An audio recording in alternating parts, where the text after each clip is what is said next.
Were to fail, 50% duties would be slapped on nearly $30 billion worth of Canadian goods. Good morning, I'm David Common. Tariffs would be slashed on some Canadian steel, aluminum, and auto exports, but any tariffs may still be too much for some industries to absorb. The president remains very focused on Canada, specifically as it relates to dairy. Changes to dairy licensing could lead to more American dairy products on Canadian shelves. We're learning lower tariffs on Canadian steel will include a quota system, meaning only a set amount will be at a reduced rate. J.D. Vance takes aim at Mark Carney. In audio obtained by the Canadian press, the U.S. vice president claims Carney tried to out-tough Donald Trump. Vance calls it hilarious Carney is claiming a trade victory, saying Canada has to climb down on a lot of issues. Vance also says Canada has shifted in a Trumpian direction.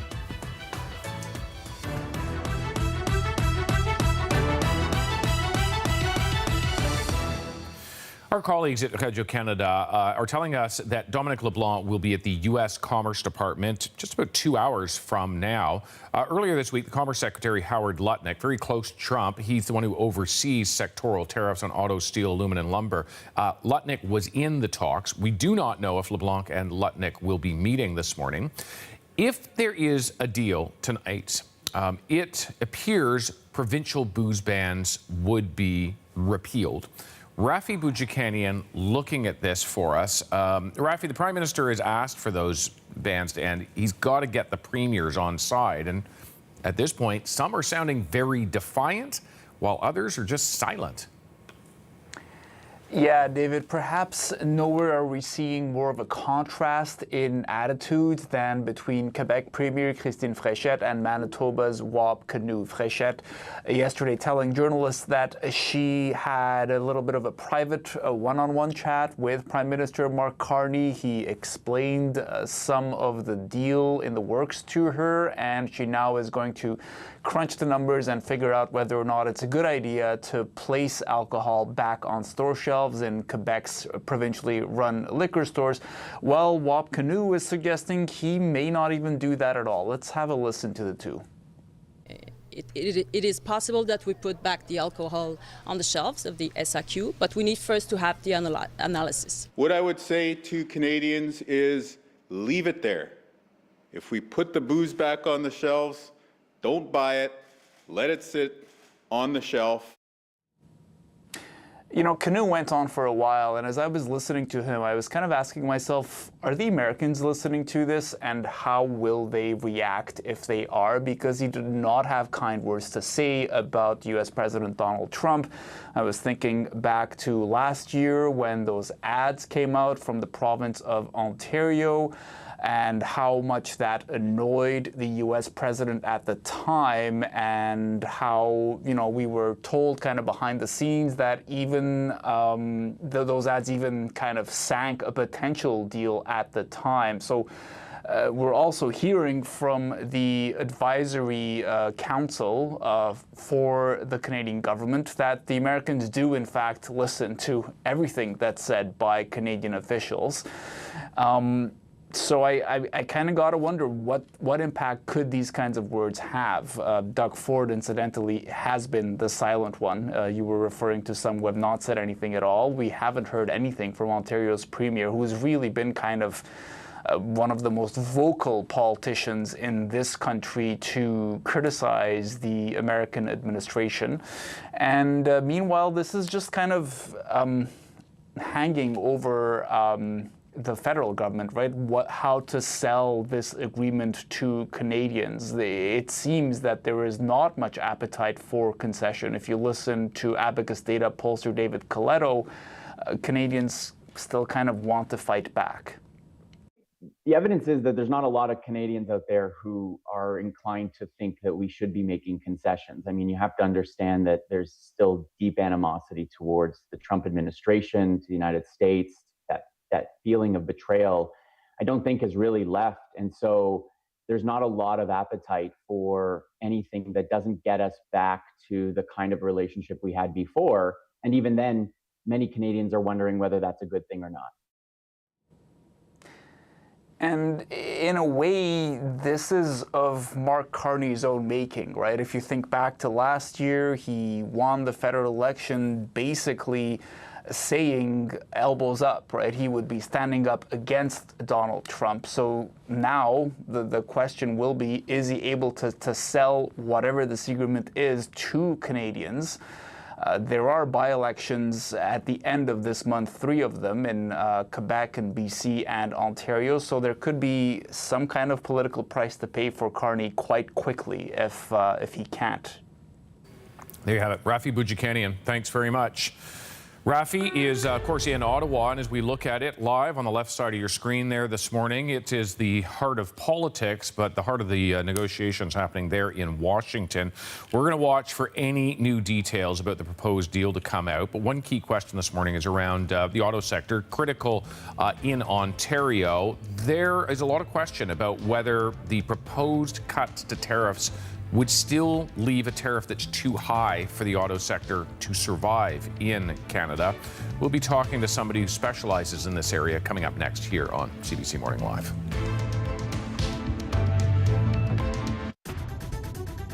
Alien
As we inch closer to the trade deadline, there are huge concerns for Canada's auto sector. Sources say the proposed deal would lower tariffs on Canadian-built cars and trucks to 15% from 25% where they are now.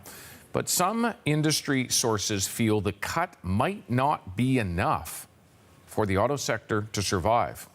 Got Greg Mordew with us. He's the associate professor in the Faculty of Engineering at McMaster University and a one-time auto executive. Greg, good morning to you. Good morning. It's a beautiful background. I'm going to talk about something not quite as beautiful for many who rely on the auto sector for employment. Is there a business case to keep building cars in Canada if they are going to have a tariff permanently of 7.5% to 15%? Well, over the longer term, the business case becomes much less reliable, because what I think we're talking about, and of course the final details have not been released, but if we're talking about a 15% tariff on non-U.S. content in vehicles going into the U.S. from Canada, where 90% of the vehicles that we make in Canada are destined, we're effectively talking about a tariff rate of 7.5% or 8%, because that's where it would eventually land. And the problem with that is 7.5% or 8% erases the margins on vehicle production, and the automakers are not nonprofit enterprises, and it becomes very difficult. Just to give you some context, an assembly plant is responsible for about 15% of the value of the final value added of a car, and about half of that comes in the form of labor.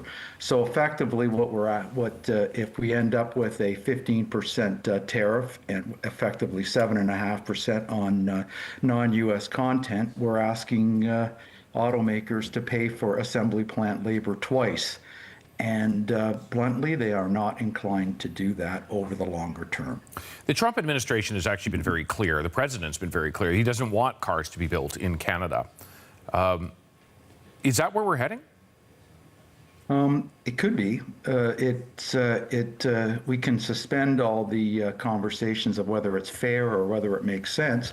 But if the Trump administration doesn't want cars to be made in Canada, and they are absolutely insistent on a tariff rate of 15%, then the business case for long-term production of vehicles in Canada becomes significantly weakened, yes. And what kind of a timeline would we be looking at? I recognize that, as you point out quite rightly, there are a lot of things we don't know about this deal. None of us have seen the text. But if there's a tariff rate effectively of 7.5% on every single one of those vehicles coming out of an auto plant in dominantly Ontario, how long does the industry have? I know there's built-in investments because these plants cost billions of dollars to do, but if you work in one of them, what does it mean for your job? Well, this is understandably a nervous day, and just to give you some context, I mean, we're talking about, it costs $2.5 or $3 billion, depending upon what you're going to do and how big and how large the plant is. It costs about $3 billion to build an assembly plant, and you can eat through the labor costs of $3 billion pretty quickly, which is, on one hand, is the argument to make sure we keep these assembly plants in Canada. On the other hand, it's the argument to say we can move these assembly plants over the intermediate to long term with some challenge, but it's possible. The challenge for the industry is that it takes some time to do this. So that gives us some time, and so what Canada has to decide. And Canada has to understand, and maybe they do understand this, if this is the final step at 15%, it could be the final step for the industry. But if it is a temporary step until we have a newly constituted Canada-US-Mexico agreement, or if we are hoping that 15% will be a temporary step until we get to 2028 and potentially a new U.S. administration, that's another thing. Mm-hmm. But it is a high wire act, and there are thousands of people that are watching this today and wondering where this is all going to land. And if you are one of these auto companies, I mean, is that the calculus you do? You sit there and go, maybe it's going to change under Kuzma talks, maybe it's going to change under a different president? Or do you have to at some point go for predictability and say, we need to have a plan for 5, 10, 15 years? Well, if you're an automaker in North America, frankly, you've liked making cars in Canada, and you've liked it because this is where Canada is still a pretty big market, and Canada's good at making cars, and we've had this integrated North American auto industry for 60 years. But at some point in time, you have to understand that we need to make cars where we sell cars, and 90% of the North American market is the U.S. And it is a lot more comfortable to be in the location where the big market is than to be shut out of that big market for some political whim. Lastly, I just want to ask about the different automakers. There are American automakers, GM and Ford, for instance, who make product in Canada. There's overseas car makers, Honda and Toyota notably, who also make cars in Canada. Is it equivalent, or are some, like, is Honda and Toyota, are they making cars for the U.S. market in Canada, or are they making them more for the Canadian market? Everybody makes cars for the U.S. for the North American market, and most of the cars they make in Canada are for the U.S. market.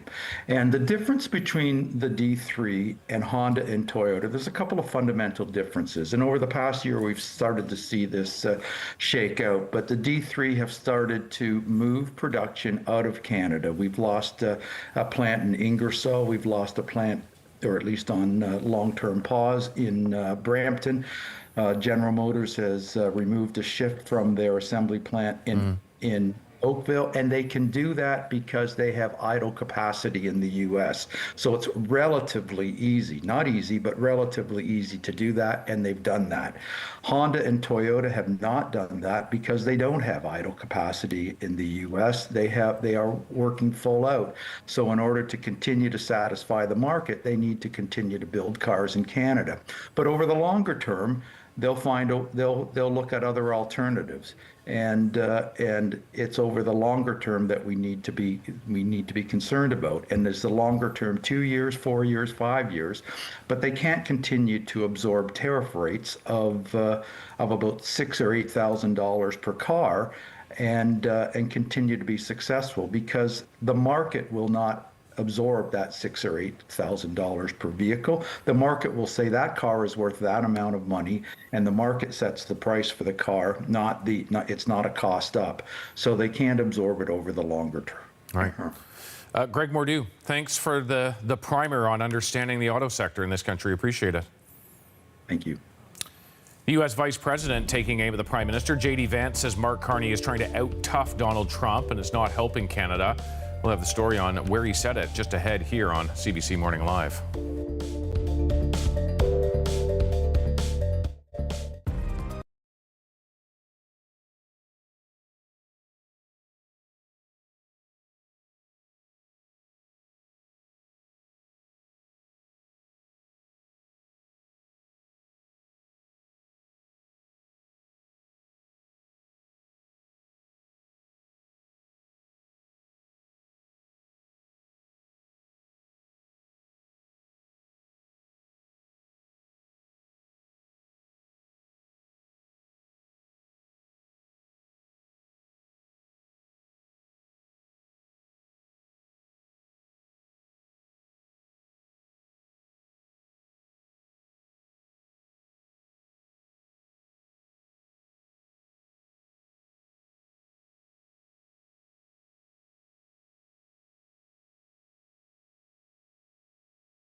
J.D. Vance weighing in on the latest trade talks with Trash Talk. In a speech on Wednesday, the U.S. Vice President said Mark Carney tried to out-tough President Trump.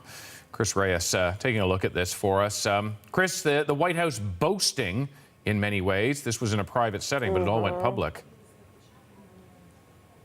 Yeah, good morning, David. Yeah, a lot of caveats in this story because we are reporting from leaked audio to the Canadian press. This happened at a private dinner in Southampton, New York for young Republican donors. High-profile guests in the room included the sons of Treasury Secretary Howard Lutnick and top Trump advisor Steve Witkoff. And the audio that was given to the Canadian press, this is where we're getting those quotes from, and CP has confirmed it. So let's just go through one by one what Vice President J.D. Vance said. So Vance told the crowd that the Prime Minister comes in and puffs his chest out and says, I'm going to, out-tough Donald Trump.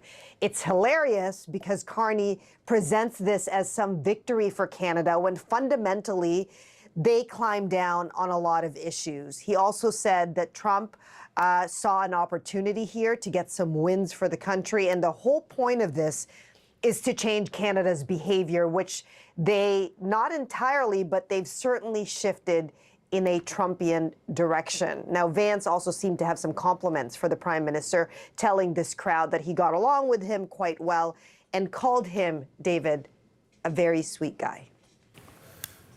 Let's talk about another person that he seems to like, longtime friend of his, now a Conservative MP, Jamil Jivani. What's Vance saying about his role in trade? That's right. So it's pretty well known that Vance and Jivani went to Yale together and have a close friendship. And Vance told the audience that it was really Jivani who was an effective advocate for Canada, particularly on energy and auto tariffs. He told the audience this. But the quiet sort of behind-the-scenes story is that this, random MP who has a good relationship with us has been a pretty effective advocate. So Vance apparently also said that Conservative leader Pierre Poilievre is a non-entity in the trade negotiations. So you can tell from those quotes, David, that this sounded pretty off the cuff for this very private audience of big money donors to the Republican Party. No public comment from the White House or the Vice President's office on this, or so far from MP Jivani's office as well. All right, Chris Reyes there in New York, thanks very much. Well, we continue to watch Washington, just a short distance from the White House, the Commerce Department, and that is where Dominic LeBlanc, the Canada's minister responsible for U.S. trade, heading within about an hour and a half. We are going to be watching for any developments out of meetings that he has there on this final day of negotiations. More ahead here on CBC Morning Live. Still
Trade talks, of course, are happening in Washington, and we are going to hear from one of our parliamentary experts in a moment, the CBC's Catherine Cullen, on where things stand politically for the Prime Minister. But we also have questions about what you are thinking about. Do you have questions? Email us morninglive@cbc.ca.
Good morning, I'm David Common. The scramble to get a trade deal is now in its final hours, but the closer Canada gets to a deal with the U.S., the bigger the questions are over some of the concessions. We're, headed to a completely different era with regard to the United States, and we're not really prepared for it. Can Canadian industries survive the cost of some of the trade-offs? We're looking at what the country is getting and giving up. I think that this may one day we'll look back and say this was the death knell. Little breathing room might not be enough. Only some Canadian steel will see slashed tariffs. Why it might not be enough to keep that industry alive. The proposed deal would give the U.S. a bigger slice of Canada's dairy market, but will Canadian customers buy it? What you could see is more of perhaps premium brands. We ask you if American cheese makes the cut in your grocery cart. From trade talk to trash talk, J.D. Vance takes aim at Mark Carney's negotiating style, claiming he's trying to out-tough Donald Trump. Could be around midnight Washington time before we know if Canada has solidified a trade deal with the U.S. But if history is any indication, the last 3 U.S.-Canada free trade deals went down to the last minute. Radio-Canada says Canada's Minister for U.S. Trade back in negotiations in Washington coming up about an hour from now. What we know of the proposed deal so far has some industries quite concerned, sectors that employ thousands of Canadians. On steel and auto, for instance, lower tariffs may be still too high to keep the sector afloat. Only a portion of what Canada produces and exports, and we export a lot, is going to get a lower tariff rate. Everything else would be at a higher rate. Then there's the auto industry. Yes, tariffs would go down from 25% to 15%, an effective rate of around 7.5%, but that still might be, some say, too much to keep a long-term auto industry going here. Tariffs on softwood lumber, they don't even appear to be part of this deal, not from what we have seen. Let's turn to what Canada is giving up. More American dairy products could soon be on Canadian store shelves, particularly cheese. And then there's the question of booze. Look at this map. These are the provinces that do not have U.S. booze on the shelves right now. Alberta and Saskatchewan does. Could, under this deal, be all provinces. Newfoundland and Labrador's premier saying that all premiers have, at least in private, agreed. Margins are so tight for some Canadian businesses, particularly autos and steel, that having any tariff may force job losses and change those industries forever, perhaps ending them in the long term. Here's Ian Lee with Carleton Sprott School of Business. It's most problematic for the auto industry. David, it's been in long-term decline. Assuming it's 15%, that's an effective overall rate of 8% on each car. And this industry is struggling already with a small market share. And so I think that one day we'll look back and say this was the death knell. But we're not Prime Minister Carney's not negotiating an agreement for the auto industry. He's negotiating a reduction in tariffs for the entire Canadian economy. And I think we have to keep that in mind. The death knell for a major industry. No politician who has to sell a deal likes the sound of that. All right, we are lucky once again to have Catherine Cullen, host of The House on CBC Radio and an excellent podcast, back in studio with us. Good morning, first of all. Good morning. Look, there's a lot we don't know about this deal very clearly. Some of it's still being worked on very clearly. But Mark Carney had come repeatedly and said, no deal is better than a bad deal. For some Canadian industries, there are questions about whether even these lower rates, whether they could stay in business, frankly, whether the businesses would have to change fundamentally. Where are we at in terms of the way in which this is being interpreted? I mean, it is such a difficult calculus. I was struck by hearing Tim Houston last night on Power and Politics saying, listen, if we saw these 50% tariffs, it just would have changed the game in this Canada-U.S. relationship in ways that essentially he said he couldn't even conceive of, right? That it would be such a bad situation. Now, that said, I've been thinking a lot about how the Canadian public is going to digest this. David, you did such a good job of laying out the different pieces of what we know. And there are are parts of this that really are going to require interpretation, right? When we talk about the quotas going down, what does it still mean for the auto industry? A lot of that is going to require the filters of the folks in industry, the premiers, but some of it is just a little bit easier to understand, right? The things like putting liquor back on the shelves. What does this mean? And so we have to see what all the parts of this are, how much of it requires an interpretation, how much of it just makes sense to Canadians, or makes them take a bit of a step back on a gut level. Some of the people who are going to help Canadians make sense of that are the premiers. And I think the most interesting thing we have heard in the last 24 hours. I know. You're going to talk Manitoba here, aren't you? Wab Kinew, right? Yes. And, you know, Manitoba doesn't necessarily usually have an outsized voice in the Federation the way a lot of people might say, oh, Ontario or Quebec do. But Wab Kinew is a very potent political force. He's very charismatic. He's very well liked. What he said yesterday about the idea that Mark Carney was a step away from begging, he was talking about how the Prime Minister was talking to the premiers. And I think it's important to say that Tim Houston said... Begging them to put booze back on the store shelves. Yes. Yeah. Or almost whatever, a step away, whatever it is. But that word begging, it's so powerful. And even though you have Tim Houston out there saying, I was on that call. Doesn't sound like the same call I was on. That's not my recollection of events whatsoever. What it suggests, I think, is a kind of weakness on the part of Mark Carney. That's what's baked into those words. And the Premier went on, Wab Kinew, to say, you know, frankly, I think we should be fighting more. I think that if you look at the most potent actions that have been taken on the trade file, it's what the provinces did on booze, and it's what the provinces did limiting procurement. So, like, we're the ones getting results here. Now, I don't think we should say game over by any stretch. We still don't know what the deal looks like, and I don't think we can underestimate the powerful political force that Mark Carney has proven to be on this Canada-U.S. file, right? We still haven't heard any of his framing, but I do think what Wab Kinew said yesterday does send a message to Canadians beyond the complexities of quota levels about a suggestion of weakness that is not helpful to the Prime Minister. Because it is something to hear that coming from outside, but when it's inside the House, when it's inside the Federation, when it's a Premier saying that, and a Premier who is often a bit more like-minded. Well, that's it. He's not somebody who's obviously a political adversary to the Prime Minister and who at times has really cheered this on. Now, he's been, Wab Kinew specifically, quite vocal about Canada-U.S. I remember what feels like a couple of years ago now going to cover a meeting of the premiers where he was the one saying, we need to step up our defense spending. So he, you know, he's really tried to be quite muscular on this file. I think he knows because it's so visceral for so many Canadians. But I still thought what happened yesterday feels to me like an important inflection point in our trying to understand this very important political moment. But again, the story is nowhere near over. It's beginning in many ways. We're talking about Wab Kinew in Canada. Let's talk about J.D. Vance in the United States. Coming out and, I mean, as this administration often does, boasting about their position, saying, all but using the word we won and they lost. Yeah.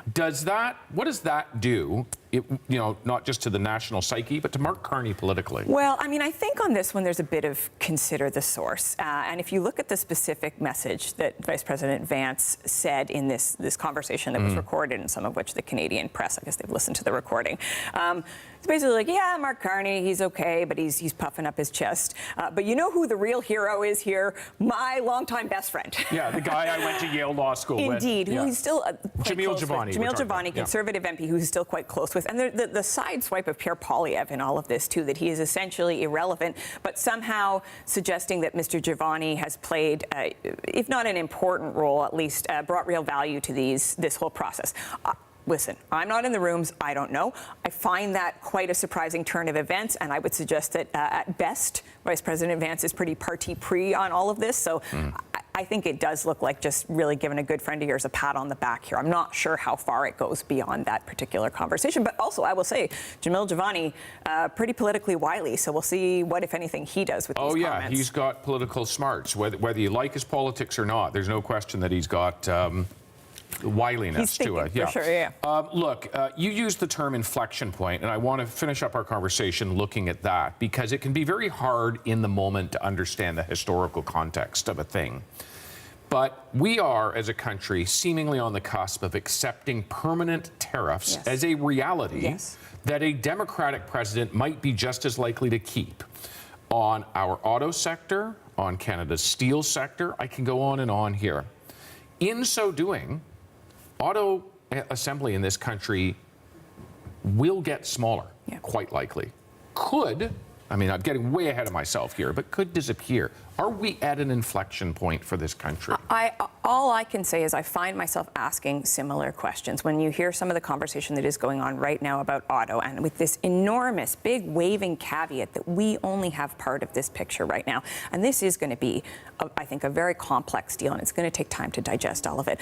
I find myself wondering the very same thing. How are the history books going to look back at this moment? 100 years from now, will we say this is where things dramatically change for the Canadian auto industry? I do not think we should forget that the federal government can still come out and try to offer more supports, although, to what end? And to your point, it's one thing if this is the length of the Trump administration, which is still a considerable amount of time. Yeah. But even if there is a Democratic president next, does it make sense to walk away from some of these tariffs, or have they been cemented as a new reality? I think it's a very visceral moment for Canadians to think about how Donald Trump has changed the game so dramatically. The Mark Carney piece of this, as I say, it's going to be incredibly important. I do not think we're going to hear him until everything is done and dusted. Exactly. But it is going to be fascinating to watch.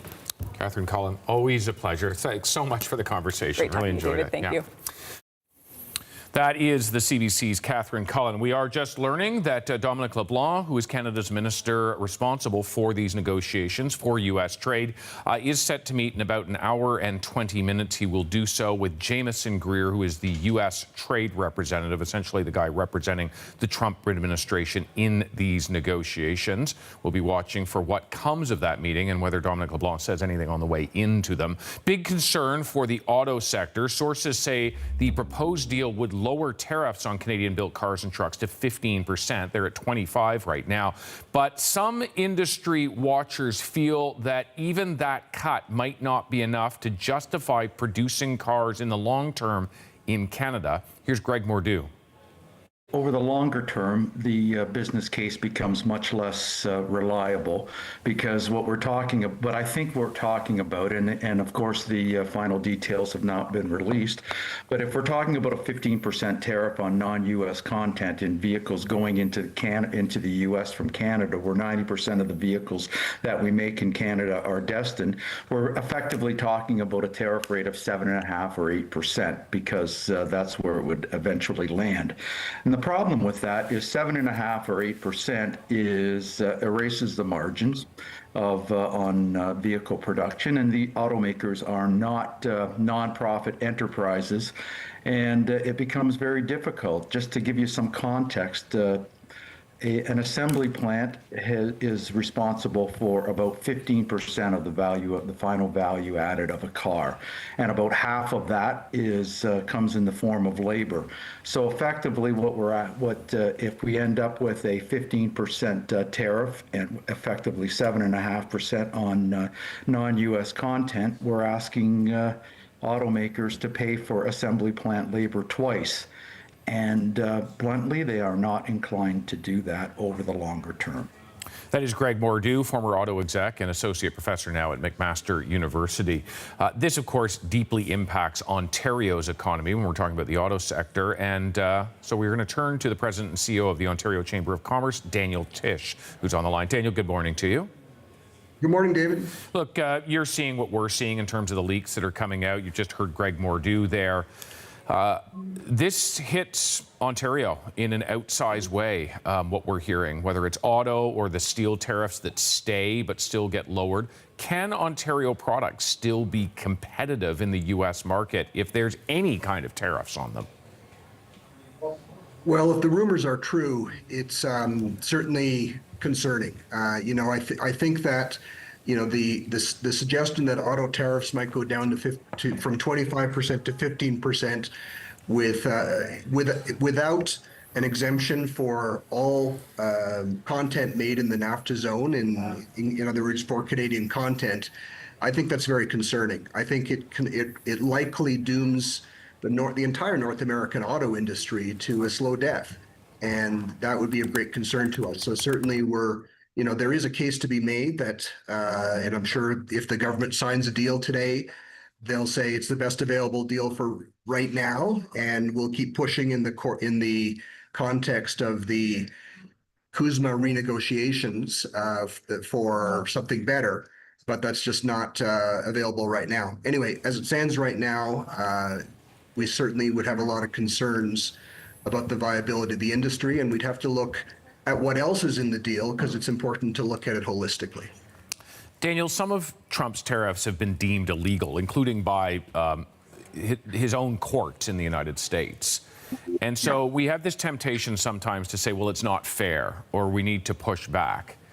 I do wonder at what level we need to live with the reality of today, of the fact that these tariffs, it appears, are going to be with us for the longer term. How do we prepare for that as an economy? Well, I think that, you know, if we do indeed get the deal as it's rumored to be, it certainly is a signal from the U.S. that they're not interested in a true partnership. And I think what that means is Canada has to take this as a really serious signal that it's not going back to the way it was before. You know, that we have to aggressively work to reduce our dependence on the United States of America. That means building our own economy, David. It means dismantling internal trade barriers, diversifying our trade, and making Canada, and Ontario in particular, a more attractive place for businesses to invest in themselves.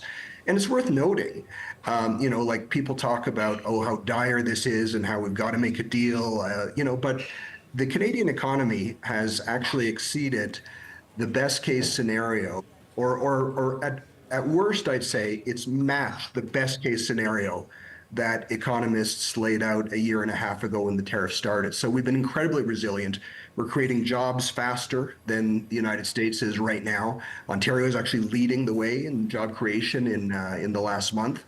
And if you look at the places where we're growing, they're the industries of the future. So you got AI and technology and life sciences, and you know, so many areas where we have a competitive advantage relative to the rest of the world, as well as critical minerals and other areas where over the long term there's an opportunity to develop our economy. So, you know, the signal here, if there is a deal today, is the U.S. is not, that we can't walk away from the U.S., but we got to look at this as America plus, as some have said already, and start looking aggressively at other partnerships. I take your point, Daniel. It's an interesting one that some of the economic indicators are surprising, that in the face of this onslaught, jobs are still growing, the economy is sputtering along, but still in positive territory. And I listen to some people who talk about how the economy is going to have to change, that the types of jobs people have, that all of that is going to have to change because of the relationship we have with the Americans. It sounds to me like the argument you're making is the change has begun.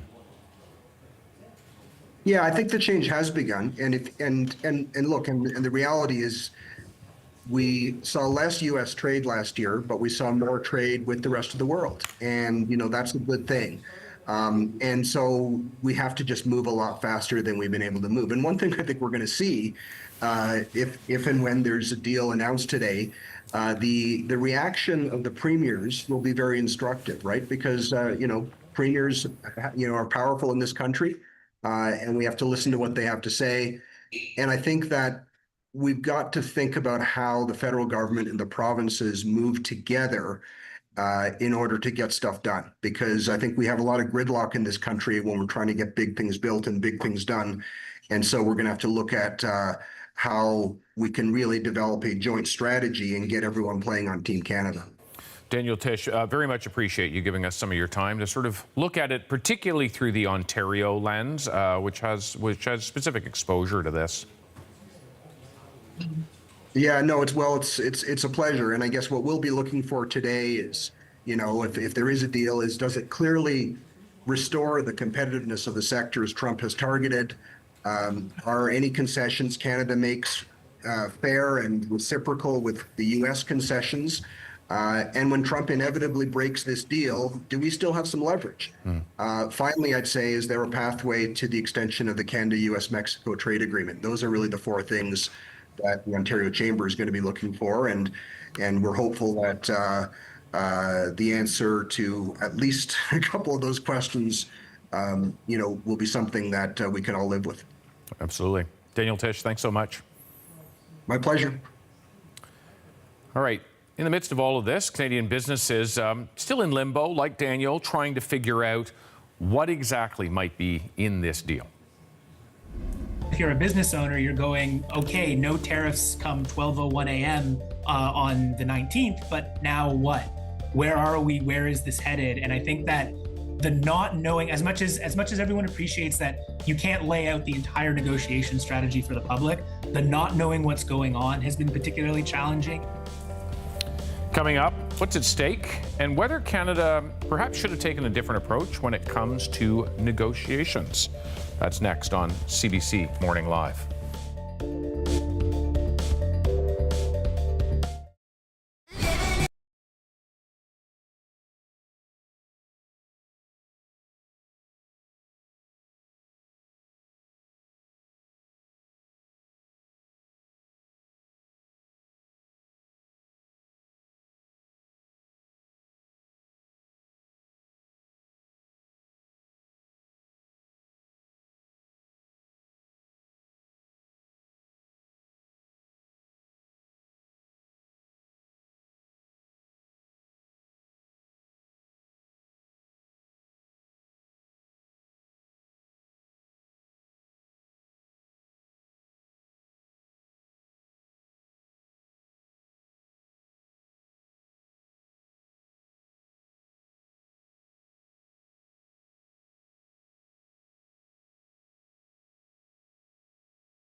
As Canada continues to fight for a trade deal, some observers say the country's negotiating style has not actually been helpful. Canada may even be at risk of being outmaneuvered. Eli Glasner with a look at that story.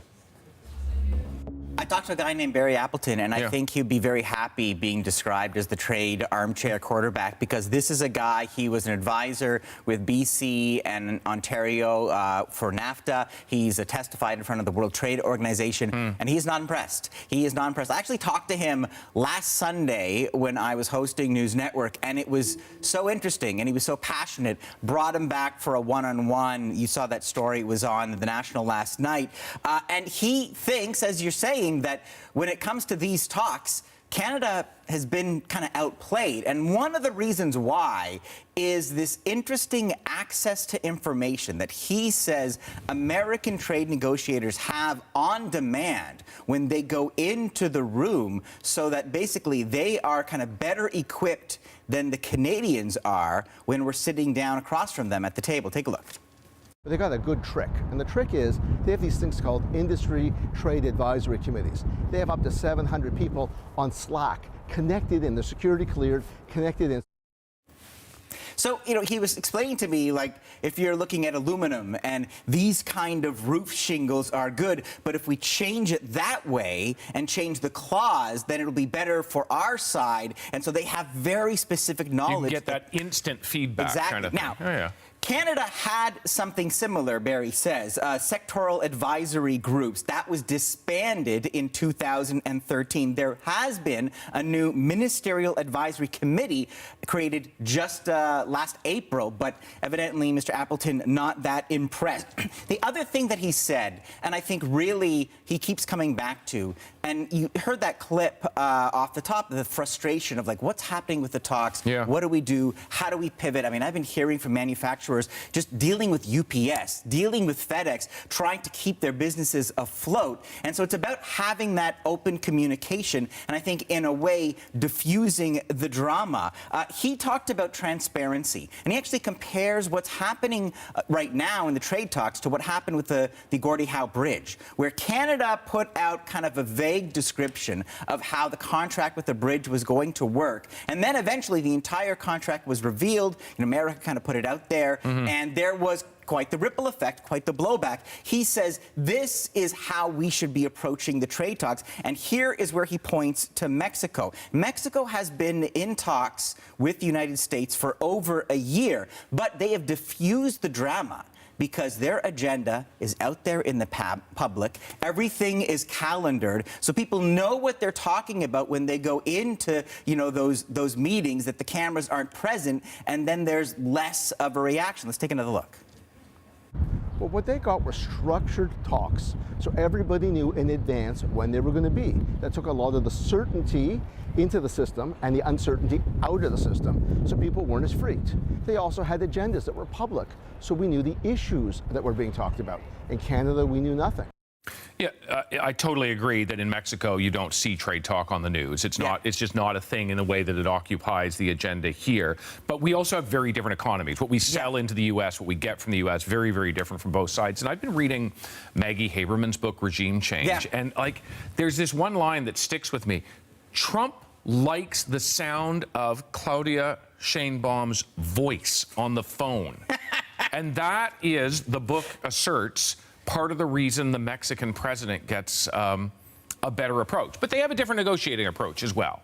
Yeah, and I'm half trying to. I would think Carney, with his international and financial experience, has an excellent phone manner, but maybe no Sheinbaum.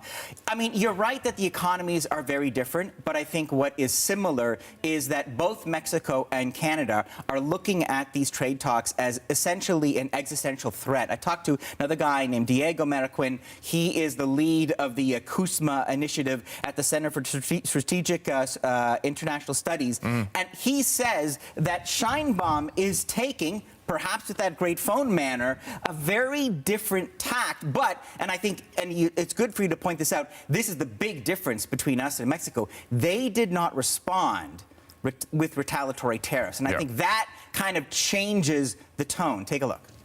Even if Mexico were to retaliate, and they have the tools, and legally they could have done that through the WTO or through USMCA, I think they understood that retaliation wasn't the right avenue, given the person that occupies the White House presently. Maricon actually said, like, for Mexico, more is at stake than Canada. I don't know if Canadians would agree, but again, you have these kind of existential threats to sovereignty. Trump's talked about actually attacking cartels inside Mexican borders, but he says Sheinbaum has kind of negotiated this a little differently, and he kind of compares that to how Carney's approaching it. Take another look. What President Sheinbaum has done a lot longer than the Canadian government, I think Prime Minister Carney is doing this, is starting to do this more, but is learning to separate the threats, tariff threats, sovereignty threats, to the conversation about the importance of keeping this market integrated. There isn't as much attention, but like the Minister of the Economy has been making regular visits to Washington. They've been going back and forth between him and the ambassador. And Sheinbaum's message has been basically, there is no future for America without Mexico's labor, so that the future of these two countries are integrated. But perhaps part of the key is like those phone conversations that go well, but keeping that out of the headlines. Eli, thanks very much. Now, we're also hearing a lot from you this morning about the potential of more American products ending up on store shelves, not just alcohol. Margaret says she reads every label when shopping. If it says USA, she puts it back on the shelf. Karen telling us she doesn't want U.S. dairy or booze in Canada. She thinks there's already a lot of great Canadian and non-American products out there. Denise telling us she'd rather go without than buy an American product. While she's traveled to the U.S. and brought their goods over time, she says that time is over. Trade talks continuing this morning. We know Dominic LeBlanc, the Canada-U.S. Trade Minister, is meeting with Jamieson Greer, the U.S. Trade Representative. That coming up an hour from now exactly. We'll watch for anything coming before that meeting or coming out of that meeting and let you know as soon as we know. That's all coming up here on CBC News Network.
There's not a lot of appetite for anything that doesn't get us back to the kind of relationship we had before.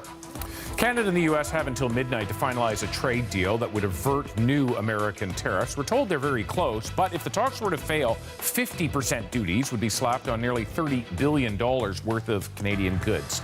Good morning, I'm David Common. Tariffs would still be slashed on Canadian steel, aluminum, and auto exports, but any tariffs may be too much for those industries to continue to survive. The president remains very focused on Canada, specifically as it relates to dairy. Changes to dairy licensing could lead to more American dairy products on Canadian shelves. We're also learning lower tariffs on Canadian steel will include a quota system, meaning only a set amount of our exports would be at that reduced rate. J.D. Vance takes aim at Mark Carney. In audio obtained by the Canadian press, the U.S. vice president claims Carney tried to out-tough Donald Trump. Vance calls it hilarious that Carney is claiming a trade victory, saying Canada has had to climb down on a lot of issues. Vance also says Canada has shifted in a Trumpian direction.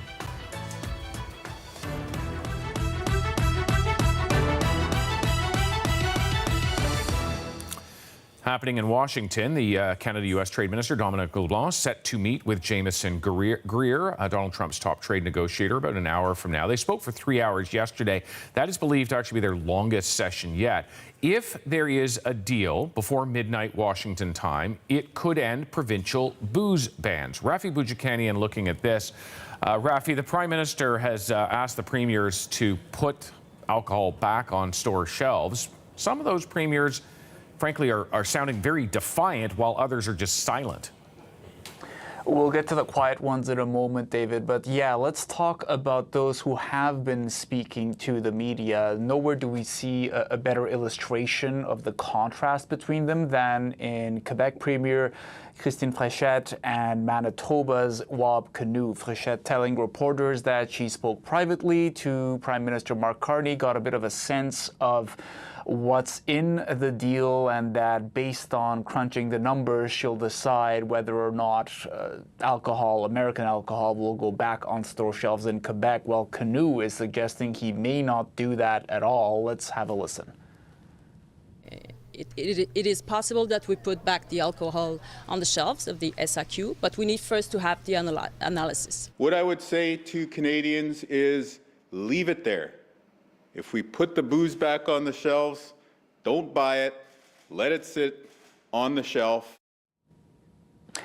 Kinew's language got more defiant than that. At one point, he suggested Carney almost begged premiers to put alcohol back on the shelves. He also called Donald Trump weak, said that he will get slaughtered at the midterms. That's not the kind of language that will leave administration officials in the U.S. happy. And, you know, it could have an impact on an agreement. I'm not just speculating here. Think back to last October, the province of Ontario ran those TV ads in the U.S. that highlighted remarks from former President Ronald Reagan that were anti-tariff, and that reportedly angered the American administration, right? There was a framework of an agreement being put into place, and that got scuttled for a while. Incidentally, Ford has not been saying much this time around. So far, we haven't heard a peep from him on these trade talks that are ongoing. The Prime Minister himself, Mark Carney, has not said much. And in the past, when asked about talks with Trump, he sometimes said, look, I'm not going to react to everything the Americans do or say. That's not what he sees as his role. Of course, Carney sort of built himself up as someone who will stand up to Donald Trump. That's how he was perceived in last year's federal election. That's why Canadians really voted for him. And polling data is suggesting that Canadians still kind of want to take the fight to the Americans. Listen to pollster David Coletto of Abacus Data. The evidence is that there's not a lot of Canadians out there who are inclined to think that we should be making concessions. I mean, you have to understand that there's still deep animosity towards the Trump administration, to the United States. That feeling of betrayal, I don't think has really left. And so there's not a lot of appetite for anything that doesn't get us back to the kind of relationship we had before. And even then, many Canadians are wondering whether that's a good thing or not. So what happens next is, well, what's in this agreement, if there is one, and how can Mark Carney sell that to Canadians as the best deal he could have possibly salvaged? And that may matter a lot at the end of this month in 3 different by-elections in Quebec, BC, and Ontario.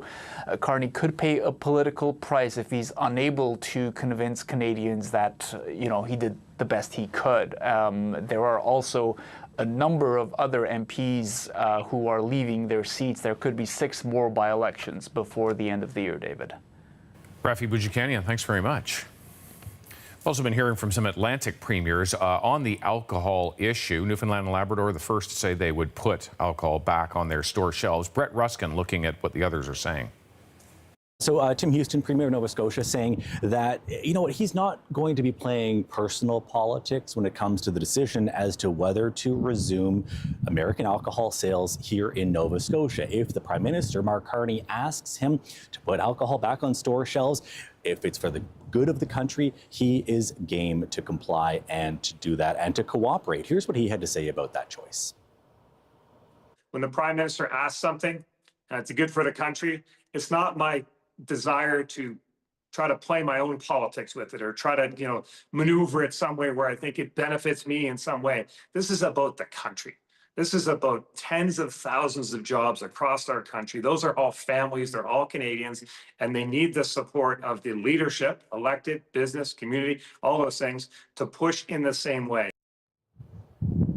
So pushing in the same way, pushing in the same direction for the good of the country, starting here in Nova Scotia, with Nova Scotians being able to perhaps purchase American alcohol once again soon, again, for the good of the country. David. And I will point out, Brett, that at this point we have not seen any province physically put alcohol back on store shelves, but we also don't have a sign on the dotted line deal yet, so perhaps not until then does it happen. You talk Nova Scotia. Tell me about the rest of Atlantic Canada. Yeah, so we heard from PEI Premier Rob Lance recently. He was talking about how, you know what, he is also game to put American alcohol back on store shelves, but that doesn't mean that Islanders have to necessarily buy it. Here's what he had to say about that. I'm willing to play our part. Islanders and Canadians can express their opinions through their pocketbooks. Nobody can force them to vacation in Florida or in Las Vegas or to buy Kentucky bourbon or California wine. But as part of this deal, we would be returning American alcohol to the shelves. So again, that sentiment of making a decision for the good of the country, putting American alcohol back on store shelves in order to kind of make negotiations perhaps go smoother towards getting that deal signed on, but again with no obligation for Islanders to purchase that alcohol and to support American producers. Now in New Brunswick, Premier Susan Holt was saying that she's not made a decision yet. She hasn't decided and committed to returning U.S. booze to store shelves. Here's what she said about that. The threat of a 50% tariff on New Brunswick's economy impacts tons of our small businesses, impacts their employees. There's serious impacts that will mean a loss of jobs, a loss of economic activity, potential closures. And so we certainly want to avoid those new tariffs. We also want to reduce the current tariffs that are putting extreme pressure on our entire forestry value chain. We have folks that are really hanging on by a thread. They can't sustain 45% tariffs for very much longer. So kind of a microcosm or an example here in Atlantic Canada as to what's happening in the rest of the country with premiers a little bit split, with some premiers and provinces here saying, yes, we will work at the federal level, trusting the negotiation process. We will comply with the request to put American alcohol back on store shelves, whereas other premiers are saying, you know what, this is the leverage that we have as provinces, and we're going to stick with it. That's Brett Ruskin there in Halifax. The U.S. Vice President taking aim at the Prime Minister. J.D. Vance says Mark Carney is trying to out-tough Donald Trump, and it's not helping Canada. We have more on what J.D. Vance had to say and where he said it. That's coming up on CBC Morning Live. There's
J.D. Vance is weighing in on the latest trade talks. In a speech on Wednesday, the U.S. Vice President said Mark Carney tried to out-tough President Trump. Chris Reyes is looking at this for us from our New York bureau. Chris, another example, I think, of the White House boasting that they've won.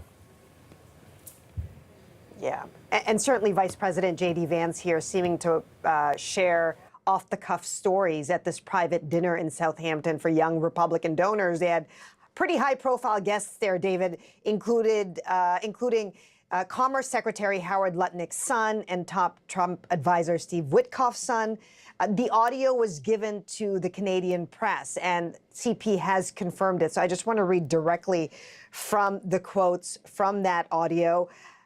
J.D. Vance said, Carney comes in and puffs his chest out, says, I'm going to, like, out-tough Donald Trump. It's hilarious because Carney presents this as some victory for Canada when fundamentally they climb down on a lot of issues. And then he goes on to say that the quiet behind-the-scenes story of this is a random MP has a good relationship with us and has been a pretty effective advocate. So, again, pretty off-the-cuff remarks, David.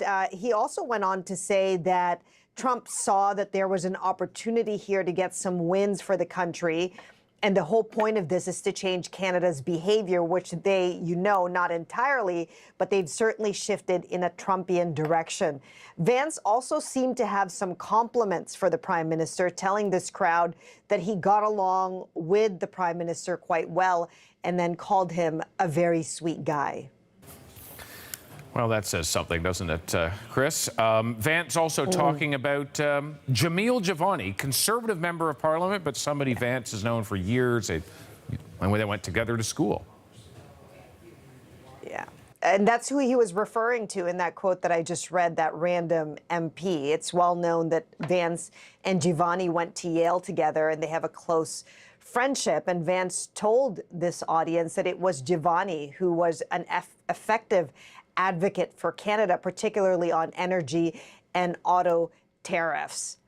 And then he also apparently told the crowd that Conservative leader Pierre Poilievre is a non-entity in these trade negotiations. Now, we should say that, again, this was from leaked audio given to the Canadian press, and no public comment from the White House or the Vice President's office on this so far, and also no comment from MP Giovanni's office. Chris Reyes, thanks very much. Thank you. Even if this trade deal is finalized before midnight, there are still CUSMA negotiations to come, which will certainly be contentious.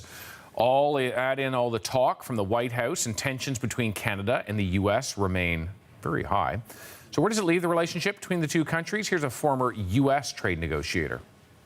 It's just awful that we've gotten to this point in our bilateral relationship. And I'm hopeful now that the two trade ministers, it looks like they've come together with their teams, ironed out a deal.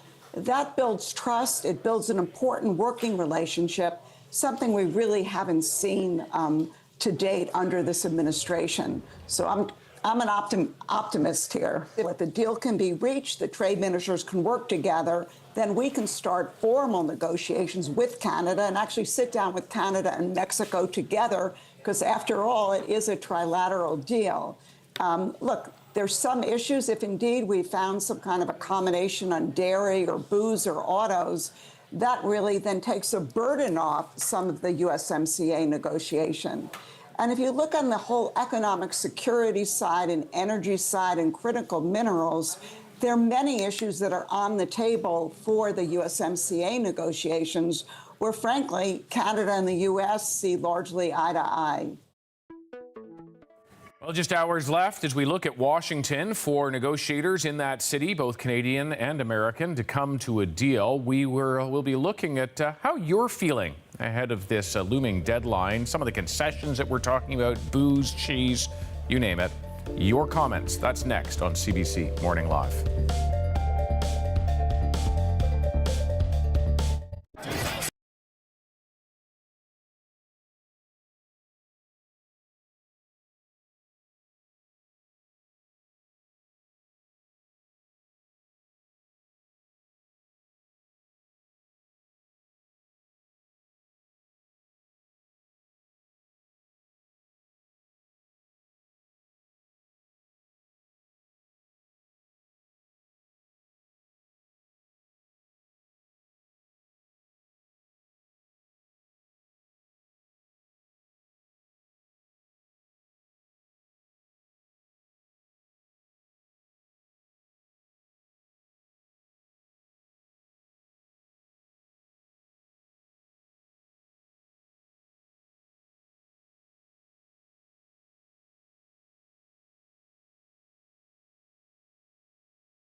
Some of the trade issues between Canada and the U.S. can seem complicated and probably a bit removed from your day-to-day, but a lot of Canadians want to do something personally to respond to threats from the White House, like only buying Canadian.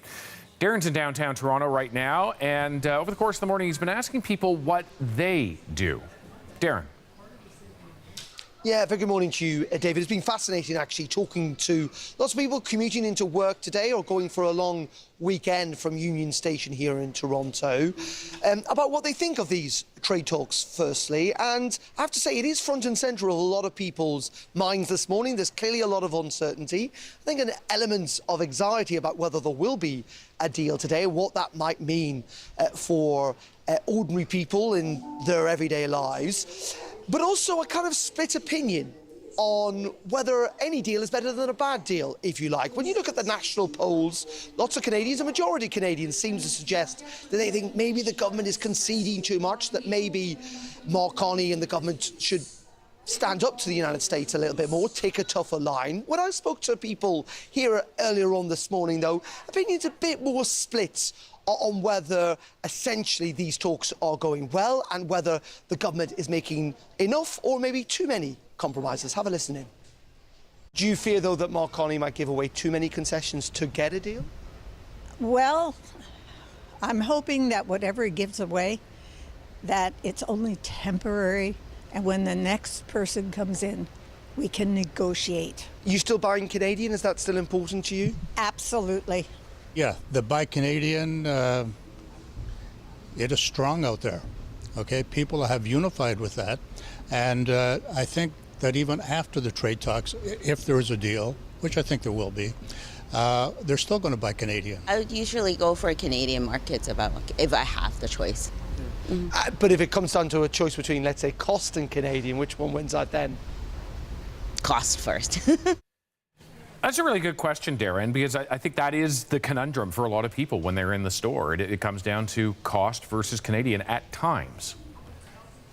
Yeah, it really does. I mean, you listen to people who are really struggling at the moment when it comes to the cost of living, rising prices. They go into a supermarket and, you know, they want to, I think, when you speak to people, they say they want to buy Canadian, but if the price differential is quite great, well then, you know, they sometimes have to think about that budget, don't they?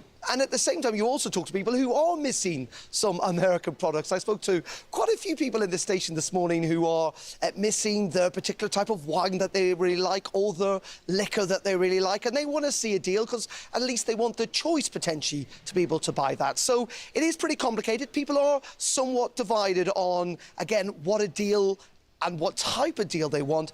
And also, while they want to buy Canadian, as you say, sometimes they face those very, very tough choices in the supermarket and elsewhere. No question about that. Darren, thanks very much. We're going to continue to watch here on CBC News Network. Any indication out of Washington, where Canadian and American negotiators have been meeting, continue to meet today. And we know Dominic LeBlanc, the minister responsible for Canada-U.S. trade, will be meeting with Jamieson Greer very shortly. Won't happen there at the White House on the right side of your screen, but not far away. And of course, all the reaction to it coming out of Ottawa, what it means. You'll have much more coverage throughout the day and the weekend here as we watch not just the deal, but the reverberations coming from it. Thanks very much.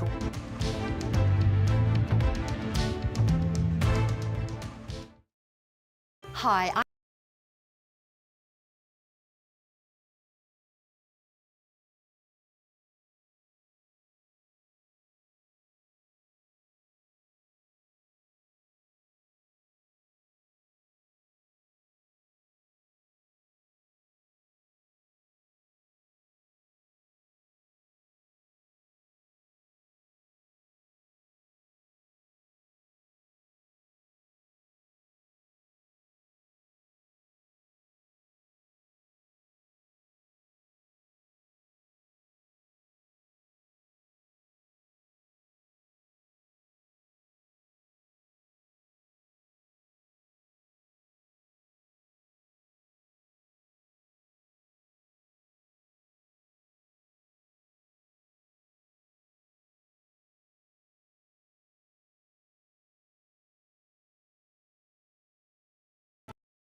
Down to the wire again. This hour, the minister responsible for U.S. trade is in Washington for further talks as a tariff deadline looms. Hello and welcome inside the CBC Newsroom. I'm Arthi Pohl. Dominic LeBlanc will soon meet with his American counterpart, Jamieson Greer. Canadian and U.S. negotiators are still working to finalize a trade agreement before Donald Trump's threat of a 50% tariff takes effect tonight. Also ahead. From trade talk to trash talk, the U.S. Vice President accuses Mark Carney of trying to out-tough Donald Trump. J.D. Vance also brushes off Conservative Party leader Pierre Poilievre, who we expect to hear from this hour. Plus, I mean, I say put alcohol back on the shelves. I won't buy it. Canadians losing the taste for U.S. alcohol, even though American liquor may be returning to store shelves, it could just collect dust. Hear why many people will continue to support the booze ban.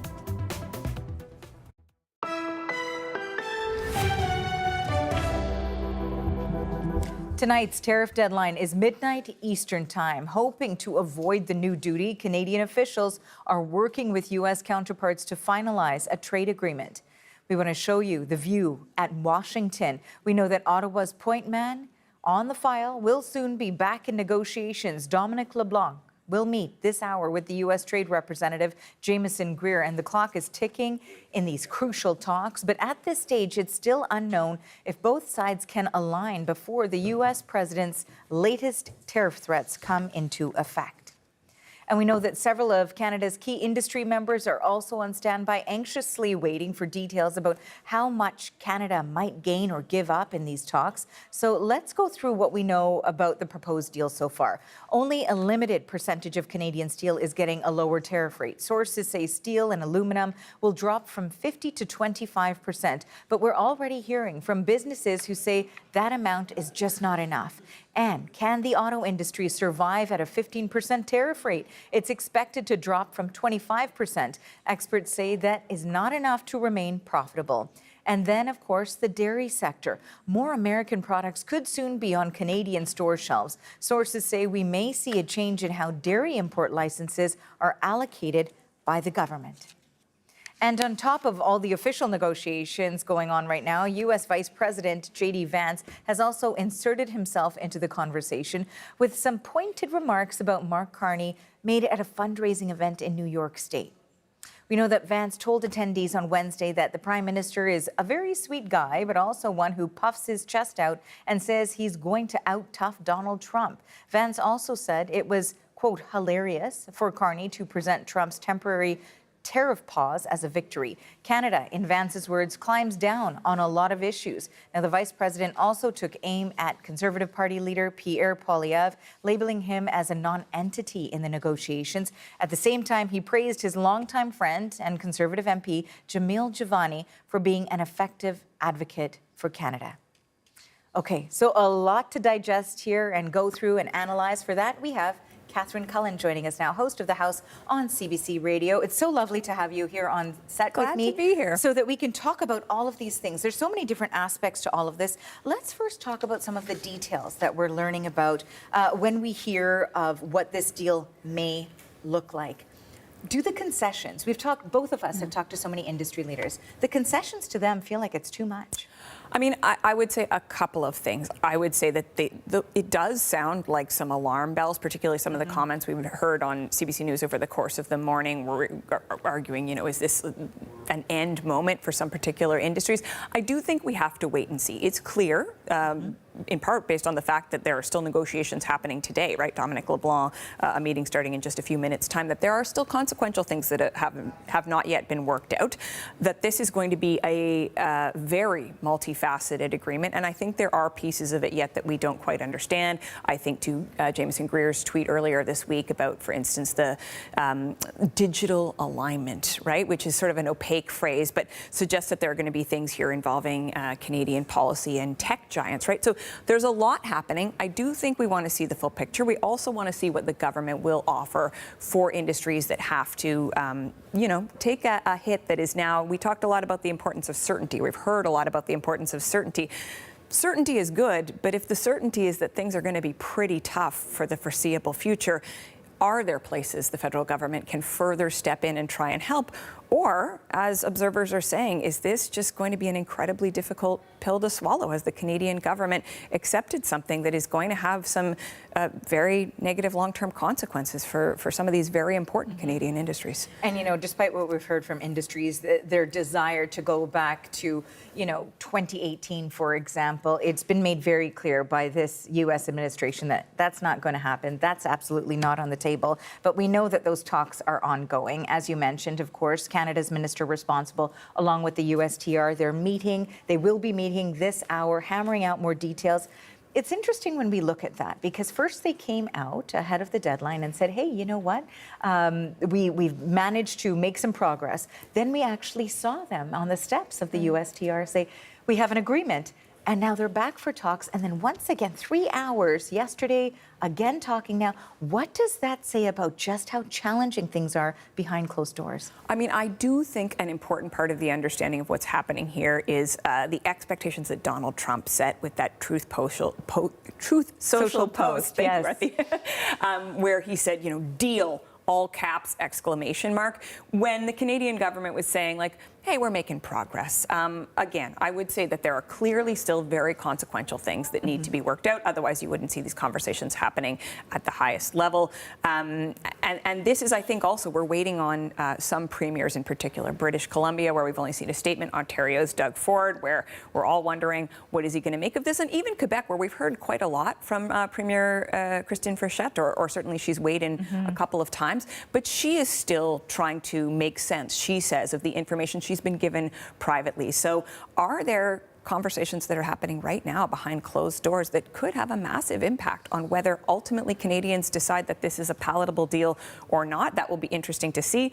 Also thought it was super interesting to see Manitoba Premier Wab Kinew yesterday, offering a bit of a poke to the government with that clip that has been played everywhere, saying and does next to begging. Does that show signs of fractures in Team Canada?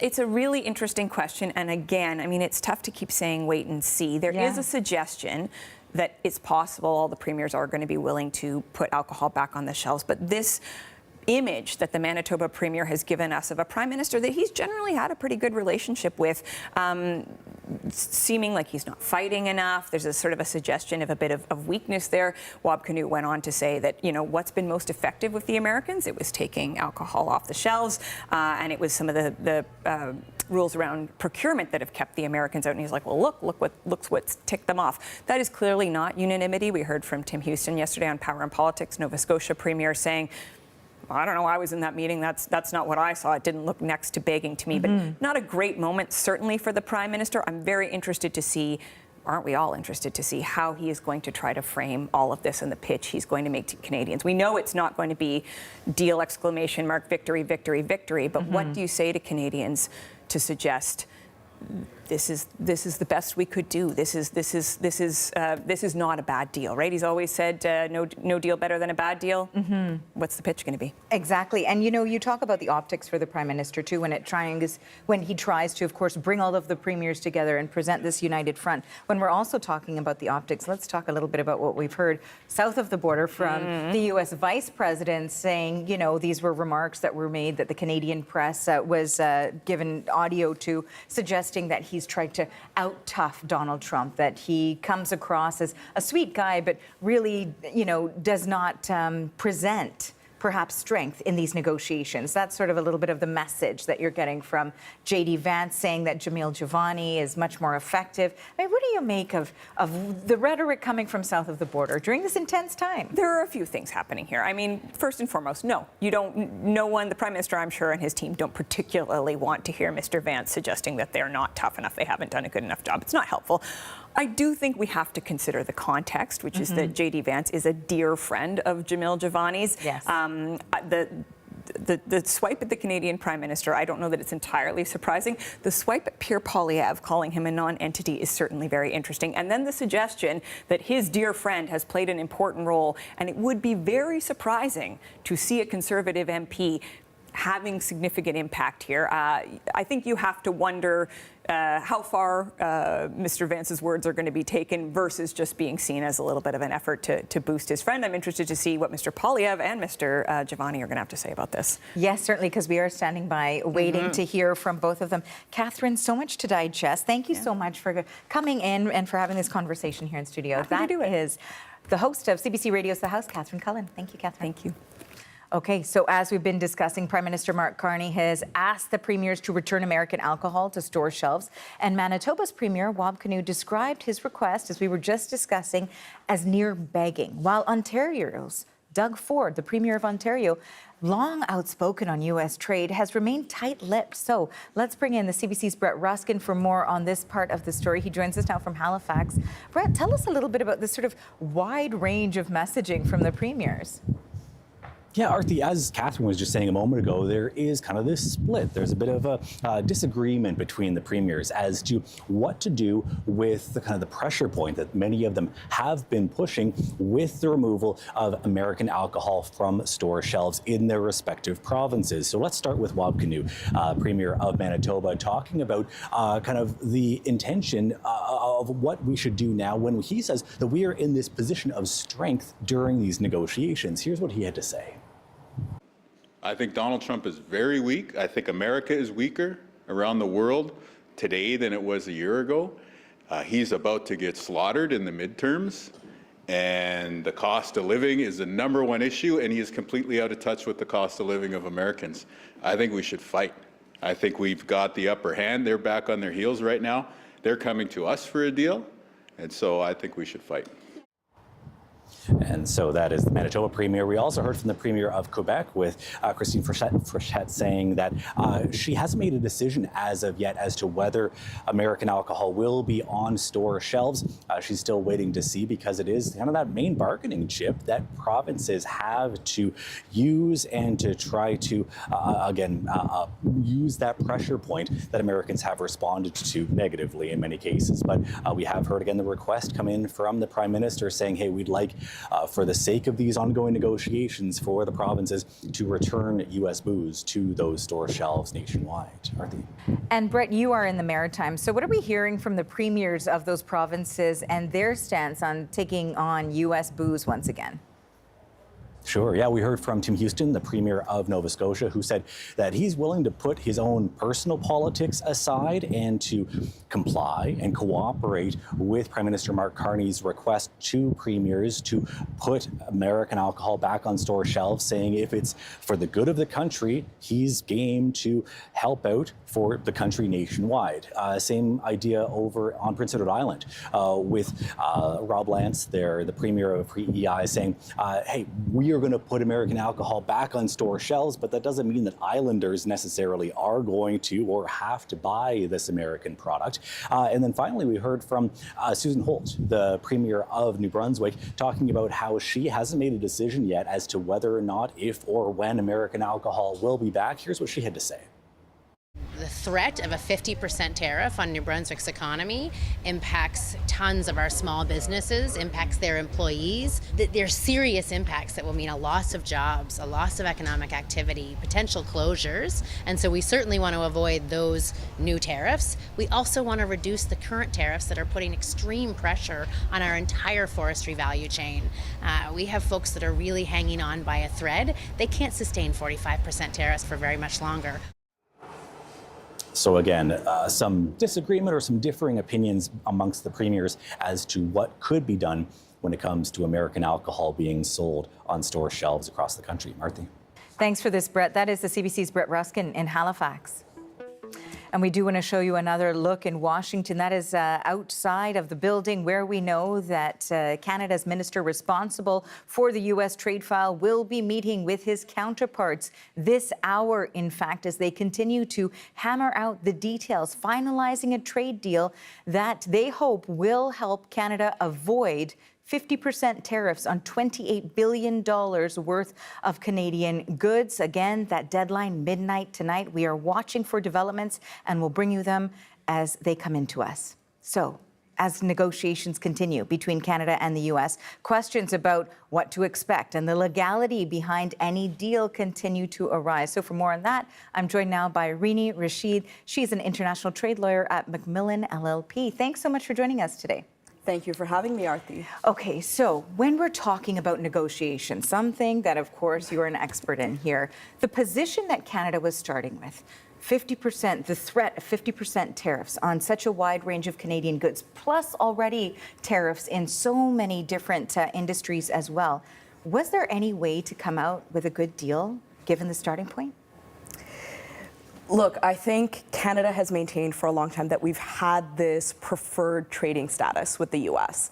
And our incentive and the imperative for us has been to maintain as much of a trading advantage that we can with the U.S. Throughout this whole process. In terms of whether the landing zone is actually good overall for Canadians, we won't be able to make that call until we actually see the text of the deal. But I don't think we started from the back foot necessarily, right? The United States has taken a very strong position with all of its trading partners. And so it's exerted as much leverage as it possibly could. We saw that with the deadline, looming for these tariffs on Wednesday, even when these tariffs were announced, right? We've been seeing drip feeding of tariffs and tariff news, and there's been a lot of opacity, which has hurt businesses. And right now, the best thing for Canadians is going to be making sure that the ultimate text of the deal is still in Canada's best interests. Now, Canada's best interests for certain, but how difficult is it to achieve those best interests under this level of pressure? Very difficult. It is very difficult. And I think there's been a lot of criticism for how the federal government has approached the negotiations. At the same time, there's been a lot of praise for him, right? This has been a long-standing process for Canada. So we have had various retaliatory tariffs, then we've had some walkbacks, we've had exemptions and carve-outs, we've had a remission process for Canadian businesses, and now what we're hearing, the latest is that the steel and aluminum tariffs are going to be reduced. We don't know exactly what the scope of those reductions are going to be. Right. We don't know what goods are going to be carved out. And if there will, in fact, be carve-outs, but we are expecting that perhaps that will be the case. When we talk about concessions, and a lot has been made about that, because everyone has said, who has previously been in rooms like that or part of negotiations like that, have said, there is absolutely no way that you're not going to have to water down your wine in order to find an agreement here, and that is certainly something that is going to have to happen. I'm wondering, in terms of the concessions, is there often a red line in we will not go beyond this point? Is that sort of laid out at the onset of these sorts of talks in order to set the boundaries? Or does that come later on as we know the talks continue right up until the deadline? And I think we have to take the deadline itself with a grain of salt because these deadlines seem to be shifting. And it seems that there can always be a last-minute extension. There can always be a pushback. And even a deal that's etched in stone could ultimately still be walked back because you could have the impact watered down by new tariffs that come in via a different mechanism, right? So the IEEPA tariffs were rolled back, but then we had the threat of Section 338 tariffs. Correct. Yeah. We had the forced labor tariffs. We've had all of these different mechanisms that the U.S. administration has used to keep exerting pressure. And a lot of it has been for optics. And so we have to take that with a grain of salt. But I think Canada has been doing the best that it can under the constraints. And the fact that the negotiations are ongoing is a good sign for Canadians. And we should make mention, too, that in terms of the ongoing negotiations, we understand now that the Canada's minister responsible for this file will be meeting with the U.S. counterpart, in fact, next hour now. But we know that those talks are ongoing and they do continue. Do you expect that it will go up till that? And we know the deadline is fluid. We just talked about this. But up until midnight, it was about 2 hours before, I believe, when we were talking about the previous August 19th deadline, that there was an extension of that. I mean, how many deadlines get pushed back before it becomes too much? I mean, what's important is the end result. Right. Right? The process is only as meaningful or only worth its weight based on what you end up achieving. And so if Canadians, if our negotiators can't achieve a deal that ultimately is the deal that they want, then a pushback is not a bad thing. Okay, so finally, I also wanted to ask you, in terms of how binding this agreement will be, we have seen that in dealing with this U.S. president, sometimes rules, something that might be a binding contract, seems to be more flexible in some cases. Is whatever comes out of this going to be a binding contract that both parties must stick to? Part of the answer, is the law going to be binding, right? Ultimately, what gets implemented is the law going to carry that weight. So whatever gets implemented at a legal level, yes, that's going to be binding. Okay. Politically, is there something that could be brought in that alters the practical effect of whatever deal is achieved? I think that's always going to be an open question with this administration. Well, Rini, I've loved your insights today. Thank you so much for joining us here in studio. Oh, thank you for having me. That is Rini Rashid. She is an international trade lawyer at Macmillan LLP. Thank you so much. Thank you. Okay, and we made mention of the fact that the Conservative Party leader, Pierre Poilievre, is speaking in Kitchener, Ontario. So let's take you there and listen into his remarks. And all other bills. Now, Conservatives are also following carefully and fighting hard with regards to the forthcoming hopeful deal with the United States. Mr. Carney promised in the last election that he would be elbows up. He promised that he would negotiate a win, in his words. He promised, and I quote, that he could handle Trump.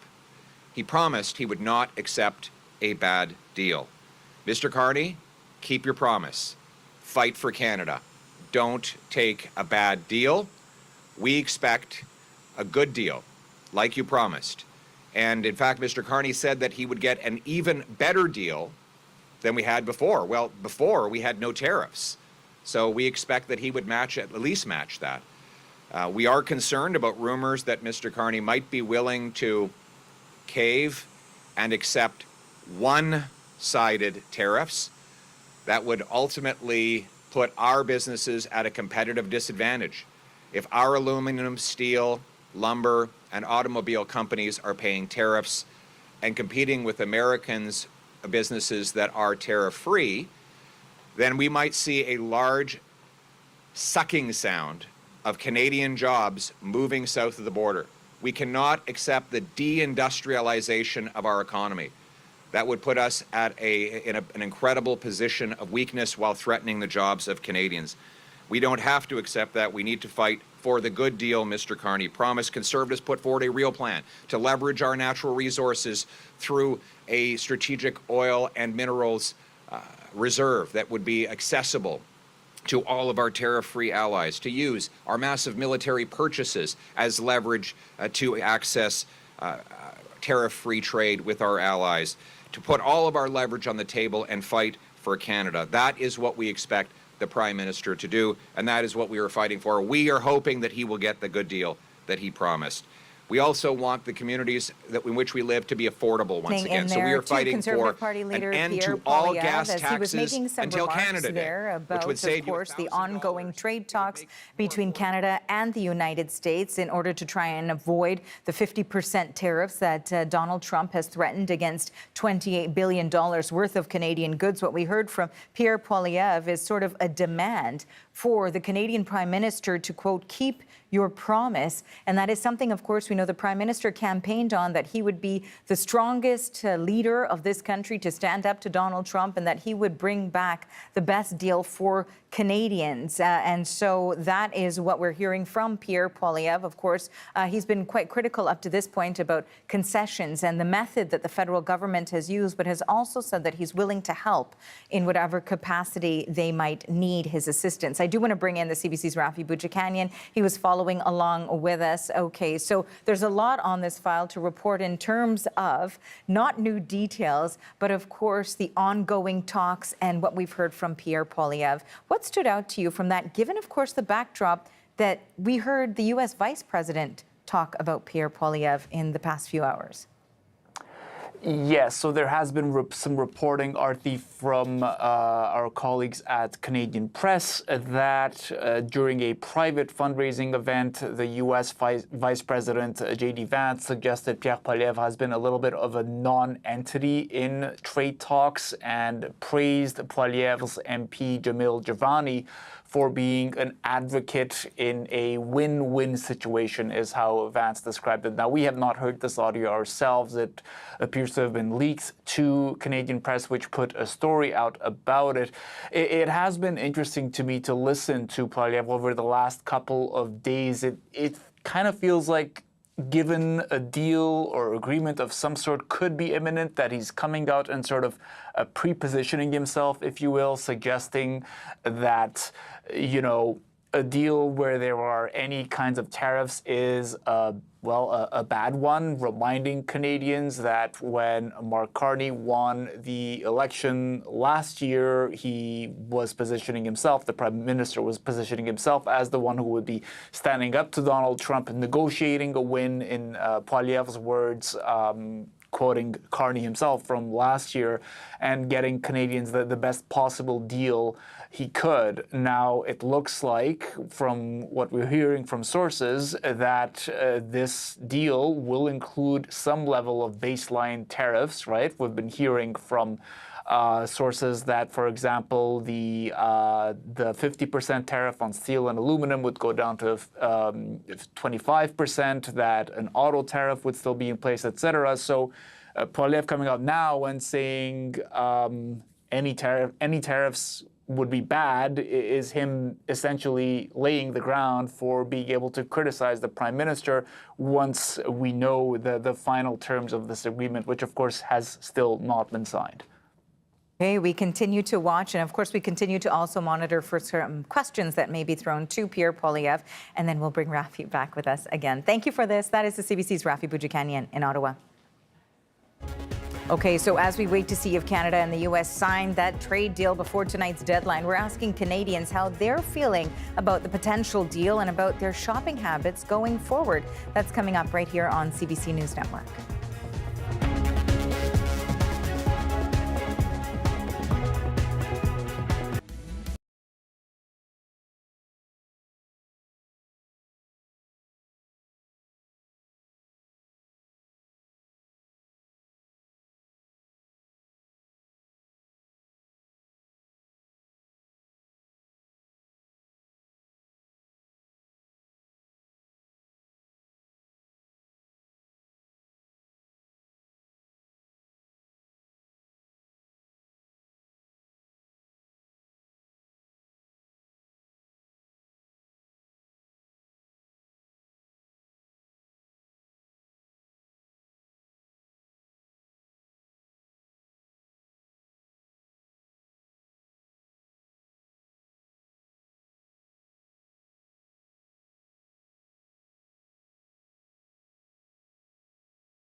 Well, some of the trade issues between Canada and the United States can seem complicated and probably a bit removed from your day-to-day lives. But a lot of Canadians want to take some action, do something to personally respond to threats from the White House, like only buying Canadian. The CBC's Darren McCaffrey is at Union Station in downtown Toronto, sort of surveying people. What are they telling you?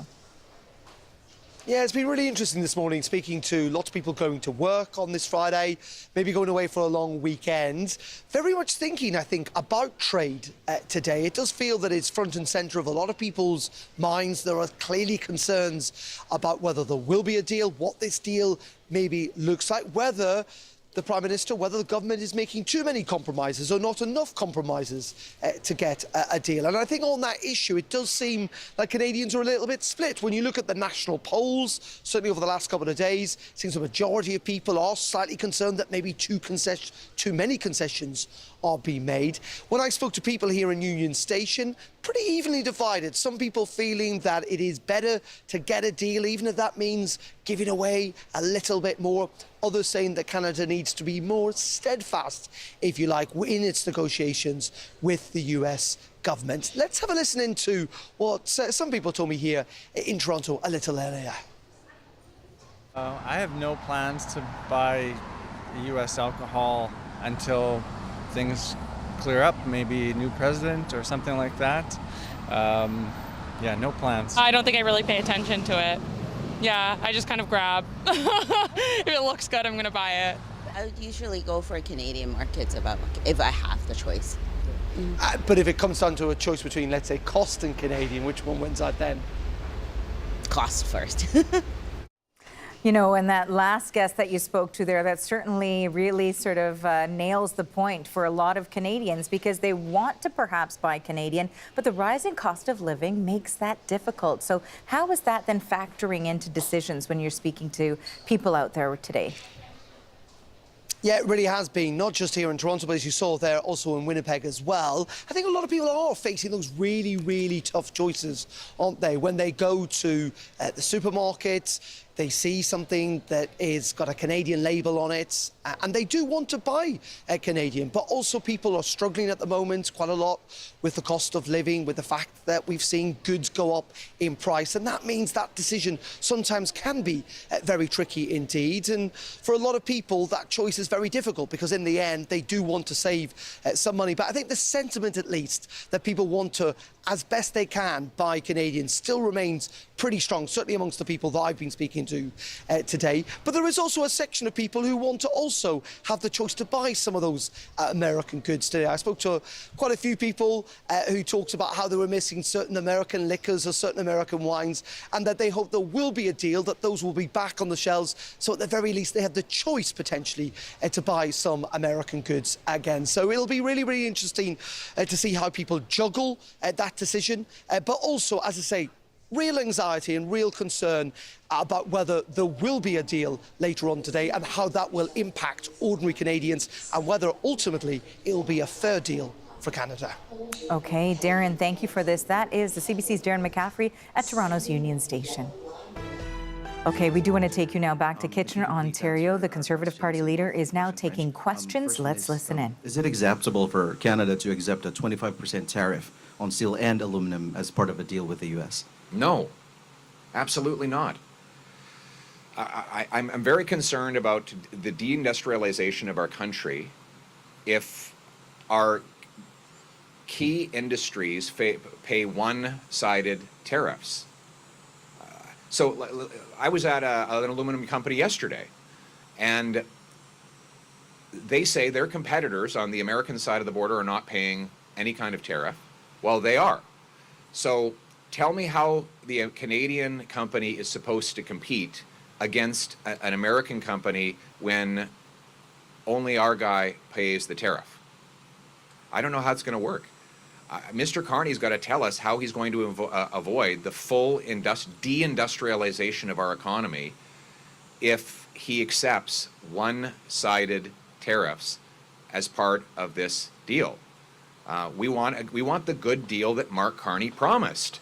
Remember, he said that his entire election campaign was about elbows up, don't accept a bad deal.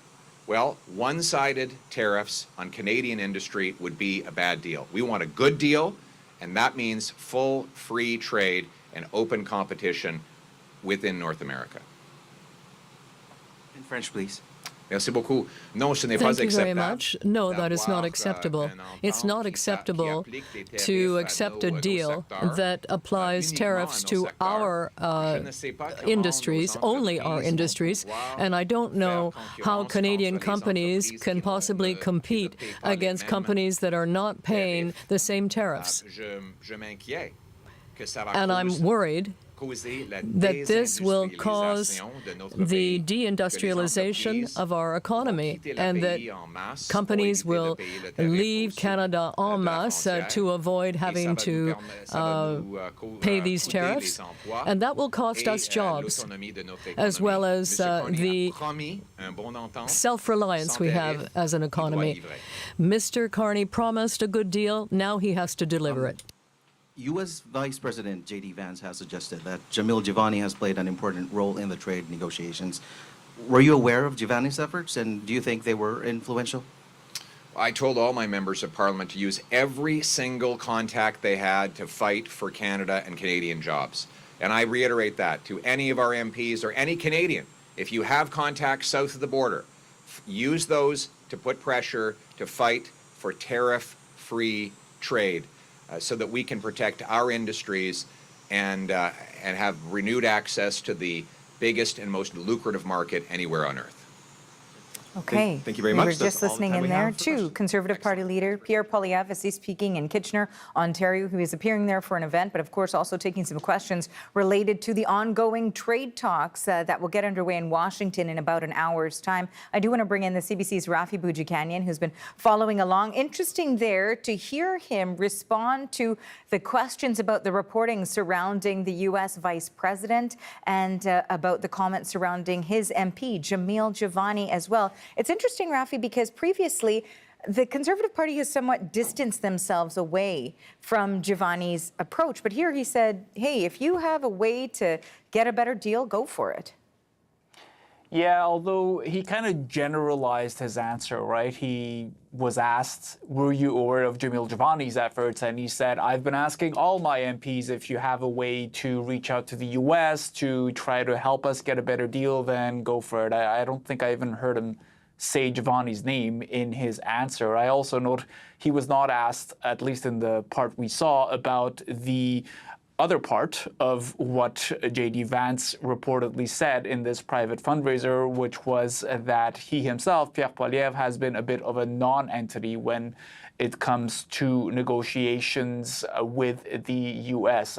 Poilievre did say in another appearance this week that the Prime Minister has not been updating him when it comes to trade talks, that he hasn't been getting information on how that is going. And I also noted the answer he gave to a question about whether a 25% tariff would be acceptable. Not too surprising. He said no. He said he was at an aluminum plant himself yesterday, and workers there were concerned about how they would be able to operate going forward if only one side of the border has a tariff at all. Of course, we don't have final details of what is in this agreement, but sources have been telling us that there could still be a tariff on steel and aluminum, that it would go down from the current 50% to 25%, the very number Poilievre was just asked about.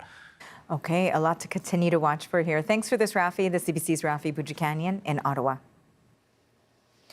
And you can stay on top of the latest developments on trade talks by heading online. We have a live page with minute-by-minute updates from our reporters across the country. You can find it on the CBC News app and on our website, CBCNews.ca. Now stay with us. We're back in a moment.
Canada's potential deal with the United States follows a dramatic period of intense negotiations. But some trade experts say the Carney government's confrontational style didn't help. The CBC's Eli Glasner looks at Mexico's approach.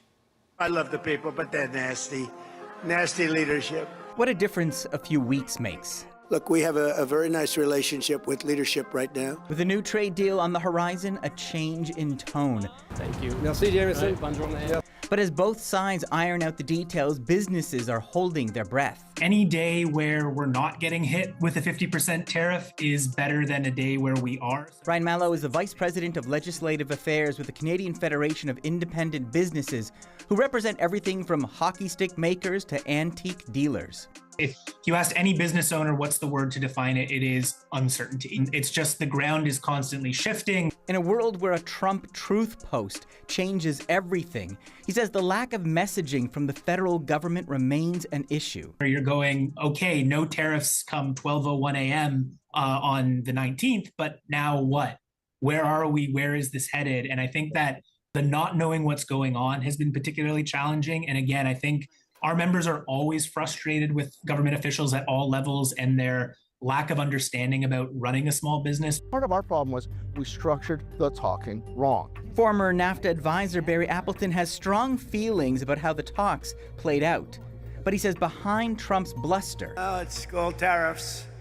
I said my favorite word in the whole dictionary is tariff. ...is a tool to outmaneuver Canada. But they got a good trick. And the trick is they have these things called industry trade advisory committees. They have up to 700 people on Slack connected and they're security cleared. Appleton says Canada used to have something similar, but the sectoral advisory groups on international trade were dismantled in 2013. And you know what? We could recreate that in weeks. Well, Ottawa announced a new ministerial advisory committee in April. He says Canada is still getting outplayed at the negotiating table. When they walk in the room, they've got some of the greatest experts in the entire world connected in real time. You don't need AI when you've got the eye. They've got the real intelligence in real time. And that makes it uneven, but that's our choice. Look at the Mexicans. He also says we could learn a lot from the other American neighbor who've been negotiating with the U.S. for over a year. They have equally bad situation.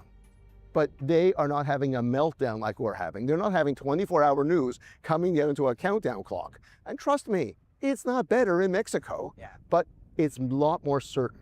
You're making the case that if you're actually more transparent about what's happening and Canadians are more read in on where the negotiations are, that is actually better for everyone. The case studies that we look at, and I study and teach the areas of looking at other successful and unsuccessful trade negotiations.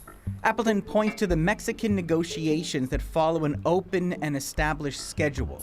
Well, what they got were structured talks, so everybody knew in advance when they were going to be. They also had agendas that were public, so we knew the issues that were being talked about. In Canada, we knew nothing.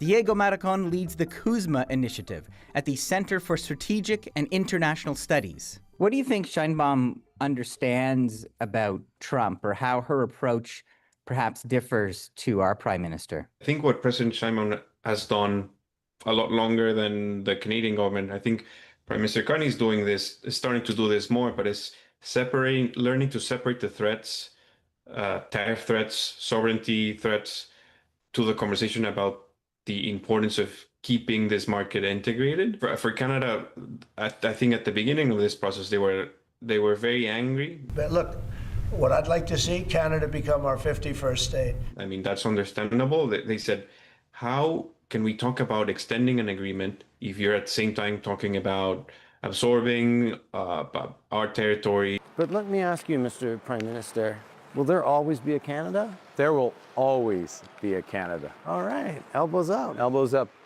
And I think President Sheinbaum understood that was just a negotiating tactic. That didn't mean necessarily that those things were going to happen. Maricon says there's another critical difference: no retaliatory tariffs. Even if Mexico were to retaliate, and they have the tools, and legally they could have done that through the WTO or through USMCA, I think they understood that retaliation wasn't the right avenue, given the person that occupies the White House presently. Instead of raising the ire of the U.S., Appleton says Canada should use another negotiating tool. We call it snapback. Right. We don't have to sit there and retaliate. If they don't meet the condition, automatically the retaliatory tariff or the old position comes back.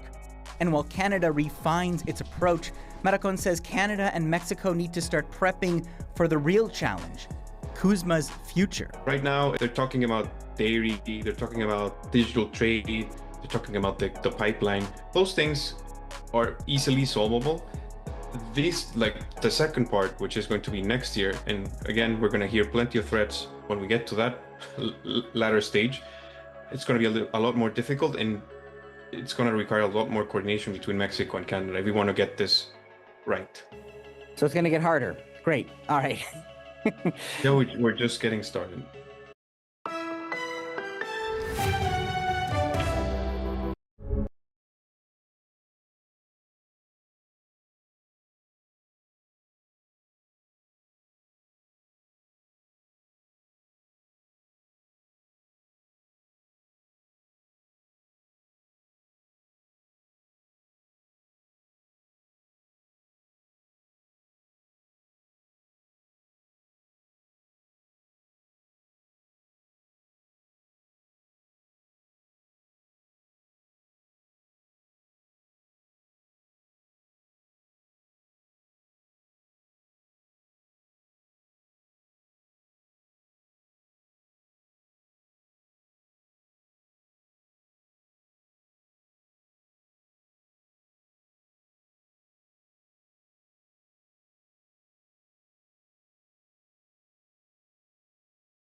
You're looking live at the office of the U.S. Trade Representative in Washington. And next hour, this is where Canada-U.S. Trade Minister Dominic LeBlanc and his American counterpart, Jameson Greer, will resume their negotiations. Now, their meeting was originally supposed to be this hour, but we know that it has been pushed back. Now, yesterday's meeting between the two ran close to 3 hours, and the push to nail down a final deal continues today ahead of Donald Trump's revised tariff deadline tonight. So as those talks continue, the auto sector in this country appears to be facing another moment of reckoning. The tentative agreement on the table right now suggests the headline tariff will be reduced from 25% to 15%, but it's still a serious blow to an industry that has taken a number of hits since Donald Trump's second term began. Earlier today, we asked Daniel Tisch, the president and CEO of the Ontario Chamber of Commerce, for his reaction. The rumors are true. It's certainly concerning. I think that, the suggestion that auto tariffs might go down from 25% to 15%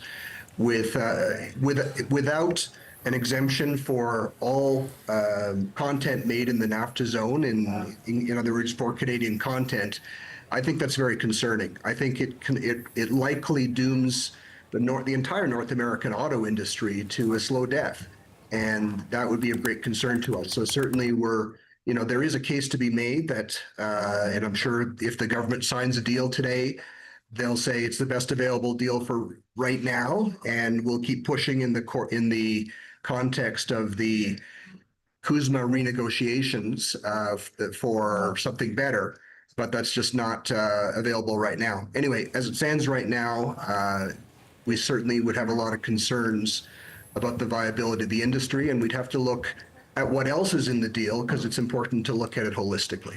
I think that, you know, if we do indeed get the deal as it's rumored to be, it certainly is a signal from the U.S. that they're not interested in a true partnership. And I think what that means is Canada has to take this as a really serious signal that it's not going back to the way it was before.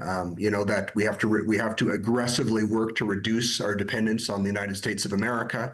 That means building our own economy. It means dismantling internal trade barriers, diversifying our trade, and making Canada, and Ontario in particular, a more attractive place for businesses to invest in themselves.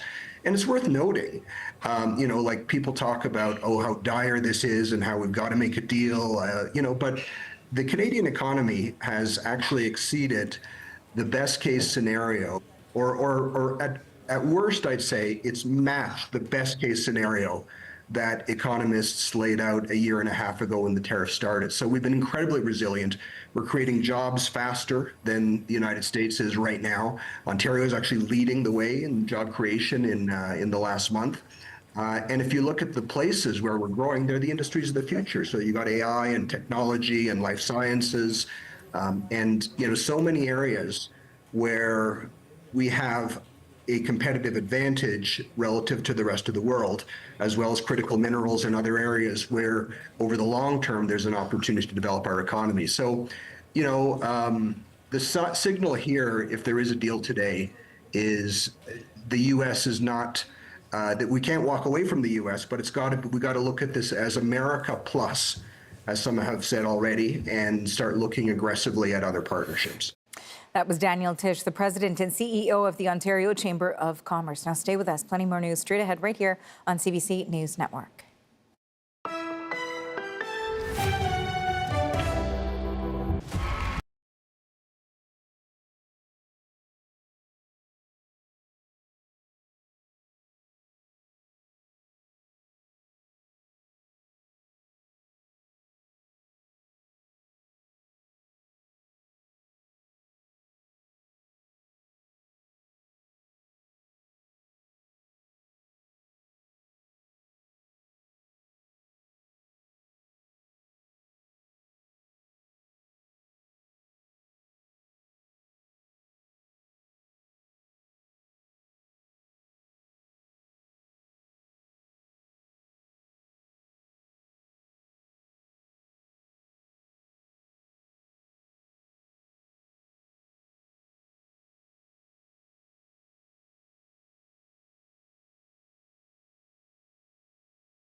Well, we've been asking Canadians from coast to coast to coast for their thoughts on the ongoing trade negotiations between Canada and the United States and how people are feeling across the country. And many of the comments relate to whether U.S. booze should go back on the store shelves. Here are their comments.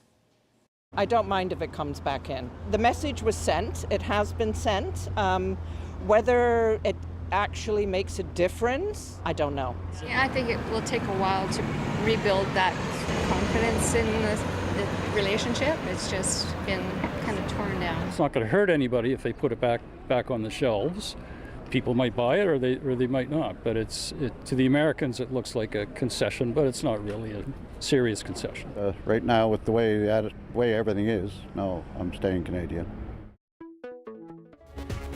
Okay, and we continue our coverage of this top story. There is another look at Washington this hour. We know that Dominic LeBlanc, the minister responsible for Canada-U.S. trade, is attending another meeting with the U.S. trade representative next hour at 11:30 a.m. Eastern Time. We'll continue to track any developments on this story. You're watching CBC News Network.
Hello and welcome inside the CBC Newsroom. I'm Arthi Paul. We begin with another critical meeting in Washington just hours ahead of Donald Trump's latest tariff deadline, midnight Eastern.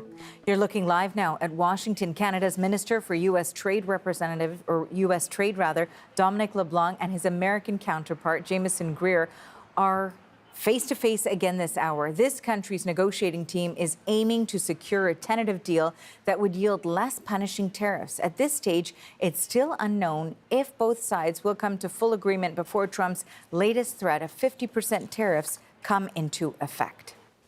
And several of Canada's key industry members are also on standby, anxiously waiting for details about how much Canada might gain or give up in these talks. So let's go through what we know so far about this proposed deal. Only a limited percentage of Canadian steel is getting a lower tariff rate. Sources say steel and aluminum will drop from 50% to 25%. But we're already hearing from businesses who say that amount is just not enough. And can the auto industry survive at a 15% tariff rate? It's expected to drop from 25%, and experts say that decrease is not enough to remain profitable. And then we take a look at the dairy sector. More American products could soon be on Canadian store shelves. Sources say we may see a change in how dairy import licenses are allocated by the government. And we're also hearing from the Conservative Party leader on these trade talks. Pierre Poilievre was speaking with reporters at an event in Southern Ontario last hour, and he was asked about the latest negotiations. He says Prime Minister Mark Carney should deliver on his election promise to get Canada, quote, a good deal. Mr. Carney promised in the last election that he would be elbows up. He promised that he would negotiate a win, in his words. He promised, and I quote, that he could handle Trump. He promised he would not accept a bad deal. Mr. Carney, keep your promise. Fight for Canada. Don't take a bad deal. We expect a good deal, like you promised. Okay, so for more on the comments from the Conservative Party leader, let's bring in the CBC's Rafi Boudjikanian in Ottawa. So not only was he asked, of course, about this trade deal, but also some comments that we've heard involving Pierre Poilievre. Yeah, Arthi, for a couple of days now, the Conservative leader has been coming out and trying to sort of stake his territory as these trade talks are ongoing, as we hear bits and pieces from sources about what is or is not in this new agreement. Pierre Poilievre, of course, trying to remind Canadians of how Mark Carney, the Prime Minister, positioned himself in the election campaign last year as the one who would be standing up to Donald Trump, as we just heard in that clip. But Poilievre himself has been in headlines this week. Our colleagues at Canadian Press have reported that U.S. Vice President J.D. Vance called Poilievre a bit of a non-entity in trade talks and said that Poilievre's own MP, Jamil Jivani, was an advocate for all sides of the deal. Of course, Jivani and Vance go back a ways. They were roommates in university and friends. Poilievre was asked about those numbers you just mentioned at the top of this hour, the reduced tariff rates in steel and aluminum going from 50 to 25, and if they would be good enough. Let's have a listen to what he said. No, absolutely not. I'm very concerned about the deindustrialization of our country if our key industries pay one-sided tariffs. So I was at an aluminum company yesterday, and they say their competitors on the American side of the border are not paying any kind of tariff. Well, they are. So tell me how the Canadian company is supposed to compete against an American company when only our guy pays the tariff. As for those Vance remarks, which we have not heard for ourselves, they were from a private fundraiser and the audio was leaked to Canadian Press. Well, Poilievre was asked about that too, though not about the parts that directly concerned him, just about Jivani's advocacy. And he simply said that he is encouraging all his MPs to get out there and try to help in getting a better deal for Canadians. Okay, Rafi, thank you for breaking it all down for us. That's the CBC's Rafi Boudjikanian in Ottawa. So we've also been reporting that Prime Minister Mark Carney has asked the premiers to return American alcohol to store shelves in their provinces. Manitoba's Wab Kinew has described his request as near begging, while Ontario's Doug Ford, long outspoken on U.S. trade, has remained unusually tight-lipped. The CBC's Brett Ruskin is in Halifax with more on the messaging from the premiers. There is kind of this split. There's a bit of a disagreement between the premiers as to what to do with the kind of the pressure point that many of them have been pushing with the removal of American alcohol from store shelves in their respective provinces. So let's start with Wab Kinew, Premier of Manitoba, talking about kind of the intention of what we should do now when he says that we are in this position of strength during these negotiations. Here's what he had to say. I think Donald Trump is very weak. I think America is weaker around the world today than it was a year ago. He's about to get slaughtered in the midterms, and the cost of living is the #1 issue, and he is completely out of touch with the cost of living of Americans. I think we should fight. I think we've got the upper hand. They're back on their heels right now. They're coming to us for a deal, and so I think we should fight. And so that is the Manitoba Premier. We also heard from the Premier of Quebec with Christine Frechette saying that she hasn't made a decision as of yet as to whether American alcohol will be on store shelves. She's still waiting to see because it is kind of that main bargaining chip that provinces have to use and to try to, use that pressure point that Americans have responded to negatively in many cases. But we have heard again the request come in from the Prime Minister saying, hey, we'd like for the sake of these ongoing negotiations for the provinces to return U.S. booze to those store shelves nationwide. Arthi. And Brett, you are in the Maritimes. So what are we hearing from the premiers of those provinces and their stance on taking on U.S. booze once again? Sure. Yeah, we heard from Tim Houston, the Premier of Nova Scotia, who said that he's willing to put his own personal politics aside and to comply and cooperate with Prime Minister Mark Carney's request to premiers to put American alcohol back on store shelves, saying if it's for the good of the country, he's game to help out for the country nationwide. Same idea over on Prince Edward Island with Rob Lance there, the Premier of PEI, saying, hey, we are going to put American alcohol back on store shelves, but that doesn't mean that islanders necessarily are going to or have to buy this American product. And then finally, we heard from Susan Holt, the Premier of New Brunswick, talking about how she hasn't made a decision yet as to whether or not, if or when American alcohol will be back. Here's what she had to say.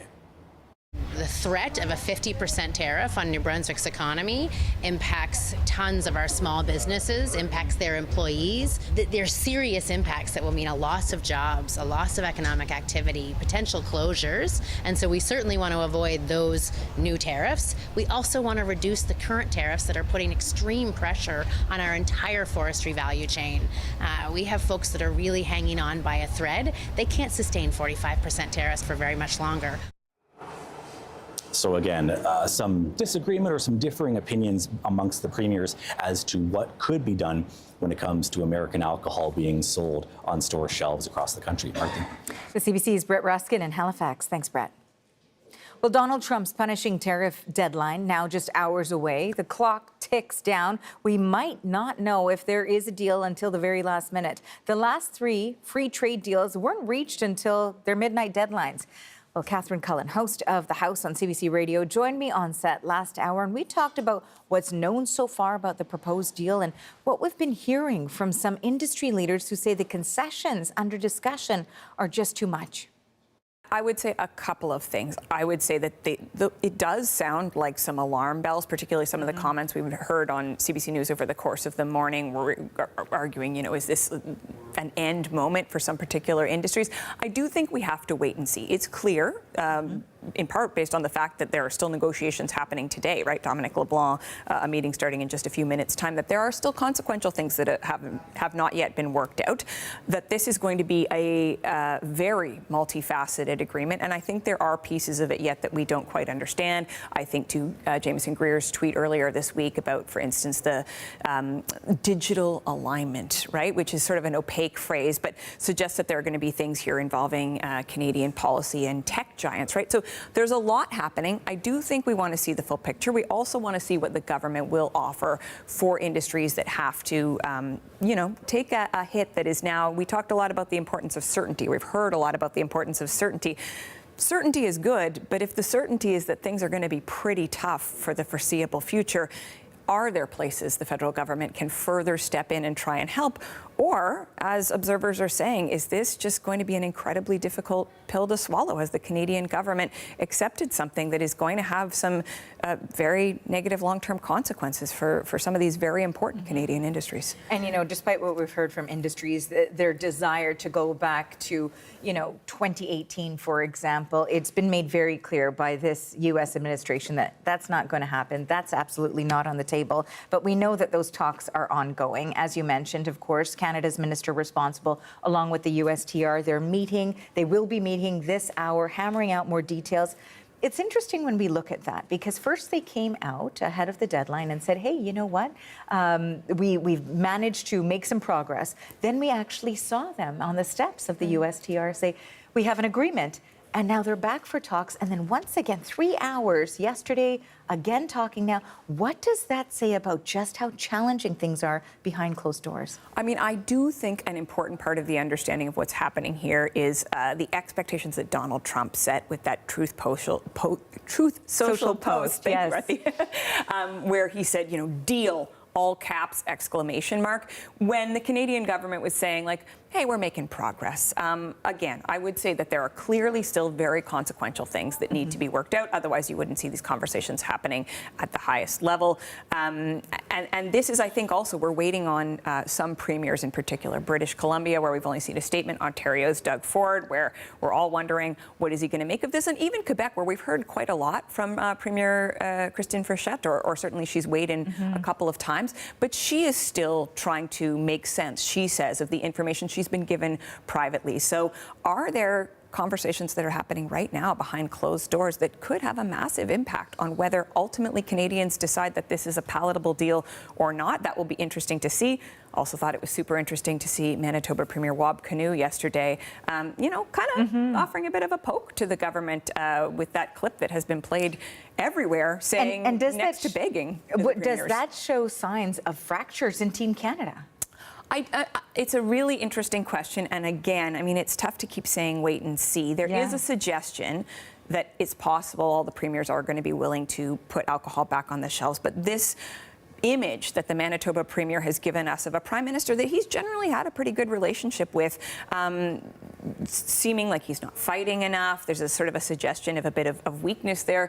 Wab Kinew went on to say that, what's been most effective with the Americans? It was taking alcohol off the shelves, and it was some of the rules around procurement that have kept the Americans out. And he's like, well, look what's ticked them off. That is clearly not unanimity. We heard from Tim Houston yesterday on Power and Politics, Nova Scotia Premier, saying, I don't know, I was in that meeting. That's not what I saw. It didn't look next to begging to me, but not a great moment, certainly for the Prime Minister. I'm very interested to see, aren't we all interested to see how he is going to try to frame all of this and the pitch he's going to make to Canadians. We know it's not going to be deal, exclamation mark, victory, victory, victory, but what do you say to Canadians to suggest this is the best we could do? This is not a bad deal, right? He's always said no deal better than a bad deal.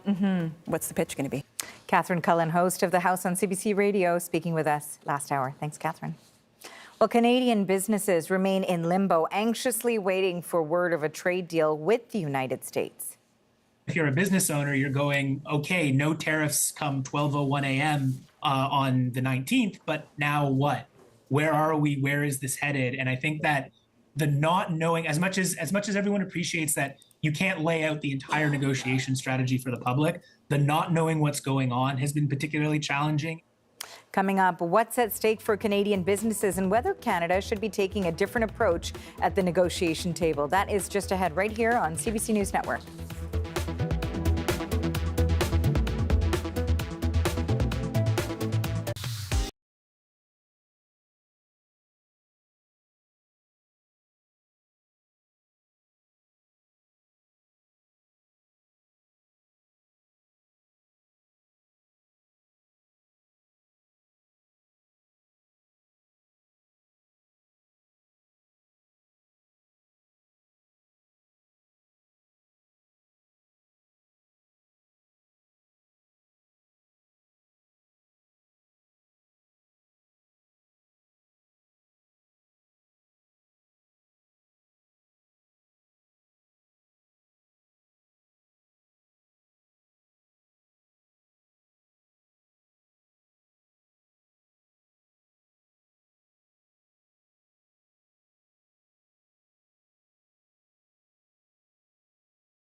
You are looking live at the office of the U.S. Trade Representative. Minutes from now at 11:30 a.m. Eastern Time, Canada's minister responsible for U.S. trade, Dominic LeBlanc, is expected to meet with his American counterpart, Jamieson Greer. Now, from our understanding, they will be hammering out the final details of a trade agreement. The goal is to strike a deal ahead of President Donald Trump's midnight Eastern deadline of 50% tariffs slapped on about $28 billion worth of Canadian goods. So, as Canada looks to finalize a trade deal before midnight Eastern tonight, some experts warn that Canada may be at risk of being outsmarted at the negotiation table. For more on that, let's bring in the CBC's Eli Glasner. He's been looking deeper into this. Okay, so you've been doing some interviews. What do people believe Canada could have done differently? Last Sunday, I talked to a guy named Barry Appleton. Now, he was a NAFTA negotiator who worked with Ontario and BC. He's testified in front of the World Trade Organization. He's gone to Washington.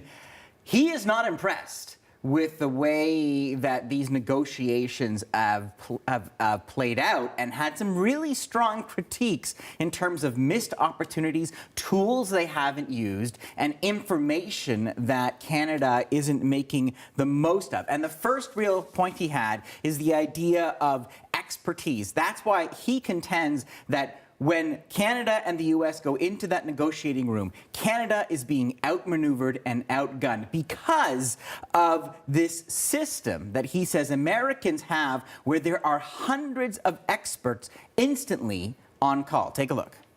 But they got a good trick, and the trick is they have these things called industry trade advisory committees. They have up to 700 people on Slack, connected in, they're security cleared, connected in. Now, Canada did have something similar, but we disbanded it in 2013. It was called the Sectoral Advisory Groups. There is something new called the Ministerial Advisory Committee that was created in April. Evidently, Mr. Appleton not so impressed with that. But I think a big part of what he's been saying, Arthi, is more transparency. And he actually compared the way these talks have been going to what happened with the Gordie Howe Bridge, where originally there was kind of a vague contract that, you know, the Canadian authorities releasing, okay, this is how it's going to work. But then when the real details came out and we got a closer look, there was quite the response. He said this is the same thing that is happening now with the trade talks, and this is where he really points to the way that Mexico operates, where they have been in talks also with the United States for over a year now, but they have diffused the drama, all the suspense about what's talking about, what's on the table, because they have a scheduled series of talks, it's on a calendar, and the agenda is open to the public. Take a look. Well, what they got were structured talks, so everybody knew in advance when they were going to be. That took a lot of the certainty into the system and the uncertainty out of the system, so people weren't as freaked. They also had agendas that were public, so we knew the issues that were being talked about. In Canada, we knew nothing. So he's clearly a fan of the approach that's being taken by the Mexican officials when it comes to these sorts of discussions. In Mexico, how closely are they watching what's happening with Canada and the U.S.? Very closely. So I was very curious after his comments about Mexico. So I talked to him. Diego Mariquin, he is kind of the Kuzma lead at the Center for Strategic and International Studies. He arrived in Washington about 8 years ago from Mexico. And like all of us, he was following the trade deadlines, seeing what's happening to Canada. And now the thing is, in a way, our fates are similar but different. Both Canada and Mexico have a lot at stake. But President Sheinbaum, Diego was telling me, has taken a very different kind of approach. So this is Diego Mariquin, and talking about one of the real important difference of how things are different is that Mexico didn't have those retaliatory tariffs. Take a look. Even if Mexico were to retaliate, and they have the tools, and legally they could have done that through the WTO or through USMCA, I think they understood that retaliation wasn't the right avenue, given the person that occupies the White House presently. American was saying, like, again, like there are similarities. Both countries were looking at threats of our sovereignty. Trump's always talking about the 51st state. You've got the maps of our borders changing. Mexico, Trump's talking about actually attacking drug cartels inside Mexican borders. So there are these kind of provocative statements, but Sheinbaum, the president of Mexico, has stayed kind of focused, and perhaps that has helped kind of bring down the temperature of the debate. Take a look. What President Sheinbaum has done a lot longer than the Canadian government. I think Prime Minister Carney is doing this, is starting to do this more, but it's learning to separate the threats, tariff threats, sovereignty threats, to the conversation about the importance of keeping this market integrated.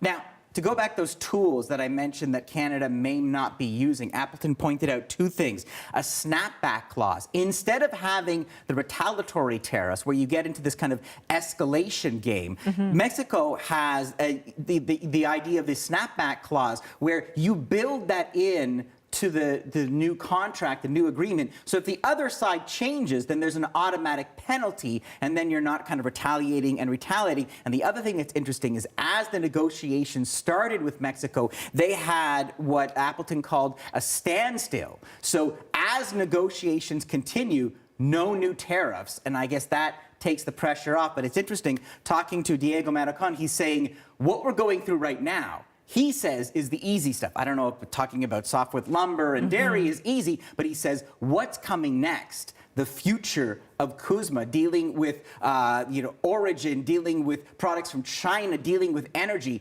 that is where it's going to actually get even more challenging. And he says Canada and Mexico need to unite and learn how to cooperate against America. Okay, very interesting. Thank you for this. That is the CBC's Eli Glasner reporting.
We want to show you another live look to Washington right now. That's the office of the U.S. Trade Representative in the U.S. Capitol. We know that Canada's U.S. Trade Minister, Dominic LeBlanc, is expected to arrive there any moment now, really, in order to continue their trade discussions between the Canadian and American counterparts. We know that there is a deadline tonight, midnight, for tariffs to come into effect on $28 billion worth of Canadian goods if, in fact, an agreement is not reached. So we continue to track that. And of course, we also continue to have conversations about what the future could hold with tariffs. Tariff fluctuations and trade uncertainty have been at the center of the Canada-U.S. relationship for more than a year now. But have these tariffs become a permanent fixture that would stick around even after the Trump administration? For more on that, we've reached Heather Hurlbert in Tacoma Park, Maryland. She is an associate fellow at the U.S. and North American program at Chatham House, a London-based global research institute. And she was also serving as chief of staff to the U.S. Trade Representative from 2022 to 2024. Thank you so much for joining us today. Thanks for having me. Always fun to see the old office. Well, I'm wondering, in terms of these discussions that we know will be taking place in just a few minutes now, we're expecting the Canadian and U.S. counterparts to sit down. How contentious would it be? How much pressure is it on these talks when there's this deadline looming? Well, I think we should remember that U.S.-Canadian trade talks are always contentious, even in more normal times. And the issues that they're discussing are issues that American and Canadian businesses and workers have had really strong feelings about even before President Trump and his particular negotiating style pushed this in the way it has. So my guess is we are stuck on a couple last minute points that are hard for one or both sides that are probably pretty familiar, right? So dairy, our countries have been fighting about dairy for a long time.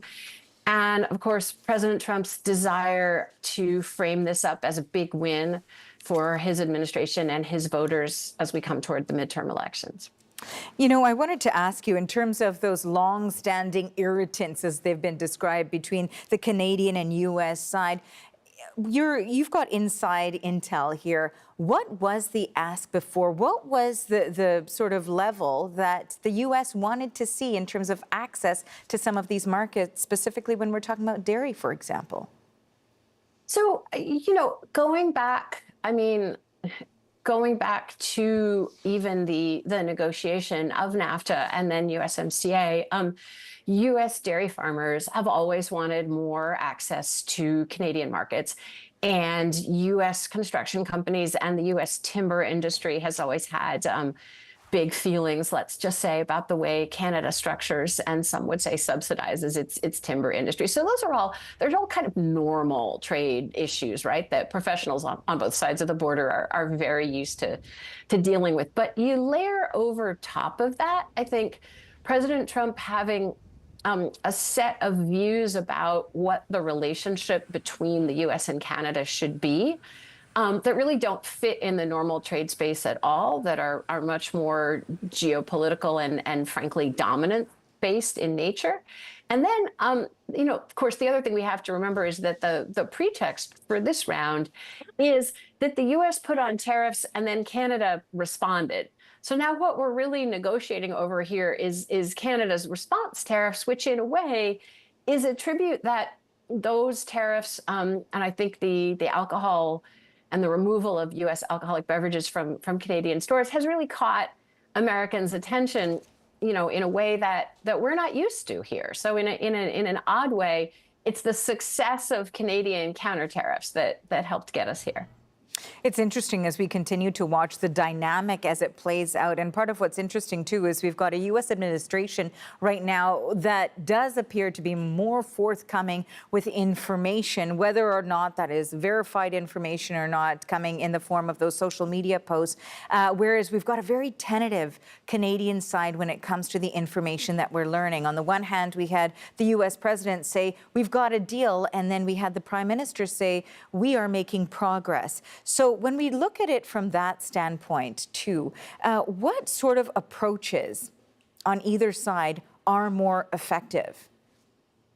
Well, I'll say in this go round, Trump is taking advantage of the fact that the issues we're negotiating don't require state and local level buy-in on our side, but they do on your side. Obviously, Carney has to talk to his premiers to actually get alcohol back on Canadian shelves, and so that gives Trump a lever, and he's very astutely using it. On the other hand, Carney, although it's harder for him, has the advantage of a Canadian public that has tended to be quite unified behind him around these questions.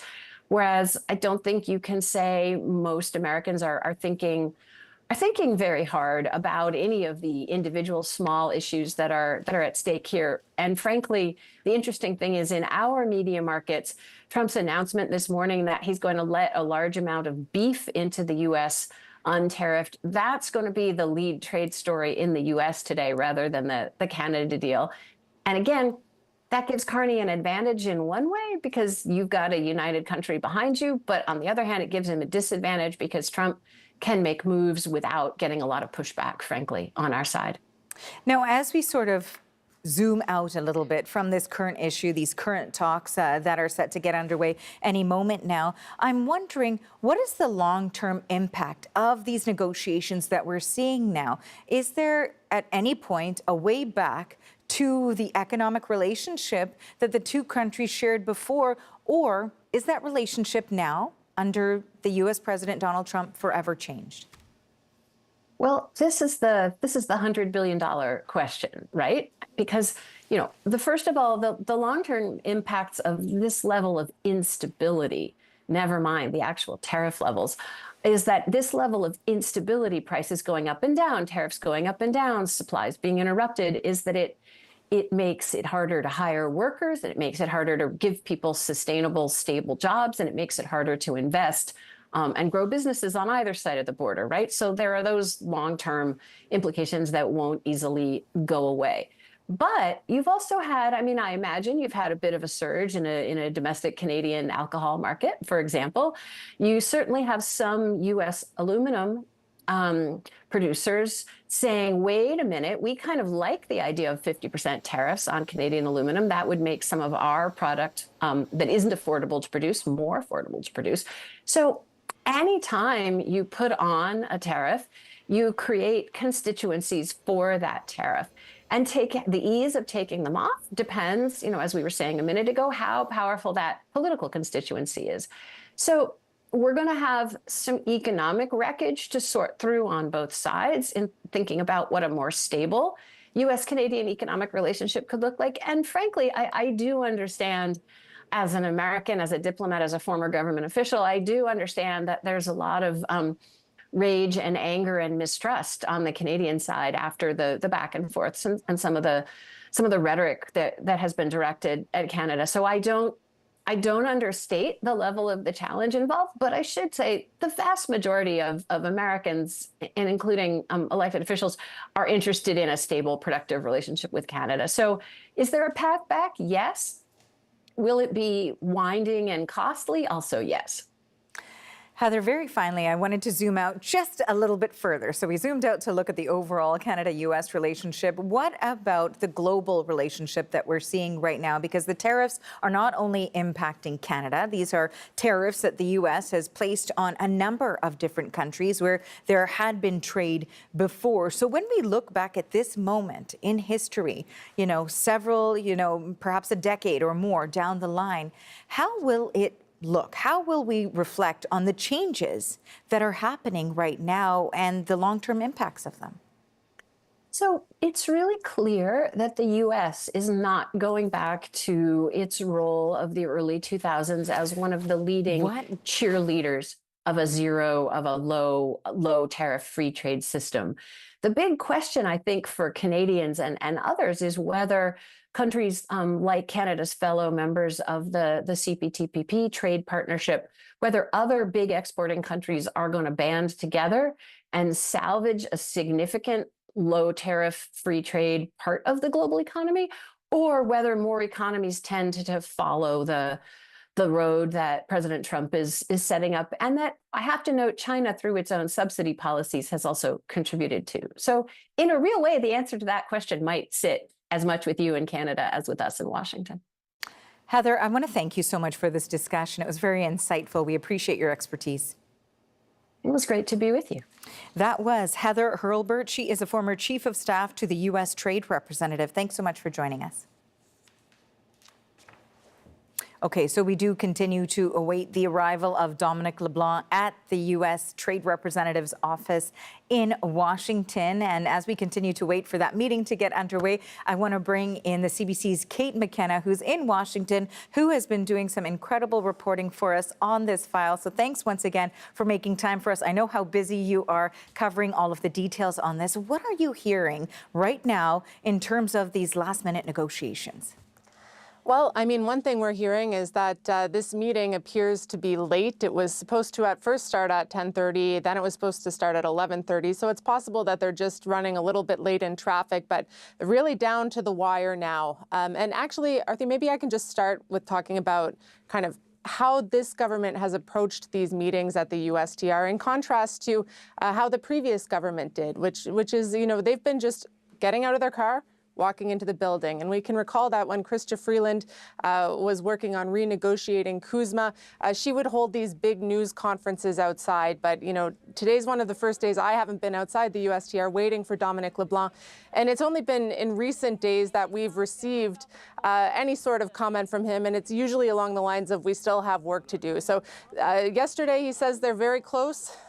We've been hearing some trickles of details that have been coming out of things that could be or are expected to be part of this deal if it is finalized before midnight today. And so we are expecting to see some sectoral relief in steel, aluminum, and auto.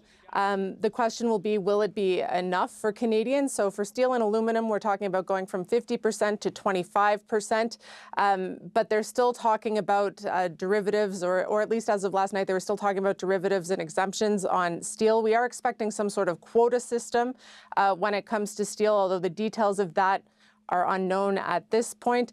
And on auto, and this is, I think, perhaps the most interesting so far, they're looking at going from 25% to 15% with exemptions for U.S.-made parts. Now, we know Canada was pushing to have U.S. and Canada-made parts exempted because that would actually change the kind of effective tariff rate significantly. Some people in the auto sector are saying right now, if it's just U.S.-made parts, then essentially automakers in Canada will not be able to make a profit. So in places like Ontario, you know, we haven't heard yet from Doug Ford where he is on this deal, but that could have a massive effect on the market. And it'll be interesting to see how Mark Carney does sell this deal when he comes out to speak about it, which he hasn't yet, right? Like we've received a statement from him, but Donald Trump has come out and said, we have a deal. It's a good deal for both sides. There are concessions on both sides. He is saying that Keystone XL, a pipeline running from Alberta into the United States, is set to be revived. Again, that hasn't been confirmed by any Canadian official, but we do know that the U.S. wanted more integration between Canada and the U.S. on security, on critical minerals, and on energy. So that would fall under the energy bucket. But then there are other questions about what Canada is conceding, and at this point we don't know. And to me, it's not clear if that's fully decided yet, because we are still having meetings, you know, just hours ahead of this looming midnight deadline. We'll have to see what comes out of all of that. And I know, of course, you'll be the first to know. Thanks so much for this, Kate. That is the CBC's Kate McKenna. She's been reporting for us from Washington.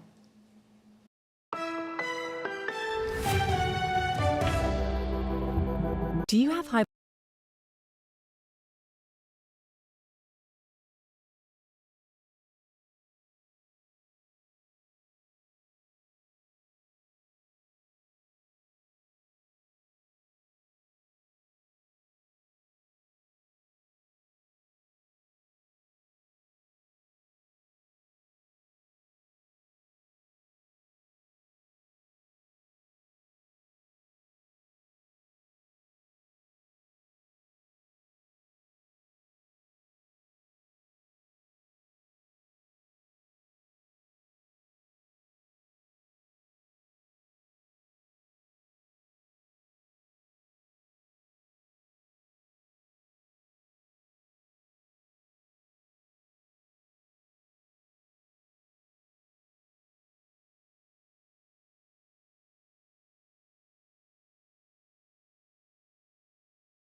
You're looking at Washington this hour. Trade talks between the Canadian-U.S. Trade Minister Dominic LeBlanc and the American counterpart Jamieson Greer are set to resume this hour. Their meeting yesterday ran about 3 hours after only being expected to last 30 minutes.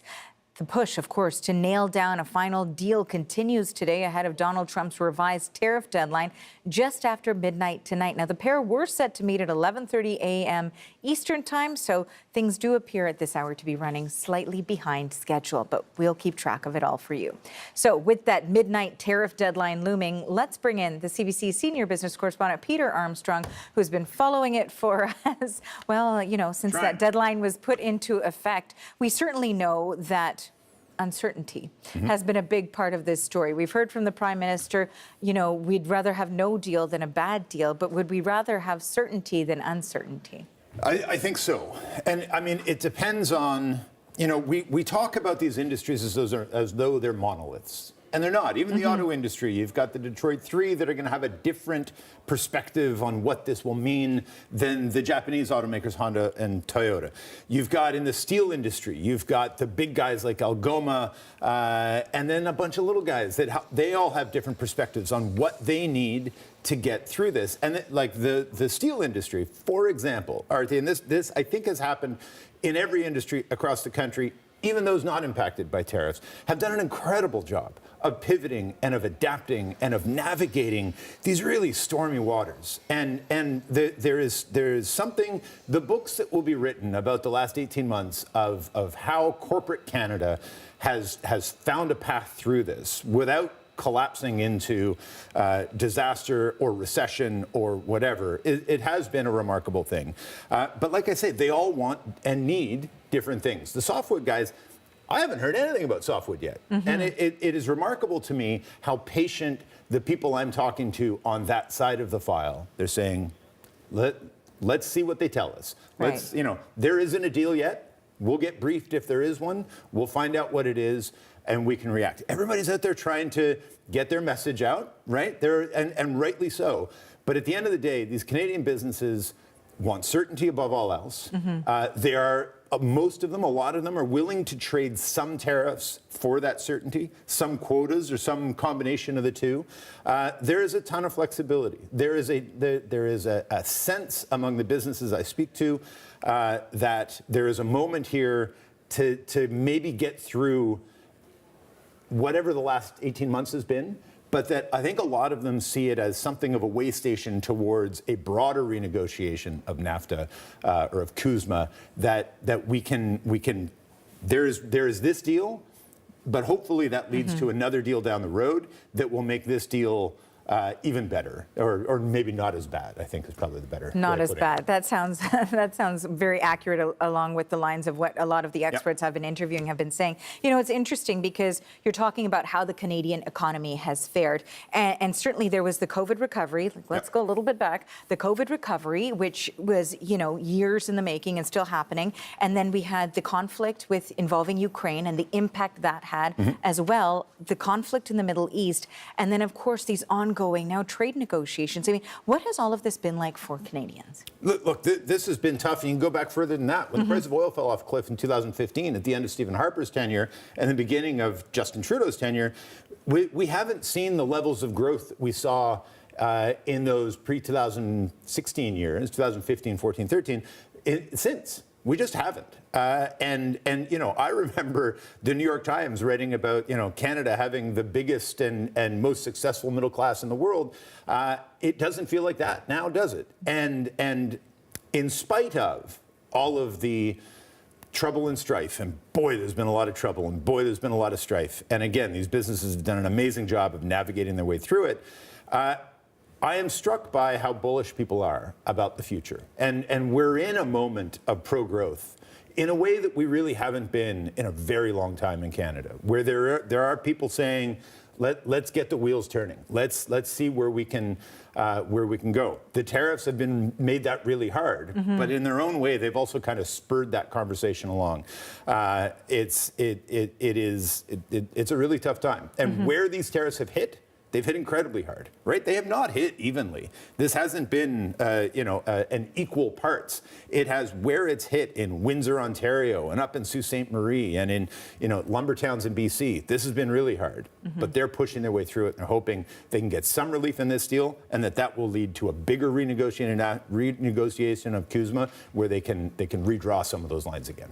Well, the waiting continues for any details on that front. Thanks for this, Peter. That is CBC Senior Business Correspondent Peter Armstrong.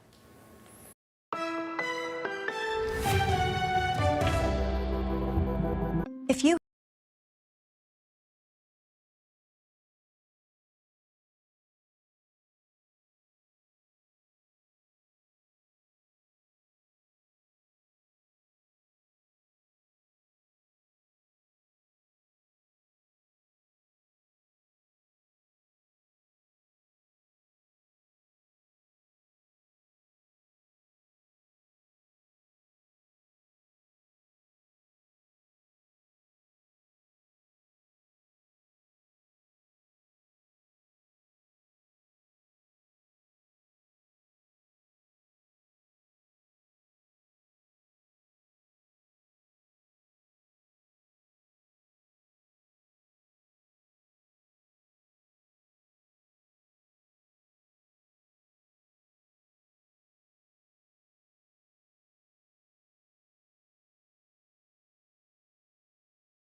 Here now, a live look at Ottawa and Washington. We know that Canada and U.S. trade negotiators are meeting once again today, trying to finalize a trade deal to avert a new round of American tariffs. We are told they're very close to an agreement. Now, if the talks fail, 50% levies would be imposed on nearly $30 billion worth of Canadian goods.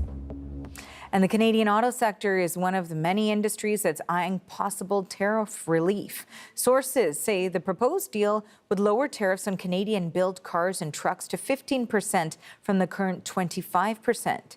Greg Mordieu is an associate professor in the Faculty of Engineering at McMaster University, and he says some industry insiders are underwhelmed by the numbers.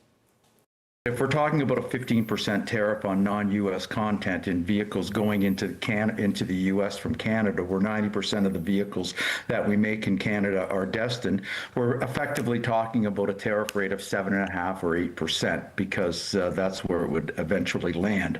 And the problem with that is 7.5% or 8% erases the margins on vehicle production, and the automakers are not nonprofit enterprises, and it becomes very difficult. Just to give you some context, an assembly plant is responsible for about 15% of the value of the final value added of a car, and about half of that comes in the form of labor.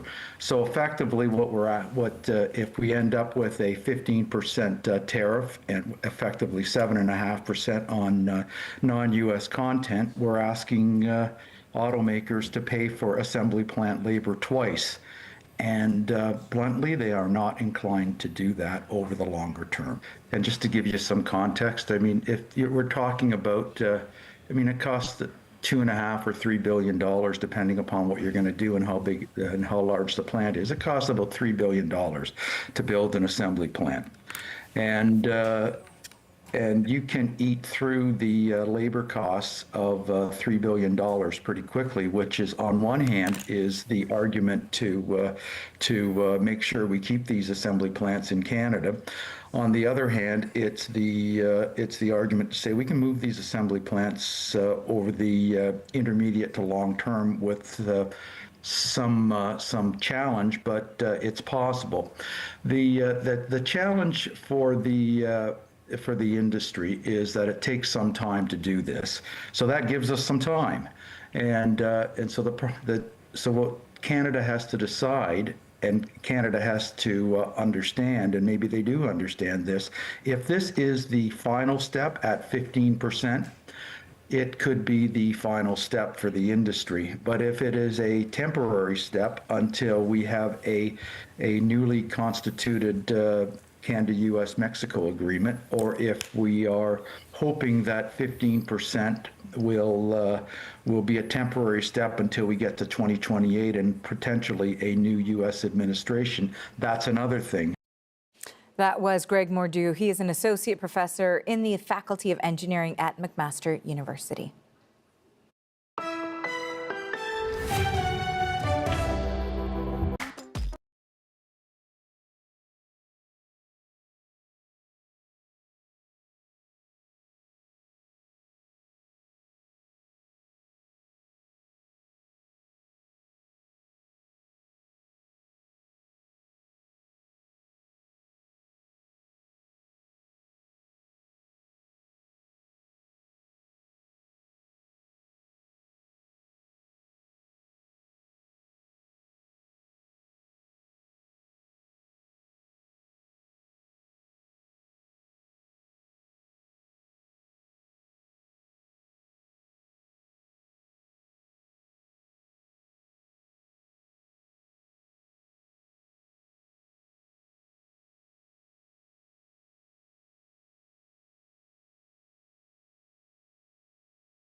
There's another look at Washington and the Office of the U.S. Trade Representative. We know that Dominic LeBlanc, the minister responsible for Canada-U.S. trade, is expected to attend another meeting with his counterpart there any minute now. There are talks, and their talks are aimed at finalizing a trade deal ahead of tonight's midnight Eastern deadline. That's when a new round of 50% tariffs on Canadian goods, $28 billion worth of Canadian goods, could take effect. Now, that meeting was scheduled to start about 25 minutes ago, but it appears to be running late. Already today, we've also heard from Pierre Poilievre, who has challenged the president, or the prime minister rather, to keep his promise on finding a good deal for Canadians. You're watching CBC News Network.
Hello and welcome inside the CBC Newsroom. I'm Arthi Paul. We begin with another critical meeting in Washington, just hours ahead of Donald Trump's latest tariff deadline at midnight Eastern.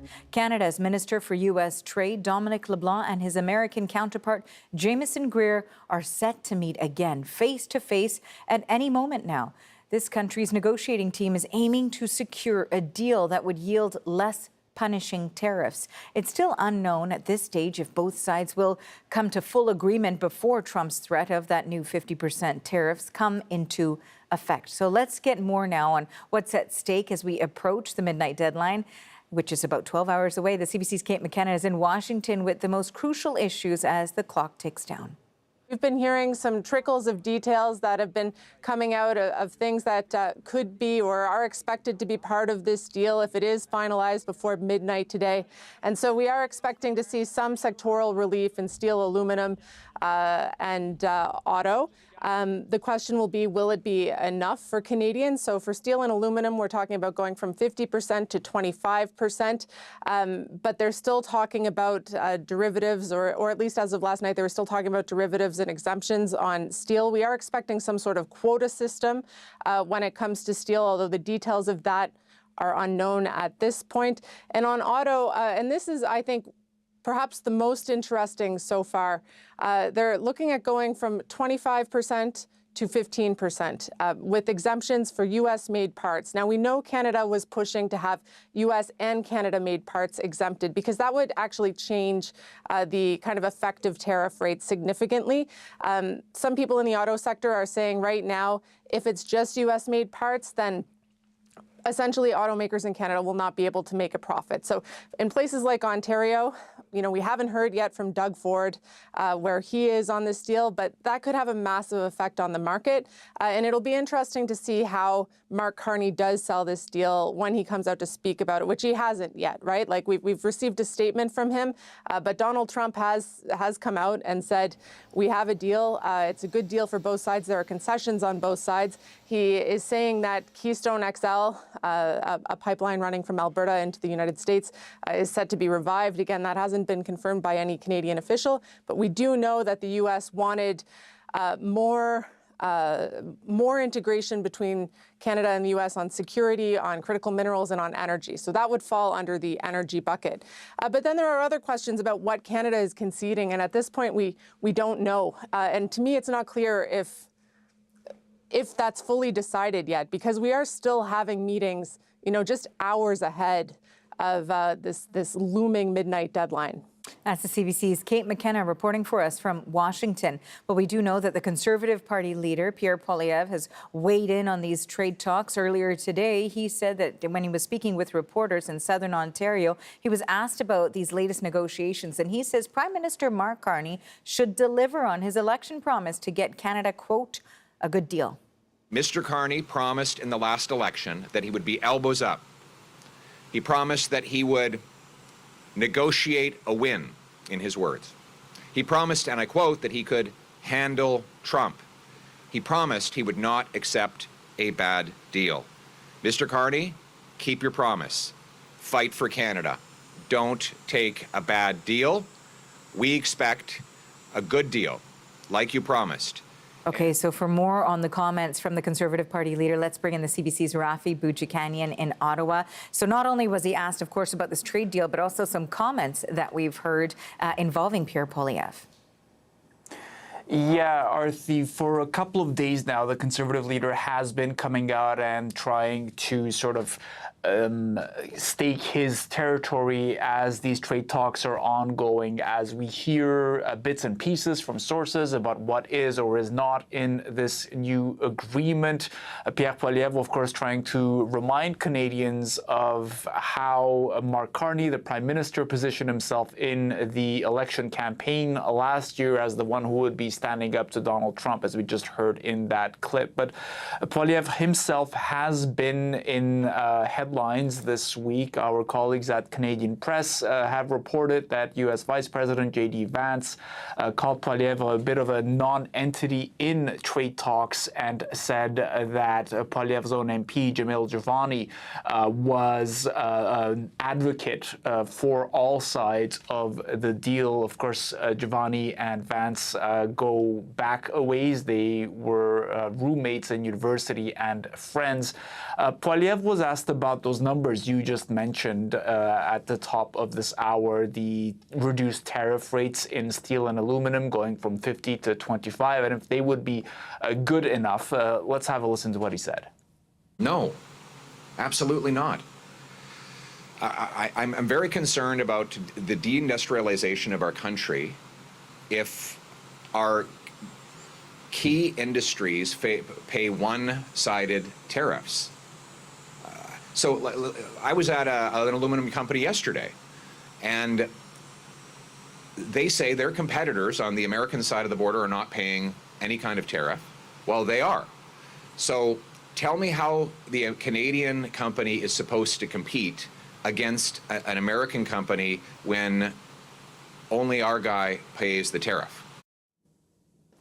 As for those Vance remarks, which we have not heard for ourselves, they were from a private fundraiser and the audio was leaked to Canadian Press. Well, Poilievre was asked about that too, though not about the parts that directly concerned him, just about Javani's advocacy. And he simply said that he is encouraging all his MPs to get out there and try to help in getting a better deal for Canadians.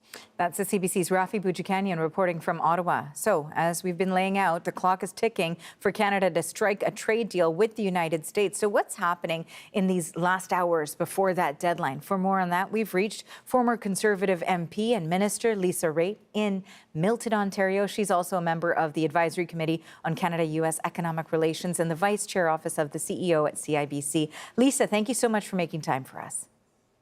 Pleasure to talk to you, Arthi.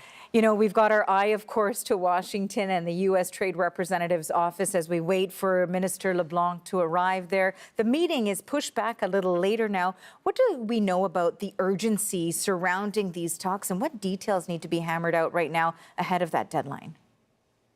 I think you've covered it all this morning really well, quite frankly. I mean, we have 12 hours until the Section 338 tariffs bite onto important, I would say, sectors of the Canadian economy.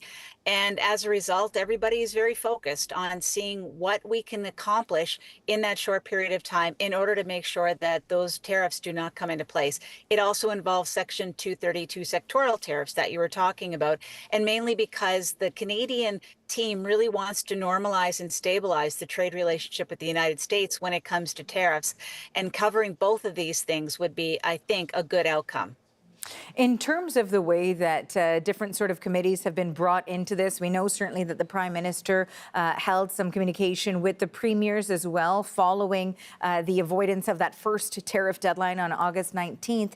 Is there anything scheduled right now for the Advisory Committee, which you're a part of, to be briefed on what the details are surrounding this and whether or not there is a likelihood that this new deadline will be avoided? There is nothing planned on the books, and nor should there be planned on the books for the Advisory Council.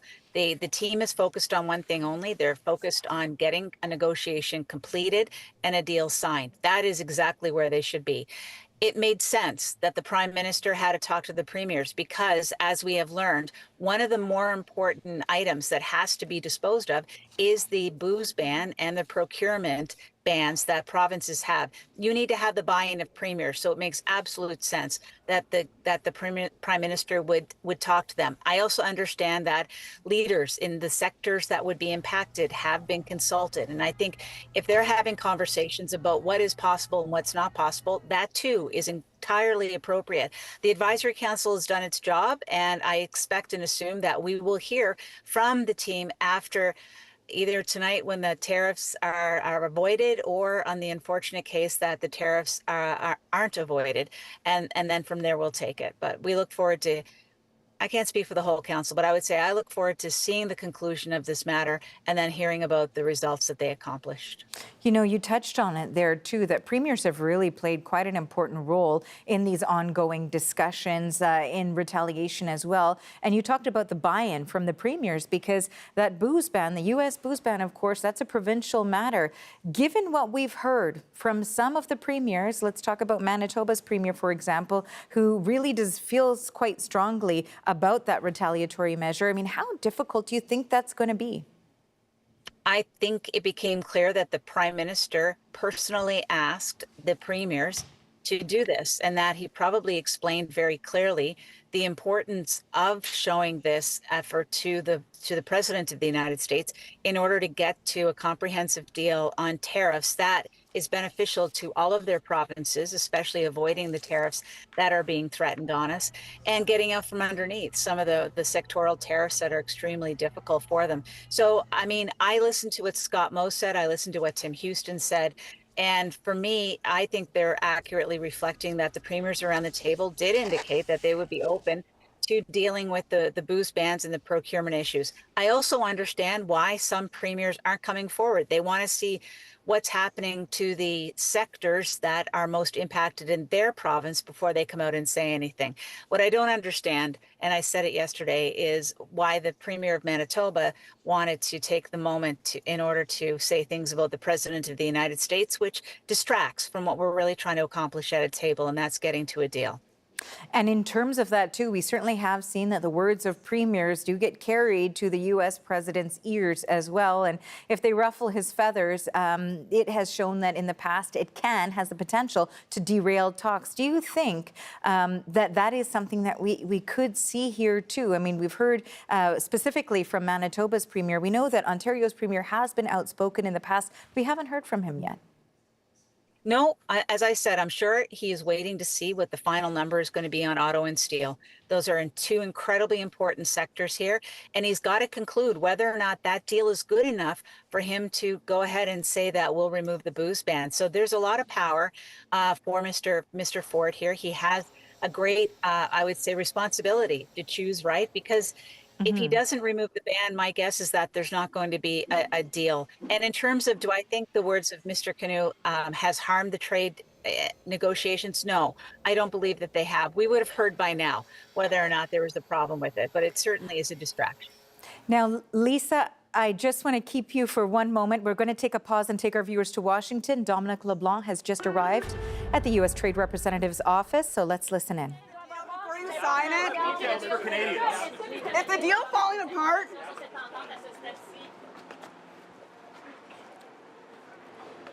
So what we got there is a lot of questions and not a whole lot of clarity yet from the minister. Of course, we know that he is having those discussions with the U.S. Trade Representative. Lisa Raitt, I do want to bring you back into our conversation, but wanted to take our viewers there just in case we got some clarity from the minister. You know, finally, I wanted to ask you, in terms of the remarks that we've heard so far today from the Conservative Party leader, Pierre Poilievre, because he was speaking at an engagement in Kitchener, Ontario, and he essentially said that, you know, I'm urging the Prime Minister to come back and deliver on what he promised. We want to see a good deal here, but also saying that something like that has been reported, that 50% tariff on certain sectors would be slashed to 25%. That's some source reporting done by the CBC. I'm wondering, he says, that's not acceptable. At what stage do you think that there should be an acceptance for some of the concessions? And you know, I don't think, of course, the industry, well, actually, I know from talking to a lot of them, that they're not happy with that. That's right. And you put your finger on it at the end. What Mr. Poilievre is saying in terms of we want zero tariffs, this is exactly what the president of Unifor is saying. You know, Ms. Payne is saying we want zero tariff. That's what we need to have. That's the bargain, and that's how we should push. Those voices are important to hear.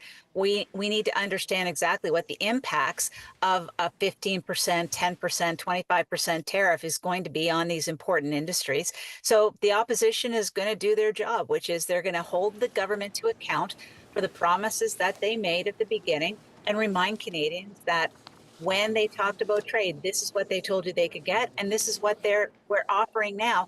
and explain the difference between the two. And I think the positioning of Mr. Poilievre is the right positioning in the moment. Also offering to be helpful. I think that's also incredibly important. You know, Lisa, I said that was my final question to you, but I have one more.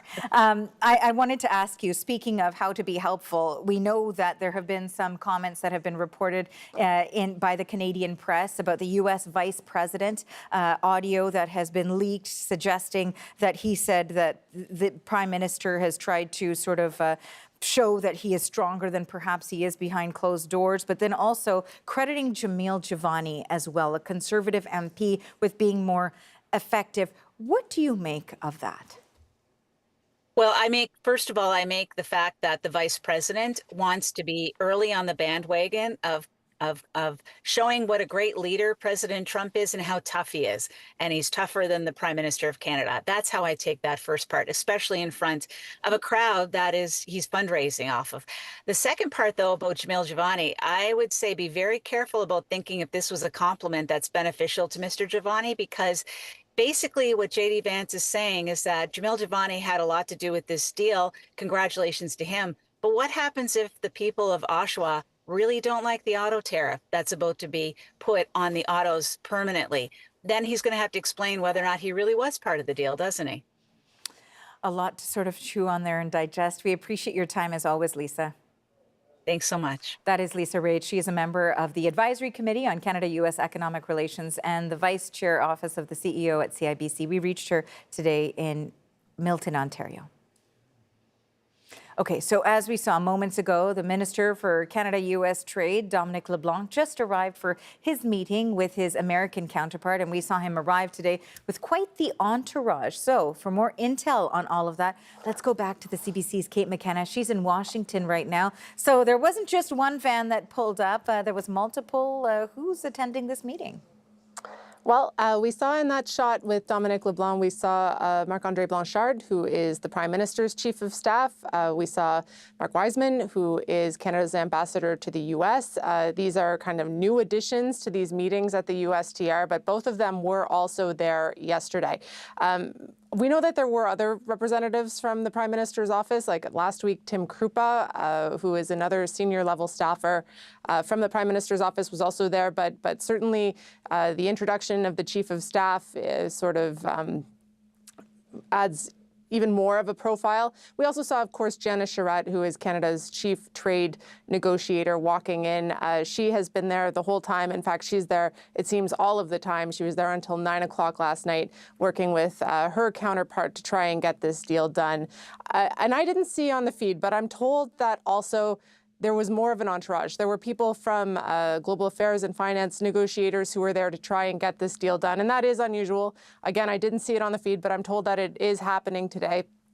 And those people just going into meetings where previously they were not in the meetings with the USTR Jamieson Greer. However, Canada has had a pretty significant presence in Washington over the last couple of weeks. I'm told that there are significant numbers of staff, 10 to 15 at the embassy, working all of the time, working on those very technical details that we hear are sort of, what need to get finalized before this deal is actually finalized. So maybe a signal that they're getting close, but it's hard to tell from this vantage point. Kate, I want to thank you for all of those details. Important to note. That is the CBC's Kate McKenna reporting from Washington. Now stay with us. Still ahead, as trade talks hit a critical point, are Canadians happy with how negotiations are playing out? Coming up, a political analyst will bring us his insight into a recent poll that shows patience on this side of the border may be wearing thin. You're watching CBC News Network.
Well, we've been asking Canadians from coast to coast to coast for their thoughts on the ongoing trade negotiations between Canada and the U.S. and how people in the country are feeling. And many of the comments relate to whether U.S. booze should go back on store shelves.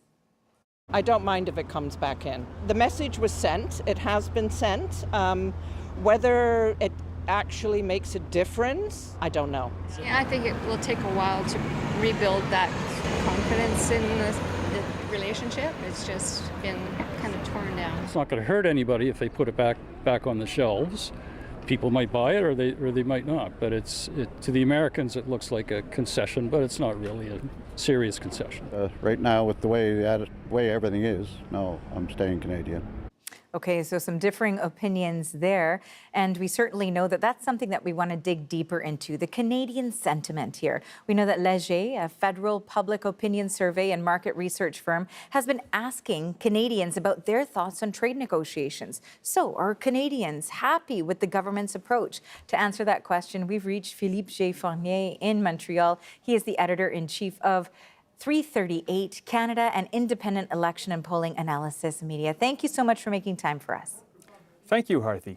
Okay, so let's start with the results that you found on this most recent poll, what they suggest about how Canadians are feeling right now about the government's approach to these negotiations.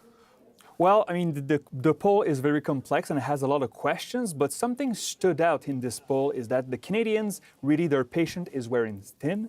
We see in the numbers that many Canadians believe the federal government has already conceded a lot of things in these negotiations and not got much in return. Now, only 15% of respondents, according to Léger, believe that the Canadian government has stood up to the Americans. And of course, in these negotiations, we expect concessions to appear. And so this will be a challenge for Mr. Carney and his team. You know, you've touched on it briefly there. What approach would they like to see from the Prime Minister and Carney's government? Well, that was something else that I think really stood out in this poll, is that Canadians really want the Canadian government to have a harder line with the Americans, stop making concessions, and perhaps play a little tougher. Now, it was 56% in the poll who said the Canadian government and the negotiators should play a hard line, no more concessions, and only 31% of respondents says you can be flexible and make more concessions. And Arthi, when we break down the results by region and also by party support, we see that a plurality or a majority in every region are on this side. When we break them down by party support, we see Bloc Québécois voters, NDP voters, Liberal voters, and even Conservative voters are all on the same side. So there's this grand consensus right now that the Guinean government has already given too much in these negotiations. Now, in terms, too, of the results and the political implications surrounding that, given that it feels, based on this data and this research, that perhaps Canadians their patience is wearing thin, how are they feeling about the government they elected? Now, this is interesting because Léger had a different poll a week ago with numbers on the Canadian government. The voting intentions still look very good for the Liberals and for Mr. Carney. Government approval still holds up. And so for now, it seems that the Canadian impatience is more directed towards the Americans than the Canadians. But of course, we have to track that with a regular pace because we know it can flip at any time. Depending on what we see in the next few days, perhaps public opinion could change. Now, we have to mention that this poll was fielded before the news of this week. It serves as a baseline to see what future polls will hold. You know, you've also touched on this, but I wanted to get a little bit of a better sense. In terms of Canada's approach here, we know that one of the reasons why the U.S. president has cited for putting these additional 50% tariffs that we're working towards this deadline is because of the retaliatory measures that Canada placed on the initial suite of tariffs. And there was some talk that if those new tariffs go into place, Canada could retaliate. How do Canadians feel about retaliation? Well, this is interesting because we feel that the government and voters are not on the same line here. We feel that the government will probably make these concessions and they really don't want to add new tariffs or retaliatory tariffs. But when we ask voters in this Léger poll, we see that Canadians have had enough of these tariffs from the U.S. and really want the Canadians to retaliate here. Now, obviously, it doesn't mean it's a right approach, but public opinion is what it is. And right now, the Canadians' patience is really thin. And finally, I wanted to ask you about a real point of contention, and that is U.S. booze on the shelves of Canadian liquor stores. And each province has, in some cases, taken a different approach. It has really been something that struck a chord on the U.S. side and something that they've requested. We've heard that premiers have been asked by the Prime Minister to put U.S. booze back on the shelf, and premiers are reacting differently to that. How are Canadians reacting to that? Over 70% of Canadians, of respondents in this Léger poll, say they're fine with not having the U.S. booze back on Canadian shelves. And so right now, we assume that it will happen. We assume that the province will go along. But for Canadian voters, I really wonder whether they will buy American booze if it goes back on the shelves in the next days, because this poll says I don't think they're ready to buy U.S. booze in the next few weeks. Very interesting, and we'll have to see what happens with all of this and how that could change Canadian sentiment. We'll have to go back to you for more details on that. Thank you for joining us today. Thank you, Arthi. That is Philippe J. Fournier. He is the editor-in-chief of 338 Canada. He joined us today from our Montreal studio.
Bonjour, bonjour.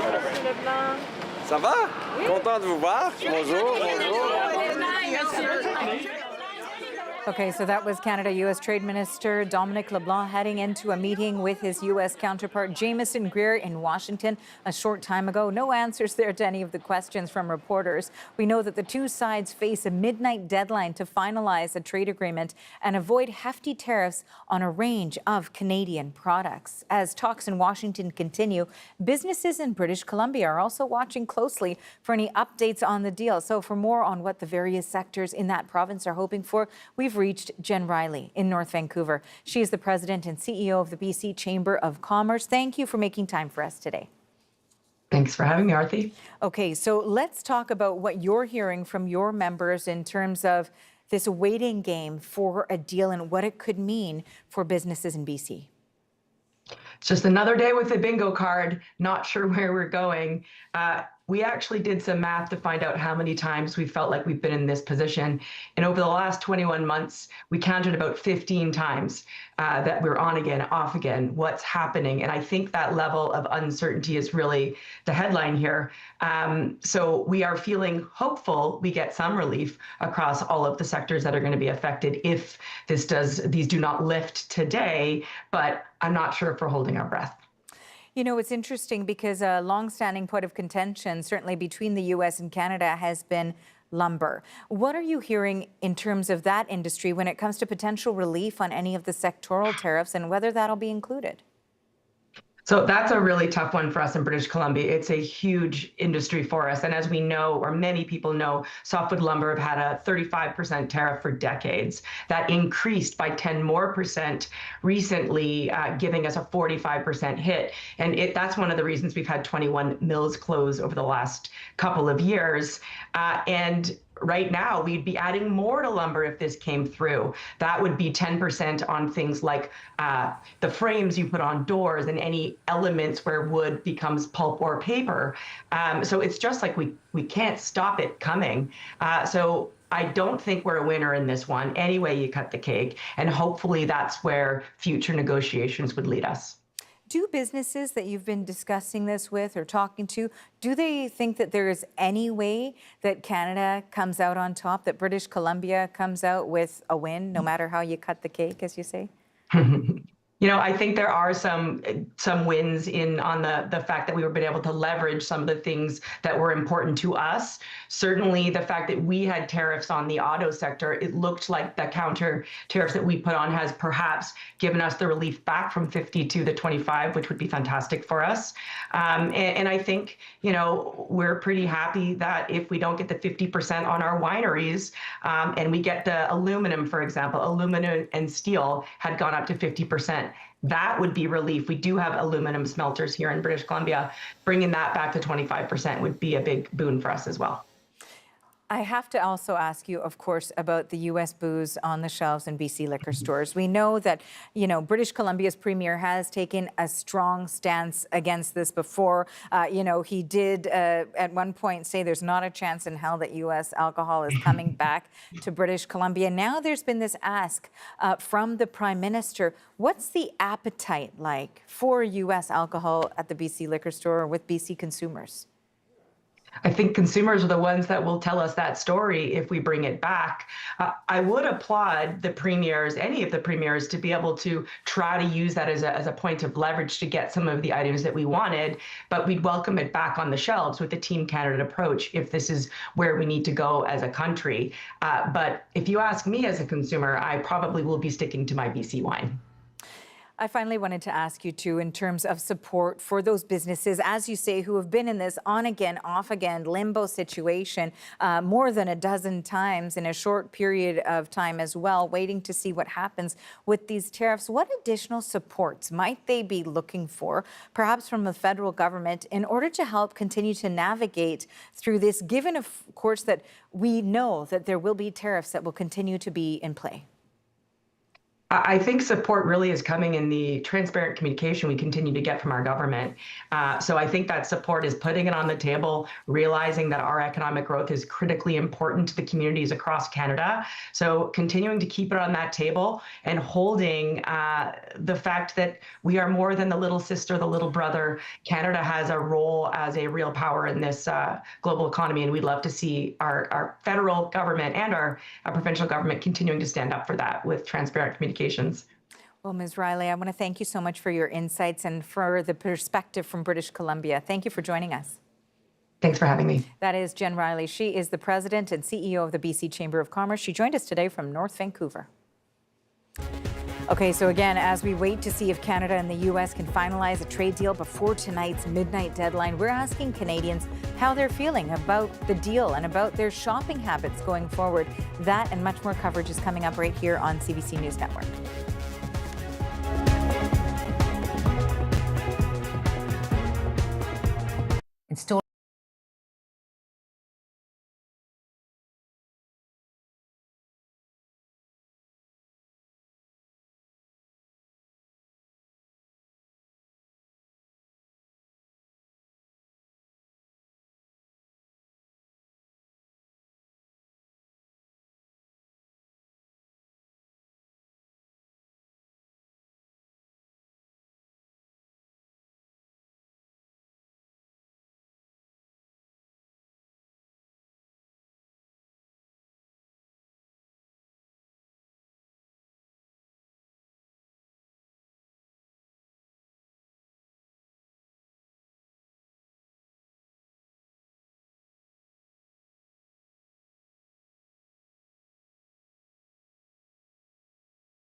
Canadian and U.S. trade negotiators are back at it this hour, face-to-face in Washington. And as trade talks go down to the wire, much of what is being discussed may feel a bit removed from the average Canadian's day-to-day. Still, many want to do something personally to respond to the constant threats from the White House, like ensuring to buy Canadian. The CBC's Mark Carcasole is in downtown Toronto asking people what they've been up to. Okay, Mark, what are you hearing? Arthi, that's just the thing, right? This is how many people feel they can contribute to any sort of effort that Canada might be able to put forward in this trade relationship with the United States. A lot of the stuff that we're discussing, the midnight deadline, the various details of whatever potential trade agreement might come out of this, the average person walking through Union Station here in Toronto or anywhere in Canada can't really do much, but they can vote with their dollar, essentially. And that's what many have been doing, and many tell us they will continue to do. As we've been speaking to people who have come through Union Station here in Toronto, many of them from the Toronto region, but we've also met people from all over Canada. I met a fella from Winnipeg, a lady from Quebec as well. All of them are saying essentially that they have been and will continue to buy, no matter what happens in the coming hours, Canadian. Have a listen. I think, honestly, it's a priority that we should buy Canadian. You know, we need to focus on our own products and try to move away from buying from the States, because I don't see this getting any better anytime soon. I always make an effort to buy Canadian, and we've avoided the States ever since Trump became president. So we'll be continuing to do that until they have a president that's more in line with a trade policy that helps Canada. Now, many of them admit at times it has been difficult to buy Canadian, whether they find the labels difficult to understand where the actual product is from. Some items you just can't really get from within Canada. Other times it's a matter of affordability, and items from outside of Canada, whether they be from the U.S. or other countries, might be a little cheaper. That is something that people have had to reckon with at the grocery store or wherever they may be shopping. I also spoke to people about the potential concessions that we're hearing in various reports about this potential trade deal. The idea that perhaps we could see milk from the U.S. on our grocery store shelves. Of course, a big topic is the idea that U.S. booze might be back on Canadian liquor store shelves. Our crews in Vancouver spoke to people about those concessions there, and many say that they will do what they can in that regard as well. Just because certain American items are back on the shelves or on the shelves for the first time doesn't mean you have to buy them. I don't mind if it comes back in. The message was sent. It has been sent. Whether it actually makes a difference to the negotiations between Carney and Trump, I don't know. Many will still be watching to see what happens as that deadline approaches. They'll be watching the news to see where things go from here. But for the most part, people tell me they're just doing everything they can to support their country. In terms of the relationship with the United States going forward, it's not a personal thing. Many say that they have no issue with Canadians. A lot of us have friends and family in the United States, and those relationships won't change. But for a lot of the people who I talk to, given everything that's happened over the last year and a half, there will always be this whole trade war on the back of their minds as we look at the U.S. in the future, whether that's in terms of vacations there or whatever the case may be. Arthi. Thanks for this. That's the CBC's Mark Carcassole in Toronto. And a reminder that you can read all of the latest developments on the trade talks on our website. We have a live page with up-to-the-minute updates from our reporters across the country. You can find it on the CBC News app and on our website, CBCNews.ca. Now stay with us. Plenty of news straight ahead.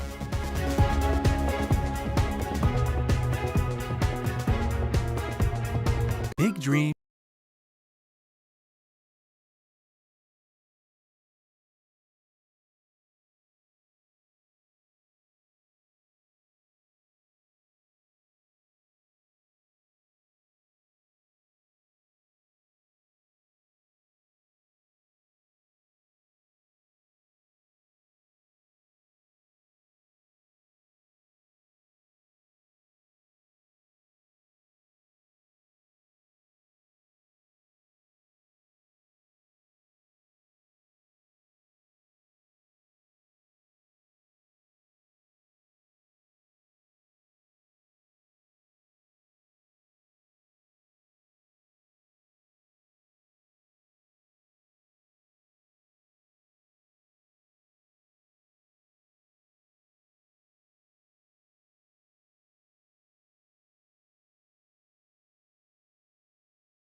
Another look at the office of the U.S. Trade Representative in Washington. Of course, that happened earlier this hour that we know the Minister for Canada-U.S. Trade, Dominic LeBlanc, arrived for a face-to-face meeting with his American counterpart, Jamieson Greer.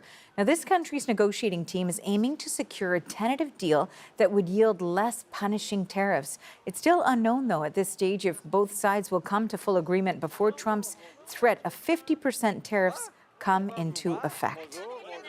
And with a midnight tariff deadline looming, Canadian businesses are once again facing uncertainty. So with that part of the story, here is CBC's senior business reporter, Peter Armstrong. We talk about these industries as though they're monoliths. And they're not. Even the auto industry, you've got the Detroit Three that are going to have a different perspective on what this will mean than the Japanese automakers Honda and Toyota. You've got in the steel industry, you've got the big guys like Algoma, and then a bunch of little guys that they all have different perspectives on what they need to get through this. And like the steel industry, for example, Arti, and this I think has happened in every industry across the country even those not impacted by tariffs, have done an incredible job of pivoting and of adapting and of navigating these really stormy waters. And there is something, the books that will be written about the last 18 months of how corporate Canada has found a path through this without collapsing into disaster or recession or whatever. It has been a remarkable thing. But like I say, they all want and need different things. The softwood guys, I haven't heard anything about softwood yet. And it is remarkable to me how patient the people I'm talking to on that side of the file, they're saying, let's see what they tell us. Let's, you know, there isn't a deal yet. We'll get briefed if there is one. We'll find out what it is, and we can react. Everybody's out there trying to get their message out, right? And rightly so. But at the end of the day, these Canadian businesses want certainty above all else.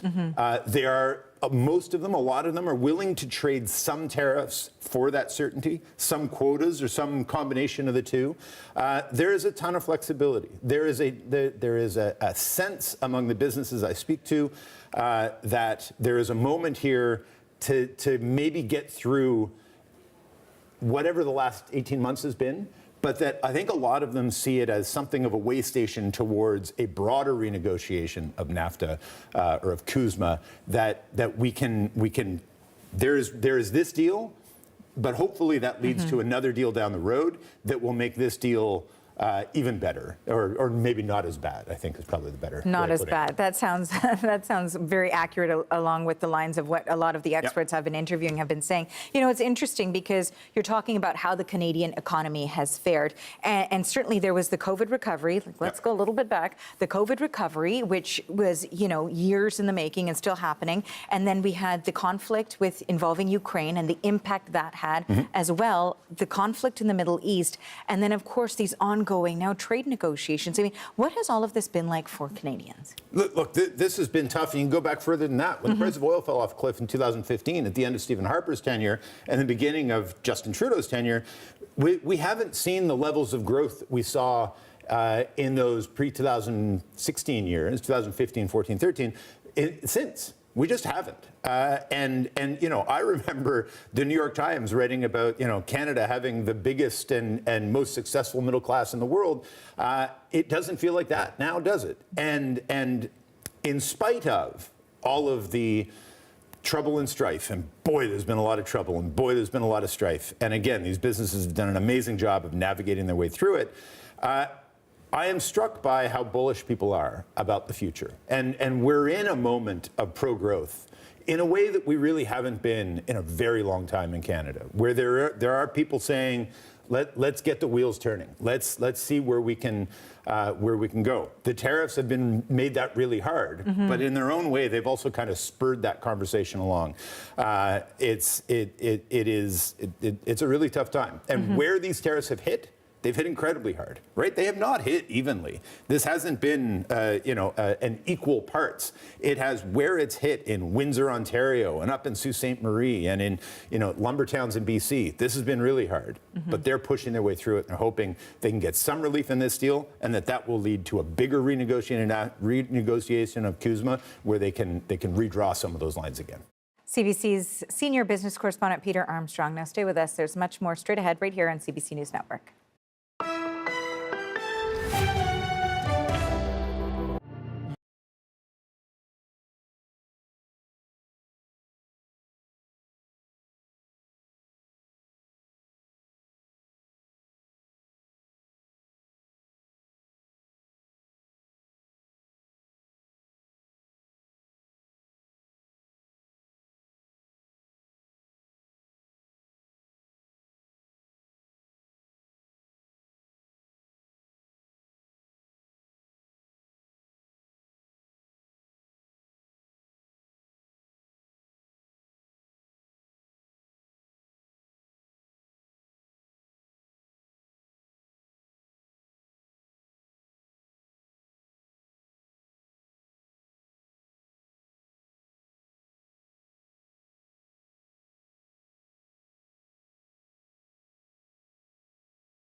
Canadian and U.S. negotiators are back at the table this hour, and much of their talks so far appear to be focused on long-standing trade irritants for the Americans, specifically Canada's lumber and dairy industries. Heather Hurlburt is a former chief of staff to the U.S. trade representative from 2022 to 2024, and she says those issues, along with the U.S. president's leadership style, may be creating challenges. Going back to even the negotiation of NAFTA and then USMCA, U.S. dairy farmers have always wanted more access to Canadian markets. And U.S. construction companies and the U.S. timber industry has always had big feelings, let's just say, about the way Canada structures, and some would say subsidizes its timber industry. So they're all kind of normal trade issues, right, that professionals on both sides of the border are very used to dealing with. But you layer over top of that, I think, President Trump having a set of views about what the relationship between the U.S. and Canada should be, that really don't fit in the normal trade space at all, that are much more geopolitical and frankly dominant based in nature.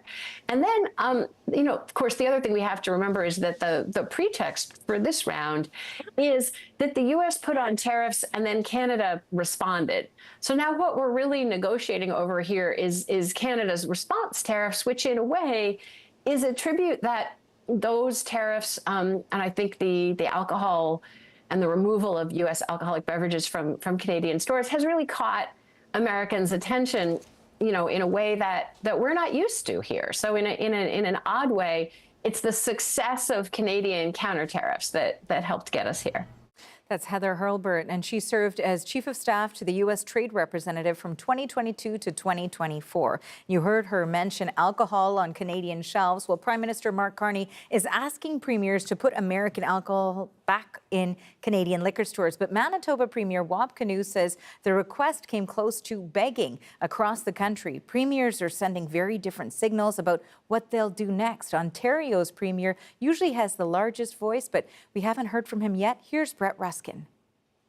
Lots of opinions when it comes to premiers as to what to do with the ongoing ban in some places of American alcohol on store shelves. So let's start with the Manitoba Premier Wab Kinew talking about how, hey, listen, Canada is in a position of strength, he says, in these negotiations. Why would we relinquish this pressure point that many provinces have been using to pressure some American states with this ban on American alcohol? Here's what he had to say about that. I think Donald Trump is very weak. I think America is weaker around the world today than it was a year ago.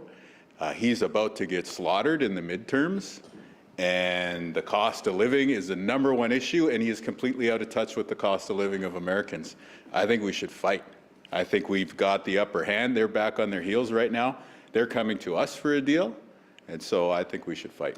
Now, we also heard from the Premier of Quebec, Christine Frechette, talking about how she hasn't made a decision yet if or when American alcohol will be once again be sold to Quebecers. Meanwhile, here in the Maritimes, we heard from Premier Tim Houston, the Premier of Nova Scotia, saying that the request came in from Prime Minister Mark Carney and that Tim Houston is willing to put his own personal politics aside if, as what he said, Mark Carney told him, it's for the good of the country if provinces were to put American alcohol back on store shelves. So he's willing to comply and cooperate with that. Same story over on Prince Edward Island with Rob Lance, the premier there of PEI, saying that he's willing to put U.S. alcohol back on store shelves, but that doesn't mean that Islanders are going to necessarily purchase that alcohol from those liquor commissions and from those liquor stores. And then taking a look at New Brunswick, we heard from Susan Holt, the premier of New Brunswick, talking about how she hasn't made a decision yet if or when U.S. alcohol will be once again for sale in that province. Here's what she had to say.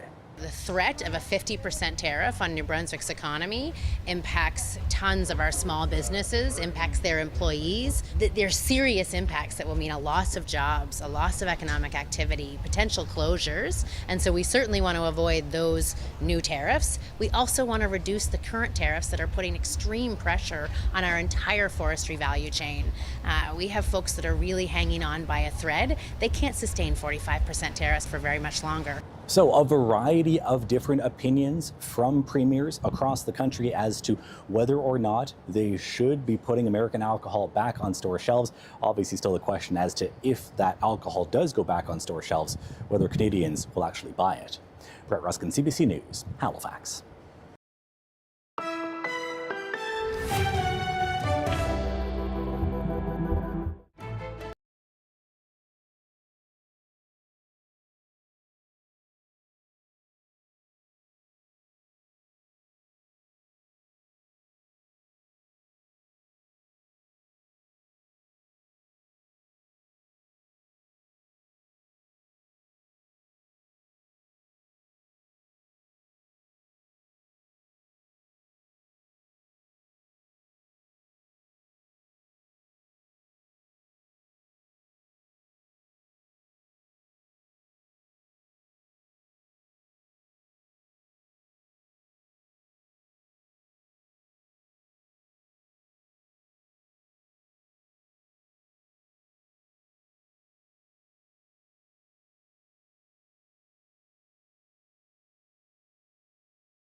Hello, everyone. I'm Natasha Fatah, and you're watching CBC News Network. Andrew Nichols is away today. Well, Canada's trade relationship with the United States is being overhauled in real time today in Washington, D.C. At this very moment, Canada's Minister of U.S. Trade, Dominic LeBlanc, is meeting with the U.S. Trade Representative Jameson Greer behind those doors. Now, they're pushing to finalize the terms with an eye on the clock. We have learned some of the possible details of this deal. Tariff relief is on the horizon for steel, aluminum, and autos in particular. But the devil is, of course, going to be in the details, and there are new and potentially contentious ones today. A big question here at home, how happy are the premiers? We heard from Wab Kinew, and that message was loud and clear yesterday. He was not happy, and he says Canada should fight. We're expecting to hear from him again later on this hour. But the premiers of Ontario and BC have been uncharacteristically quiet today. We will take you to Washington live once the negotiators walk out of those doors. And as we've been doing all week, we continue to have extensive coverage for you today from our CBC teams across Canada and in Washington, D.C. CBC's Kate McKenna is working her sources in the U.S. Capitol, and Olivia Stefanovich is gathering reaction from the Canadian premiers and opposition in Ottawa. So let's begin with Kate in Washington. So Kate, there's a limited amount of time left for Canada to figure out an agreement with the United States. What do we know at this point? Well, we know that Canada is working very hard to get to this deadline. For instance, as you mentioned, Jameson Greer, the USTR, is meeting with Dominic LeBlanc, Canada's U.S. Trade Minister, and actually he rolled up with a larger than usual kind of group of people heading into that meeting, and that could also provide some hints maybe on exactly how seriously Canada is taking these negotiations. So we saw him arrive with the Prime Minister's Chief of Staff. We saw him arrive with Canada's ambassador to the U.S., Mark Wiseman, and also with a crew of people we're being told are kind of subject matter experts. And so, those people, I'm told, have been working on this deal for a long time, but not from the USTR office. So what that could be telling us is that, they're so close, or they're really getting into like the very specifics that they needed to have their subject matter experts on hand in order to consult with them in real time. And of course, they are working up against this very tight midnight deadline. We do know some of the things about the deal, or at least sources have told us some things. For instance, that the sectoral tariffs on auto, aluminum, and steel are set to come down from 50% on steel and aluminum to 25% on steel and aluminum, with some discussion still ongoing, particularly around steel, around what exemptions could apply and how they're going to treat derivatives. And, we're told also that there is going to be some sort of quota system in place in terms of how much steel can be exported to the U.S. under this lower tariff rate, but we don't have the details of that yet. On auto, this is a very important one, and one that we're tracking closely because we haven't heard from Doug Ford, and we know that Ontario is extremely reliant on auto jobs. It's supposed to go from 25% to 15% with exemptions for U.S.-made parts. That could bring essentially the effective tariff rate down to about 7.5%. Some people say that's not enough. It kind of eats any potential profit margin and disincentivizes Canadian automakers from staying in Canada. So that's kind of the bigger picture here. We also know that the provinces have been asked to take or to put U.S. alcohol back on the shelves, and we are expecting some sort of concession on dairy quota, the dairy quota system supply management, but we're not sure exactly what that is yet. I feel like I was asking this question a couple of days ago, but here we go again, Kate. If midnight comes and goes and there's no deal, then what happens? Yeah, it is sort of deja vu again for Tuesday, where there was also a midnight deadline. Anything could happen. Donald Trump could extend it again. But the threat right now is that if the midnight does pass, then there will be an additional slate of 50% tariffs on about $27 billion in Canadian goods. So Canada is incentivized to try to avoid that because the U.S. does have that hanging over Canada at this time. But again, Trump could offer an extension. That's what he did last time, so we're waiting to see. Okay, CBC's Kate McKenna in Washington. Thank you, Kate. You're welcome. Now, the federal Conservative Party leader weighed in on these trade talks earlier in the day. Pierre Poilievre was speaking with reporters at an event in southern Ontario and was asked about the latest on the negotiations. He says Prime Minister Mark Carney should deliver on his election promise to get Canada, quote, a good deal. Mr. Carney promised in the last election that he would be elbows up. He promised that he would negotiate a win, in his words. He promised, and I quote, that he could handle Trump.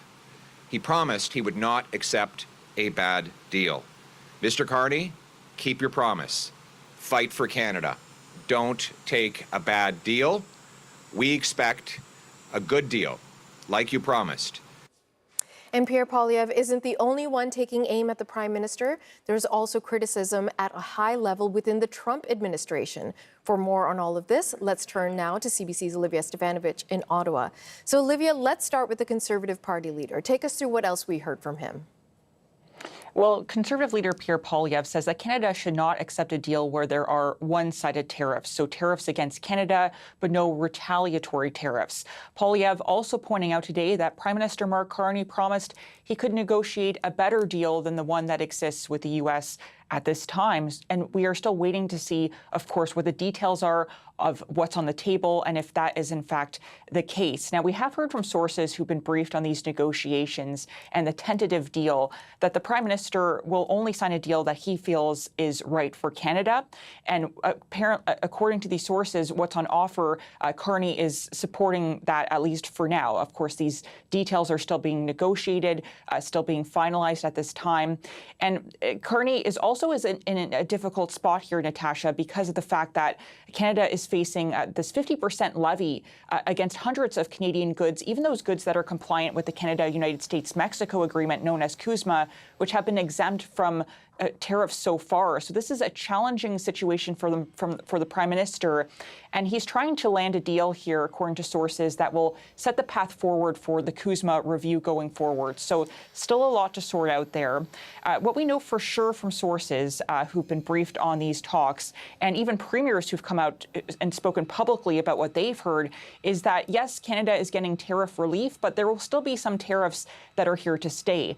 Tariffs on key Canadian sectors like aluminum, steel, autos, and that could cause some fractures within Team Canada. We've already heard some premiers raising concerns about this, such as Manitoba's Premier Wab Kinew, who will then have to go on to sell this agreement to Canadians.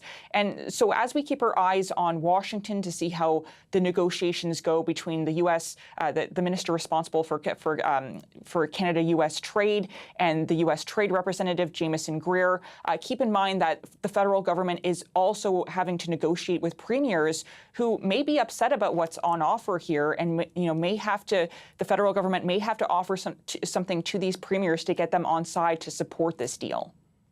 Okay, let's talk about the U.S. Vice President J.D. Vance. He's also weighing in on these trade talks. Now, in a speech on Wednesday, he reportedly said Mark Carney tried to out-tough President Trump. Pierre Poilievre was also asked about this. What do you have to say on that front? Yeah, this comes to us from some reporting from the Canadian press that received some audio that was leaked from this fundraising event that the U.S. Vice President was at on Wednesday, in which he spoke about his longtime friend, a Conservative MP, Jamil Jivani, and how he's been a helpful advocate in these negotiations, even though Jivani isn't part of the Canadian negotiating team. Poilievre was asked about this. Let's take a listen to what he has to say. I told all my members of Parliament to use every single contact they had to fight for Canada and Canadian jobs. And I reiterate that to any of our MPs or any Canadian. If you have contacts south of the border, use those to put pressure to fight for tariff-free trade so that we can protect our industries and have renewed access to the biggest and most lucrative market anywhere on earth. Now, according to the audio that was leaked to the Canadian press, the U.S. Vice President J.D. Vance also made a comment about Poilievre specifically, calling him a non-entity in these negotiations. Now, Poilievre was not asked about this at the press conference today, so we're not sure how he feels about this comment from the U.S. Vice President. But we also know from the Canadian press, based on the audio that was leaked, although CBC hasn't heard it directly, is that Vance reportedly spoke about the Prime Minister, saying that, as you mentioned, Natasha, he tried to out-tough Trump. Vance also called Carney a very sweet guy. He says he gets along with the Prime Minister well. But then he also noted that it's hilarious that the Prime Minister calls this some kind of victory for Canada, this offer that's on the table right now that the two sides are still negotiating, when he says fundamentally Canada climbed down on a lot of issues. So that raises a lot of questions here, Natasha, about what's actually on offer here for Canada and what exactly the U.S. Vice President means by Canada climbing down on issues. What kind of concessions is he talking about? Okay, we'll have to wait and see until that deadline comes and goes. CBC's Olivia Stefanovic in Ottawa. Thank you, Olivia. You're welcome.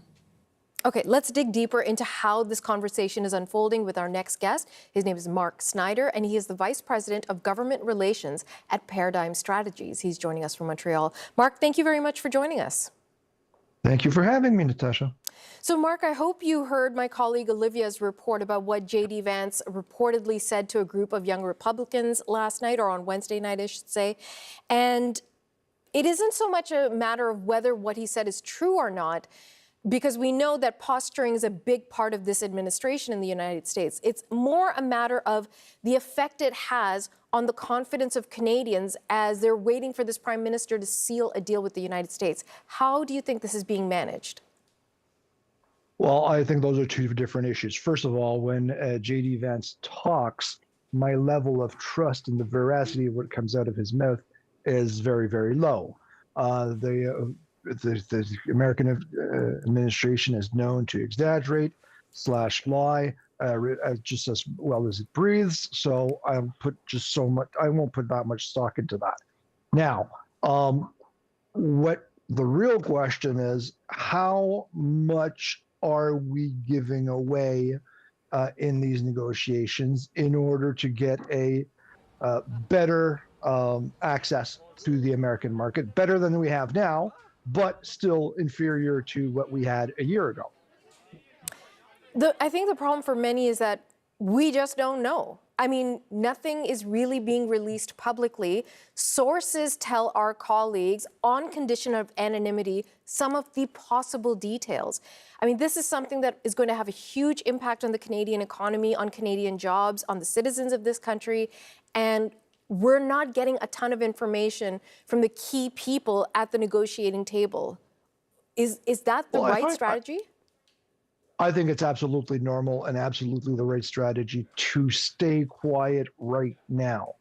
Obviously, when something will have been signed, whatever value a signed agreement with the American president has, that will have to become public, and specific details of that will have to be explained. I think it will be very difficult for the Prime Minister to explain that tariffs at a certain level that we had until now, that he called in question period unlawful, unjustified, and illogical, now suddenly, because they're not 50% anymore, they're now only 25%, would all of a sudden become lawful, justified, and logical. And that's a step that that will be very difficult for the administration to make. What are you making of the kinds of messaging we are hearing, and in some instances not hearing from the premiers? I mean, some premiers have come out swinging, saying, for example, Wab Kinew of Manitoba, that we should keep fighting. He's clearly not happy with the deal. He doesn't want American booze back on the shelves, and telling Canadians, even if it's back, don't buy it. And he said the Prime Minister didn't exactly beg, but what's one step before begging? So it's not just what the Trump administration is saying, it's a weakness being highlighted by people who are working with the Prime Minister. Well, I think Canadians will be making those choices individually, the same way that we could travel to the United States over the last 18 months, but we just stopped doing it. Why? Because we have a problem individually as citizens with that administration and the way it's run, and the consequences of their decisions on our economy and on our sovereignty. I don't imagine that there will be a lineup of people to buy American booze at La Société des Alcools du Québec if and ever the American alcohol comes back on the shelves. What do you make of the premiers that certainly we all are waiting to hear from, who have so much economically at stake here? We haven't heard from the Ontario Premier, Doug Ford. We haven't heard from the BC Premier, David Eby. Now, reportedly, they're both on vacation, but I'm pretty sure there's internet and phones wherever they're vacationing. I am very, I'm looking forward to hearing Mr. Ford's position on all of this. I am sure that the Prime Minister is in contact with Mr. Ford wherever he is. I hope that he has enough buy-in from the premiers, the Prime Minister does, that is, in order to get a position, a united Team Canada type approach to the day after the signing of this agreement. Mark Snyder, thank you very much for your time. Thank you. Okay. some experts warn that Canada doesn't have what it takes to match wits with the U.S. at the negotiating table. CBC's Eli Glasner has been taking a closer look at these criticisms, and he joins me in studio now. Eli, very good to have you here. This is part of the conversation that's percolating this week. What could Canada have done differently? Yeah, not so much like the upcoming agreement, but how we got there. Yeah. And perhaps some missed opportunities. I started hearing about that when I spoke to Barry Appleton. It was actually last weekend when I was hosting News Network, and he was such an interesting guest that we brought him back. This is someone who was an advisor to NAFTA. He's testified in front of the World Trade Organization. Very strong opinions on what Canada's been doing, and frankly, making the case that Canada has been outplayed, outgunned, outmaneuvered, and in part because of an information deficit. It's the idea of the experts that you have on hand who may not be in the room but are available to you. And he was talking about the Americans have this system where they have these experts on call. Take a look. They got a good trick, and the trick is they have these things called industry trade advisory committees. They have up to 700 people on Slack connected in, they're security cleared, connected in. All right, so Canada had something similar called the sectoral advisory groups. That was dismantled, much to Appleton's chagrin, in 2013. There is now a new effort called the Ministerial Advisory Committee, which was begun in April. Not the same. And I think a big part of his message is transparency. And he actually connected what happened with the Gordie Howe Bridge to what's been happening in the trade negotiations, where originally we only learned a little bit about Canada's contract with the bridge. And then when the Americans kind of helped reveal the entire deal, there was a backlash, and it was very dramatic. And he says Canada should be following the lead of Mexico. The thing about Mexico is that they have been negotiating with America, with their own trade deals, for over a year now. But these negotiations, they are scheduled, they are on the calendar, and the agenda is there, so there's less drama and less mystery. Take a look. Well, what they got were structured talks, so everybody knew in advance when they were going to be. That took a lot of the certainty into the system and the uncertainty out of the system, so people weren't as freaked. They also had agendas that were public, so we knew the issues that were being talked about. In Canada, we knew nothing. You know, Eli, I'm so glad you spoke with Appleton, because we also spoke with him yesterday, and there's such a clarity in how he's presenting his particular argument. So it's clear that he thinks Mexicans are getting some of these things right in a way that we are not. What, to your understanding, is the perception from Mexico in terms of how we're moving forward with the negotiations? Right. Well, after I heard from Appleton, like you, I went to speak to Mexicans to say, okay, well, let's check some of these theories and what is different, because, of course, their president, Sheinbaum, is in negotiation with America, just like Carney and our prime minister is in a negotiation. So I reached out to a guy named Diego Maricon. He is the leader of the Kuzma Group with the Center for Strategic and International Studies. Now, Mexico and America have massive differences, and there's a lot at stake in terms of their economy. But what's interesting, and I think is a big critical difference in terms of strategy, is Mexico didn't institute retaliatory tariffs. Take a listen. Even if Mexico were to retaliate, and they have the tools, and legally they could have done that through the WTO or through USMCA, I think they understood that retaliation wasn't the right avenue, given the person that occupies the White House presently. There is much at stake for Mexico. Both countries, Mexico and Canada, our sovereignty is being threatened. We hear about the 51st state. Trump talks about basically invading Mexico, attacking drug cartels on Mexican soil, and yet Sheinbaum, according to Maricon, is very focused on her message and not getting distracted or into this kind of escalating argument. Take a look.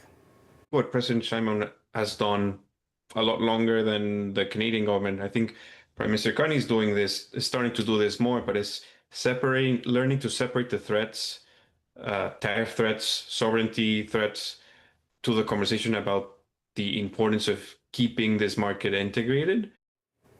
There's other tools that Appleton talked about that he thinks Canada should be using more of. There's something called a snapback clause. So instead of retaliatory tariffs, putting into the negotiation, now in the contract, if you change this contract, if you respond, if you start acting differently, then automatically there's a punishment, and that's kind of baked in to the deal. And then also what's interesting is, as I said, Mexico has been negotiating for over a year now, but when negotiations started, they had what's called a standstill. So that meant there's going to be no new tariffs as we're talking. So again, less drama. But what's interesting is Maricon was saying this part, which we don't think is easy. He says that was the easy stuff.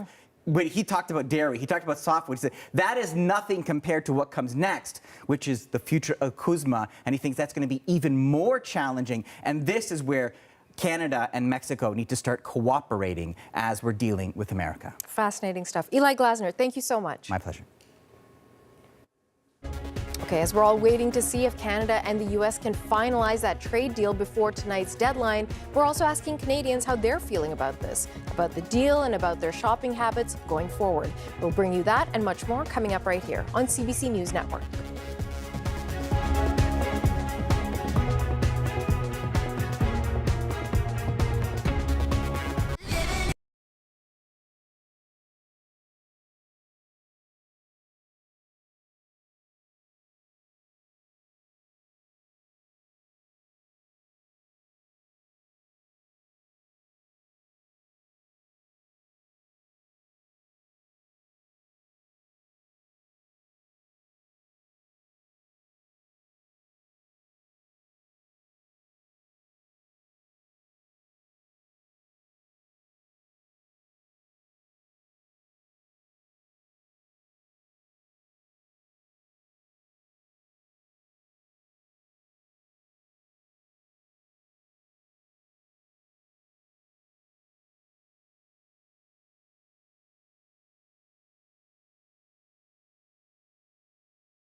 We are keeping an eye on Washington this hour, where Canada and the U.S. trade representatives are meeting behind closed doors. They're trying to finalize a deal that would limit punishing American tariffs on Canada before tonight's midnight deadline.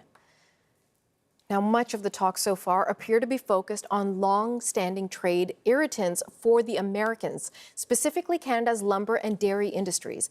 Heather Hertberg is a former chief of staff to the U.S. trade representative from 2022 to 2024. And she says those issues, along with the U.S. president's leadership style, may be creating challenges. Going back to even the negotiation of NAFTA and then USMCA, U.S. dairy farmers have always wanted more access to Canadian markets. And U.S. construction companies and the U.S. timber industry has always had big feelings, let's just say, about the way Canada structures, and some would say subsidizes its timber industry. So they're all kind of normal trade issues, right, that professionals on both sides of the border are very used to dealing with. But you layer over top of that, I think, President Trump having a set of views about what the relationship between the U.S. and Canada should be, that really don't fit in the normal trade space at all, that are much more geopolitical and frankly dominant based in nature. And then, of course, the other thing we have to remember is that the pretext for this round is that the U.S. put on tariffs and then Canada responded. So now what we're really negotiating over here is Canada's response tariffs, which in a way is a tribute that those tariffs, and I think the alcohol and the removal of U.S. alcoholic beverages from Canadian stores has really caught Americans' attention, in a way that we're not used to here. So in an odd way, it's the success of Canadian counter tariffs that helped get us here. Heather Hurlbert served as Chief of Staff to the U.S. Trade Representative from 2022 to 2024. So the countdown is clearly on for Canada to finalize that deal with the United States before midnight Eastern tonight. Let's get some more analysis now from our senior business correspondent, Peter Armstrong, joining me once again in studio. Peter made it very clear he has no patience anymore, but he's been told by everyone he's talking to, be patient, we'll get the details eventually. So talk to us about the potential impact of the trade deal when and if it comes, both for the health of the overall Canadian economy and for those individual sectors. So you really have to decide what you're comparing it against. Okay. And I get that that's frustrating because a lot of people want to say, I want to compare it against 2018 before Trump came along and messed everything up. That's not the world we live in. And so do you compare it against where we ended on the first term with Kuzma to this? This is a lot more tariffs than we had agreed to then. So there's an erosion of what we generally call free trade. It has been falling apart for years now. And in a lot of ways, this is the culmination of that. And so it's frustrating for people who have built a business, people who have built their political alignment around the idea that deeper and more integration with the United States at a fundamental level, right? Like the difference between the Canada-US relationship and say the US-Europe relationship or UK or China or anybody else is that we don't just trade stuff together, we've been building things together. And what these are trying to do is to unwind that. That's a really difficult process, it's a really expensive process, it's a really frustrating process, and that's why this is so difficult. But if you compare what we're looking at and what we're hearing about in this deal, and it's not final and we don't know, none of us are in the room, but if you compare what we're hearing about this deal and compare it to what would have gone into place had the tariffs gone ahead on Tuesday night, well, that's a different comparison. And not just had those tariffs gone ahead, but the Canadians had said they'd break off talks. So what's the impact of that? The Canadians are going to have a bunch of countermeasures that would have increased this cycle of tit for tat, counter reciprocal, whatever you want to call them. So all of these businesses that are trying to navigate the last 18 months are also trying to think their way through what might have been if not this. What are the alternatives?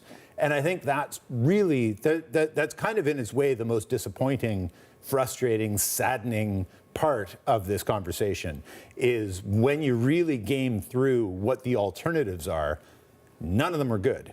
And so what are the negotiators in Washington today trying to navigate their way through? Is not what might have been 7-8 years ago.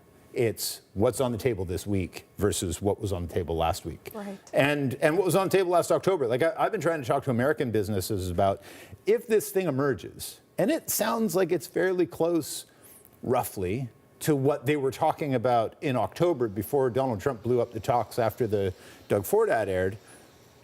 How frustrating is that for an American importer of stuff that's been paying a higher cost for the inputs to their product because of an ad?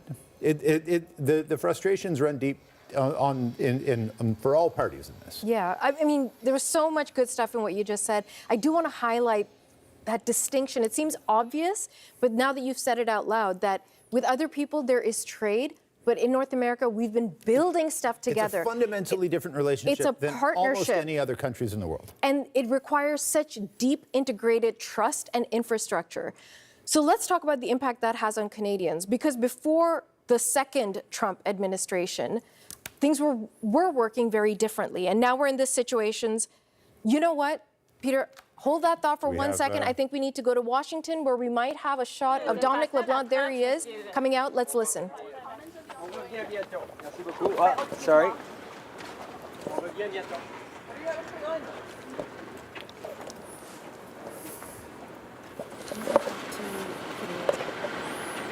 This is live.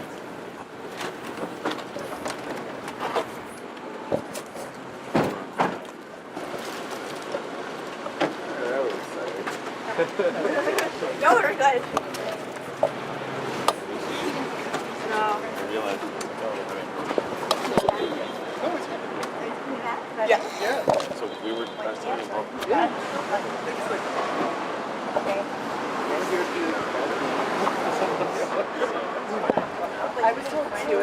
So negotiators seem to still be in there since they came in the other van.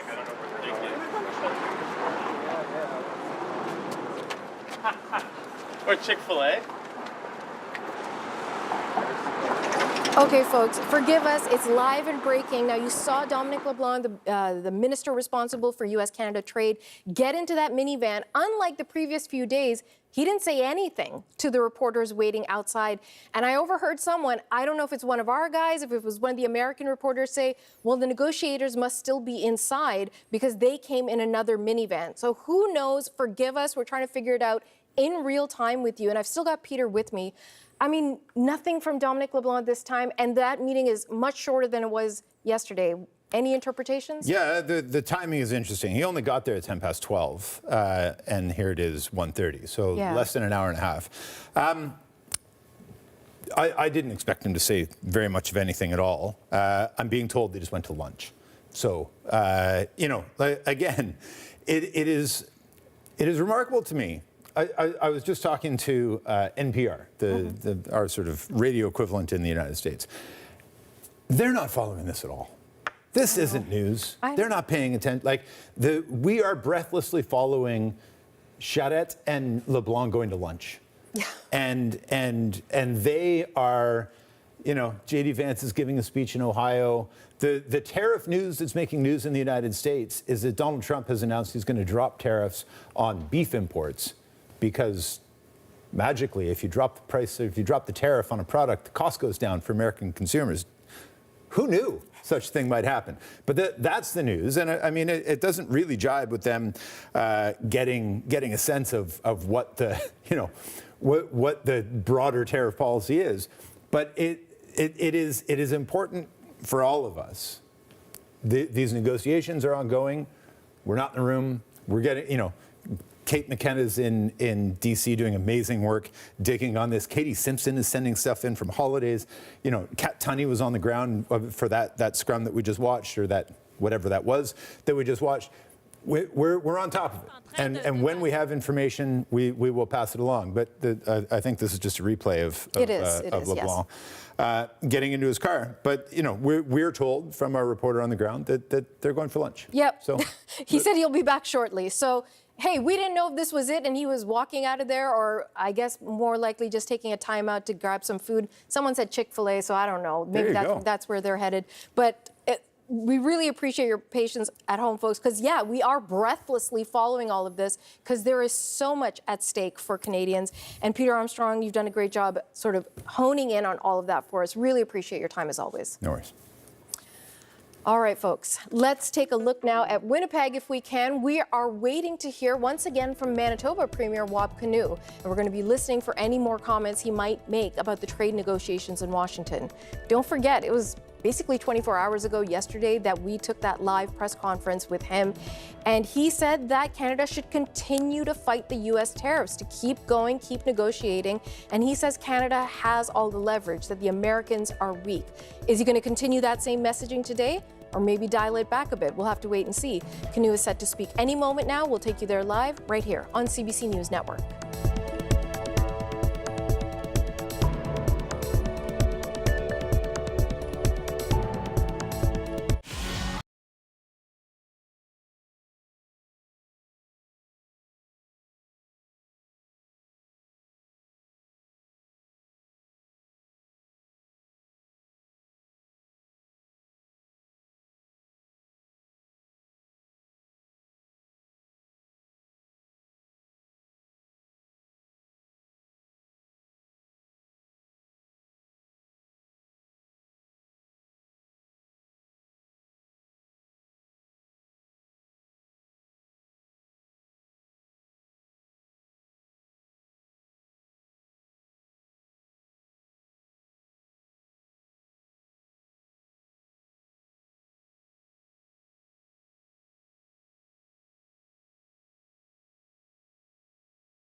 This is the scene in Washington. Just moments ago, we brought it to you live. There you see Canada's Minister for Trade between Canada and the United States leaving the trade negotiation meetings. We're told he's going to return shortly, that they're just taking a short break for lunch. He actually didn't say much to the reporters, just indicating he'll be back shortly. So we continue to watch this scene unfold in Washington. He is back there. He went into that meeting at just after noon Eastern, and an hour and a half later, walking out for a short bit, and he's coming back. We know that Janice Charette is back. We know the U.S. Representative for Trade, Jameson Greer, is still in the meeting. Those trade talks will continue because the deadline is midnight tonight. At this time tomorrow, one way or another, we're going to know if Canada and the United States still have a deal. So we'll continue to watch the scene in Washington and bring you any further updates. Who knows, maybe when he comes back after lunch, he'll have more to say. He might be more chatty at that time. Okay, as the trade talks go down to the wire, much of what is being discussed may feel a bit removed for the average Canadian's day-to-day life. But many still feel they want to do something personally to respond to the constant threats coming from the White House, like wanting to buy Canadian. CBC's Mark Harkesall is at Union Station in downtown Toronto asking people about this. Mark, what are you hearing? Well, Natasha, you kind of hit the nail on the head there. In terms of what the average Canadian can do about all of this, there's not much. We're all kind of caught in the middle. And as this midnight deadline looms, let's not forget that for, again, the average everyday person, like right here in Union Station, people are still streaming through. They're going about their lives. They're coming and going from work. They're starting their vacations or whatever the case may be. But the one action that many Canadians have been advised that they could take, and many have taken, is that they can make every effort that they can to buy Canadian. And it seems, as we've been talking to people all day, that has been something that many people have been taking. Some say that they started when the trade war started. Some say they've always done this. But a lot of people agree that while buying Canadian, yes, is the thing that they can do, it's not always the easiest thing to do either. Have a listen. It's not easy. There's some essential things that are just come from America, and we have to bite that cost. But honestly, as much as we can, we're trying to buy Canadian. Try to buy Canadian always before this, but sometimes you have to because we have food problems. Dietary needs, yes, different issues. She is celiac, things like that. So sometimes, but most of the time, yeah, we try. Trying is the best thing that most people have been able to do. And many say that even once this issue is all resolved, however it resolves itself, whatever deal comes out of this, they will likely continue. There are a lot of people who feel as though, at least from a trade perspective, our relationship with the U.S. has kind of been forever changed. There are many of us who have friends or family in the U.S., and so, that muddies the waters a little bit too. But in terms of buying Canadian, not going on vacation in the U.S., even beyond all this, that is what a lot of people are mentioning. I also spoke to people about concessions that are reportedly being made, things like having U.S. dairy, more of it on our shelves, giving them greater access, the tariffs not being reduced to zero, and the big talking point today continues to be having U.S. booze on the store shelves at liquor stores here in Canada. And that is one thing many Canadians say has changed for them and will stay changed as the days go by. Absolutely not. And I hope that doesn't happen, but if it does, I encourage everyone to buy Canadian. My position is that the American government is being wild and crazy with the tariffs, and there's no need, and it's anti-everything I believe in. And so I would support the Canadians in everything they do to be contrary to that. I think the reason that has been such a big sticking point, having the American booze not on the shelves, and if it comes back, people saying that they won't buy it, is that it's become so effective. We were telling you yesterday about the Distillers Council in the U.S. saying that it has impeded imports of alcohol from the U.S. to Canada by about 70%. It has cost jobs, not something you want to celebrate, but just to show the impact that it has had. People know that it is having an impact. We've heard that it's had an impact, and so they will continue to do that with every potential product that they can as things move forward. Natasha. CBC's Mark Harkesall in downtown Toronto. Thank you, Mark. So, will Canada and the United States finalize that trade deal before Donald Trump's revised deadline of midnight Eastern tonight? Officials say the deal is very close. We've got all angles covered on this story, and we'll bring you any and all developments as they happen. Stay with us. You're watching CBC News Network.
Another look now at the scene just moments ago outside the office of the U.S. Trade Representative in Washington.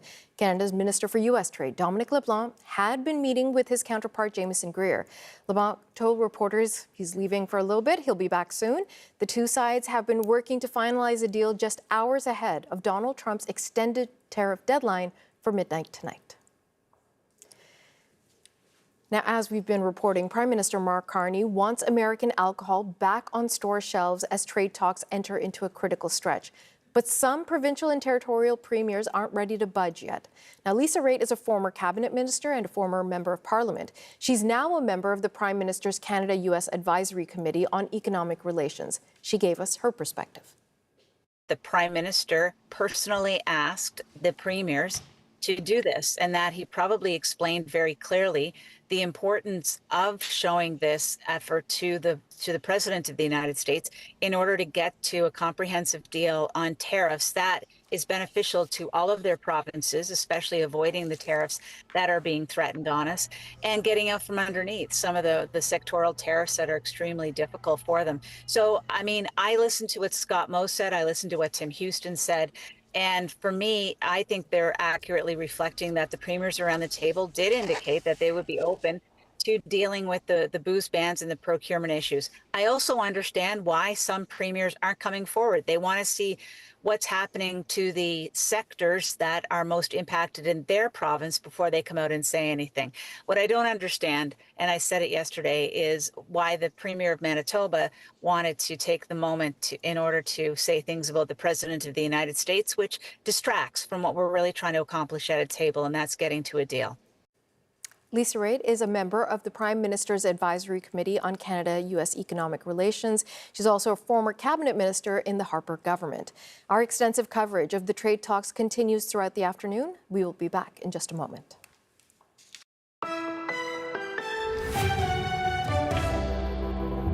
For Canadian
Here's a live look at Ottawa and Washington.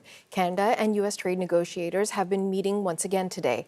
But time is running out as the deadline to finalize a trade deal is just hours away now. And just a short time ago, we saw Mark Carney's point man on this file, Dominic LeBlanc, leave the office of the U.S. Trade Representative Jamieson Greer after about 75 minutes inside. Now, he did tell reporters he was going to be back shortly. But if the talks fail, then U.S. President Donald Trump's threat of a new round of hefty tariffs kicks in. We could see 50% levies imposed on nearly $30 billion worth of Canadian goods. Officials have been saying an agreement, however, is very close, and all of this is taking place while several of Canada's major industries are on standby, anxiously waiting for details about how much Canada might gain or give up in these talks. So let's go through what we know or what has been reported to us through this proposed deal. So only a select amount of Canadian steel is getting a lower tariff rate. Sources say steel and aluminum will drop from 50% to 25%. But we are already hearing from businesses who say that amount is just not good enough. And then there's the auto industry. Can it survive at a 15% tariff rate? It's expected to drop to that number from 25%. Experts say that decrease, that too, not good enough, not giving them the ability to remain profitable. And then there's the dairy sector. More American products could soon be on Canadian shelves again. Sources say we may see a change in how dairy import licenses are allocated by the government. You can find additional coverage of all the latest developments on the trade talks on our website. We do have a live page with up-to-the-minute updates from our reporters across the country and those in Washington, D.C. You can find it on the CBC News app and our website, CBCNews.ca. Stay with us. We'll be back in just a moment.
Time now for a check on the weather conditions where you are. Here's Arman Purewal over at the Weather Network.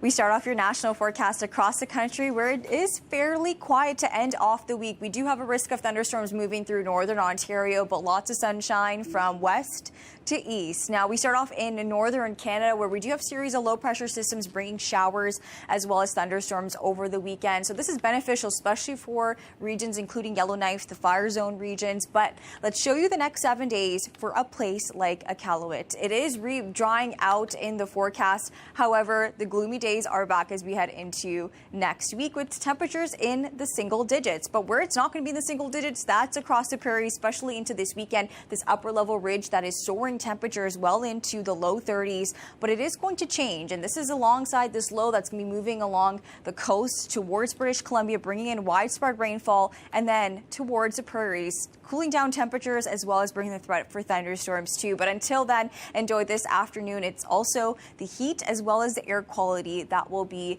the concerns with hazy skies rolling through. So notice, especially for Western Canada, the smoke from the British Columbia fires as well as the Northwest Territories will be on the move, and it'll be quite widespread from British Columbia all the way to Manitoba. Now, speaking of BC, beneficial rain moving in as we head through Saturday and Sunday, alongside with a threat of widespread thunderstorms in which will induce potentially more lightning. So we'll have to keep a very close eye there. However, in Ontario, dry day today, but if you have any plans, especially over the weekend, watch for thunderstorms. On and off showers and thunderstorms are expected, but this is also going to be cooling down temperatures from feeling like 29 to 22 by Monday, definitely a lot like fall. But for you in Atlantic Canada, a soggy system on the way too.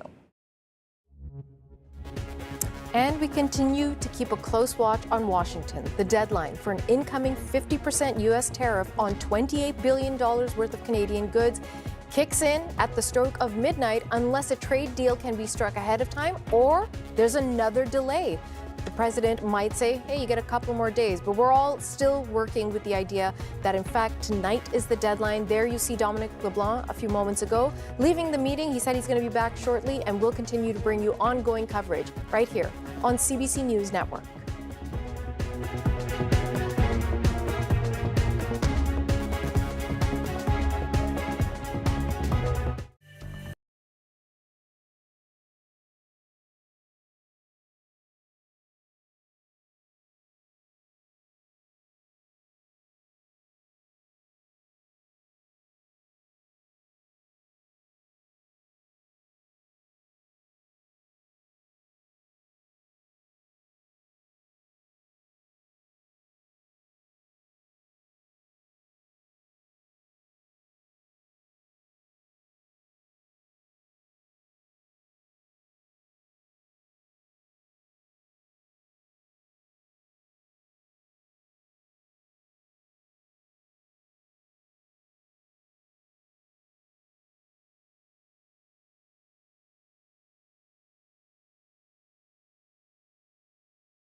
Hello, everyone. I'm Natasha Fatha, and you're watching CBC News Network. Andrew Nichols is away.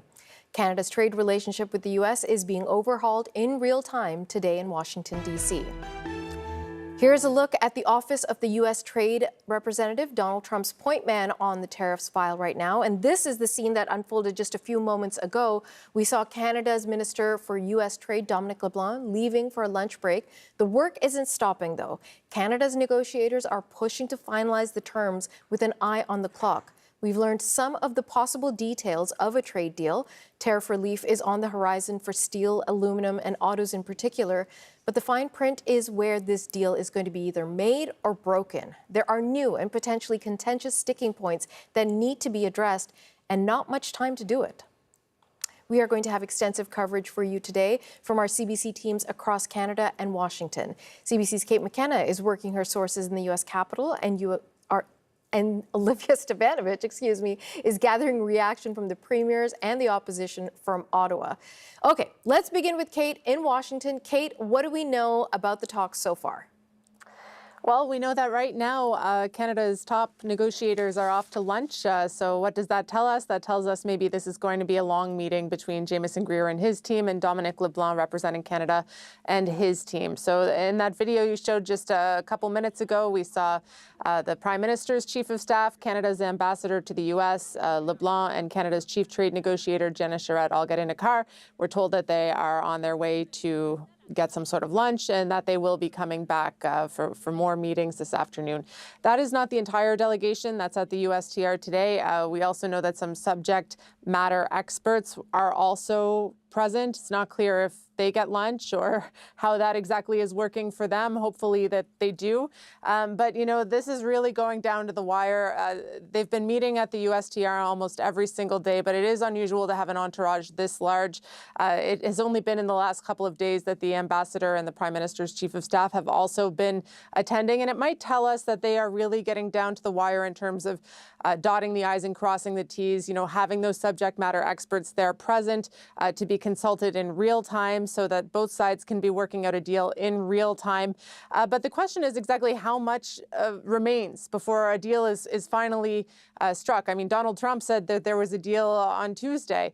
Yesterday, Dominic LeBlanc said that they are very close. Will this go all the way up to midnight? It's not clear, but we have heard via sources that Canada is expecting some relief on the sectoral tariffs, the 232 tariffs that have really hurt industry in Canada. So steel and aluminum going from 50% to 25%, with talks continuing about exemptions, derivatives, and a quota system for steel in particular, and then auto going from 25% to 15%, with a continued exemption for U.S.-made parts that brings the tariff quite a bit lower. However, sources say, or rather people in the industry are saying, not low enough. So this is what's on the table right now as far as we know from speaking to our sources, but we still don't have that final paper to tell us what exactly is being discussed. Okay, we may or may not get that final paper at midnight, but if midnight comes and goes and there's no deal, then what happens? Well, Donald Trump is threatening to put a 50% tariff on about $27 billion in Canadian goods. So that's sort of the deadline, but he could just extend it. That's what he did on Tuesday.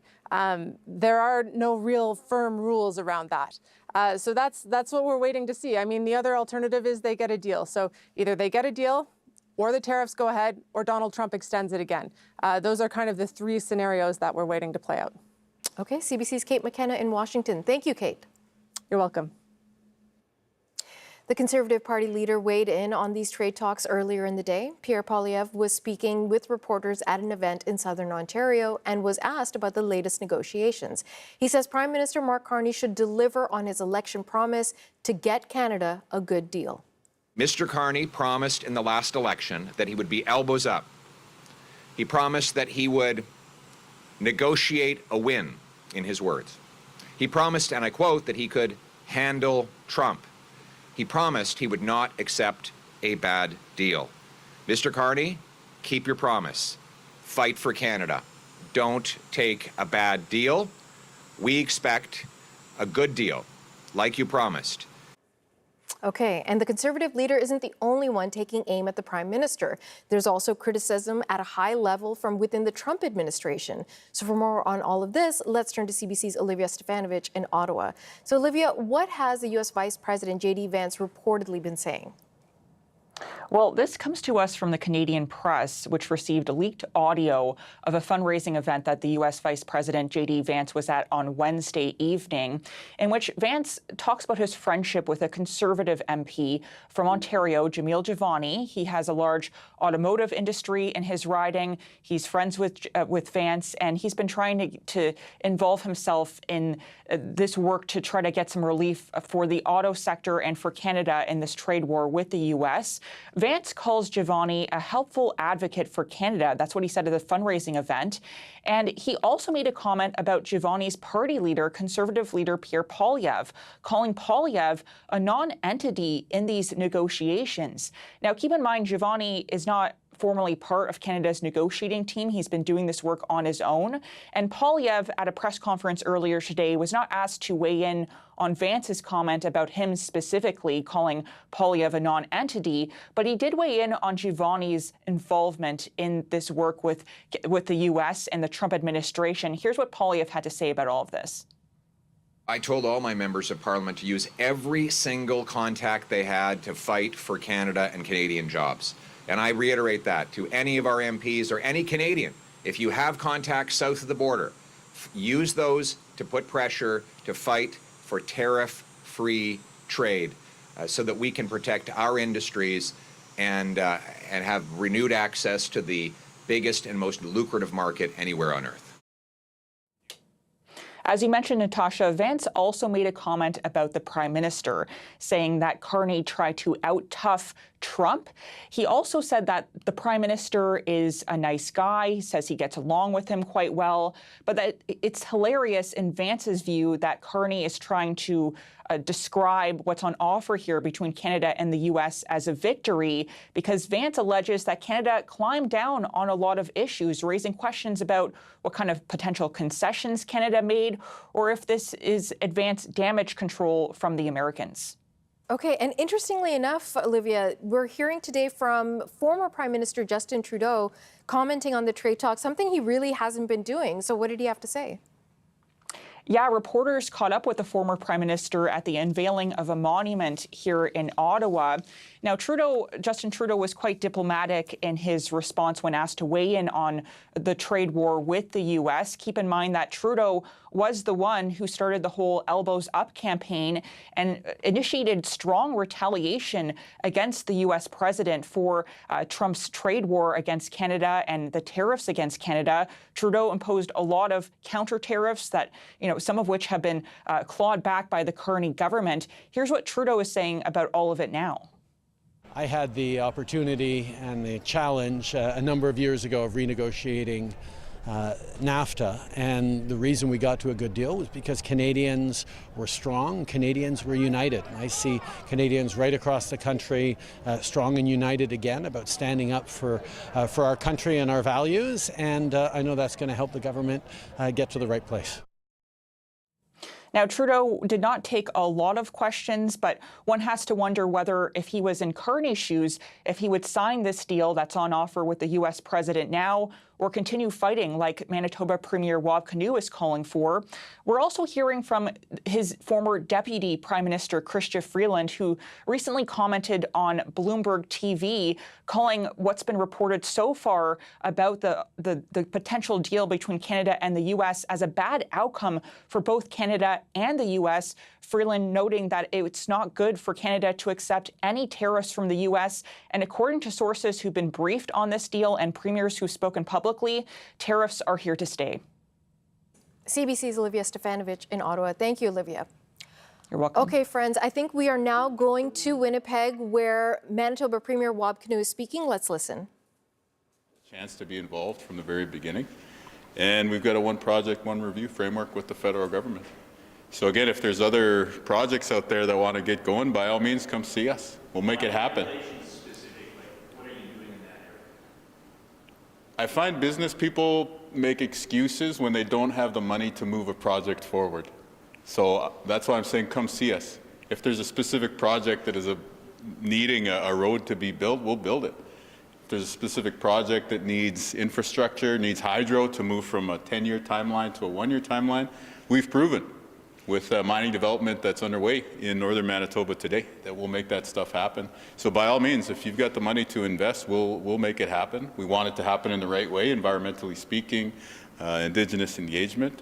But at the end of the day, what does everyone want, Indigenous and non-Indigenous alike? Opportunity, the ability to be able to provide, excitement for the future and optimism that includes economic but also environmental optimism. So we can put that all together, and yeah, happy to do the wheeling and dealing necessary to make that true. What are the next steps that you have to do to get on that critical projects list and move it?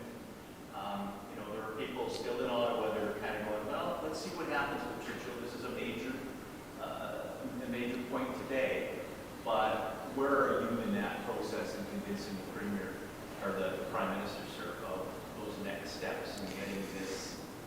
And I think perhaps September 15th, you've got some major players there. That certainly helps, doesn't it? Sure does. And, you know, I think the thing that I'm very, very grateful to the Prime Minister and his team for, Mr. Chartrand as well, is that the Port of Churchill Plus is in the deal book for that investor summit. So that's significant. You got the big sovereign wealth funds, you got the big pension funds from all over the world. Prime Minister has said $100 trillion American coming to that summit, looking to invest in Canada. And for the Churchill project to be in that deal book is, I think, the most significant thing we could have right now. So we'll head to Toronto in September. We'll be shaking hands, we'll be making elevator pitches, and hopefully soon enough we'll bring home the bag, as the kids say, to Manitoba. We've never heard how much this whole project costs. You've never stated a project range for the various aspects of Churchill Plus beyond subdivisions of port facilities and that's railway improvements. How many millions of dollars will Churchill Plus cost? It's an investment. I think the hope is that we can build an LNG terminal and the infrastructure to feed it, which would be a $70 to $80 billion project. LNG Canada on the West Coast is the largest private investment in Canadian history to date.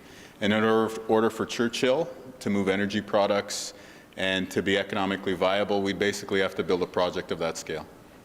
So that's the target, and that's what we're going to continue to work towards.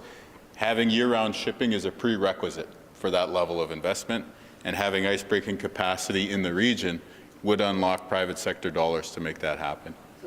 The Prime Minister himself has stated he wants to, I believe it's double LNG exports by 2030 and then take it up to something like 100 million cubic tons by 2040, right? Very aggressive. That won't all be accomplished by the West Coast. And so Churchill, in order for the federal government to meet their ambitious, but rightfully ambitious energy policy goals, Churchill should be part of the mix. So this study says, the FedDAP study says you can't move a fully laden ice-hardened freighter with natural gas, can't maneuver it into the existing port. That strongly suggests building an offshore port, artificial island, whatever it would be. Yeah. How much capital is an artificial island? How much would that cost? That's within the number that I stated. A terminal off the shore, yeah. That's all. We heard strong opposition in the PricewaterhouseCoopers survey from people in the north to any kind of fossil fuel infrastructure. They use the word any. How would you overcome concerns? And I guess this is more of a question for their specs. How would you overcome concerns from Inuit and other northern Indigenous peoples to this about fossil fuel shipments to their regions, their traditional lands? Donald Trump has changed the world.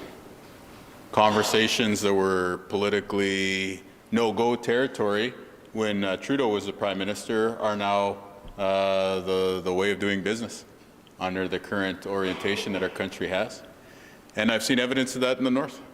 Okay, crude might be one thing, but on LNG, people think about it like propane that we all use in our backyards when we're barbecuing, right? So the idea of a leak or a spill and impacts on the environment, right? It's not really the same level of concern. And people in the north want to build human capacity, want to build economic opportunity. We've all got great ideas for treatment centers and on-the-land programs and ways to revitalize the ways of life that have been here since time immemorial, but how do you pay for it? And that's what we're talking about here. Nunavut as well. People there are open to the discussion. People have very specific, we would probably maybe even think they're like very local concerns about the ecology and the environment. Those things can be sorted through. We can talk about those things. We can ensure that specific hunting and fishing and land-based activities are going to be safeguarded and protected and hopefully revitalized. You know, when I was in Arviat, yes, a lot of people live off the land, but they also have a great program, a Young Hunters program, teaching the future generation how to live off the land. And that's the reality in the north. In many communities, regardless of which jurisdiction you're talking about, is that the old way of doing things needs encouragement and shepherding and support. And economic resources are one of the crucial ways that we can make that happen. So yeah, I'll invite the Mayor to add his perspective as well too. You know, as a community that's gone through a lot during the very challenging days of the 80s and 90s. Okay, we have been taking you live to Winnipeg, Manitoba. We're listening in on an announcement coming from the Premier of Manitoba. You can hear Wab Kinew talking about this new agreement between the federal government and the government of Manitoba to have ongoing research about the Churchill Passageway. I want to turn to CBC's Olivia Stefanovic again, who's joining us from Ottawa. Olivia, what we were actually hoping to hear was more commentary from the Premier on the trade negotiations. He came out swinging yesterday. I wonder what you make of what we've heard so far today. Yeah, he came out swinging, Natasha, saying that Canada should continue to fight and that Canadians should not buy American booze if it's put back on store shelves. What we're hearing from the Premier today, he hasn't commented yet on the trade war specifically, but what he did say, and I caught it there in his remarks, is that the U.S. president has changed the world and that Canada needs to do what it can to become more resilient. And so that's why he's advocating for this particular project, the Port of Churchill, a deep water port that could send LNG shipments, liquefied natural gas, easily to European markets. That's what Manitoba and the federal government are now exploring. That's why he wants this project to go ahead. So that's what he's advocating for today. But of course, this event is still going on, and we're watching to see if he will make any more comments about how he feels about these trade negotiations and whether he's decided to put American booze back on the shelves, because he wasn't keen on it yesterday and says he hasn't made a decision yet. CBC's Olivia Stefanovic in Ottawa. Thank you, Olivia. You're welcome. So, clearly, we continue to follow the premiers of the provinces and territories and see how they're responding to the ongoing trade talks in Washington. We want to dig deeper into that with our next guest, Premier R.J. Simpson of the Northwest Territories. He's also the chair of the Council of the Federation. Premier Simpson, very good to have you on the show, sir. Thanks for making some time. I'm happy to be here. Premier Simpson, so much I want to dive into. Can we please begin with how much you are in communication with our trade negotiators in Washington or with the Prime Minister directly about how things are moving? I'm not directly in communication with them. We had a First Minister's meeting the other day with the Prime Minister, who gave us an update, and I know that he's had some one-on-one calls with some of the other premiers. But we specifically in the Northwest Territories, we're not as impacted as, say, Quebec or Ontario by the tariffs.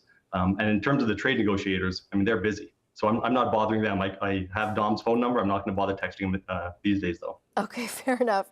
So then let me ask you about your own internal communication with the various premiers. How much are you all coordinating together as a federation or a council of this federation, say, hey, these are our red lines to the federal government? Well, it's been about a year and a half now that we've been dealing with tariffs and with President Trump and everything going on. So we've had a number of meetings about this over that length of time. So we all have a pretty good understanding of where each jurisdiction stands, what our challenges are, where our interests are. And so I'm not on a text chain right now texting back and forth about this because there's not really much we can do at this point. But just having that awareness of where everyone stands, I think, is important. And so I can tell you that every single jurisdiction has their own interests. They have their own economies. They have their own sectors that are being impacted, and they need to represent their own constituents. But that said, every single premier is a proud Canadian and a proud member of Team Canada, and that unity is, the way I see it, it's always going to be there. Okay, help me understand then, because I hear that each person has their own jurisdictions and their own concerns, But some premiers are premiering more than others, in that we heard from Wab Kinew yesterday. I'm sure you heard him. He came out swinging, saying, listen, he's not particularly thrilled with the deal so far. He thinks we should keep fighting, that Canada has the power, that he doesn't want to see American booze back on the shelves if that is one of the negotiating gives. And other premiers who are, as you said, more directly impacted, Doug Ford of Ontario, David Eby of British Columbia, they're not talking. So when each province is taking its own approach, what does that do to Team Canada? Well, I think that's the beautiful thing about living in a democracy. We all have our own responsibilities and we can all speak for our own constituents.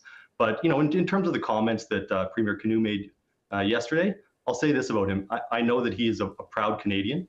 He's a strong supporter of Team Canada and he's committed to it. He's also a very smart guy and a savvy politician. So I don't think that he would make those comments if he thought they would negatively impact our ability to reach a deal. And earlier you said that he's not thrilled with the potential deal. Well, we don't have the details of it yet, but I don't think anybody in Canada really is thrilled about the situation we find ourselves in. Yep. We've had tariffs. The president is going to continue with tariffs in one form or another. I'm confident of that. And so we're going to have about 3 years here during his term where people are going to have tariffs. And then the next president is going to come in and businesses will have adapted to, in the United States, have adapted to living with these tariffs and organize their operations around that. And so I don't see those being removed in the future either. So I know that we don't want to give up on that. And I think the Prime Minister and the team are continuing to fight. There's not a signed deal yet. And the fact that they're continuously meeting shows that they are still working on getting us the best deal possible. Your territory has also removed American alcohol from store shelves. How are you feeling about the request from the Prime Minister to put them back on? Yeah, well, we haven't entirely removed it. We haven't purchased any more. So we left what we have on the shelf. And in the last year, it still hasn't all sold. And so I think every premier has said this. If it goes back on the shelves, I'm encouraging people just to not buy it. In my own personal life, when I go to the grocery store, I still check labels and I do my best to buy Canadian first. And I think that's what we need to do as a country, because the relationship has changed. As was mentioned just now by Premier Kinew, the world has changed, it's been reorganized. And we need to adapt to that world that we foresee in the future. We have to stop hoping that things are going to go back to the way they were. And the way I see to do that is to buy Canadian and support Canadian businesses so they can be more resilient until, I guess, the dust has settled a bit and we've adapted to the new realities. Premier Kinew also brought up an interesting point yesterday, that it is the actions of the provinces and territories that have really sort of triggered the Americans. For example, the alcohol sales and the procurement agreements. So he says the provinces and territories are the ones triggering the Americans, and then we are the ones that have to give up what has been effective in terms of the negotiations. We also spoke with a former NAFTA negotiator who said, listen, the premiers are central to the conversation. They should be at the conversation. They should be in those phone calls rather than the entire federal cabinet about how the conversations are going. Do you think the premiers need a larger presence in the ongoing discussions? I mean, there are some premiers who have that presence in a way. I know that the Prime Minister has been on the phone with the number of premiers this week. So they're giving that direct input. In terms of my interest in the situation, we don't have a lot of exports that go to the United States that are subject to the tariffs. And so I'm not sure if I would bring a lot of value to that. That being said, we provide our perspectives to the negotiators. I've talked to Madame Charette, talked to Dominic LeBlanc, I've talked to the Prime Minister, and I've given them our perspectives on the situation. And so I think I won't say they're marching orders, but they know what the provinces want, what the provinces need. And I believe they're negotiating with that in mind. Okay, Premier R.J. Simpson, thank you very much for your time today, sir. Thank you. Take care. You too. Still to come, the trade talks may be in Washington, but there's plenty of political talk going on in this country. Power and Politics host David Cochrane will be along to give us a sense of what people are saying in Ottawa. That and much more coming up on CBC News Network.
We continue to keep an eye on Washington this hour. This was the scene just moments ago. It's where the Canadian-U.S. trade representatives have been meeting behind closed doors again today.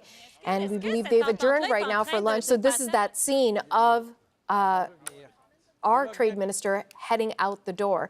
Now, the two sides are trying to finalize a trade deal that would limit punishing American tariffs on Canada before tonight's deadline of midnight Eastern. BC Premier David Eby says he's hopeful about the progress being made in the talks, but he has not said whether his province will put American alcohol back on store shelves. CBC's Tanya Fletcher joins us now from Vancouver with more. Tanya, pressure is building on BC's Premier to comment about the trade talks. Any indication when he might do that? Well, not really, Natasha. It's been 2 days and we still haven't heard from the Premier, and pressure is building. The opposition is now publicly calling on him to comment. They say he's been MIA and silent ever since that call on Wednesday with the Prime Minister. The Premier's office, though, just to pull back the curtain a bit, told us this morning that David Eby himself wasn't actually on that call with Prime Minister Mark Carney when he asked the premiers to put U.S. booze back on the shelves. Eby's office says that he was on a short vacation with his family. He had poor cell reception, and so he asked his deputy premier, Nikki Sharma, to stand in for him instead on that call, and she briefed him immediately after. Still, nothing from Eby himself in, as we say, 2 days. It's been since that Wednesday statement where essentially all he said is BC stands with Team Canada. But political experts say the absence of any strong language, especially surrounding that U.S. booze ban, because Eby himself was so vocally leading that charge, might suggest where BC's stance is on possibly agreeing to Mark Carney's ask. You know, the booze ban was sort of an act of Canadian patriotism. Accepting this deal and putting it back on will be framed as being part of Team Canada. And so that's what David Eby will stress. He's going along with the team for the better part, you know, for the betterment of the nation. The booze may come back on the shelves, but they aren't going to buy it. And I think that's what the Americans are going to find across the country. The market for their booze just is not going to be here to the same extent as it was before. Now, in the meantime, as we've been saying, the Premier's office has said up until now that he won't be speaking on this until a deal is finalized. But the Premier's office says he is back today and they are working on looking at an availability. So we'll stand by for that. Okay, let's talk about BC's liquor industry. They're saying they are waiting for some sort of clarity on this. What are you hearing? Yeah, well, everyone's still in that holding pattern, especially those, directly affected. And it's been pointed out, the booze ban was kind of the biggest leverage, the strongest leverage the provinces have had with these tariff negotiations. And I like how you put it a few minutes ago. Some premiers have been premiering harder than others. We talk about the absence and silence of, say, David Eby and Ontario's Doug Ford. Well, meanwhile, Manitoba's Wab Kinew, we've heard from twice in the past 24 hours. And some have pointed out kind of the patchwork of responses from the provinces, not only with the ban itself. Some didn't instate a ban at all. Some did kind of a partial one, a half one. Some did all out. And we're seeing that reflected in the responses since as well. Some have seemed kind of willing to accept the Prime Minister's ask. Others have come out more strongly saying they want to fight more and they don't want to back down. And so that's what those in the industry are left grappling with, a lot of those questions and how it'll affect them. CBC's Tanya. I think it's the one part that the Prime Minister doesn't get to control. So this is an interesting scenario where I'm wondering is there like 10 vetoes on this deal out here, right? Because this deal's going to be very complex. These kind of deals are always complex.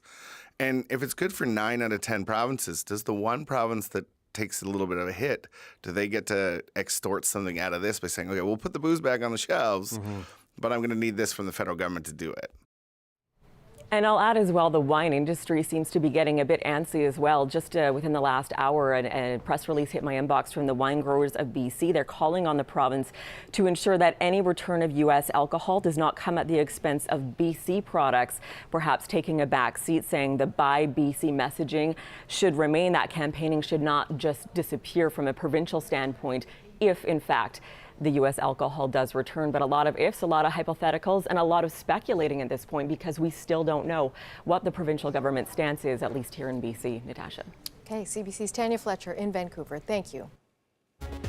So will Canada and the U.S. finalize a trade deal before Donald Trump's revised deadline of midnight Eastern tonight?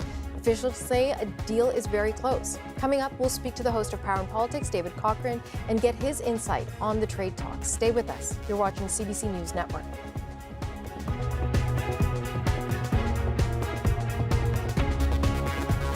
Big dream.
How are things going inside? Comment ça se passe à l'intérieur? Comment ça se passe à l'intérieur? C'est moins chaud que dehors, évidemment. Mais est-ce que cette entente-là est en train de passer à la trappe, monsieur? Dominic LeBlanc leaving a meeting with his U.S. counterpart Jameson Greer in Washington last hour. The two sides face a midnight deadline to finalize a trade agreement and avoid hefty tariffs on a range of Canadian products. Power and Politics host David Cochrane has been closely following developments as the deadline approaches, even though I thought he was going to be on holidays right now. I am on holiday. I'm doing a very bad job of being on holiday, but I am on holiday. But it's just, it's that time in the news cycle, Natasha. Is it not ever time in that news cycle, David? It's really good to have you back in studio. Thank you. Appreciate it. Okay. Yeah, happy to be here. Let me talk to you about what stage do you think we're at this moment?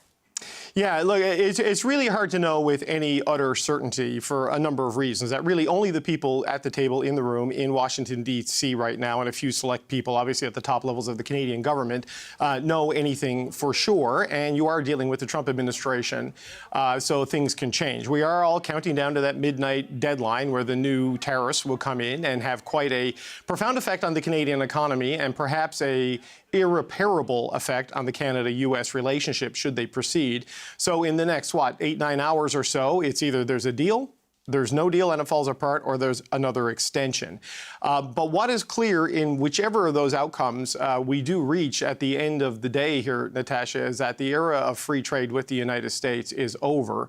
Certainly as long as the MAGA mindset of the Republican Party dominates the White House, the Senate, and the Congress. There is going to be some baseline tariffs on a lot of key industries, no matter where this goes, because that is just the operating principle of the administration in the United States right now. Even on a a day where Donald Trump is lowering beef tariffs to make life cheaper for Americans. He still insists foreigners pay tariffs in the U.S. And even when it is harming the U.S. economy, he still insists it is making the U.S. economy stronger. Whatever the logical fallacies in that, this is the goal here for the Trump administration. And so the goal for the Canadian negotiators is to find a way to reduce those tariffs to as tolerable a level as possible to ensure that the sectors that are being targeted can weather this particular storm and have time and capacity to adapt to the new reality and find new markets, and then move these talks to a point where you can move on to the larger continental CUSMA negotiation.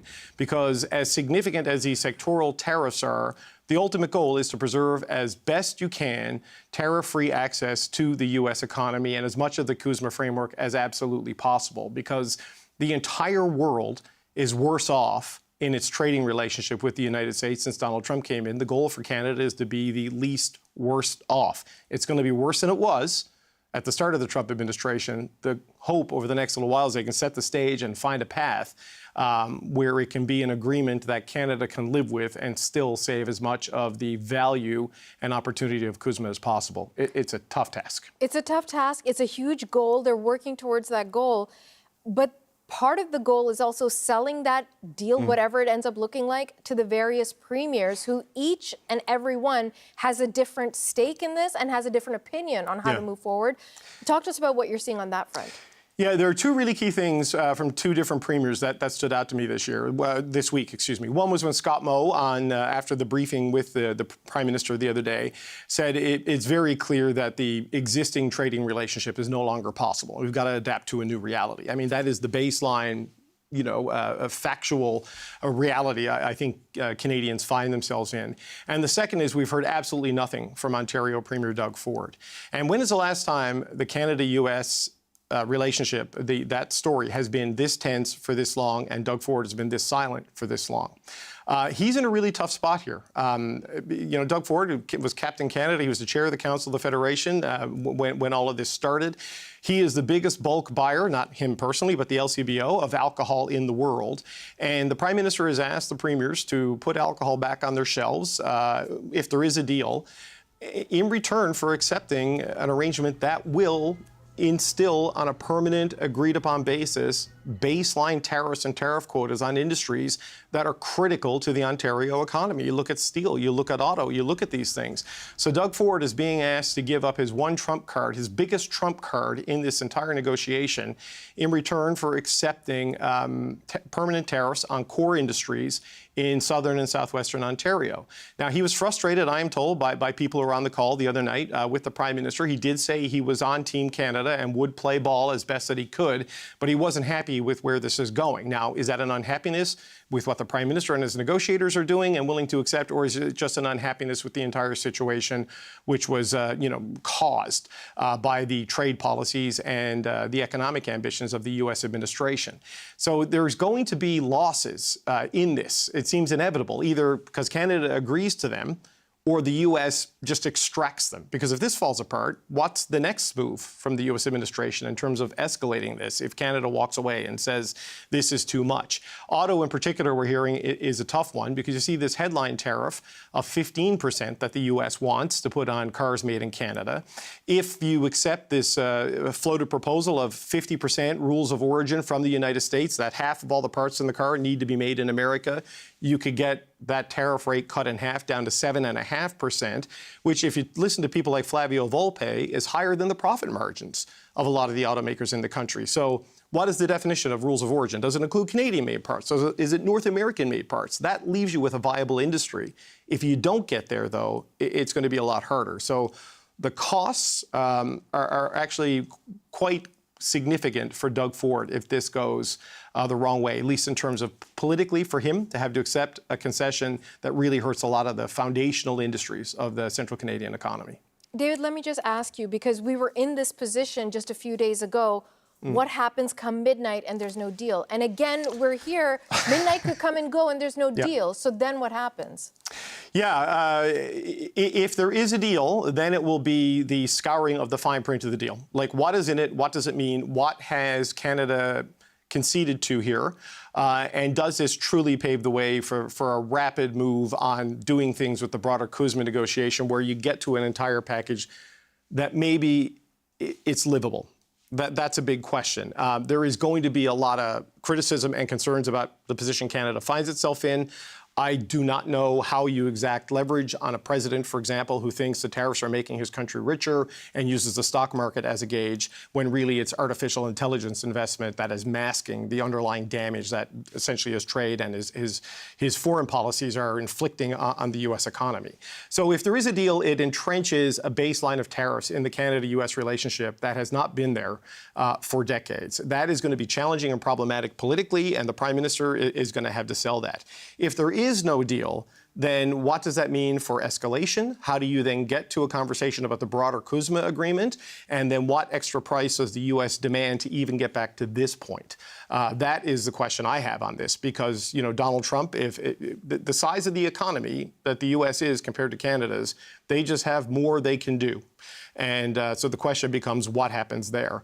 And if it's an extension, well, I'll probably be into work tomorrow, maybe into work on Sunday. It's just, there are a lot of people with real money on the table here, real jeopardy to their employment on the line here, who want some stability and some certainty here, because there's just an exhaustion setting in with the constant melodrama around this. You see this in some of the polling data that's out there now, Natasha, that, the Canadian public is kind of really stuck between what is cathartic in terms of dealing with the U.S. and what is strategic in terms of dealing with the U.S. And what is strategic probably won't feel good and may not be politically good. But, that's the price of leadership when you're in the age of Donald Trump, when you're, the biggest trading partner of the most unpredictable leader on the planet right now. Well, as someone who hosts on the weekends, David, I would be happy, regardless of whether it's a deal at midnight. If you decide to show up to work, it would be great to speak to you again. Host of Power and Politics, David Cochrane, taking time out on his holiday. Really appreciate it. Thanks, Natasha. See you soon. You bet. And you can also watch Power and Politics coming up at 5 p.m. Eastern right here on CBC News Network. Maybe David's going back on holiday or probably just researching. Karina Roman, our colleague, is going to be hosting tonight.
Here's a live look at Ottawa and Washington. Canada and the U.S. trade negotiators have been meeting again today, but time is running out as the deadline to finalize a trade deal is just hours away now.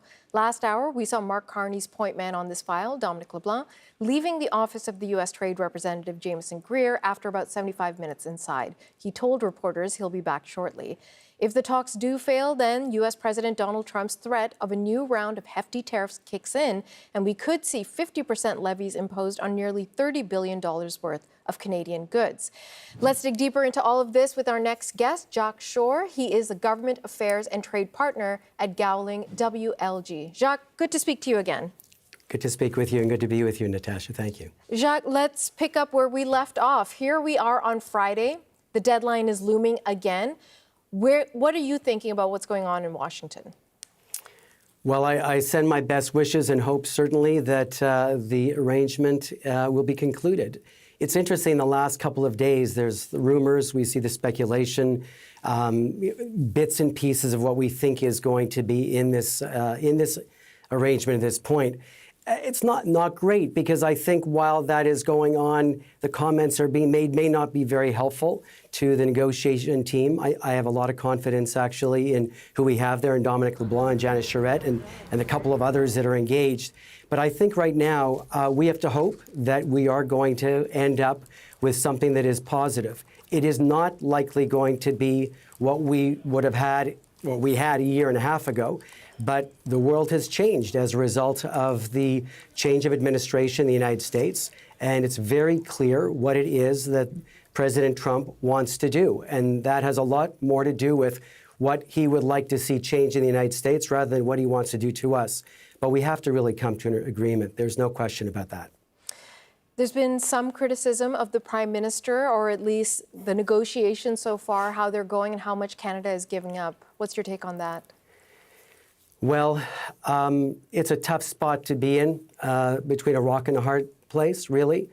Keeping this coalition together of premiers together with the Prime Minister, I think is very, very important.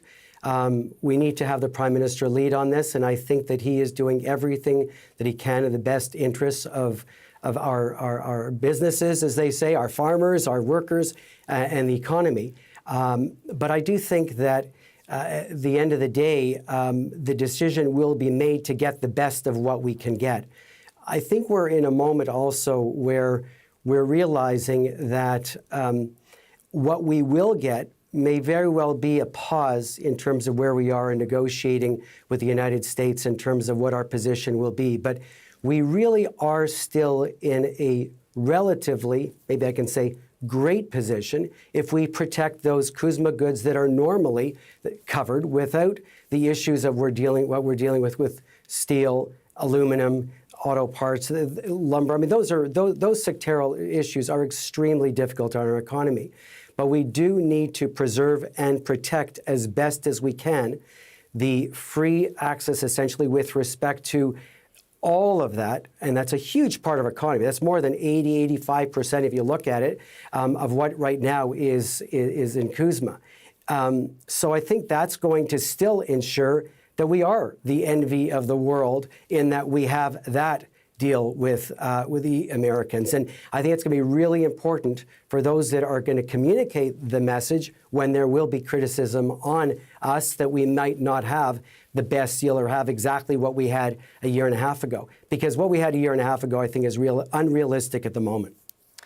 You mentioned CUSMA. Let's talk about that a bit more, because I think for many of us there's confusion about, is this the stopgap until the CUSMA negotiations? All of what is being talked about right now is covered under CUSMA. So why are we having these negotiations and then we're going to have CUSMA negotiations?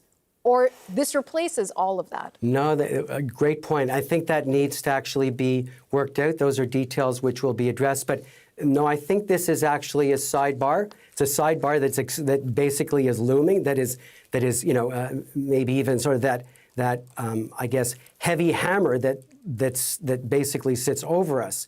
But I think in terms of that next portion of CUSMA, yeah, I think that if we can conclude this piece, I think the next one will go, I think, more quickly. I think it'll be reasonable to expect, and I'm really pleased to see that Mexico and Canada are actually engaged in this together. It really is a situation also where we are dealing with a trilateral North American agreement. And so much as we can sort of keep it that way, I think that that's to our benefit. I would also say that's likely to the benefit of the United States, too, when Canada and Mexico are addressing these issues in a way that is really important for the continental economy and the way in which we're competitive against the rest of the world. And we want to keep that, I think, going. And it may very well be that we need to express those positions in a very direct way. And obviously, that will probably also include elements dealing with auto and some of those other areas which are very, I think, common effectively to what we're dealing with. But even though the circumstances in terms of our trade with the United States is quite different from Mexico. Absolutely. Jacques Shore, always good to speak to you, sir. Thank you for your time. Great pleasure speaking with you. Thank you. You bet. As trade talks go down to the wire, much of what is being discussed may feel a bit removed from the average Canadian's day-to-day life. Many want to do something personally to respond to the constant threats coming from the White House, like only buying Canadian products. CBC's Mark Harksall is at Union Station in downtown Toronto asking people about this. Mark, what are you hearing? And Natasha, a lot of people that we speak to do feel removed from the process because they are. These are decisions that we cannot make, but the Canadian populace essentially has to abide by whatever decision is made behind closed doors if a decision is made. And so buying Canadian is one of the ways, really the only way that Canadians have been able to affect any change. And I've been speaking to a lot of people who've been coming through. Union Station is a transportation hub. So it's not just people from Toronto coming through here. It's people from all over Ontario, all over Canada, really. I've been asking people how strongly they've been going about buying Canadian and how they would go about it going forward. And a lot of people say that has been and will be the way. Have a listen. Oh, 100%. Even if the U.S. is on the shelves, I look for Canadian. Has that been a long-standing thing, or is it because of what's been going on? Because of what's going on. So I guess you can't forgive and forget. No, not even a little bit. No, actually, we were at a concert last night at Rogers Centre. We were very surprised to see the American flag and all the Coke products. I'm going to stick with Quebec first and then Canada, and then we'll see what from there. Oh, 100%. Even if the U.S. Quebec. She's in town here in Toronto for a concert, actually heading home today. She's been keenly keeping an eye on this stuff because she knows about some of the reported concessions, namely allowing the U.S. To get more of a foot into our dairy market. In Quebec, she says she knows a couple dairy farmers. She's worried about the impacts on them. So I've been speaking to a lot of people about the various concessions as well, the dairy aspect of it, putting U.S. booze back on the shelves. A lot of people know that that is coming. They know that they don't necessarily have to buy that stuff. They have the freedom of choice. Here's what they had to say about Canada making concessions to some of our crews in Vancouver. I don't mind if it comes back in. The message was sent. It has been sent. Whether it actually makes a difference to the negotiations between Carney and Trump, I don't know. That seems to be the move going forward for a lot of people. Again, since they can't obviously be at the negotiating table personally, their purchases will dictate a lot of that. But one thing I have heard from a few people here is that as much as they will try to buy Canadian to do the right thing as they see it, it's not always possible. In fact, in many ways, it can be very difficult. Sometimes the labels are unclear. There are items that, if you have special dietary needs, that aren't necessarily made in Canada.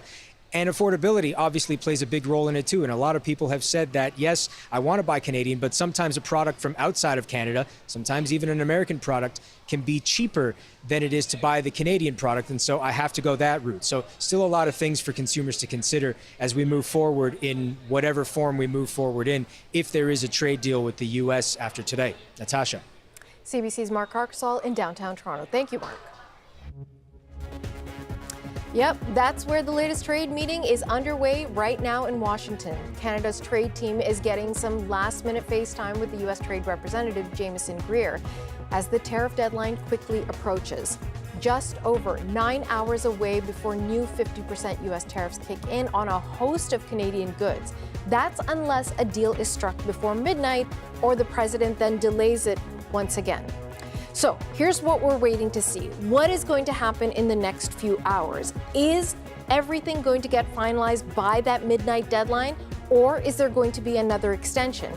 If there isn't another extension and there is no deal signed, does that mean tomorrow we are all waking up to 50% more tariffs on $30 billion worth of goods? These are the questions we're asking. We'll continue to bring you answers right here on CBC News Network.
Hello, everyone. I'm Natasha Fatha, and you're watching CBC News Network. Andrew Nichols is away today. Well, Canada's trade relationship with the U.S. is being rewritten in real time right now in Washington, D.C.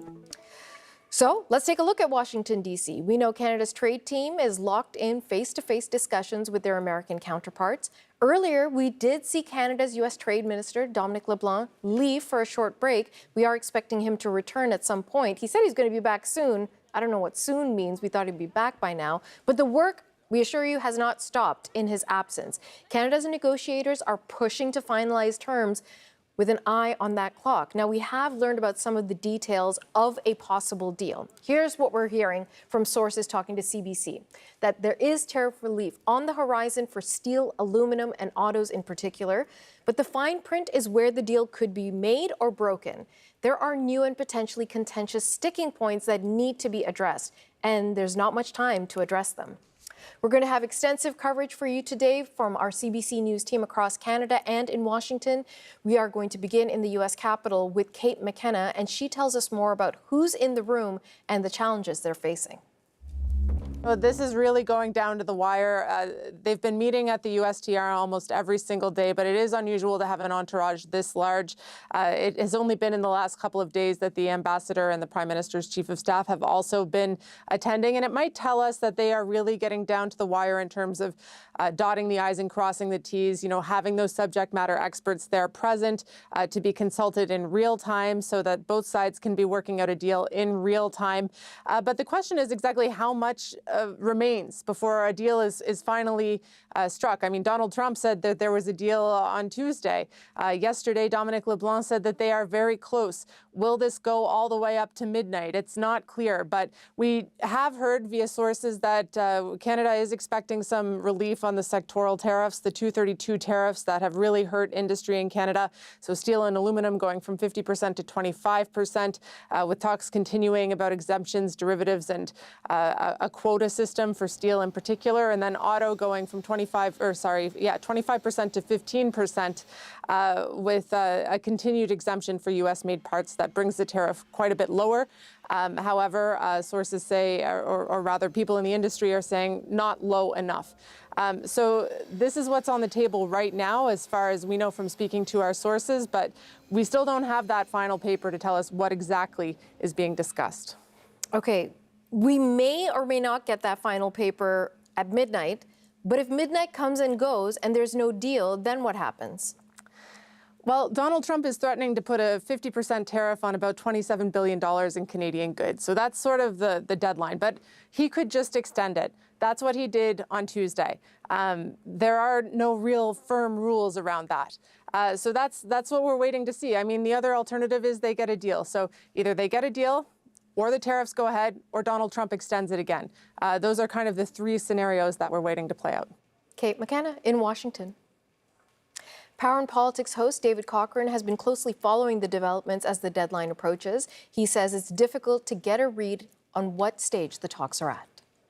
It's really hard to know with any utter certainty for a number of reasons. That really only the people at the table in the room in Washington, D.C. right now, and a few select people, obviously at the top levels of the Canadian government, know anything for sure. And you are dealing with the Trump administration, so things can change. We are all counting down to that midnight deadline where the new tariffs will come in and have quite a profound effect on the Canadian economy and perhaps a irreparable effect on the Canada-U.S. relationship should they proceed.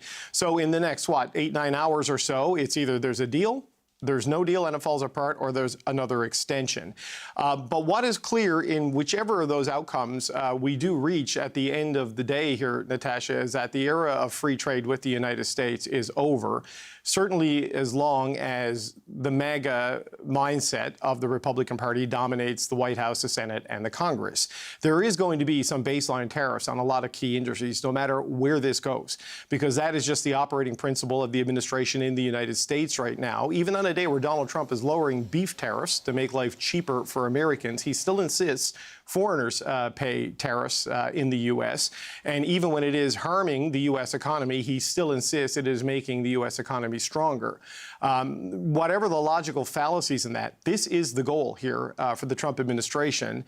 And so the goal for the Canadian negotiators is to find a way to reduce those tariffs to as tolerable a level as possible to ensure that the sectors that are being targeted can weather this particular storm and have time and capacity to adapt to the new reality and find new markets, and then move these talks to a point where you can move on to the larger continental CUSMA negotiation. Because as significant as these sectoral tariffs are, the ultimate goal is to preserve as best you can tariff-free access to the U.S. economy and as much of the CUSMA framework as absolutely possible, because the entire world is worse off in its trading relationship with the United States since Donald Trump came in. The goal for Canada is to be the least worst off. It's going to be worse than it was at the start of the Trump administration. The hope over the next little while is they can set the stage and find a path where it can be an agreement that Canada can live with and still save as much of the value and opportunity of CUSMA as possible. It's a tough task. It's a tough task. It's a huge goal. They're working towards that goal. But part of the goal is also selling that deal, whatever it ends up looking like, to the various premiers who each and every one has a different stake in this and has a different opinion on how to move forward. Talk to us about what you're seeing on that front. Yeah, there are two really key things from two different premiers that stood out to me this week. One was when Scott Moe, after the briefing with the Prime Minister the other day, said it's very clear that the existing trading relationship is no longer possible. We've got to adapt to a new reality. I mean, that is the baseline, a factual reality I think Canadians find themselves in. And the second is we've heard absolutely nothing from Ontario Premier Doug Ford. And when is the last time the Canada-U.S. relationship, that story has been this tense for this long, and Doug Ford has been this silent for this long? He's in a really tough spot here. Doug Ford was Captain Canada. He was the chair of the Council of the Federation when all of this started. He is the biggest bulk buyer, not him personally, but the LCBO, of alcohol in the world. And the Prime Minister has asked the premiers to put alcohol back on their shelves if there is a deal, in return for accepting an arrangement that will instill on a permanent, agreed-upon basis baseline tariffs and tariff quotas on industries that are critical to the Ontario economy. You look at steel, you look at auto, you look at these things. So Doug Ford is being asked to give up his one trump card, his biggest trump card in this entire negotiation, in return for accepting permanent tariffs on core industries in southern and southwestern Ontario. Now, he was frustrated, I am told, by people who were on the call the other night with the Prime Minister. He did say he was on Team Canada and would play ball as best that he could, but he wasn't happy with where this is going. Now, is that an unhappiness with what the Prime Minister and his negotiators are doing and willing to accept, or is it just an unhappiness with the entire situation, which was, caused by the trade policies and the economic ambitions of the U.S. administration? So there's going to be losses in this. It seems inevitable, either because Canada agrees to them or the U.S. just extracts them. Because if this falls apart, what's the next move from the U.S. administration in terms of escalating this if Canada walks away and says this is too much? Auto, in particular, we're hearing is a tough one, because you see this headline tariff of 15% that the U.S. wants to put on cars made in Canada. If you accept this floated proposal of 50% rules of origin from the United States, that half of all the parts in the car need to be made in America, you could get that tariff rate cut in half down to 7.5%, which, if you listen to people like Flavio Volpe, is higher than the profit margins of a lot of the automakers in the country. So what is the definition of rules of origin? Does it include Canadian-made parts? Is it North American-made parts? That leaves you with a viable industry. If you don't get there, though, it's going to be a lot harder. So the costs are actually quite significant for Doug Ford if this goes the wrong way, at least in terms of politically for him to have to accept a concession that really hurts a lot of the foundational industries of the central Canadian economy. David, let me just ask you, because we were in this position just a few days ago, what happens come midnight and there's no deal? And again, we're here, midnight could come and go and there's no deal. So then what happens? Yeah, if there is a deal, then it will be the scouring of the fine print of the deal. Like, what is in it? What does it mean? What has Canada conceded to here? And does this truly pave the way for a rapid move on doing things with the broader CUSMA negotiation, where you get to an entire package that maybe it's livable? That's a big question. There is going to be a lot of criticism and concerns about the position Canada finds itself in. I do not know how you exact leverage on a president, for example, who thinks the tariffs are making his country richer and uses the stock market as a gauge, when really it's artificial intelligence investment that is masking the underlying damage that essentially his trade and his foreign policies are inflicting on the U.S. economy. So if there is a deal, it entrenches a baseline of tariffs in the Canada-U.S. relationship that has not been there for decades. That is going to be challenging and problematic politically, and the Prime Minister is going to have to sell that. If there is no deal, then what does that mean for escalation? How do you then get to a conversation about the broader CUSMA agreement? And then what extra price does the U.S. demand to even get back to this point? That is the question I have on this, because, you know, Donald Trump, the size of the economy that the U.S. is compared to Canada's, they just have more they can do. And so the question becomes, what happens there? And if it's an extension, well, I'll probably be into work tomorrow, maybe into work on Sunday. It's just, you know, there are a lot of people with real money on the table here, real jeopardy to their employment on the line here, who want some stability and some certainty here, because there's just an exhaustion setting in with the constant melodrama around this. You see this in some of the polling data that's out there now, Natasha, that, you know, the Canadian public is kind of really stuck between what is cathartic in terms of dealing with the U.S. and what is strategic in terms of dealing with the U.S. And what is strategic probably won't feel good and may not be politically good, but, you know, that's the price of leadership when you're in the age of Donald Trump, when you're, you know, the biggest trading partner of the most unpredictable leader on the planet right now. CBC's David Cochran in Ottawa. Okay, let's stay on the story. It's the only story of the day and get some insight into the possible outcomes and pitfalls of a potential trade agreement. For that, we're joined by Diamond Eisinger in Vancouver. She's a former special advisor on Canada-U.S. trade relations to former Prime Minister Justin Trudeau. Diamond, good to have you back on the show. Thank you for having me. Okay, Diamond, here we go again. We're a few hours away from yet another deadline, but they keep saying we're very close, just ironing out the final details. What do you make of where we are right now? We're on the cusp of another deadline. We're not sure. We don't know what sort of action could be taken by the president for a further extension or further action on his part. But there's certainly a high intensity of activity right now down in Washington and certainly also back in Ottawa. You have Minister Dominic LeBlanc, Chief Canada-U.S. Trade Negotiator Janice Charette. You have the ambassador in the mix. You've had the Prime Minister's Chief of Staff, Marc-Andre Blanchard, in and around the USTR's office. So between all those conversations, it seems like they're pressing towards the hope, at least, of reaching an agreement today. Some of the details that we're learning, and part of the problem is we're so reliant on what some sources may be revealing on condition of anonymity to some of our colleagues. We trust what the sources are telling us, but it just illustrates how little actual information, including even agendas for the meetings, is coming directly from our trade negotiators or from our representatives in this ongoing negotiation. What do you make of the degree of silence in terms of the communication? I don't fault you and your team for bringing together all this information. It's very valuable for your viewers and other people who are trying to make sense of what's happening in Washington right now.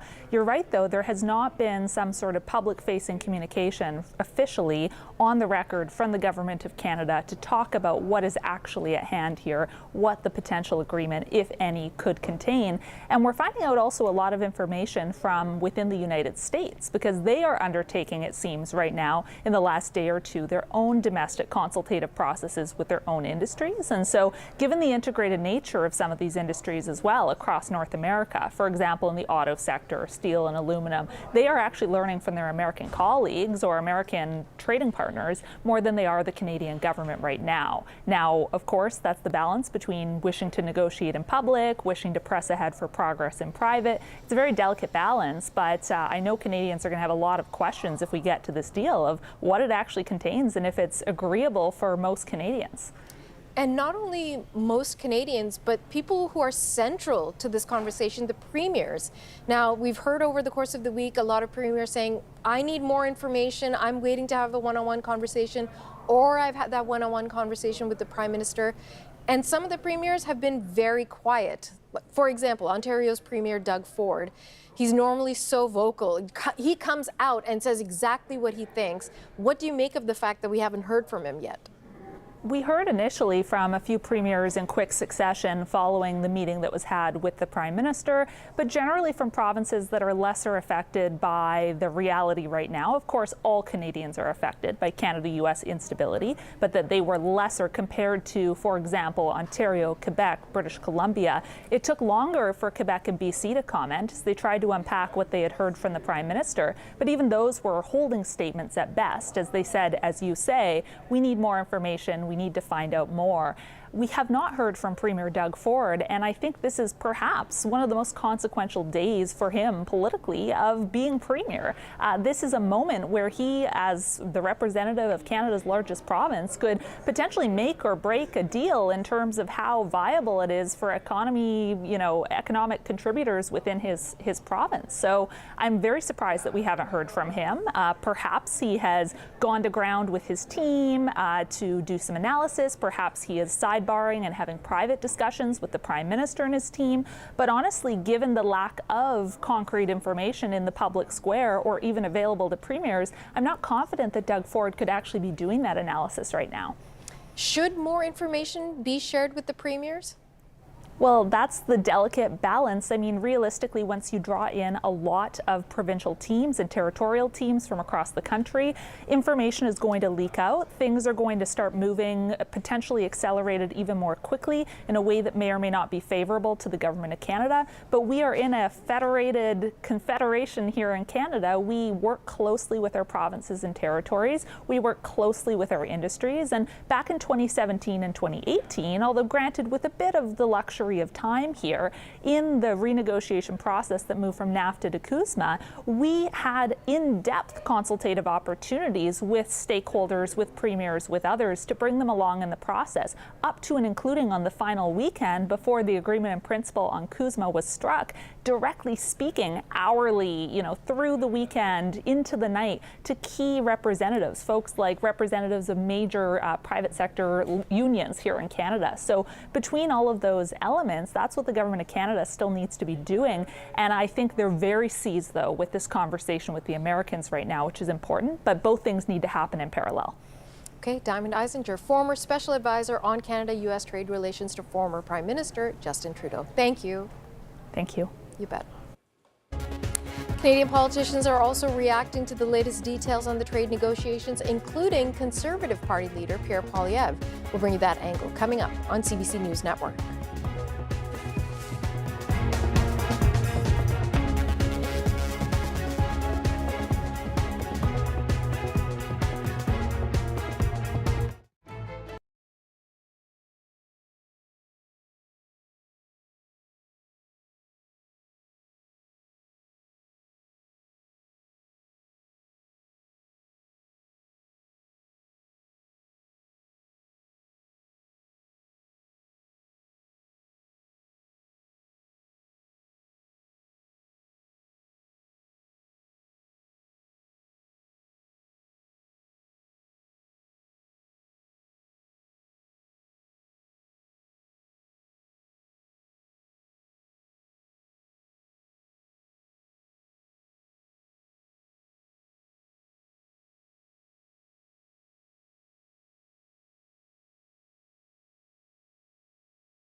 Comment ça se passe à l'intérieur?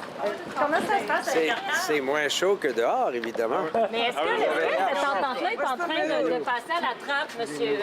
On va revenir.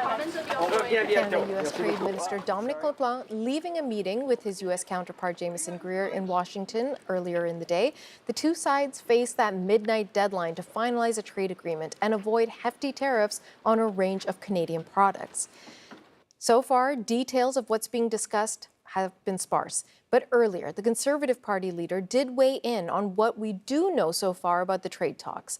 Pierre Poilievre was speaking with reporters at an event in Southern Ontario and was asked about the latest on the negotiations.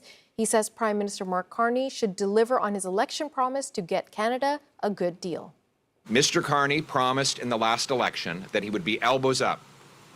He promised that he would negotiate a win, in his words.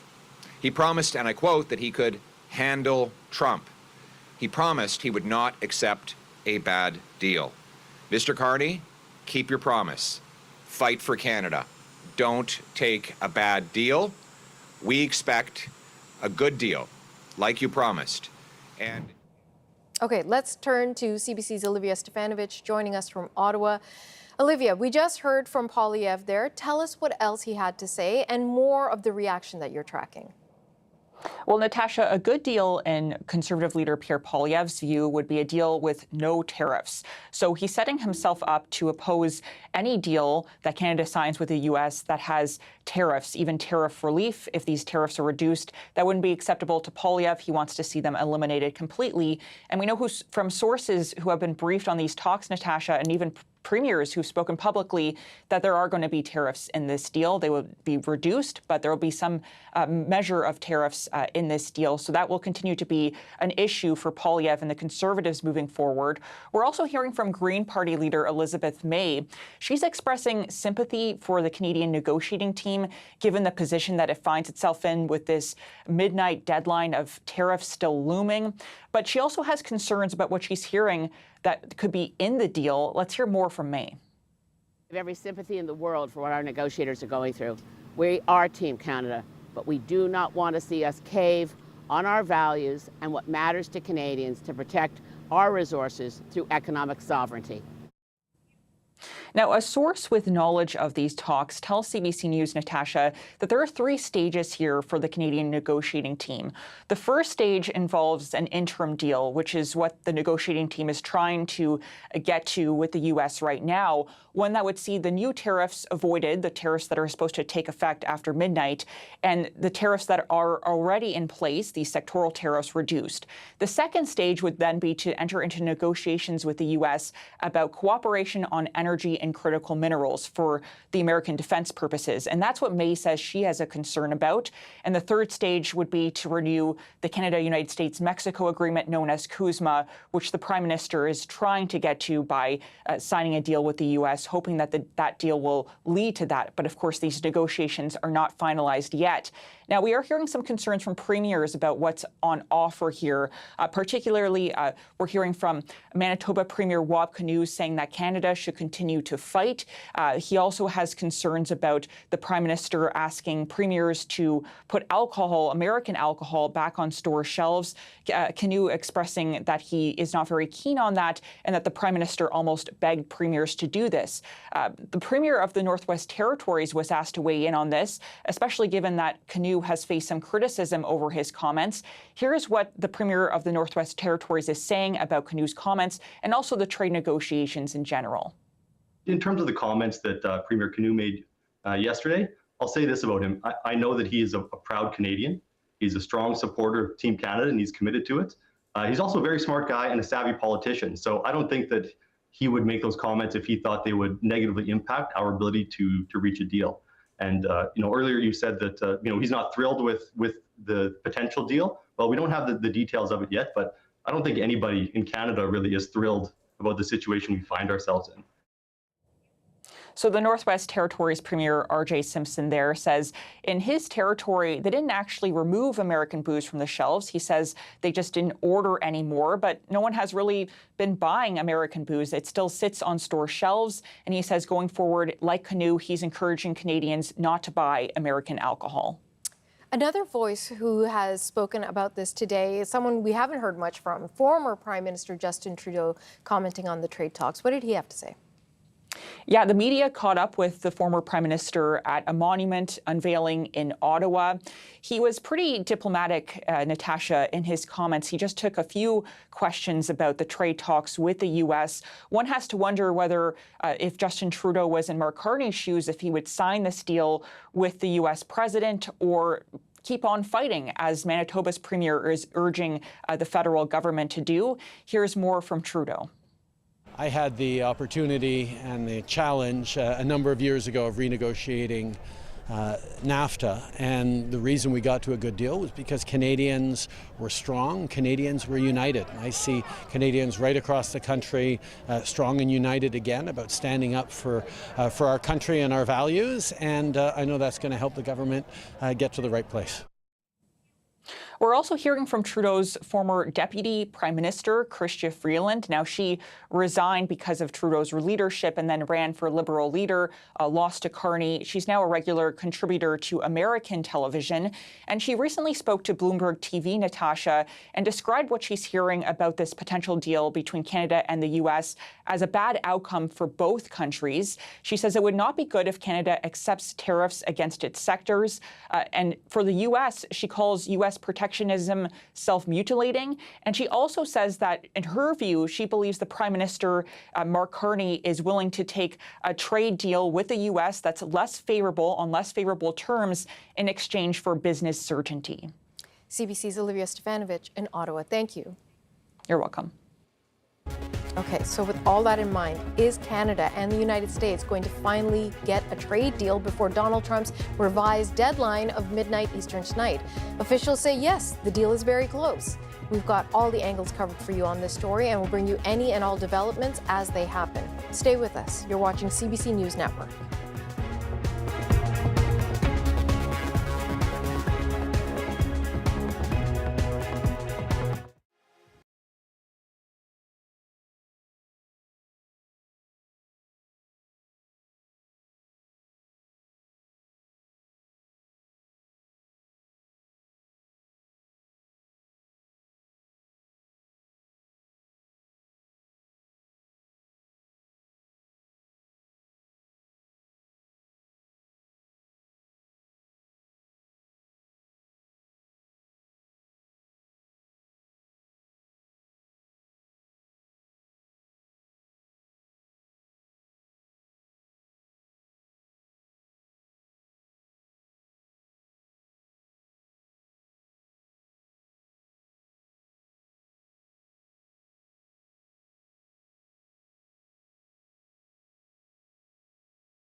Here's a live look at both Ottawa and Washington. Canada and the U.S. and their trade negotiators have been meeting again today.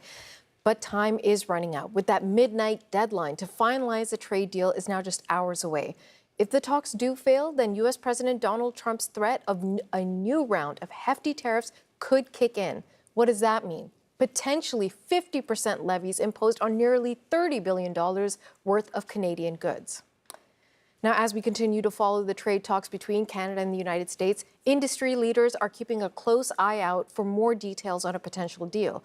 Here to talk about what the steel industry is hoping to see, Trevor Borland is joining us. He is the president and owner of Pacific Bolt Manufacturing. Trevor, thanks so much for joining us today. No, thanks for having me. Okay, so we're not that far from the deadline. Talk to me about where you things stand for the steel industry. Well, the current situation is not great for the Canadian steel industry. Like, we're paying tariffs on stuff coming in and going out of the country. So a resolution on this would be amazing because it's just not sustainable for a lot of us in this industry right now. Can you talk to me about how the tariffs that are implemented right now, how they've affected your business? Well, our U.S. sales are probably off by 80%. And then on top of that, the counter tariffs on U.S. steel coming into Canada also affects us because we have to pay a 25%, maybe a 50% tariff on stuff coming in. So that's stuff we can't obviously buy in Canada. So it's a bit of a double whammy for us. In actual dollars and cents, give me a sense how many people work for you, how much you've lost, how much you've had to compromise. We are about 55 people on payroll, and we pay about $120,000 a month in tariffs that we can't recoup. $120,000 a month on tariffs? And you've been doing this for how long now? It got worse at the beginning of this year with the derivative surtax, but we've been doing this for about 6 months now. Holy smokes, can you afford to do that? We'll survive. Our family's been doing this for almost 100 years, so we're not going to give up now, but it's tough. It's not an ideal situation. Okay, let's talk about what we're hearing from our sources. So right now, the potential is that the tariff on steel and other products could be cut to 25%. How much does that help? Like, in a perfect world, it would be zero. I think anything helps. So, the fact we're making progress, we're excited to see what this deal looks like, to be honest. But 25% is still a lot. 25% on $100,000 is still 25 grand. So. Talk to me about how much interaction you're having with the negotiators. You as an industry, you're talking to them, you're letting them know this is how much stress that we're under. I mean, I'm just trying to get a sense of the communication between companies like yours and the representatives who are doing the trade talks. At that level, no, but have we been in touch with our MP has been amazing in my riding. So, the government's aware of it. They know the challenge, what the industry is being faced. The industry as a general has been very vocal about their concerns and what we need to do to be sustainable. We're also hearing reports that there's a possibility of quotas. So the tariffs would only hit a certain quota of the steel, and then beyond that certain quota, the tariffs go up. What are you hearing on that front? Yeah, there's already a bit of a quota system in place, and that's a challenge because sometimes the quotas can be used up within the day of them being opened. So the quota systems are very challenging and it's very complicated. So it's really devil's in the detail on a lot of this stuff. Are you feeling optimistic about reaching a deal today?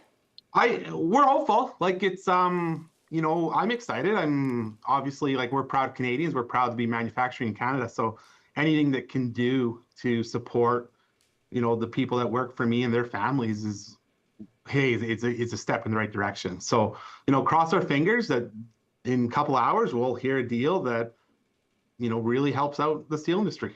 There are some in the country who are saying, don't make a deal. Don't make any kind of deal. Keep pushing the United States. Fight back. Be tough. Don't relent. What do you make of that argument? I think, Canada has to be a strong sovereign nation, and the steel industry has to be strong and sovereign. But the fact of the matter is, we're integrated with the U.S. in manufacturing and in steel, and it's very hard for us to stand alone. Okay, Trevor Borland, president and owner of Pacific Bolt Manufacturing, thank you for your time. Thank you. You're welcome. Coming up, we'll take you to British Columbia, where pressure is growing for clarity on whether American alcohol will return to store shelves. The latest from the province is ahead, right here on CBC News Network.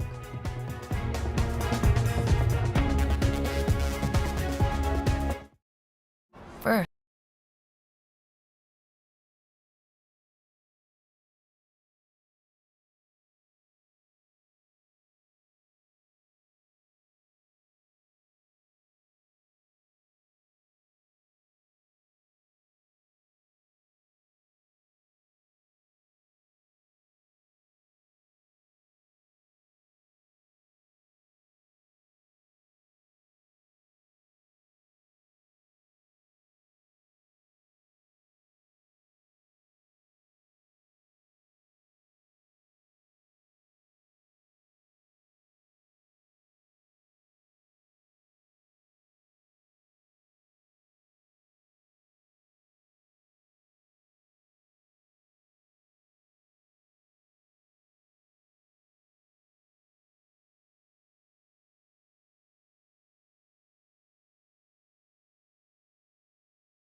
We are keeping an eye on Washington this hour, where Canada and U.S. trade representatives are meeting behind closed doors.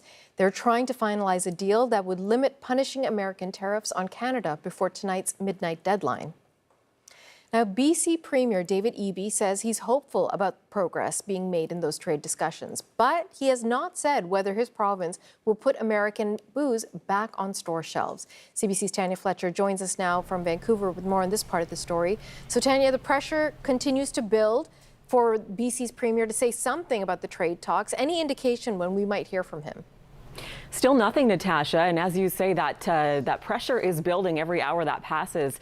The BC Conservatives, the official opposition here, now calling on the Premier to speak publicly, saying he's refusing to answer basic questions. And just to take you a little bit behind the scenes, the Premier's office actually told us this morning that David Eby himself was not actually on that call with Prime Minister Mark Carney, where he asked the premiers to reinstate the U.S. alcohol. Instead, they say he was on a short vacation with his family and he was in poor cell reception. So he asked his Deputy Premier, Nikki Sharma, to stand in for him on that call. Instead, she briefed him right afterwards. And after that call is when we saw that statement from the Premier saying, essentially, BC stands with Team Canada. But that was almost 48 hours ago, and we still haven't heard anything from the Premier since.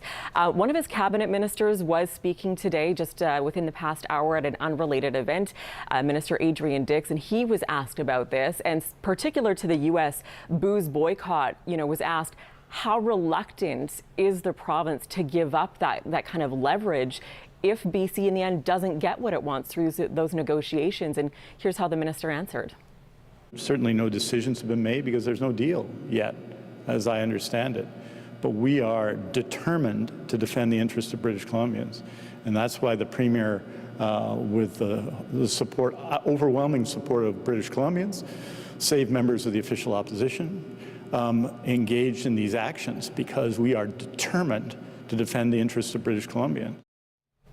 Political experts as well are weighing in, saying, the absence of any strong language from David Eby since that request to reinstate U.S. alcohol by the Prime Minister, any absence of a strong response might indicate where BC's stance is with these negotiations. The booze ban was sort of an act of Canadian patriotism. Accepting this deal and putting it back on will be framed as being part of Team Canada. And so that's what David Eby will stress. He's going along with the team for the better part, for the betterment of the nation. The booze may come back on the shelves, but they aren't going to buy it. And I think that's what the Americans are going to find across the country. The market for their booze just is not going to be here to the same extent as it was before. And so all eyes on the Premier's office. We've been told up until today that David Eby won't comment until a deal is finalized. Premier's office, though, now saying we might not expect to hear from him until tomorrow. Okay, so let's talk about the BC liquor industry. They're also anxiously waiting any comment from the Premier, any sort of clarity from the province. What's going on there? Yeah, as has been pointed out, the liquor ban has kind of been the province's biggest leveraging tool in these negotiations. And it's been really a patchwork of responses because each province has had a different reaction. Some instated a full ban, some partial, some not at all. And we're seeing that reflected as well in the responses from the premiers in the past day or two. Some haven't come out at all. They've been essentially MIA, David Eby, also Ontario's Doug Ford. But then you have some like Manitoba Premier Wap Kinew who've come out twice in the past 24 hours to talk. And so even the stance within that reaction has been varied. And so some in the industry who are directly affected say that points to a larger problem of whether there's any cohesion with what's happening in Canada and the U.S. here. I think it's the one part that the Prime Minister doesn't get to control. So this is an interesting scenario where I'm wondering is there like 10 vetoes on this deal out here, right? Because this deal's going to be very complex. These kind of deals are always complex. And if it's good for 9 out of 10 provinces, does the one province that takes a little bit of a hit, do they get to extort something out of this by saying, okay, we'll put the booze back on the shelves, but I'm going to need this from the federal government to do it? Just an example of the uncertainty from the liquor industry, yes, but also the wine industry is getting antsy for some answers. We've had a press release now from the wine growers of BC. They're calling on the province to ensure that any return of U.S. alcohol to BC store shelves does not come at the expense of BC products taking a back seat, and that the government should really make a concerted effort to still campaign and continue that messaging of Buy BC if U.S. alcohol does return. And again, that's still a big if. It's been 2 days. We still don't know if BC is going to comply with the Premier's request. That just gives you an indication of the speculation, anticipation that's going on because people just don't know what to expect, at least here in BC. Natasha. CBC's Tanya Fletcher in Vancouver. Thank you, Tanya. You bet. And we continue to watch for developments from those trade negotiations in Washington this hour. Canadian and U.S. trade representatives have been meeting behind closed doors again today. The two sides are trying to finalize a deal that would limit punishing American tariffs on Canadian goods. That's before tonight's deadline of midnight Eastern. Much more coming up right here on CBC News Network.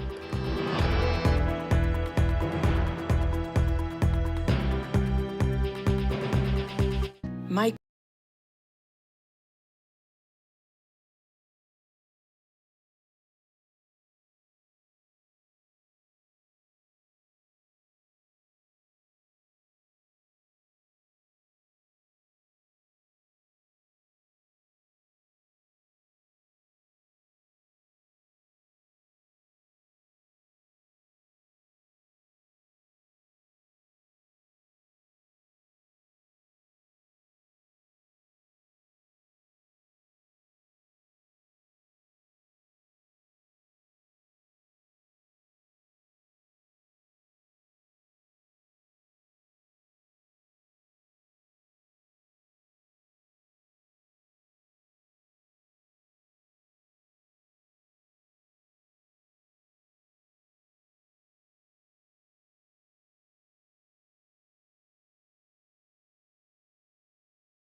As trade talks in Washington go down to the wire, much of what is being discussed may feel a bit removed from the average Canadian's day-to-day life.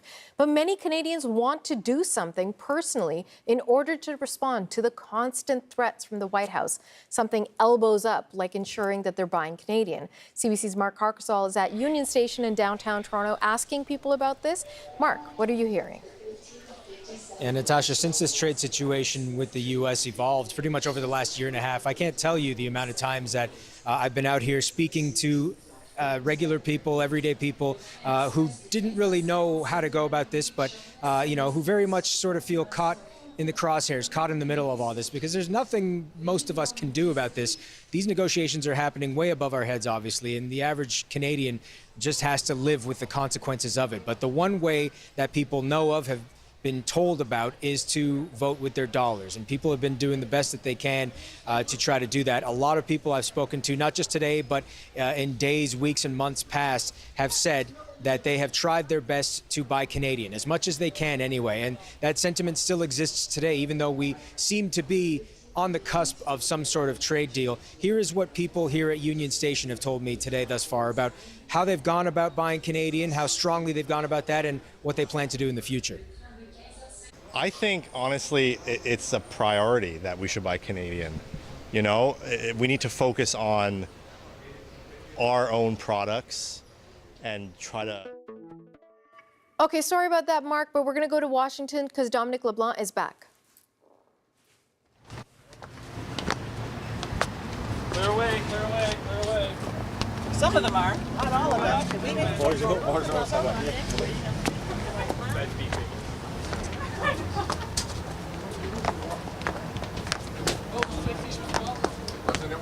Not much there. I mean, Dominic LeBlanc does say a couple of things usually when he's heading in and out of that building, but I guess not much to say today. So that is his lunch. He's had it. Now he's getting back to work. If you haven't been with us, let me bring you up to speed. Dominic LeBlanc back with Jameson Greer. They're having those trade talks. We know that it is getting down to the wire. Some of the information is coming out to the public about what could potentially be in that deal, but we're not out of the woods yet. We know that there are still contentious issues. We also know that the Prime Minister needs to have buy-in from the premiers on a number of things, and the concessions that Canada has to make. So are all the premiers going to put American booze back on the table, back on store shelves? We don't know at this point. We know that Wab Kinew has come out saying that he says, go ahead, put them back on the shelves, but he's urging ordinary Canadians to not buy. I just want to check in with the control room. Where are we going next? Okay, we are going to go to break. But before we do that, I just want to remind you that all additional coverage, all the latest developments on the trade talks are on our website. We do have a live page with up-to-the-minute updates for you from our reporters from across the country, from Washington, D.C. Anytime anyone's opening that door, going through the door, going back home, going to lunch, we'll have that for you. So check the CBC News app. You can go to our website, CBCNews.ca. We'll be back in just a moment.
This was the scene just moments ago. Another look outside the U.S. Trade Representative office in Washington.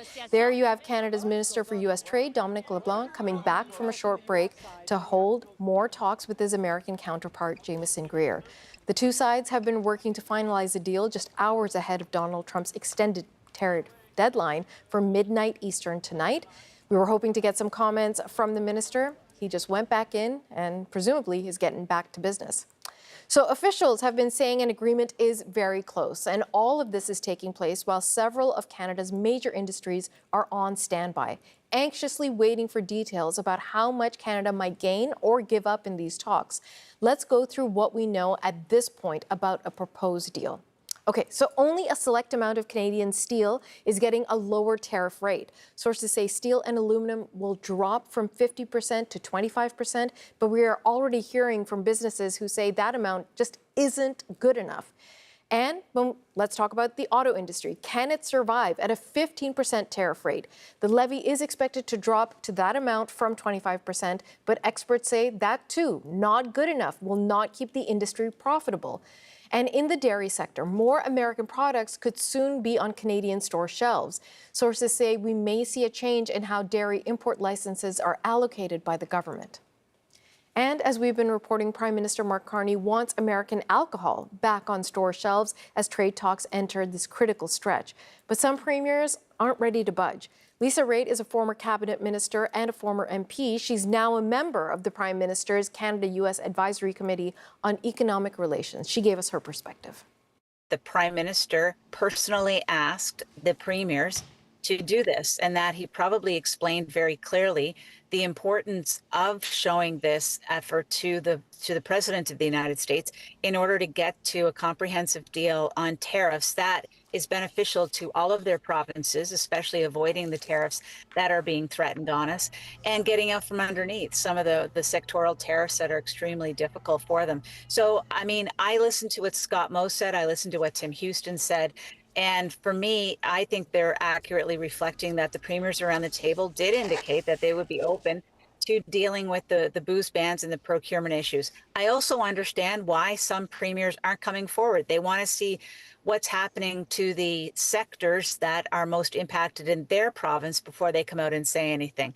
What I don't understand, and I said it yesterday, is why the Premier of Manitoba wanted to take the moment in order to say things about the President of the United States, which distracts from what we're really trying to accomplish at a table, and that's getting to a deal.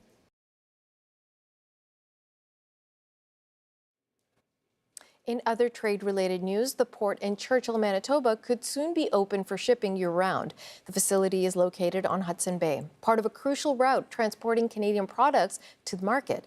But ice keeps it closed for much of the year. A feasibility study now suggests that technology does exist to clear the ice and expand the shipping season.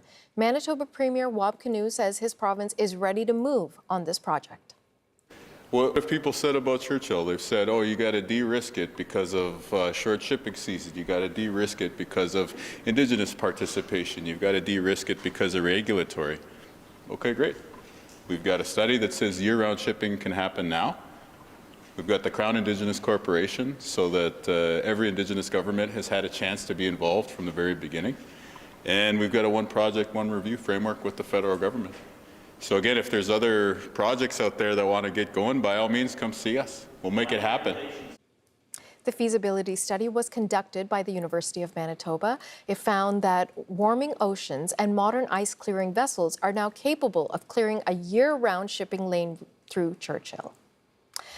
Okay, folks, Canada-U.S. Trade Minister Dominic LeBlanc is back in the building for the latest round of talks with his American counterpart, Jamieson Greer, in Washington. LeBlanc staying pretty tight-lipped about where negotiations stand ahead of a tariff deadline that is coming up in just over 8 hours. Keep it right here on CBC News Network for all the latest developments. Coming up next hour, we're going to speak with a major representative of the auto industry, Flavio Volpe. You know you'll get the real deal with him. Stay tuned.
Hello, everyone. I'm Natasha Fatah, and you're watching CBC News Network. Andrew Nichols is away. Well, Canada's trade relationship with the United States is being rewritten in real time right now. Canada's trade team is locked in face-to-face discussions with their American counterparts. Our cameras caught the minister responsible for Canada-U.S. trade, Dominic LeBlanc, as he returned to the talks just moments ago. Canadian negotiators are pushing to finalize the terms with an eye on the clock. Now, this is that footage of him returning. We've learned about some of the details of a possible deal. Tariff relief is on the horizon for steel, aluminum, and autos in particular. But the fine print of where this deal is and how it could be made or broken remains to be seen. There are sticking points that need to be addressed, and there's not a lot of time left to address them. We're going to have extensive coverage for you from our CBC News teams across Canada and in Washington, and we're going to begin in the U.S. Capitol with Kate McKenna. She tells us more about who's in the room and the challenges they're facing. This is really going down to the wire. They've been meeting at the USTR almost every single day, but it is unusual to have an entourage this large. It has only been in the last couple of days that the ambassador and the Prime Minister's chief of staff have also been attending, and it might tell us that they are really getting down to the wire in terms of dotting the I's and crossing the T's, having those subject matter experts there present to be consulted in real time so that both sides can be working out a deal in real time.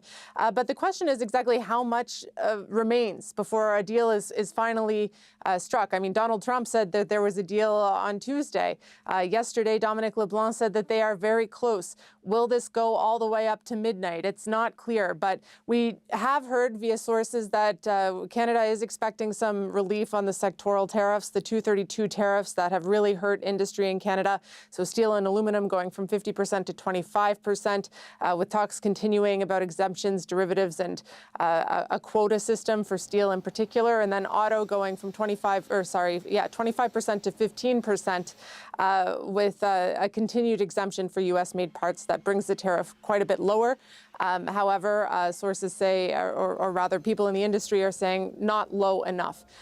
So this is what's on the table right now as far as we know from speaking to our sources, but we still don't have that final paper to tell us what exactly is being discussed.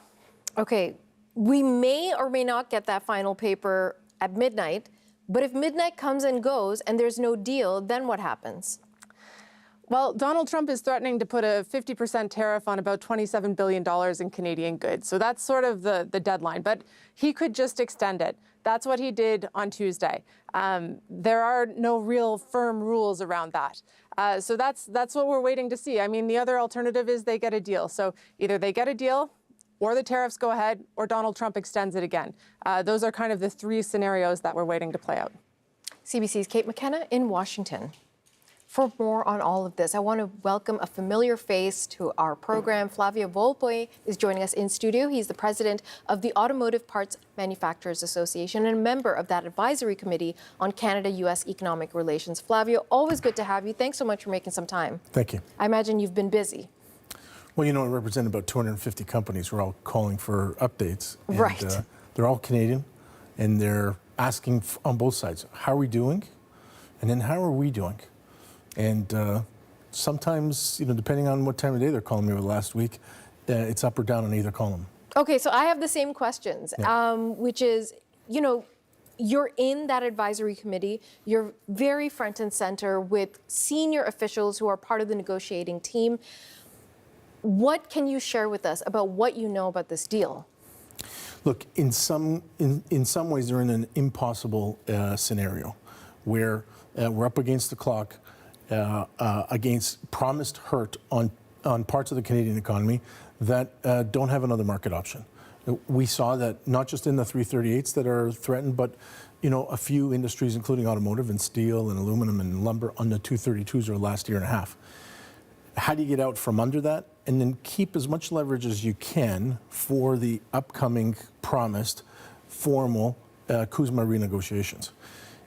It's a balance that, you're going into their room. You're at USTR. This is not NAFTA renegotiations where we're in Montreal and then we were in Washington and then we were in Mexico City and then back up to Ottawa. You're there. you're working in hostile territory, and you don't have stakeholders, industry experts, other people in the room, and you hope that you've done enough homework beforehand or understand the files beforehand, because you're not making calls out.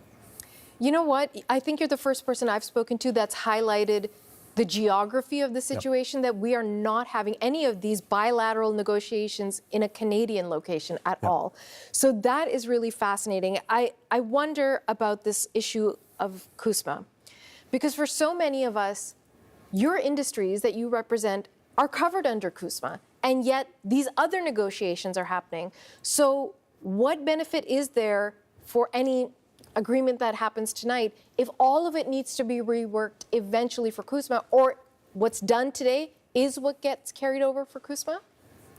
This is uncharted territory, so I'm just giving you an educated guess here. Okay. And I'll say what happens tonight is if it happens tonight. Right. And then on the what we're looking at specifically in automotive, I'll give an example that this is a tariff-free trade for 60 years. Yes. And the industry in Canada and the U.S. is one. And the Americans are comparing the access they've given, the lower cost of the access they've given to the Japanese and the Koreans and the Europeans, and saying, well, we might be willing to do a little bit better for you. The industry operates on a 6% profit margin. So, you forgive me if I'm not saying thank you for going from 25 to 15 and then a U.S. carve out potentially down to 7.5. It's still a gap that needs to be bridged. In talking with the Canadian team, and talking with the Prime Minister's team, and talking with the Premier of Ontario, we say, look, let's get that gap as close as we can to what reality is today, which is zero, and then see what we can do with industrial policy, CUSMA renegotiations, tax policy, and actually, not be presumptive. There are lots of priorities in this country, and there are lots of communities in this country who are going to be saying the same thing. We can't just cut a check for everybody. And so a lot of that comes down to the fine details of what we're going to see if it's a yes tonight, and the fine details of what a CUSMA renegotiation would look like, because the way that the legislation that underpins that agreement in all three countries it's just a review. So you're going to have to agree to the rules of a renegotiation. And I'd like to see a renegotiation that ends in Ottawa, and Mexico City, and Washington, and that allows the Canadian government to do what it did last time, which is to put experts in the room next door. Stakeholders, experts, people who represent labor unions there, so that we can scenario plan in a moment and then advise. Let me return to those margins of 6% profitability, 15% tariffs being touted as, oh, this is a give. We're giving you this. And because most of us are not going to find out the details, maybe until midnight tonight, Flavio, if it is 15% for auto, and should our federal government sign off on this? It's a real complicated request of the car guy. I'll say that the Canadian companies, in our business, regardless of where their plants are, they put the Canadian flag out front. So there's 176 Canadian plants in the U.S. with Canadian flags out front. And if you ask the proprietors, whether they're private companies or public companies, say Canada first. Let's get a deal that's whole for Canada, and a whole Canada will be able to address automotive. Now we need to know that the Canadian government, and we've had assurances, the Canadian government thinks we should be in the car business. If you're going to rearm for defense, you're going to have somebody make things, highly engineered goods, and what would be the sense of spending that money and importing it when you have the capability? We've also said, don't do a deal that's just good for automotive and then bad for everybody else. We've suffered for a year and a half. We figured it out. We figured it out before. I am as anxious as everybody else is to hear where we land, because that's the start of the work. And if the bridge is too far in a lot of different places, I think that the Prime Minister has said that he won't do a bad deal, and he has the baton. It's his now. Yeah. And whatever he has, whatever we can get at the end of today or not, just come back and explain it to Canadians. That's interesting, because there has been quite a bit of commentary on the lack of transparency. I mean, obviously, the key parts of the negotiations are going to happen behind closed doors. But a number of the experts we've spoken to have said, why don't we get an agenda of the meeting at the very least? Why don't we find out what happens at the end of each day and in terms of an agenda? What are the key priorities for the government? Any information that we are reporting right now is coming to us from sources, most of them speaking on condition of anonymity. Why does so much of this need to be secretive, including the goals of what we're trying to achieve here? That's a good question. I ask those same questions as well, and I get access sometimes, and then I don't get access. This isn't the NAFTA renegotiation of 10 years ago.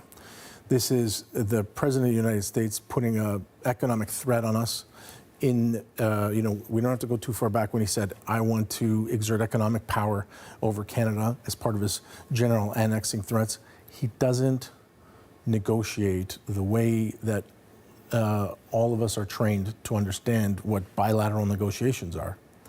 He's got, give you an example here, the ambassador at USTR, Dominic LeBlanc's counterpart, has been leading this. But in the last couple of days now, we see Howard Lutnick, who is the Commerce Secretary, who would be Melanie Joly's counterpart. He's responsible for these 232 tariffs. He's in the room now. We hear from Peter Navarro, who's an advisor, would be a member of the PMO staff. I don't see any of them going on CBC and criticizing an ally and saying that they're ripping them off. The dynamic in the U.S. is so much different. And we have to understand that in as much as we want to have the satisfaction of two equal partners sitting at a table in a fair negotiation, that's not where we are. So what we've put to the Prime Minister and his team is, we'll acknowledge the difference between this and anything else Canada has ever faced. Any other crisis Canada has faced, we've either faced it alongside the U.S. or by ourselves. We've never faced the U.S. in a crisis. And so, okay, we'll give you that. But I think you're going to have to also raise the bar and come back to Canadians when the time comes and walk through where parts of this country and communities and industries have had to pay more than others. What are you going to do to address that?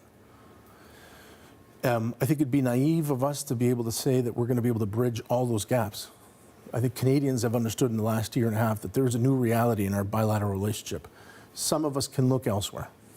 In automotive, in a 6% margin, you can't sell a car across an ocean or over the U.S. And make money. So are Canadians ready to buy Canadian cars? Are Canadians going to say, like some of the clips we've seen today, look, Canadians will not buy American booze? Well, are they going to say the same thing on cars? You make a different decision on a car. But the car business is an incredible clustering of metallurgy, raw materials, advanced engineering, advanced software, and battery technology. There isn't a consumer good that has so much stuff in it that helps to support an entire economy. So I say that Doug Ford is in an impossible position. And he hasn't spoken since the whole week. We've been waiting to hear from him. I spoke to him, and we spoke in terms of the scenarios and the reality, and he understands that he has this ultimate responsibility as Premier to decide, are there sacrifices that we make today for the country? Because Ontario is one of the pillars of the Canadian experience, where Ontario suffers a bit. Well, he's the Premier of Ontario. You would have to be a bigger person than some of your predecessors to be able to say, well, I'm going to sacrifice my political career and my government for that. But the country saw him be Captain Canada last year. Or do you have a heightened responsibility to the people in the province that have elected you? Most models would say yes. The auto sector, the steel sector are critically important to the health of Ontario, that we can do all of the other amazing things. And in some of the amazing things we do in Ontario, we do better than automotive. Just down the street here, we have a healthcare corridor that is world beating. Yep. Well, it gets paid for by some of the industries that make some money here. So everybody's in an impossible bind. What I think you're going to see is those of us who've been able to advise and or be closer to it say, wherever we get as a team. But when we get out of wherever we get, we have to have the same team approach to the next chapter for Canada. That next chapter may be the CUSMA renegotiations. the industries and stakeholders and premiers better be in the room next door. I think they might be. The last time we did this, we were. We need to be. I also hope that if we don't have what we need today, we find a non-emotional way to punt. Okay. If we're going to have so much hurt and it's not worth it, then it's not worth it. And that's entirely up to the Prime Minister. Okay. Flavio Volpe, always a pleasure, always an education. Thank you so much for your time, sir. Thank you very much. It's a pleasure. Okay, we're going to break away from our trade coverage for just a moment because we do want to take you to Edmonton. Police there are providing an update on a stabbing at a Sikh temple that left 2 people injured earlier today. Let's listen in. Good afternoon. I'm Acting Inspector Eric Stewart with the Edmonton Police Service Investigations Branch. Thank you for joining us today for an update on this morning's serious incident at the Sikh Gurdwara. At approximately 4:49 a.m. this morning, the EPS first received reports of a male walking in traffic on Highway 15 near Horse Hill Road. Not long after 5:05 a.m., we began receiving additional reports of a stabbing at the Sikh Gurdwara located nearby. At that time, it was reported that a male entered the Gurdwara and attempted to access the prayer area when he was confronted by staff. This confrontation then escalated and 2 male patrons of the Gurdwara were stabbed. Thankfully, quick acting witnesses intervened and detained the man, and our Northeast Branch officers were able to take him into custody moments after 5:10 a.m. I can confirm that EMS then responded as well and subsequently treated and transported the 75-year-old and 51-year-old male victims to the hospital with non-life-threatening injuries. The incident is now under investigation by the investigative response team, and charges are pending against a 27-year-old man. The EPS Hate Crimes Unit has also been engaged and is working closely with the investigators to determine if this incident was hate-motivated. At this time, we can tell you that the 27-year-old man is known to police and has a significant history of violence offenses dating back to 2015. We've learned that he was released from a federal institution yesterday, August 20th, 2026, where he had been serving a sentence for aggravated assault and assaulting a peace officer, and he failed to report to his designated Edmonton halfway house. Additional investigation into this motivations and how he came to be near the Gurdwara remains underway. As charges have not been laid, we're unable to share the suspect's name at this time. The investigation is currently in its very early stages, with many more investigative tasks to complete. As such, we appreciate your patience and can assure you we will provide updates when we are able. I'll now invite Mayor Knack to share a few words.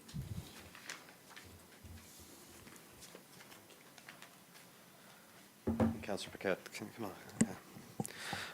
This Gurdwara is within the ward that's represented by Councillor Paquette, so just wanted to have him here with us today as well. So I'm deeply horrified by the violent incident that took place in our city early this morning, which resulted in harm to 2 Sikh community members of the Nanaksar Gurdwara. I extend my heartfelt sympathies and well wishes of recovery to the victims and their families. This is not an isolated incident, especially given the rise of anti-Sikh hate in Alberta. Our community and city is built on the values of diversity and inclusion, and we take pride in being a welcoming community that celebrates cultural diversity with people of all faiths and backgrounds living in Edmonton. This diversity is at the heart of our city's vibrancy. Incidents like this pose a direct threat to all Edmontonians, negatively impacting residents and the character of our city. So I'm here today with Councillor Paquette and on behalf of all of City Council to show solidarity with Sikh community members and reiterate unequivocally that hate and racism and prejudice have no place in our city. I'm incredibly thankful to the first responders, the emergency personnel, and everyone involved for their swift response to this incident. And as we navigate the aftermath of this event, I believe it's vital that Edmontonians stand united and choose to amplify the voices of peace and unity over those of hate and division. I have spoken with the leadership at the Gurdwara this morning after learning of this horrific incident, and I'll continue to stay in close contact with them and the broader Sikh community.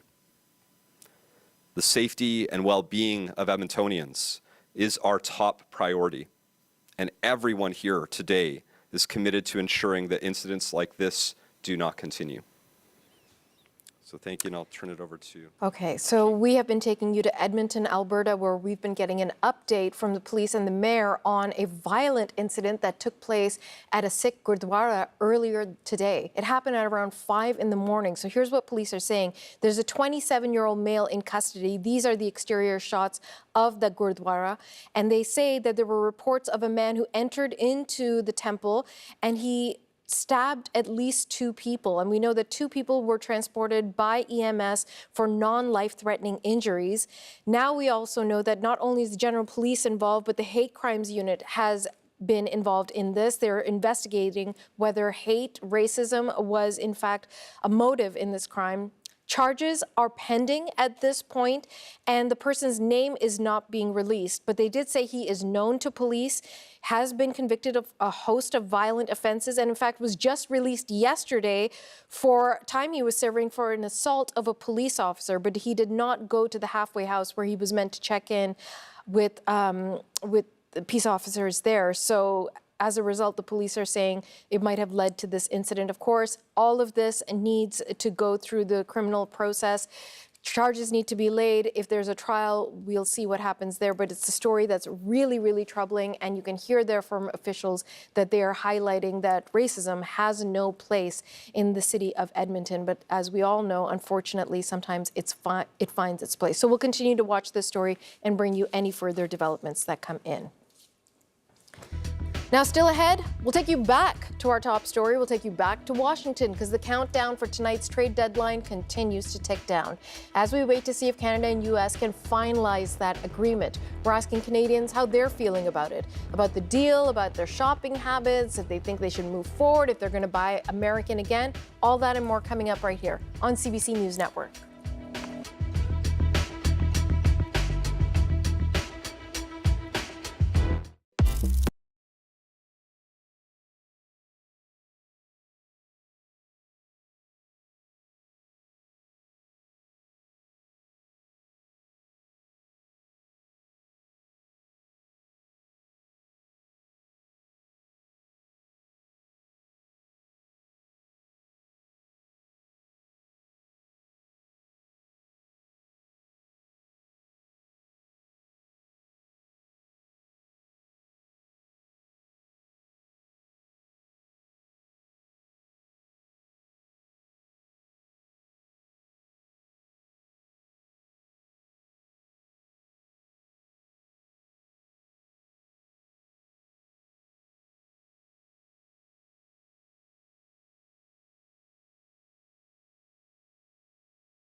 Back now to our top story and the ongoing trade negotiations in Washington. Dominic LeBlanc is back at the table face-to-face with his American counterpart, Jamieson Greer. Teams are racing against the clock, trying to inch closer and closer to that finish line as the midnight deadline fast approaches before the threat of those new round of 50% U.S. tariffs kick in on tens of billions of dollars of Canadian goods. Now, Power and Politics host David Cochrane has been closely following these developments. He says it's difficult to get a read on what stage the talks are at. It's really hard to know with any utter certainty for a number of reasons. That really only the people at the table in the room in Washington, D.C. right now, and a few select people, obviously at the top levels of the Canadian government, know anything for sure. And you are dealing with the Trump administration, so things can change. We are all counting down to that midnight deadline where the new tariffs will come in and have quite a profound effect on the Canadian economy and perhaps a irreparable effect on the Canada-U.S. relationship should they proceed. So in the next, 8-9 hours or so, it's either there's a deal, there's no deal and it falls apart, or there's another extension. But what is clear in whichever of those outcomes we do reach at the end of the day here, Natasha, is that the era of free trade with the United States is over. Certainly as long as the MAGA mindset of the Republican Party dominates the White House, the Senate, and the Congress. There is going to be some baseline tariffs on a lot of key industries, no matter where this goes, because that is just the operating principle of the administration in the United States right now. Even on a day where Donald Trump is lowering beef tariffs to make life cheaper for Americans, he still insists foreigners pay tariffs in the U.S. And even when it is harming the U.S. economy, he still insists it is making the U.S. economy stronger. Whatever the logical fallacies in that, this is the goal here for the Trump administration. And so the goal for the Canadian negotiators is to find a way to reduce those tariffs to as tolerable a level as possible to ensure that the sectors that are being targeted can weather this particular storm and have time and capacity to adapt to the new reality and find new markets, and then move these talks to a point where you can move on to the larger continental CUSMA negotiation. Because as significant as these sectoral tariffs are, the ultimate goal is to preserve as best you can tariff-free access to the U.S. economy and as much of the CUSMA framework as absolutely possible, because the entire world is worse off in its trading relationship with the United States since Donald Trump came in. The goal for Canada is to be the least worst off. It's going to be worse than it was at the start of the Trump administration. The hope over the next little while is they can set the stage and find a path where it can be an agreement that Canada can live with and still save as much of the value and opportunity of CUSMA as possible. It's a tough task. It's a tough task. It's a huge goal. They're working towards that goal. But part of the goal is also selling that deal, whatever it ends up looking like, to the various premiers who each and every one has a different stake in this and has a different opinion on how to move forward. Talk to us about what you're seeing on that front. Yeah, there are two really key things from two different premiers that stood out to me this week. One was when Scott Moe, after the briefing with the Prime Minister the other day, said it's very clear that the existing trading relationship is no longer possible. We've got to adapt to a new reality. I mean, that is the baseline, a factual reality I think Canadians find themselves in. And the second is we've heard absolutely nothing from Ontario Premier Doug Ford. And when is the last time the Canada-U.S. relationship, that story has been this tense for this long, and Doug Ford has been this silent for this long? He's in a really tough spot here. Doug Ford was Captain Canada. He was the chair of the Council of the Federation when all of this started. He is the biggest bulk buyer, not him personally, but the LCBO, of alcohol in the world. And the Prime Minister has asked the premiers to put alcohol back on their shelves if there is a deal, in return for accepting an arrangement that will instill on a permanent, agreed-upon basis baseline tariffs and tariff quotas on industries that are critical to the Ontario economy. You look at steel, you look at auto, you look at these things. So Doug Ford is being asked to give up his one trump card, his biggest trump card in this entire negotiation, in return for accepting permanent tariffs on core industries in southern and southwestern Ontario.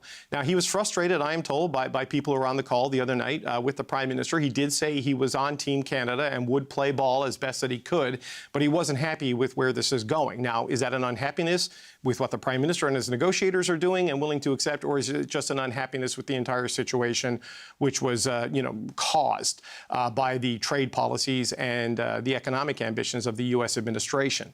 So there's going to be losses in this. It seems inevitable, either because Canada agrees to them or the U.S. just extracts them. Because if this falls apart, what's the next move from the U.S. administration in terms of escalating this if Canada walks away and says this is too much? Auto, in particular, we're hearing is a tough one, because you see this headline tariff of 15% that the U.S. wants to put on cars made in Canada. If you accept this floated proposal of 50% rules of origin from the United States, that half of all the parts in the car need to be made in America, you could get that tariff rate cut in half down to 7.5%, which, if you listen to people like Flavio Volpe, is higher than the profit margins of a lot of the automakers in the country. So what is the definition of rules of origin? Does it include Canadian-made parts? Is it North American-made parts? That leaves you with a viable industry. If you don't get there, though, it's going to be a lot harder. So the costs are actually quite significant for Doug Ford if this goes the wrong way, at least in terms of politically for him to have to accept a concession that really hurts a lot of the foundational industries of the central Canadian economy. David Cochran in Ottawa. So as trade talks in Washington go down to the wire, much of what is being discussed may feel a bit removed for the average Canadian and their day-to-day lives. But many still want to do something personally to respond to the constant threats coming from the White House, something elbows up, like ensuring that they buy Canadian first. CBC's Mark Harkstall is at Union Station in downtown Toronto asking people that very question. What are they telling you, Mark? Yeah, Natasha, it's really something to see the difference, right? On one hand, our coverage and the things that we have access to, and we can see these high-level wheeling and dealings going on right down to the moment that Dominic LeBlanc goes for lunch to Chick-fil-A.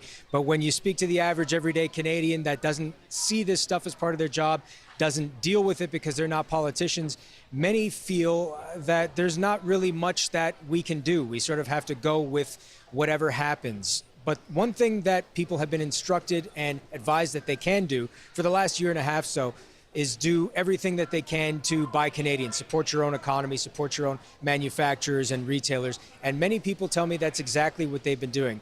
Either buy Canadian, or at least the sentiment that we've heard a lot of is at least not buying American. But with buying Canadian, it's not always possible depending on what you are trying to buy, as we heard from speaking to people here at Union Station today. It's not easy. There's some essential things that are just come from America, and we have to bite that cost. But honestly, as much as we can, we're trying to buy Canadian. Try to buy Canadian always before this, but sometimes you have to because we have food problems. Dietary needs, yes, different issues. She is celiac, things like that. So sometimes, but most of the time, yeah, we try. Now, every single person I've spoken to today, and I've spoken to a lot, has said that they will continue to go on, doing their best anyway, to buy Canadian as much as they can once this issue is resolved, however it plays out, whether we have a trade deal, whether we have extra tariffs, whatever the case may be. They say, many of them, that our relationship with the United States, they can't see it being the same going forward, at least not with the same administration. But I also talk to people, we also talk to people, I should say, about concessions, things that we've heard reported, such as greater access to our dairy market for the U.S. Of course, a big one that we've been discussing the last couple of days is the idea of U.S. booze going back on the shelves at our various liquor stores. And I asked people how they feel about the various concessions being made here in Toronto. Again, people feel as though it's over their heads. There's not much they can do. They can only continue to do what they've been doing, is trying to buy Canadian as much as they can. Here's the reaction that we received from our crews in Vancouver, asking people there the same question about concessions. Absolutely not. And I hope that doesn't happen. But if it does, I encourage everyone to buy Canadian. My position is that the American government is being wild and crazy with the tariffs.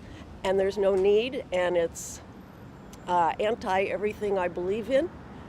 And so I would support the Canadians in everything they do to be contrary to that. You can tell by that last lady there that there are some hard feelings there, and things will certainly be different, it would seem, going forward retail-wise.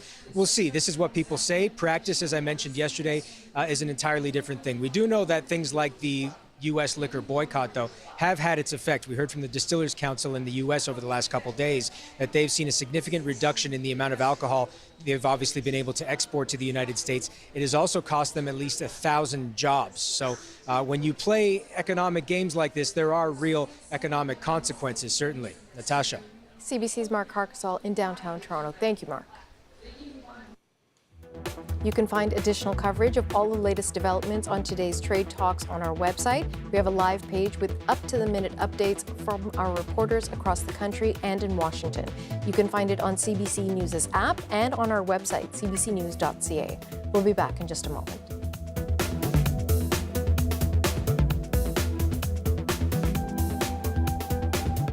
This is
another look at the scene just moments ago outside the U.S. Trade Representative office in Washington. Canada's Minister for U.S. Trade, Dominic LeBlanc, is back at the table following the short break. This is him heading back in to continue his talks with his American counterpart, Jameson Greer. The two sides have been working to finalize a deal just hours ahead of Donald Trump's extended tariff deadline for midnight tonight. Okay, for more on how these trade developments are looking for the Prime Minister, we're joined now by Lori Turnbull. She's a professor of political science at Dalhousie University, and she's joining us from Ottawa. Lori, I'm so glad to see you. Thank you. I'm so glad to see you too. Okay, thank you, my friend, because it's been a week. It's been a long day. I need you to bring us back down to reality and to earth with how this is being managed and politically, how the Prime Minister has positioned himself. This is a tough one. I mean, we don't know exactly what we're going to be looking at the end of today. Midnight, maybe we're going to have more tariffs, maybe we're not. But at this point, what is being reported about the deal, I don't know if I would want to be the person who's going to try to sell this, because it's not a clear win. if the way it's being reported now. Maybe it will turn into gold by tonight, but right now, to hear that, 50%, like we're going to maybe see the tariffs on steel come down to 25% within a quota, and then everything else would be 50% on top of that in exchange for, and maybe take down auto tariffs from 25% to 15%, and we're trying to do a Canadian carve out on that, and that's still an if. In exchange for this, we're supposed to put American booze back on the shelves. We're supposed to give access, right of first refusal on critical minerals. We're supposed to buy the F-35s. We're supposed to buy their military equipment. Is this going to be something that Mark Carney can say, that we're getting a fair deal on this? But the flip side of it is what is a fair deal, right? Are we're always going to get something that wasn't that much to be excited about, right? And if that's the case, is the trade team just trying to make sure things don't get worse? Man, okay, Lori, you definitely brought us back to earth. So let's talk about, okay, then a counter argument to that can be, don't make any kind of agreement. Let's keep pushing this thing. We heard that from Wab Kinew, Premier of Manitoba, yesterday. He said, I wouldn't sign this thing. I don't think the deal is good enough. We actually have much more leverage in the United States. Donald Trump is weak. We are strong. We're giving away all the leverage we have. Is there a legitimate argument, a practical argument to be made for that?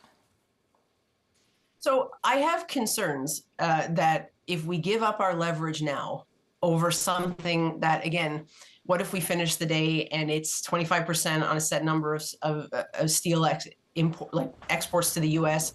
We're guarding their space in the Canadian market by not letting other countries send so much steel in. Like we're conceding a lot here. What if we do all of that? We're out of leverage and we've still got miles to go in terms of negotiating with them. Like, what do we use then? And clearly, the booze ban has been something that has had effect. It's gotten under some skin there. And it's also created a lobby within the United States where people in that industry are saying, we're getting hit really hard. We're losing jobs. We're losing profit. We do something about this so that we're able to sell in Canada again.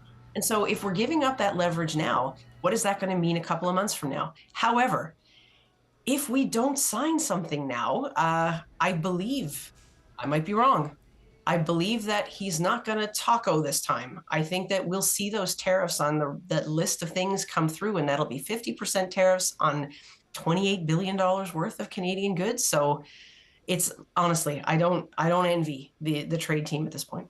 What do you think about the Prime Minister's communication approach, or lack thereof? There's been such a lack of transparency, even about basic things like what's on the agenda. And I think back to the pandemic, where there were so many unknown things, but every day the Prime Minister came out, I think it was like 11:30 every day, made a State of the Union sort of address to the Canadian public saying, here's where we are right now, here's what we're trying to figure out. Because there's such a degree of instability in this moment and such a tremendous impact on our economy. Couldn't the Prime Minister come out fairly regularly and just give updates on where things stand? I really like, or maybe like isn't the right word, I really appreciate the comparison to the COVID moment, because both are emergencies, both are situations that we don't want to be in, where the public feels scared and they want information. And we learned during COVID that the more information government gave, the higher levels of trust were, the more Canadians could say, okay, I don't like this, but I understand why government's doing what it's doing. And that helped people get through it. There's no question about that. Fast forward to now, different kind of emergency, but we don't see the same sense of an update from the government. And I mean, I've heard some voices in this space that are criticizing the Canadian team for not being as transparent, for example, as the Mexican team. Like even things like releasing those agendas, saying this is when we're going to meet, this is what we're going to meet on, this is, these are the kinds of conversations that are being had, and that sends messages to the public, to the business community about what's being managed. Like, I understand why we don't want to put all of the cards on the table in public, right? We can't, there are things about those negotiations that are not going to be helped if it becomes a kind of public back and forth about this stuff. But yet, we've been in this long enough now where the public needs to be reassured. And just in terms of trying to sell this thing to anybody, not being transparent means you're cutting down on allyship. You're cutting down on the number of other people who can put their hand up and say, you know what, I sympathize with the trade team. This is the best deal we're going to get. I don't know if anybody's going to put their hand up and do that at this point for the Prime Minister. And that's at the federal level, but provincially, territorially, it's a real mixed bag. You know, some premiers are coming out very strongly with their opinions, other being, you know, more diplomatic, and some just keeping real quiet, like Ontario Premier Doug Ford. I mean, if it's Team Canada and a united front, this is very not united in its response. What do you make of all the varying responses we're seeing? I mean, for a few reasons, I'm not surprised by this. I mean, we are a country of regional economies, and these economies are going to be affected differently by whatever's negotiated at that table between Canada and the United States. In this moment, if it looks like there's going to be a deal on steel and auto, that would, you know, I mean, let's be honest, like that's good for Canada, but it's good for Ontario. Are we hearing anything about lumber? Are they going to do anything about that? And so you might see a deal that works, you know, in the immediate sense, in the direct sense, better perhaps for the Ontario economy than it would be for other provincial economies, even if it turns out not to be all that great for Ontario. And so the premiers might have different responses to this, and they have different political realities. Quebec's premier is about to go into an election, for example, where she's not seen as the front runner at this point, according to the polls. And so is she going to be guarded about her ability to say, I'll put booze back on the shelves when I'm ready? No, yes, she's not going to, you know, she's not going to back down from that. So the leaders are managing their own political realities, their own constituencies. Team Canada is going to be under pressure, for sure. Laurie Turnbull, always good to chat with you. Thank you so much for your time. You too. Thanks for having me. Our pleasure. Okay, you heard Laurie talking about it there. Is American alcohol going to return to the store shelves, specifically in British Columbia? The province has yet to make its position clear. I'm going to bring you the latest on where things stand in that part of the country coming up on CBC News Network.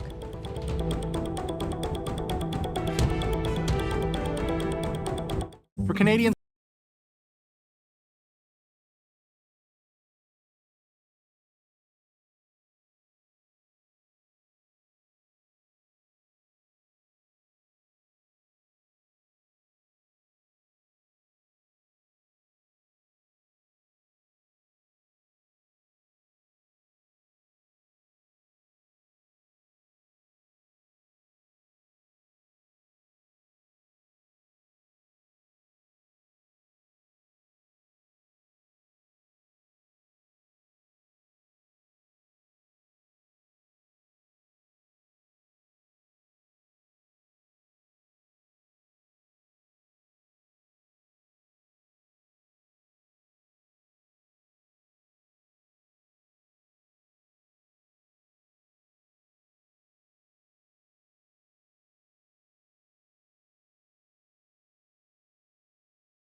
Our top story, Canada pushing for tariff reform ahead of that midnight deadline.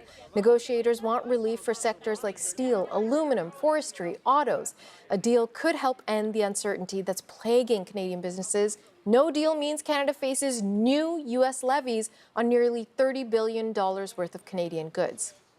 Now, a key U.S. irritant in these negotiations has been the removal of American alcohol from the majority of Canadian store shelves. And now the Prime Minister has asked the provinces to reverse on that in the hopes of finalizing a trade agreement. Premier David Eby has welcomed progress in the Canada-U.S. trade talks, but he has also been very clear about where he stands on the alcohol issue, and he's yet to address this specific request from Ottawa. So CBC's Tanya Fletcher joins us once again from Vancouver. Tanya, the pressure is on. We're all waiting to hear from Premier Eby. When is that going to happen? Don't know, Natasha. Still a great big question mark, and that's causing so much uncertainty for British Columbians. The pressure is building, is mounting for him to speak, and now the BC Conservatives, the official opposition, are calling him to do that publicly. They're saying he's refusing to answer basic questions. Just to pull back the curtain a bit, we were told today that David Eby himself wasn't actually on that call. that Prime Minister Mark Carney had with the premiers on Wednesday when he asked them to reinstate U.S. alcohol. David Eby, we're told, was on a short vacation with his family. He was in poorer cell reception area, so he asked his Deputy Premier Nikki Sharma to stand in for him on that call. She briefed him immediately afterwards, and after that call was over is when we got that statement Wednesday from David Eby, essentially just saying that BC stands with Team Canada. We asked one of his cabinet ministers spoke at an unrelated event today, and he was asked, how reluctant is the province to give up that leverage of the booze ban if BC is not getting what it wants in the end anyway? And here's how that minister answered. Certainly no decisions have been made because there's no deal yet, as I understand it. But we are determined to defend the interests of British Columbians. And that's why the Premier, with the support, overwhelming support of British Columbians, save members of the official opposition, engaged in these actions because we are determined to defend the interests of British Columbia. It was just 3 weeks ago, keep in mind, that David Eby used that very strong language, saying there was not a chance in hell that U.S. alcohol would return to BC shelves, because he's been using that leverage, insisting that wouldn't happen unless tariffs are eased on softwood lumber, which is his government's priority. But it's been interesting to hear political watchers, as well analysts, note that the lack of strong language or really any position on the booze ban request might be indicative of where the province is at in and of itself. The booze ban was sort of an act of Canadian patriotism. Accepting this deal and putting it back on will be framed as being part of Team Canada. And so that's what David Eby will stress. He's going along with the team for the better part, for the betterment of the nation. The booze may come back on the shelves, but they aren't going to buy it. And I think that's what the Americans are going to find across the country. The market for their booze just is not going to be here to the same extent as it was before. And so that's where we're left with so much uncertainty. Many in the industry have so many questions. They don't know if they're being directed to put U.S. alcohol back on liquor store shelves. But in the meantime, Premier's office has said that David Eby won't be speaking until a deal is finalized. We're hearing from them today now that we shouldn't expect to hear from him now until tomorrow. Natasha. Tanya Fletcher in Vancouver. Thank you, Tanya. You bet.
Another live look at Ottawa and Washington. Canada and U.S. trade negotiators have been meeting all day today, but time is running out with that midnight deadline looming in order to finalize any kind of trade deal that's just hours away. If those talks fail, then U.S. President Donald Trump's threat of a new round of hefty tariffs could kick in. That would be 50% levies imposed on nearly $30 billion worth of Canadian goods.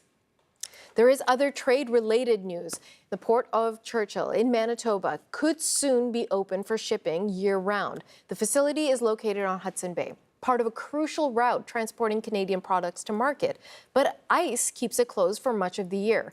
A feasibility study now suggests that technology exists to clear the ice and expand the shipping season. Manitoba Premier Wab Kinew says his province is ready to move forward with this project. What have people said about Churchill? They've said, oh, you got to de-risk it because of short shipping season. You got to de-risk it because of Indigenous participation. You've got to de-risk it because of regulatory. Okay, great. We've got a study that says year-round shipping can happen now.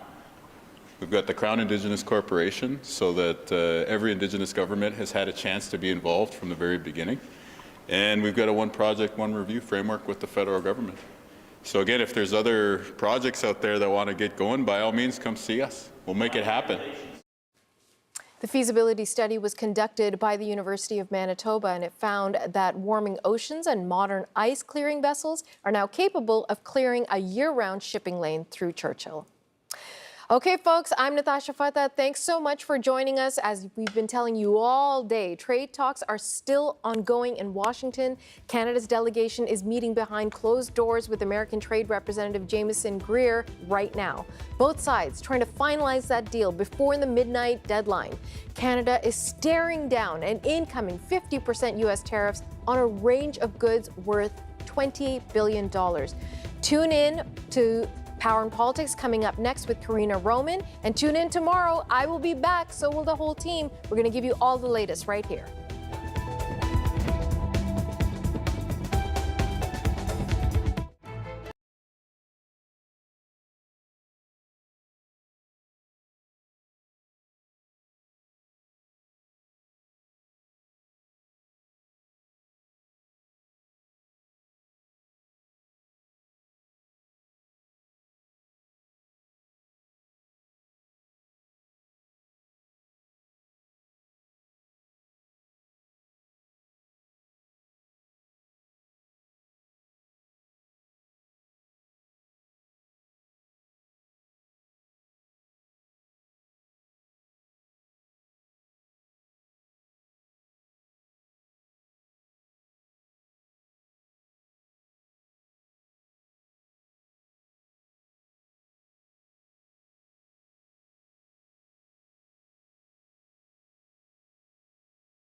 Hi there, this is Power in Politics. I'm Karina Roman in Ottawa. It's crunch time once again for Canada-US trade talks. Negotiators are hunkered down in Washington trying to land a deal before the clock runs out tonight.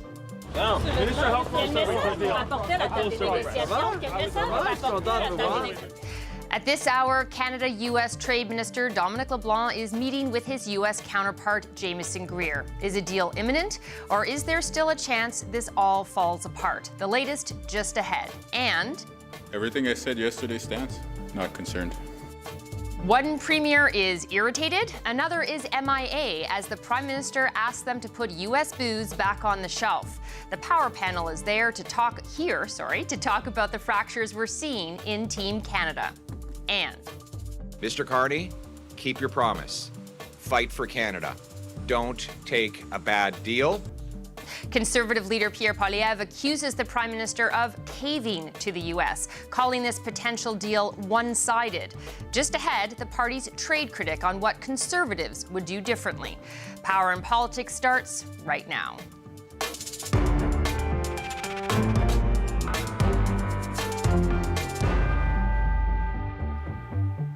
For the second time this week, Canada is working against the clock to secure a trade deal with the U.S. There are 7 hours remaining before the clock strikes midnight, and President Donald Trump imposes new 50% tariffs on billions of dollars worth of Canadian goods. Canada's negotiators are hoping to stave those off. The CBC's Kate McKenna joins us now from Washington, where talks are still underway. Kate, where do things stand? Well, Karina, those talks are still underway, but we did get a comment from U.S. President Donald Trump just a few minutes ago. He was asked if they've come to a deal on Canada, and he sounded very positive. He said, pretty much, I think so. We'll see. We have to take care of our farmers.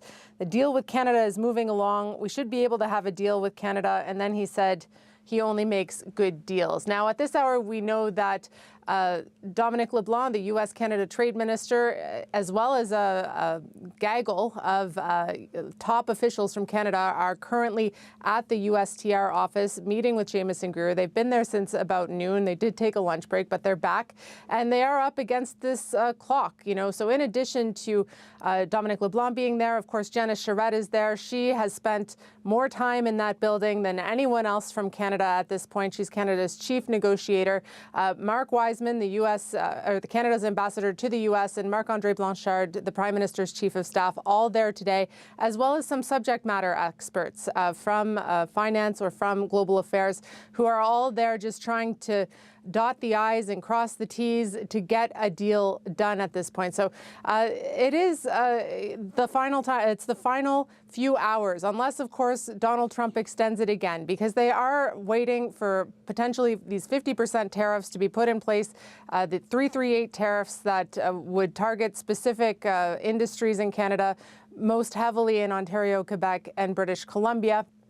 I'm told that at this point, they're basically just drilling down into the depths of complicated stuff, hoping to surface with a deal. LeBlanc didn't say anything on his way in today. Yesterday, he said they were very close to a deal. In terms of what is in that deal, here's what we know so far. Sources have told us that it's expected to include some sectoral tariff relief. So we're talking about 50% to 25% on steel and aluminum, 25% to 15% on auto, with maintaining the exemption for U.S.-made parts. And in exchange, we can expect that Canada will have to drop its retaliatory measures on auto and elsewhere, make some changes to the supply management program, and also ask the premiers to put the booze back on the shelves, the U.S. alcohol back on the shelves. So that's where things stand as we know them so far, but this could be a night with a lot of change in it ahead. Kate, very much appreciate your reporting on this. Thanks so much. You're welcome. That's the CBC's Kate McKenna in Washington. I'm going to bring in a familiar face now. Your host of CBC's Power in Politics, David Cochrane, has interrupted his vacation for this high-stakes moment. Hey. Thank you very much, David. Oh, it's good to be here. I mean, we're in a critical hours, right, in the Canada-U.S. relationship, not just economically, not just trade, but politically, and just in sort of how the two countries feel about each other. So as Kate laid out, I mean, they're pretty high stakes right now. And we could be really into the final hours of what is essentially free trade with the United States, because wherever this lands, Karina, it seems utterly clear There's going to be some baseline level of tariff on a lot of the key industries in this country, except this time, if these negotiations succeed, they're going to be agreed to tariffs, not imposed tariffs. Now, that may be a distinction without a difference, given the nature of the U.S. administration that Mark Carney and his people are up against. But you're going to end up with a trade arrangement that is worse than the trade arrangement we've had for decades, and something that would have been negotiated that includes concessions, big asks, and big requests of the premiers, and it is going to change that relationship on a permanent basis, and we haven't even gotten to CUSMA. Mm-hmm. And we don't even know all the details yet of this deal if it comes to pass. Now, you mentioned that this is a lot for people to swallow, including the premiers. What do we know about where the premiers are and how the Prime Minister is going to sell it to them? Well, there's a couple of things that I'm picking up throughout the week. There is a growing unease out there, just with the direction of where this is going. And I'll start with what we know about where the premiers are on this. Wednesday, when Mark Carney and his team briefed the First Ministers, not a tremendous amount of detail was shared. They were told, for example, supply management is going to remain intact, but then they were asked specific questions. They kind of didn't offer those specifics. But the big request that we know about this was to put American booze back on the shelves once there is a deal as a condition of getting the deal. So one of the people at the center of that has obviously been Ontario Premier Doug Ford, who was the chair of the Council of the Federation when all of this started, has been a frequent visitor on U.S. cable networks, and at the vanguard of the dollar for dollar, hit them back, fight, fight, fight, go to the mattresses approach to the Canada-U.S. relationship. Well, the LCBO has been his trump card in all of this because it's the biggest bulk buyer of alcohol in the world. And essentially what's been put on the table for the Premier of Ontario to consider is putting American booze back on the shelves, beginning to buy U.S. liquor products again, in return for an agreement that imposes a baseline of tariffs on the auto sector and on the steel sector, which are massive industrial anchors of the Ontario economy, right? Mm-hmm. So this is not the sort of outcome Doug Ford has been advocating for, has been hoping for. Putting the booze back, Doug Ford famously doesn't drink. This could drive him to drink, having to accept a deal like this. And you're also hearing an unease throughout some of the sectoral players, the advisory people that are brought in on just where this is going. And I watched an interview with Flavio Volpe with our colleague Natasha Fata earlier on CBC News Network, and he was making it very plain that he wants the Ontario Premier to fight for the best possible deal for the auto sector, and that if Mark Carney and his team decide they have to accept something that damages these industries to try to stabilize things and move on to the larger CUSMA conversation, that the government's got to get out there and explain it. They've had a lot of support and people backing them from the sectors, putting faith in the negotiating team, knowing what they're up against and knowing the challenges of this administration. But now that you're getting to the point where at least the contours are becoming clear, it's going to be tough for a lot of these industries. Like you look at auto, the 15% headline number that we hear, that can be reduced to an effective rate of about 7.5% of a tariff if the content of the car is about 50%. There's a push to have Canadian-made parts, increase, so it would reduce it even further. But as Flavio Volpe said today, like the profit margins are like 6%. Yeah. So you put a tariff of 7.5%. There's a lot of bitter pills to be swallowed. Right. You run into this sort of a problem. So there is this growing unease because these would be tariffs that would have been negotiated and accepted rather than imposed. And that's going to be a much harder sell given the dynamic that we've seen in the country over the past year or so. So where do things go from here? Well, it depends on what happens between now and midnight, right? I mean, Doug Ford did express, I'm told, his discomfort with the direction of this in the meeting, but said, look, I'm on Team Canada, I will play ball. We'll see where the final numbers land, right? Where that all goes by midnight tonight. Because if there is a deal, then it is that explanation and sales job and reasoning that needs to come from the federal government. If there isn't a deal, what does Donald Trump do? Right? Like, does it escalate even further? You can't fight dollar for dollar with the United States because their economy is 10 times the size of Canada, even with all of their troubles. And if it extends, then this limbo period just keeps going. But the overarching goal for the government of Canada is to save CUSMA. As bad as it is for these sectors, the Canadian economy has largely been okay because of the maintaining of the CUSMA exemptions for the vast majority of the Canadian economy. Getting past these sectoral issues is the only path to a proper conversation about CUSMA. That's the prize, but what do you have to pay to get to that? And is that politically acceptable to the Canadian people? that's going to be a tough test for the government. Well, thanks for coming in for this. We'll be back with the Power I Panel. was just about to say, Power and Politics host David Cochrane, and he will be back on the Power Panel shortly. Negotiations are trickling into the final hours before U.S. President Trump's tariffs deadline of 12:01 a.m. August 22nd. We just heard from him on his way to South Carolina. Have a listen. Canada, have you come to a deal there? Pretty much, I think so. We'll see. I've dealt with the Prime Minister, have a good relationship. And yeah, we have to take care of our farmers. The farmers are very important to me. And the deal with Canada is moving along, and we should be able to have a deal with Canada. We're also starting on a new deal with Mexico. A much better deal for the United States. I only make good deals. Much better deal for the United States, both with Canada and Mexico. Thank you very much.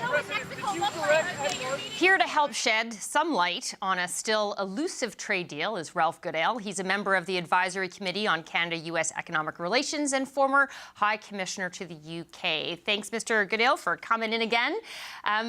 You're on the Advisory Committee. Has the committee received any information about the status of the talks? There have been no further meetings or briefings in the last short while. All of us are in touch with various members of the government and receiving a bit of information. But and you want to share with us? Well, it's essentially the same that you've been sharing with your listeners. We're into the final hours, and quite frankly, there's nothing unusual about this. There's nothing peculiar about the way this is unfolding. You're dealing with a trading relationship between Canada and the United States that's worth about $1.3 trillion annually. So it's big and it's complex. It takes a lot of work. And person for person, the Canadian negotiating team is as strong as it gets anywhere in the world. And they are working through the meticulous detail of all of the complexities to make sure that at the end of the day, there's a deal that works for Canada, that's in Canada's interests. And if it's not there, then they will have the courage to say no. Now, in these final hours leading up to this midnight deadline, how much real bargaining power does Canada have left? Oh, I think quite a bit. When you get down to the fine points, they tend to, 1 point on one side lines up against 1 point on the other side. So you're not looking at the whole spectrum, but just certain dimensions of it. So naturally, as the scope of disagreement narrows, the points that you can refer to or use on both sides narrows as well. From Canada's perspective, we have those three fundamental objectives. Number one, avoid the 50% extra tariff burden that would be imposed if there is no deal. Secondly, reduce the tariff burden that already exists as much as it is possible to do that, given the predilections of the current U.S. administration, and then thirdly, for the long term, get that path forward to preserve and to strengthen the CUSMA, the Canada-U.S.-Mexico agreement, because that is the avenue that ultimately provides us with the best market access in the world to the world's largest market. We went into these negotiations with the best trading arrangement in the world vis-a-vis the United States, and the objective is to make sure that as these negotiations conclude, we have preserved that position of having the best access in the world. In terms of point one, staving off these 50% tariffs, obviously that's what really got us moving towards all these deadlines and these negotiations. Is it fair to say that with that threat, Donald Trump called Canada's bluff? Well, Canada has been ready for these discussions for the better part of a year. Remember that it was the United States that walked away from the discussions last October, I guess it was, not Canada. And all through this period, we have done our homework. We have had proposals. We're putting them on the table, inviting the Americans to have discussions with us. That didn't happen before the CUSMA review date came and went on the 1st of July. So we fully expected there would be some other shoe to fall after that review date came by. And then by the middle of July, the United States indicated they were ready to have, finally, ready to have a serious conversation. An odd way to extend an invitation to the negotiating table by threatening 50% tariffs, but that's the modus operandi of that present government. So they presumably thought they were giving themselves some leverage, putting a time frame around it. We have meticulously worked through all of this period, putting Canada's best case forward, and it is going down to overtime. We're in overtime already. We'll see where we get by midnight tonight. But Canadians can be absolutely confident that no stone has been left unturned by the Canadian team, and the very strongest arguments have been put forward. The team will assess, ultimately the Prime Minister will assess at the end of the day whether what's there is good enough. Does it meet our objectives? Does it avoid the 50% tariffs? Does it bring down the other tariffs sufficiently well? Does it give us the path forward on CUSMA? Mr. Goodell, if those things are achieved, then there may be a deal. In terms of that decision, yesterday, Manitoba Premier Wab Kinew actually suggested that Canada should call Trump's bluff when it comes to calling bluffs. Is that even possible? The scope for decision making on Canada's part is indeed wide open, and as the team looks at the details of what's being offered on both sides and how the balance works out, is it fair? Does it meet Canada's objectives? Is it workable for the way forward? How does it compare to the rest of the world? How does it compare to the circumstances if there's not a deal? So you look at all of that, you weigh it all very carefully, and at the end of the day, if it doesn't measure up, if it doesn't give Canada the things that we believe are essential in terms of our objectives, then yes, Canada can walk away. We are a sovereign nation, and we can make that decision. If we end up with a deal that does have permanent 25% sectoral tariffs that, yes, are less than what we're facing now, but nevertheless still quite punishing for some industries, how can the government call that a win? Well, you compare it to two things. What are the circumstances that would exist if there was no negotiation or no agreement? What are the consequences for the Canadian economy in the absence of agreement? So you weigh that very, very carefully. As David Cochrane was saying earlier in the day, you have to consider the things that are strategic versus the things that are merely cathartic.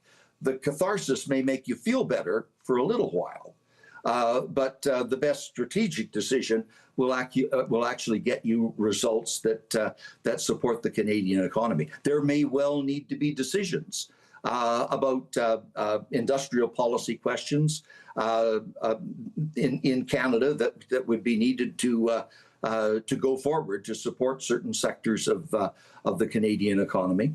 And the fundamental point that the Prime Minister has always made, and I think this is universally agreed, we need to build out the Canadian economy so ultimately we are less dependent on the Americans than we have been. All of that takes time, of course, but it's an objective that remains number one for Canada. Reduce that vulnerability, and in the meantime, while you're having to live with that vulnerability, make sure you've insulated yourself from it as much as you possibly can.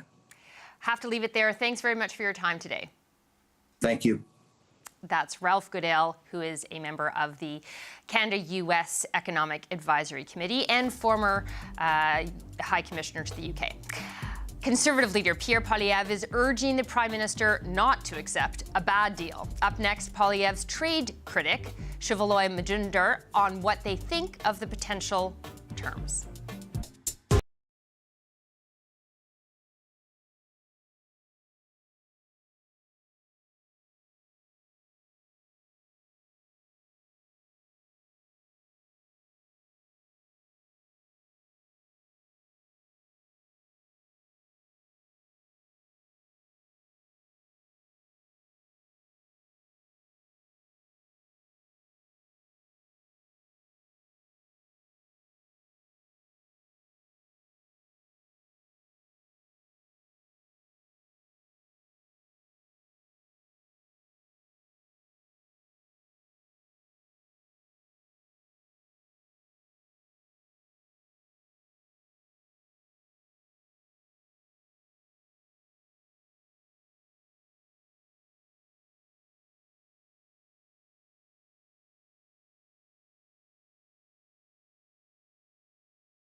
Conservative Party leader Pierre Poilievre says Prime Minister Mark Carney should be doing more in trade talks and that any tariffs on Canadian industry represents a bad deal.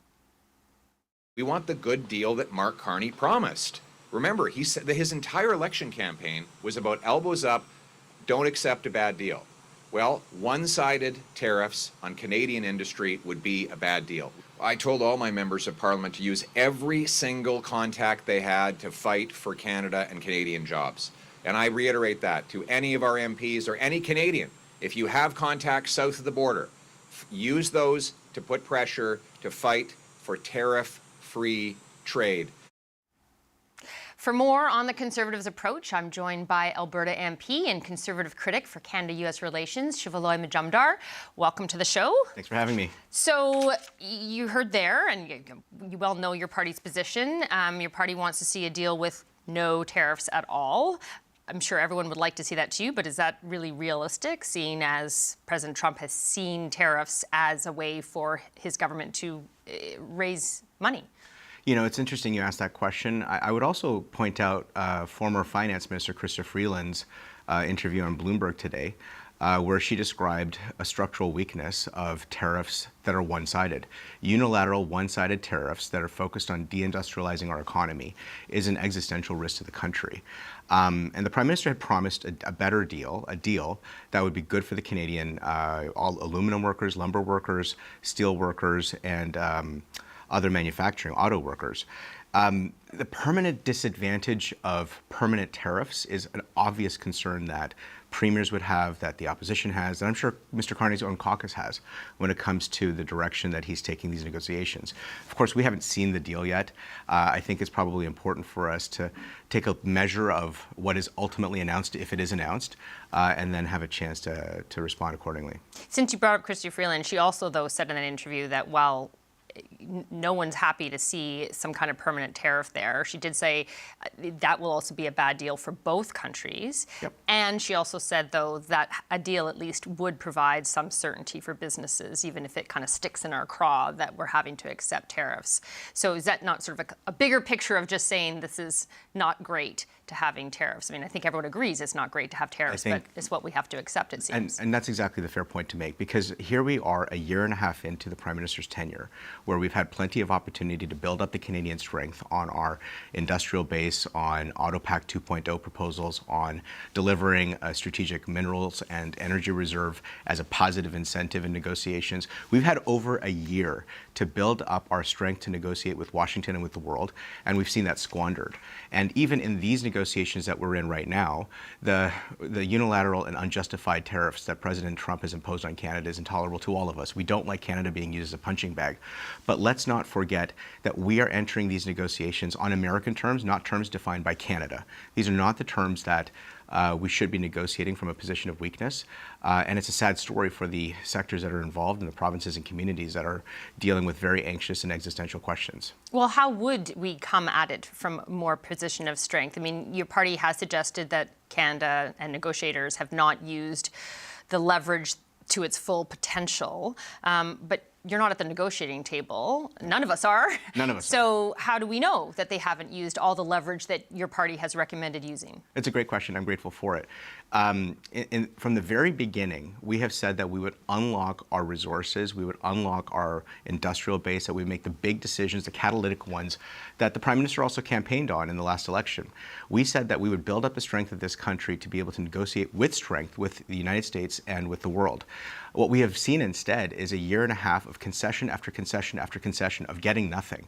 And we don't even know that the deal that's being considered today, I can't find a single analyst who says that we're in a better position than the deal that was offered in October, which begs the question, what has the government been doing for the last year beyond their side adventures in Beijing and trying to organize middle powers in Europe? Have they actually engaged the United States with the strength and confidence that Canadians should have? Have they looked at all of the issues that Canada needed to structurally reform for ourselves out of a matter of self-respect, made those big decisions with the support of an animated opposition and a consensus moment for our country? Had they actually delivered the kind of negotiations and the backbone that Canadians expected them to deliver? And that's not what we've seen. We've not seen the deal that the Prime Minister promised. We've not seen the negotiation that the Prime Minister has promised. And tragically, we're now watching a country that in the 11th hour is being forced to negotiate on terms that were not defined by Canada. Now, I don't speak for the government, so I'm sure they would say that they have done those things, that the Major Projects Office and all the announcements and the foreign investment that's come in, all of that, I think they would just push back a little to say... I'll respond to that, because I'd say that at the end of the day, You have 500 projects in front of the Major Projects Office and not a single solitary decision to unleash any of it. For the investments that have been announced, they're all notional memorandums of understanding, which is nice in theory, but I haven't seen the kind of investment, the hundreds of billions of dollars of investment that the country needs to unlock its resources. And that's principally because the government hasn't made the decisions to go after anti-development legislation for our energy commodities. They haven't made the decisions to support AutoPac 2.0 that would increase production between Canada and America for both, to the benefit of both of our countries. They haven't made these decisions at all. So In terms of the leverage, though, that your party has said is not being used, you talked about energy, mineral reserve, as long-term leverage defense. We are seeing some of it now come out in leaks that is stuff that's on the table in terms of energy, especially. So can you still say that Canada hasn't used everything that it has in its toolbox when we're now hearing that those are on the table? The Prime Minister announced, rightly so, that we should have increased spending on defense many, many months ago. The Prime Minister's walked back on the digital services tax. He was caught with his hand in the cookie jar when he walked back counter-tariff measures and wasn't upfront and open about what he's getting for Canada for these concessions. All we have seen are concession after concession after concession, and now the Prime Minister's negotiating as a one-man band because he hasn't been consulting with Parliament, he hasn't been consulting with the opposition, he hasn't been bringing the premiers aboard. I'm not sure that we're seeing the kind of technical briefings that the press received in previous negotiations. So it's a one-man show, and we haven't seen the kind of negotiation that Canadians expect, not at all. I do want to point out that in the clip we played of your leader saying that he still fully supports any member of his party using whatever contacts they have to push for Canadian interests, especially south of the border. That, of course, was in response to a question about the story that's come out that Vice President Vance described in audio that has been leaked Poilievre as a non-entity in trade talks, but yet touted his friend MP Jamil Javani as being a helpful advocate for Canada's position. I'm wondering if Javani's efforts to help are actually undermining your leader and your party? And that's a fascinating question, but there's two things I'd take away from this. Mr. Javani is championing the interests of his constituents, as all of us are in whatever way we can. Many members of Parliament have been across the border looking for friends and allies to try and support the government. We haven't seen the kind of collaboration from the government when it comes to using Parliament at large, with the briefings that have been held with my friend and colleague MP Randy Hoback had been describing how he'd be part of multi-party delegations and be successful at Team Canada. We haven't seen Team Canada at all. And I'd also say, to the point that has been raised, you know, Mr. Poilievre, my Conservative leader, has been to the United States. He's been respectful to Prime Minister Carney's negotiation as a negotiator for the role. He has been insistent that there's one government that speaks with one voice with the negotiation, not undermining the negotiation. I think that's a mature and responsible position to be taking in a time that the Prime Minister has described as the greatest crisis since the Second World War. And so for all of our colleagues who are working so hard on behalf of all of our constituents, and particularly the auto sector, the lumber sector, the steel sector, we want to make sure that the lumber sector, that we're putting the best negotiation we can forward for the country. But it can't be nice to hear your leader being called a non-entity by the Vice President of the United States. I think it's a statement of maturity in that we have not inserted ourselves in a parallel negotiation with the United States in a way that would undermine the country. We're patriots. We love this country. We want our negotiators to be successful. We want the Prime Minister to be successful in negotiating a good deal for the country. Are you saying that Jamil Javani has inserted himself, or the way he's going about it is still useful? Listen, I was with Mr. Javani in Washington earlier this year alongside MPs Mantle and Chong. We had a great session with the USTR in his engagement with the energy industry. It was informative for us as parliamentarians to understand the trade negotiation and where the thinking might have been at that point, including some understanding of what had been described before. I think those are constructive things to have been done, and they're totally normal activities for parliamentarians to undertake, and Mr. Javani was fighting for his constituents. I appreciate your time. I have to leave it there. Thank you very much. Thanks so much. That is Conservative critic for Canada-US relations, Shivaloy Majumdar. It's getting down to the wire as Canada and the U.S. try to get this trade deal over the finish line. Up next, an international trade expert on the tools Canada can use as it navigates those negotiations. This is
Canadian and U.S. officials are working to finalize a trade deal, all ahead of a midnight deadline when tariffs are set to spike to 50%. Meetings in Washington have been ongoing for hours, with reports of concessions on both sides, but nothing to date to suggest that Canadians will wake up tomorrow in a tariff-free reality. Rini Rashid is an international trade lawyer at Macmillan LLP, and she joins us now. Thanks for coming on the show. Thanks for having me. This has been a long process to get here, and it does seem to once again be coming down to the wire. Do you think there's momentum to reach a deal tonight? There's definitely momentum. I think that's been very clear from the fact that negotiators have, apparently been working late into the evenings. There's negotiators skipping lunch. I think there's been a lot of buildup of pressure, and we see that there is a lot of expectation that Canada is going to walk away with a deal that is acceptable, and more so than that, but one that actually meets the demands from various stakeholders. Now, you talked about acceptability. So if Canada locks in a 25% U.S. tariff on steel and aluminum, would we really be in a better position than we were a year ago? I think a main takeaway from this entire process, and not just, the down to the wire negotiations that are happening now, but what's been happening over the past few months is that there is no final word on trade. And even if we were to renegotiate CUSMA again, there's no guarantees with this U.S. administration that, we're going to be in a perfectly stable and certain world. All we can aim for now is more certainty. So everything is relative, and until all the details are clear, it's not going to be possible to say one way or the other whether Canada's in a better position now than it was a year ago. So do you think that's what's factoring into the decision to accept some of these concessions while still agreeing to other concessions like putting U.S. alcohol on the shelves? So I think a main driver here is that, very, very pressing deadline that we encountered earlier this week, where we were looking down the barrel at tariffs affecting a huge range of products, and that were really going to cause a lot of pain to various Canadian sectors. And that pressure, alleviating that pressure, I think is the primary driver right now. Nothing that is achieved with this deal will mean that a better deal can't be achieved, although it does, like with any pressure valve situation, some of that leverage will disappear, but we know that talks will continue for a broader CUSMA deal. And in terms of none of us are at the negotiating table, but how would you assess Canada's performance or approach so far to these negotiations in terms of trying to come from a position of strength when we don't necessarily have all the cards to play, or we definitely don't have all the cards to play? Yeah. It's very difficult to come to the table from a position of strength when you are negotiating with the U.S., right? And there's going to be a relative imbalance. And here, I think, we've tried different tactics, right? So the Canadian government has tried to, maintain a stronger, more restrained position and not necessarily rushing to the table. And it's been criticized for that. And we've seen the government really, really step up and try to negotiate a deal when we were facing, down the barrel at these Section 338 tariffs. So until all of the cards are on the table and we actually see what that text of the deal says, we won't know exactly how much Canada has been able to achieve. So you talked about how we're really striving for more certainty as opposed to there's no sense in trying to get full certainty because that's not possible with this administration. So help me understand the legality of any deal we sign in terms of its binding nature or not. I mean, can a deal prevent Trump from bringing in new tariffs again under some other mechanism like he did with these 338 ones? That's going to be very unlikely. It's very unlikely that, whatever deal, because, we would have expected a year and a half ago that because we had CUSMA, that we were already in a very stable, uncertain world. That turned out to not be the case. And the US has now leveraged various different mechanisms, never before tried or tested mechanisms to really change the equation of how global trade happens. And all we can do now is try to get that certainty. And I think if there is certainty, for example, on certain sectoral tariffs, that at least for a while will remain the case. But there's no guarantees that you won't see a future tariff under a different mechanism, based on a different premise that's going to target a different sector or even that sector, or that there won't be more carve-outs, or that the rules won't change in terms of how it's actually applied.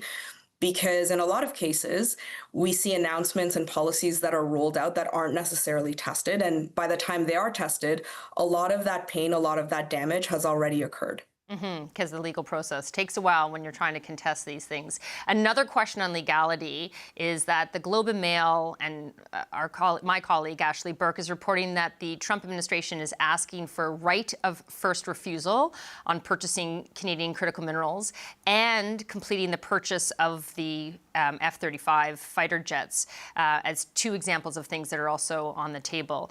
What does that look like from a legal perspective, and is that binding if we agree to it?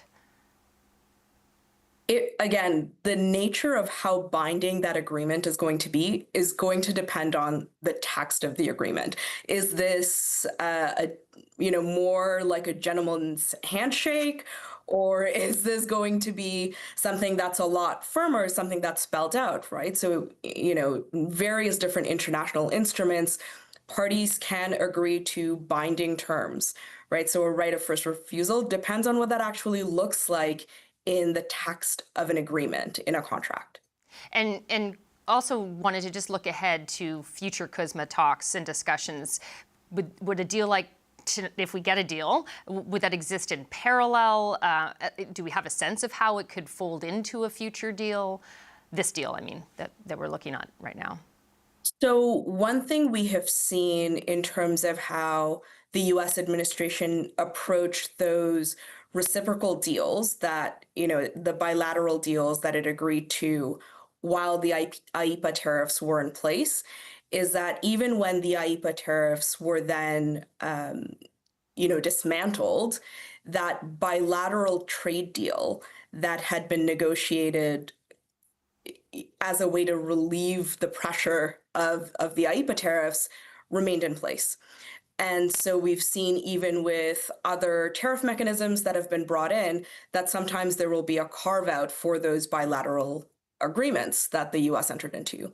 So it's really unclear exactly what type of stacking mechanism this particular trade deal will have with a future renegotiated CUSMA deal.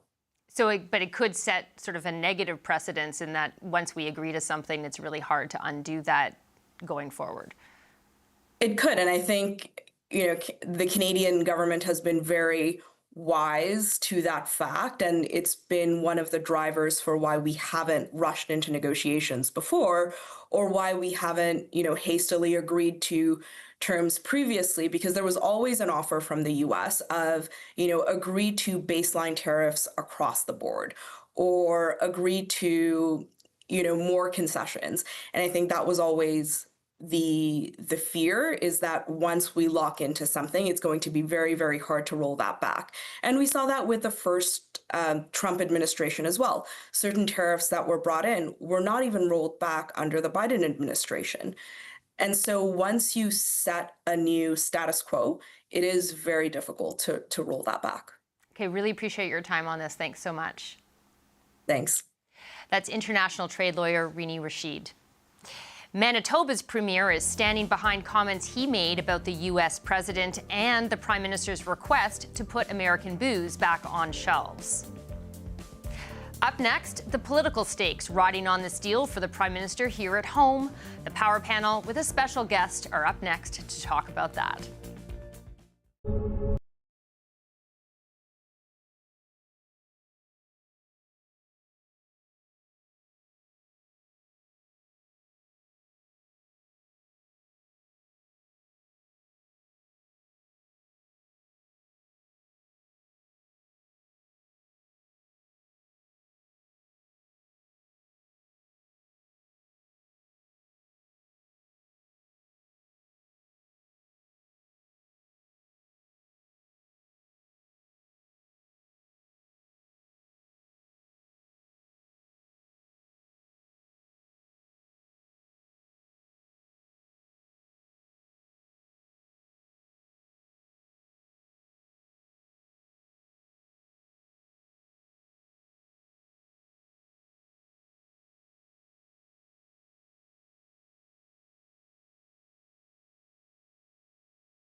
You're looking live at the White House. Just down the street from that building, Canada's trade team is meeting with its U.S. counterparts. They're working to finalize a trade deal before U.S. President Donald Trump's 50% tariff threat takes effect at midnight tonight. Here to talk about what we know about that potential deal and what could be going on in that meeting room is the Power Panel. Jonathan Cayley's is a Quebec advisor to former Prime Minister Trudeau. Rachel Siegel is a former director of policy in the Harper government. Laura Stone is a reporter in the Globe and Mail's Queen's Park Bureau. And here with me again is David Cochrane, the host of this show, Power and Politics. Okay, Jono, I'm going to start with you. Carney asked the premiers to put U.S. booze back on shelves to get this tariff paused. Does backing off retaliatory measures make the government look weak, or will Canadians see it as a pragmatic move? I think we've been talking about this for, well, all week, and certainly since the Tuesday deadline and then all day today, is what's in it for us? What are we getting out of it? Does our situation improve? And if that's the case, then certain concessions will be worth it. And we won't know the details until the end, but I think we can continue this speculation, and we have the big picture. Which sectors will be hurt? Who's going to push back and who thinks that this is reasonable? Again, it's not just Mr. Carney versus one province or another province. It's versus 10 provinces and 3 territories, 2 of which already are selling alcohol, but the rest, how do we continue to have the unity that we've had until now? I'm hitting this very confusing moment where Doug Ford seems to be the measured one. He's waiting this out. He hasn't made a statement yet. And yet Wab Kinew, who up until now has seemed to be the adult in the room, very reasonable, he's going out saying, no, let's fight. And he wants to be spunky and, have this sort of populist approach. I don't know where it's going to land. And then through all of this, we have an election in Quebec in 6 weeks and a premier who needs to figure out where she stands. I do want to get to the Wab Kinew bit in a bit, but Rachel, there's been a lot of grace given to the government, understanding what they're up against, who they're up against. When we see the alcohol thing, money-wise, might not be that big a deal, but it does kind of symbolize the Canadian resistance. So do you think that Canadians can accept that as a pragmatic move to get the deal? Well, I think that the premiers are showing that, putting booze back on the shelves is one of our pieces of leverage. I mean, we saw in this province, David Eby a couple of weeks ago saying there's not a hope in hell. Those booze are going back on the shelves. And yesterday coming out and having a very measured statement about whether or not BC would be putting those back on the shelves. And we've been talking about this, like Jono said, for so long, the regional differences that we are seeing. No matter what comes out of a potential deal today, if there is a deal, each province is going to be individually impacted. I'm thinking about specifically, softwood lumber in this province, which has been tariffed for quite some time and is now looking at massive increases under that potential deal. So each of these premiers has a political future on the line and a lot of sectors and economies that are tied to whatever decision comes out of Washington. So I think that what we're looking at is that Mark Carney is going to have to do a really good sales job on whatever kind of deal we get, both to Canadians, but also to the premiers, making sure that they're accountable to their electorate and they can explain to their provinces why he potentially made concessions on dairy or auto or steel or softwood. Okay, Laura, I'm going to come to you in a second, but because we're going to talk about Wab Kinew. Yesterday, Manitoba Premier Wab Kinew came out strongly against U.S. President Donald Trump and the Prime Minister's request that should a trade deal be making it past the finish line, provinces put American booze back on liquor store shelves. Today, Kinew was asked if these comments could undermine the progress Canada has made in trade talks. Everything I said yesterday stands. I'm not asking you to recant the comments. I'm just asking how concerned you are about the potential effect on the trade negotiations. That's all. Not concerned. Okay, Laura, he was pretty succinct there. What are your thoughts? Well, look, I think these provincial politicians are speaking to a particular audience, and that is at times different than the job Prime Minister Mark Carney has had to do. So I think there is a segment of the Canadian population that would have watched Premier Canu's remarks yesterday and cheered him on and loved it and said, yeah, we're going to fight. Why are we kowtowing to this madman in the White House? There will be people that agree with it. I think there is also a segment that may have found those comments distasteful or harmful to the Canadian cause. So I think it kind of depends on your perspective here. There's no right answer. Obviously, if U.S. alcohol is returned to the shelves, that doesn't mean Canadians are going to buy it. And they're likely not going to if the polling is to be believed. But look, I mean, this is a messy time. There's a lot of disparate viewpoints coming out. We're getting dribs and drabs of information, but we haven't seen the full deal laid out. We don't even know if it's going to be finalized this evening. And so what it really comes down to, as Rachel noted, is not just the Prime Minister selling this to Canadians, but explaining to them clearly and plainly why this had to be done, what are the benefits for the economy, what it means for certainty and stability, and why certain concessions had to be made, and what's in it for this country. And I think that's the base expectation of the Canadian public. David, considering the Prime Minister's track record on explaining the Gordie Howe Bridge deal, how much does his work is cut out for him on that? Well, look, I think Laura has hit on something really important there, right? That explaining not just what the deal means, but why you agreed to it is going to be the first big job for the Prime Minister once these talks conclude. Because there's going to be winners and losers in this. And I don't mean winners and losers in this standard negotiation of like, oh, I didn't get everything I wanted.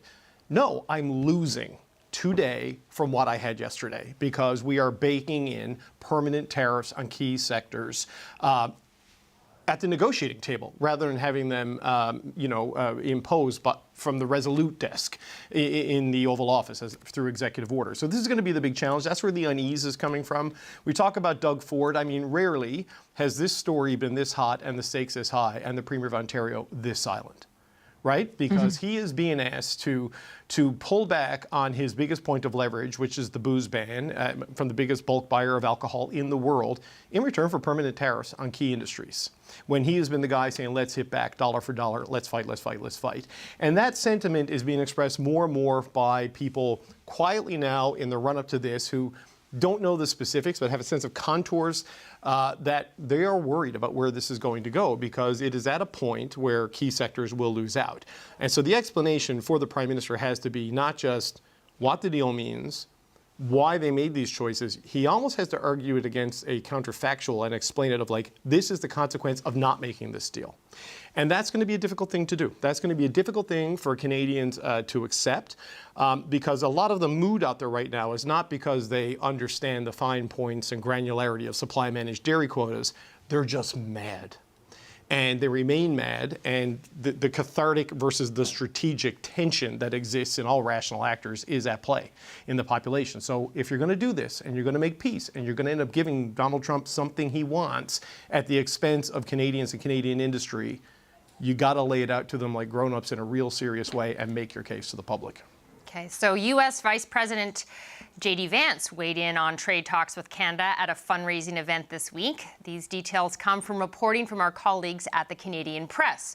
According to audio provided to the Canadian Press, Vance called Prime Minister Mark Carney a very sweet guy. But Vance said Carney comes in and puffs his chest out and says, I'm going to, out-tough Donald Trump. Vance went on to say, it's hilarious because Carney presents this as some victory for Canada when fundamentally, they climb down on a lot of issues. Vance then turns his attention to Pierre Poilievre, calling the Conservative leader a non-entity in trade talks. But Vance said his longtime friend, Conservative MP Jamil Javani, has been helpful, saying this random MP who has a good relationship with us has been a pretty effective advocate. Okay. Poilievre was asked about Vance's comment about Javani earlier today. I told all my members of Parliament to use every single contact they had to fight for Canada and Canadian jobs. And I reiterate that to any of our MPs or any Canadian. If you have contacts south of the border, use those to put pressure to fight for tariff-free trade. so that we can protect our industries and have renewed access to the biggest and most lucrative market anywhere on earth. Rachel, I'm going to come to you. JD Vance says Mark Carney tried to out-tough Donald Trump. What do you make of that framing and how that might play back here at home? Well, I mean, I'll touch on Pierre Poilievre because I'm sure that's what people are wondering about. But could you imagine if Pierre Poilievre just marched down to Washington and said, I'm going to actually get involved firsthand in these negotiations? I mean, he'd be slaughtered at home for doing so. And what Pierre has made clear since the beginning of these negotiations is that Mark Carney is the prime minister and he's here to support him. We knew Jamil Javani was down in Washington. We've been talking about it for months, and it's no surprise that JD Vance, who he has a long relationship with, would recognize that. And it's nice to know that that relationship is making inroads on those negotiations. It is surprising to hear him talk so off the cuff about Mark Carney, especially when we as Canadians have very little insight into the role the Prime Minister is making in Washington. And so it's a little nerve-wracking to hear him address our Prime Minister and our chief negotiator there in such terms. But we can't expect anything from this American administration. They are pretty off the cuff, and I think that's what I'd chalk this up to. Jono, I mean, in terms of the comments that Vance made about Pierre Poilievre calling him a non-entity, it's one thing to be restrained, as Pierre Poilievre has framed himself as being, as not intervening, in terms of the trade talks. It's another thing to be called a non-entity by the Vice President of the United States. So your thoughts on what that tells us about the state of the Conservative Party? I mean, JD Vance thinks that Mark Carney's hilarious. I think JD Vance is hilarious. I don't think he thinks much about the Conservative Party. I don't think the Conservative Party is a factor in this, nor should they be. They're in the opposition.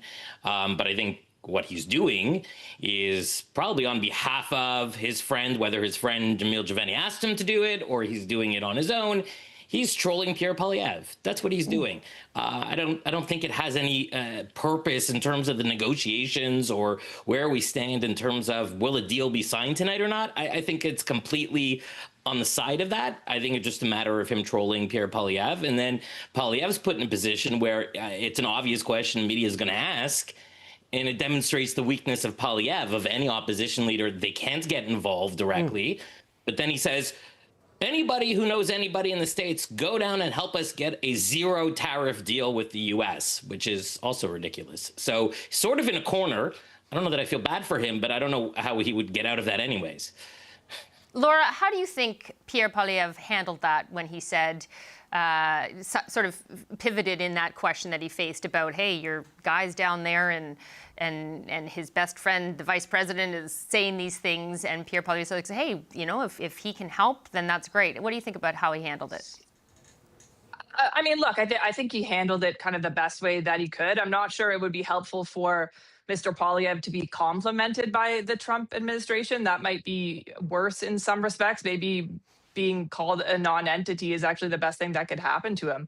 I think JD Vance's comments from the Canadian perspective, from the public's perspective, is just a window into the arrogance of President Trump and his inner circle. I think there's clearly been some issues within the Conservative caucus. There's been some caucus management issues. There were some questions at the time whether Mr. Javani had sought permission to go down to Washington. I'm not sure it's a blessing for Mr. Vance to be complimenting him, whether that's helpful to Mr. Poilievre. But I think the answer of, we need all hands on deck and everyone should be down there trying to help. I don't think that's unhelpful, particularly for the Conservative cause. And I think this is a moment of opportunity for the opposition to really question critically the Carney government's approach here. And so I do think that the ball is in the Liberal government's court now to explain the contours of this deal and why they have made certain decisions. But Karina, just on this, I mean, of course the leader of the opposition is a non-entity in trade deals because every leader of the opposition is a non-entity in trade deals. This is the job of the federal government in consultation with the provincial governments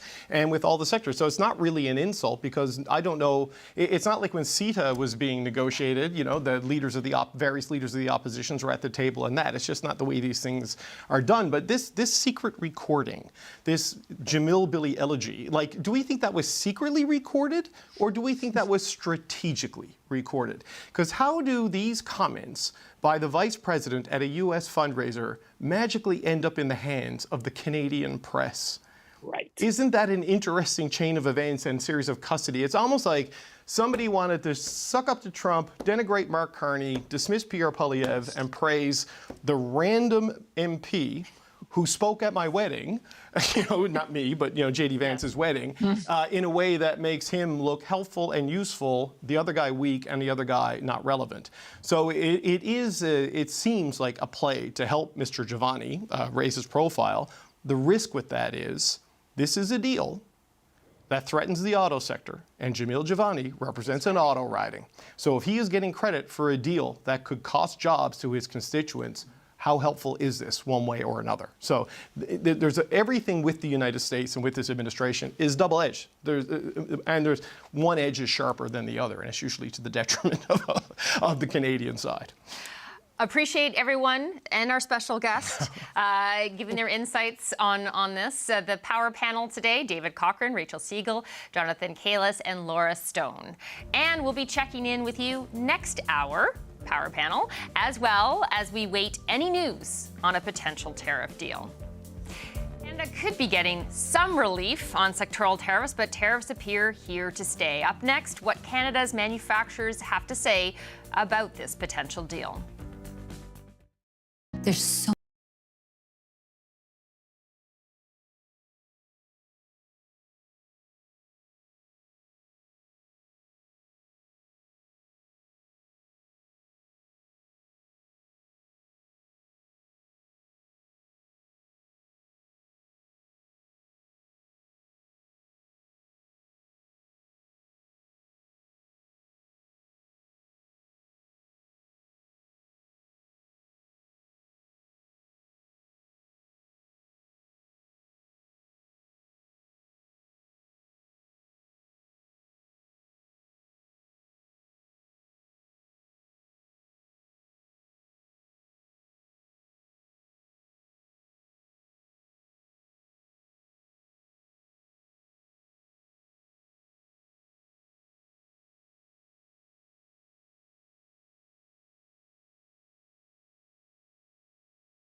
With the tariff deadline just hours away, U.S. President Donald Trump says the trade talks with Canada are moving along. For Canada, have you come to a deal there? Pretty much, I think so. We'll see. I've dealt with the Prime Minister, have a good relationship. And yeah, we have to take care of our farmers. The farmers are very important to me. And the deal with Canada is moving along, and we should be able to have a deal with Canada. We're also starting on a new deal with Mexico. A much better deal for the United States. I only make good deals. Much better deal for the United States, both with Canada and Mexico. Thank you very much. But sources tell CBC News that an influential figure in Trump's inner circle says the U.S. could secure better terms in the deal with Canada. Here to talk about this breaking story is the CBC's Kate McKenna. She's in Washington. Kate, what do we know? Well, four sources with knowledge of the trade talks say one of Trump's top lieutenants believes Canada is getting too good of a deal and is working behind the scenes to make negotiations tougher. Secretary of Commerce Howard Lutnick has been a big voice in the Trump administration for his support of protectionist policies, including many will remember telling a Toronto audience last year that he wants to use tariffs to drain auto assembly from Canada. In another instance, he criticized Canada at an event in April where he described the nation's trade strategy as the worst he'd ever heard. And he is a big fan of sectoral tariffs. So sources say he's not happy with the deal that Canada is getting, especially when it comes to those sectoral tariffs, especially on auto, because that is expected. Those tariffs are expected to be lowered in the final deal. Sources also say that after he got involved in negotiations on Monday, he has sought to make it harder for Canada to get the best possible terms in finalizing the deal. And of course, you contrast that to the public language used by Donald Trump and U.S. Trade Representative Jamieson Greer, both of whom have said that it's a good deal for both countries, good for American farmers. We just heard the president say that, good for future cooperation between the U.S. and Canada. So negotiators from both countries still hunkered down at the U.S. Trade Representative's office at this hour, as this new deadline is now just 6 hours away. We'll be watching it. Yes, you will. Thanks, Kate, for bringing us that breaking news, and I'm sure you'll keep on top of it and let us know if anything more develops. That's the CBC's Kate McKenna in Washington. Trade talks continue at this hour in Washington as the clock winds down to President Donald Trump's tariff deadline. If a deal is reached, Canada's premiers have been asked to put U.S. booze back on the shelf. BC Premier David Eby hasn't publicly reacted to this news, but one of his top ministers did today. Adrian Dix was asked whether BC is reluctant to give up that leverage. Reluctant, you bet. Certainly no decisions have been made because there's no deal yet, as I understand it. But we are determined to defend the interests of British Columbians. It is frustrating, I think, to workers. It is frustrating to workers whose jobs depend on discussions that are far away and where sometimes they are not seen. Well, I want to say to them, we are representing workers and families in BC, and we're going to continue to do so. For more on how this all affects workers right across the country, I'm joined now by Dennis Darby, President and CEO of the Canadian Manufacturers and Exporters, as well as a member of the Advisory Committee on Canada-U.S. Economic Relations. Thanks for joining us, Dennis. Oh, my pleasure. How much damage is the ongoing uncertainty surrounding these tariff deadlines? The deadline 1.0 earlier this week, deadline 2.0 today. Right. What kind of damage is that doing to supply chains and investment decisions right now? Well, you know, the data are pretty clear when we talk to our members, and if you look at the StatsCan data, companies across Canada and also in the U.S. have not been investing. Actual investment in plant and equipment is down about 33% in Canada, about a quarter in the U.S. And we're seeing more and more companies say that they're holding off making decisions, partly because, as you mentioned, the uncertainty. We walked into this set of negotiations, with the threat of escalating tariffs on about $30 million worth of goods. If we can get out from under those, that will be great, but we still have those sectoral tariffs. And so all of this is leading not only to lost investment in terms of new equipment, but also in upgrading equipment, and mostly, of course, in terms of hiring people. So the uncertainty, is the worst thing. The tariffs are terrible, but with that uncertainty, what we're seeing is basically everything kind of sitting still. Nobody wanted to make the wrong decision because we don't know which way the tariff is going to go. Mm-hmm. So if a deal comes, obviously that brings a bit more certainty, as we've been hearing from on the show today. But if we see this 50% sectoral tariff on steel and aluminum, for example, go down to 25%, and the auto tariff go down to 15% as a headline tariff, rather than dropping them entirely, is that a workable compromise for Canadian manufacturers, or is it still a setback? Yeah, I mean, the greatest concern is not that, that with these tariffs that there'll be wholesale changes today. But the problem with those tariffs, because remember, we started with CUSMA and free trade, and so the sectoral tariffs have caused our exports to drop about 15% in manufactured goods across the country. Workers, all across the country have seen that effect, especially because it affects not just the steel and aluminum and the wood and the automobiles, but it affects anything made from steel and aluminum. So think about it, that's hundreds and hundreds of products that are affected by tariffs. So the problem is, in the short run, companies have found ways to either survive, in some cases they have to reduce production, but the longer term impact is more disturbing, because in that, then companies are going to make the decision, where do I want to make the next investment? I may not do anything today, I may try to ride it out for now, but when companies are trying to make that investment, having that tariff tax on your product is not good for Canadian manufacturers in any sector that's affected by the sectoral tariffs. Well, you talk about obviously the derivative products, which is a complexity. There's also the complexity of the idea that you might have a quota on steel exports to the U.S. in addition to the tariffs. We're certainly hearing reports about that. How complex would that be for exporters to navigate if we also have to add a quota onto that, in terms of what proportion of steel would actually even get that lower tariff? That's right, and so I'm sure that's part of the reason the negotiations have taken so long and so intensely, is because not only you're talking about the base metals, the steel and aluminum, but you're also talking about hundreds and hundreds of parts made with this, and how the trade negotiators do those calculations. At what level are they tariffed? If there's a quota, is it a quota on just the raw material? Is it a quota on the total value? It's very, very complicated, and of course, all of that takes away focus from actually trying to be more competitive, and it also adds a lot of complexity for companies. And what the fear and the worry, and we've seen it already, is companies saying, I just need to find another way to do this. I need to get around the tariffs. Do I find a supplier in the U.S. I can use? Do I look for sources outside of North America, which is not great for anybody?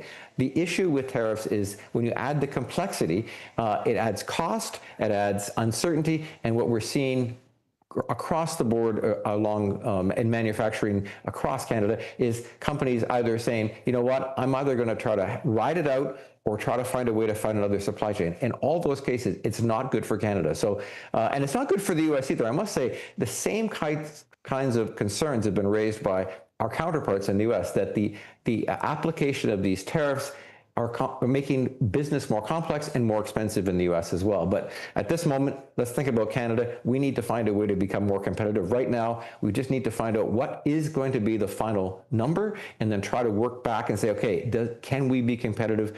Are there things we can do in Canada? We can't control everything in the U.S. in Canada to try to be able to compete in this really important North American market. Is one of those things going to have to be some kind of federal government support, both immediate and long term, if tariffs are here to stay? Well, the government has been very, very good at providing support for companies affected by the current tariffs, or the sectoral tariffs, the 232s, and that is good. But that's over a long term, that's very, very expensive. We've got to look in Canada, how do we incentivize companies to invest here, and make us more competitive, more productive, and able to withstand these tariffs? It's a long-term plan. It's not something we're going to figure out today, but obviously that will be, if the tariffs stay, then we're going to have to look at all those things. How do we become more productive? How do we make our regulatory system more easier and fluid, so that we can attract investment? This is a very tough time for manufacturers across the country, and the almost 2 million people that work in the sector. This is everyone is on edge. Just quickly then, in terms of trying to seek more certainty, what are exporters and manufacturers telling you about, okay, we get a deal, it obviously provides more certainty, but it's a deal with an administration that can't be trusted to stick to a deal. So is that still going to affect investment decisions going forward? I think across North America, until the three countries actually start to renegotiate CUSMA, which is what the U.S. has said it wants to do, but not right today.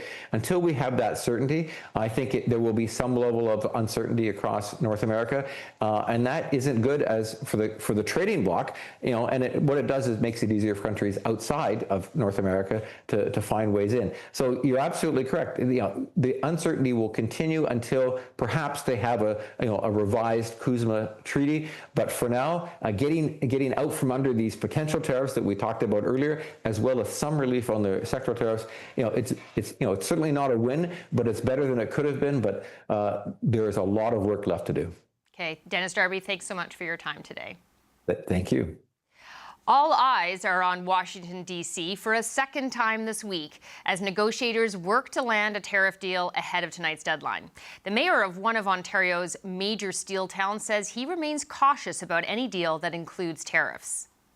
When 25% tariffs were implemented during the first Trump administration and at the beginning of this term, the booze came off the shelves, Canadians canceled their vacations in the US, people started buying local stuff from the grocery store, and that really triggered a lot of national fervor. The fact that they have subsequently been increased to 50% should not forgive them being set at 25% through a trade negotiation.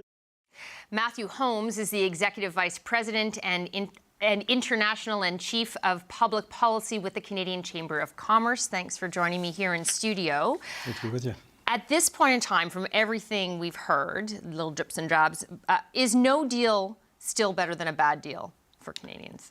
Well, I think the important thing is we don't know what the deal is yet. And so I have to be honest, I'm a little disappointed to see all of the finger pointing and the sort of armchair critics happening right now in Canada. I think we have to give our negotiating team the room that they need to get a good deal, the best deal we can right now, remembering that this is an interim deal. This is a deal that gets us to bring that temperature down, bring some of that pressure on those critical sectors down a bit, and give us the room to maneuver for that bigger deal, which is the renewal of CUSMA. Although some people have pointed out that even if it's an interim deal, it sets a precedent going into those CUSMA talks of there being tariffs for forevermore. Well, we have a precedent right now of 50% tariff on key sectors like steel and aluminum. So it's not long-term, it's not tenable for many of those industries. And so we do need to see some relief there. And also, I think, to prove to ourselves and to the Americans that we can have a constructive conversation, that there's things that they want from us, things we want from them.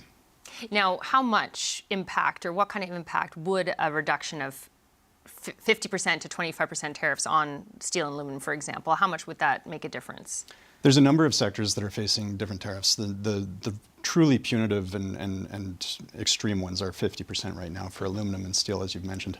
But we also have cabinet making and cabinetry. We have auto parts, and they're very different sectors. They have different pricing signals. They have different global supply chains or local supply chains. They have different global markets. And so they're all going to experience this somewhat differently. What's important is that they have the stability and the certainty to do the math. They have to be able to say, okay, this is what this means for our cost of production. This is what we need to do to be competitive and to shore up some of the supply chain that we need to maintain, or start thinking about new markets, new products, new suppliers.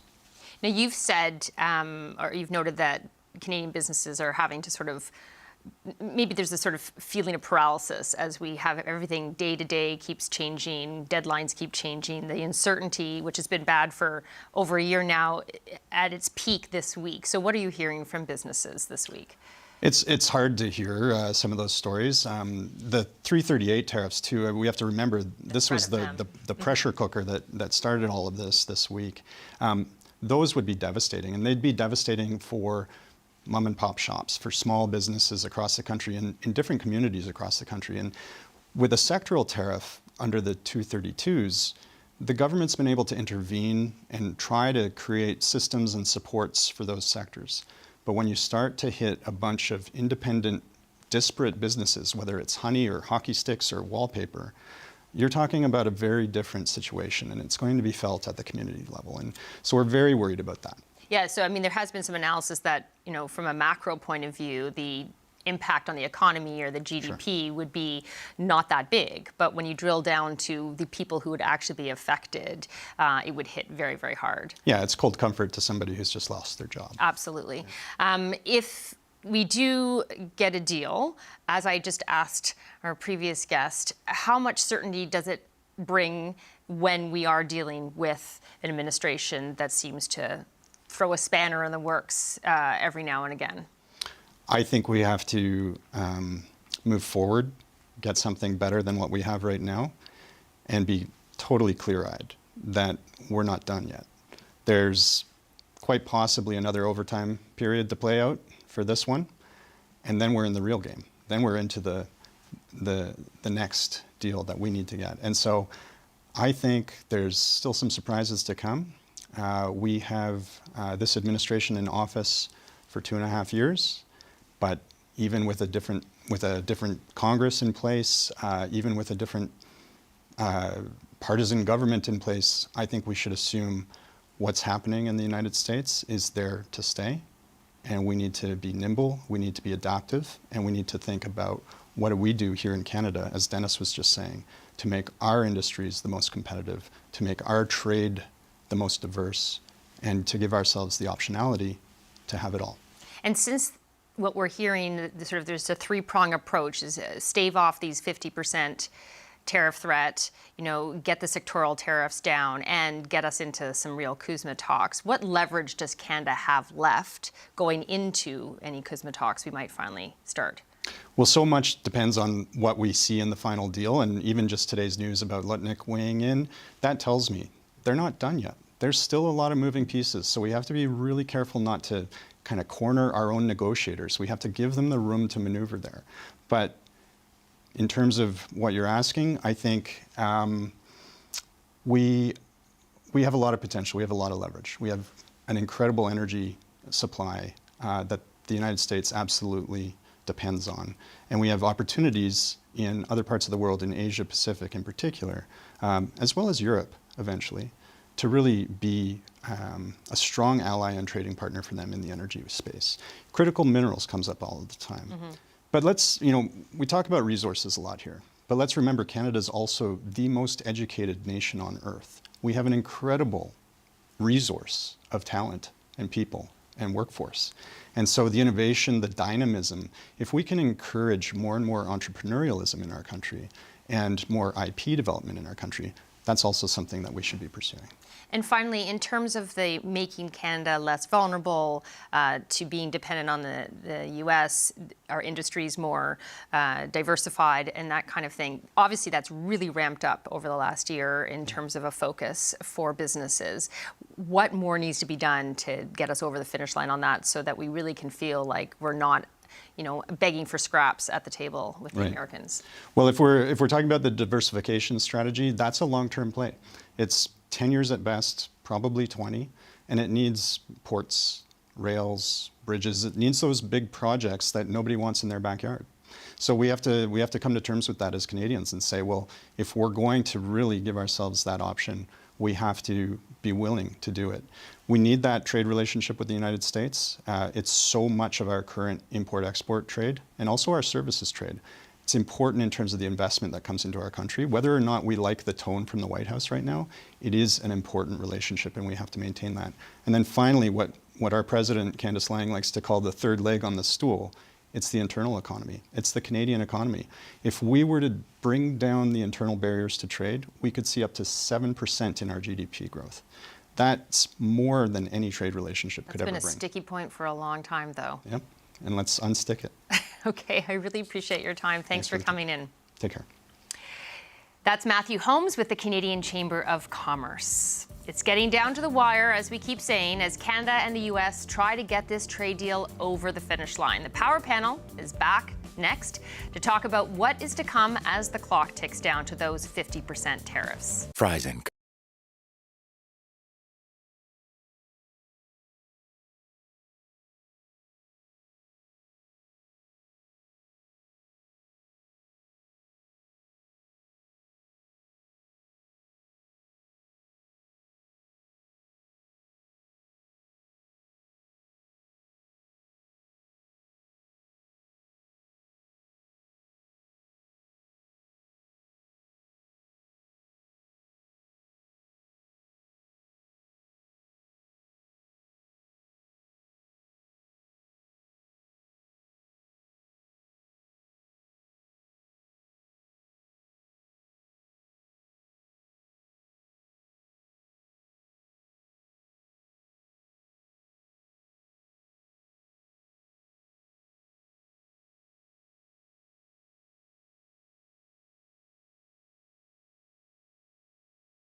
You're looking live at the White House. In just hours from now, the U.S. president's tariff deadline will run out, and Canada will be up against 50% tariffs on billions of dollars of goods. That's if negotiations can't lock down a new trade deal, something they are currently negotiating just down the street from the White House.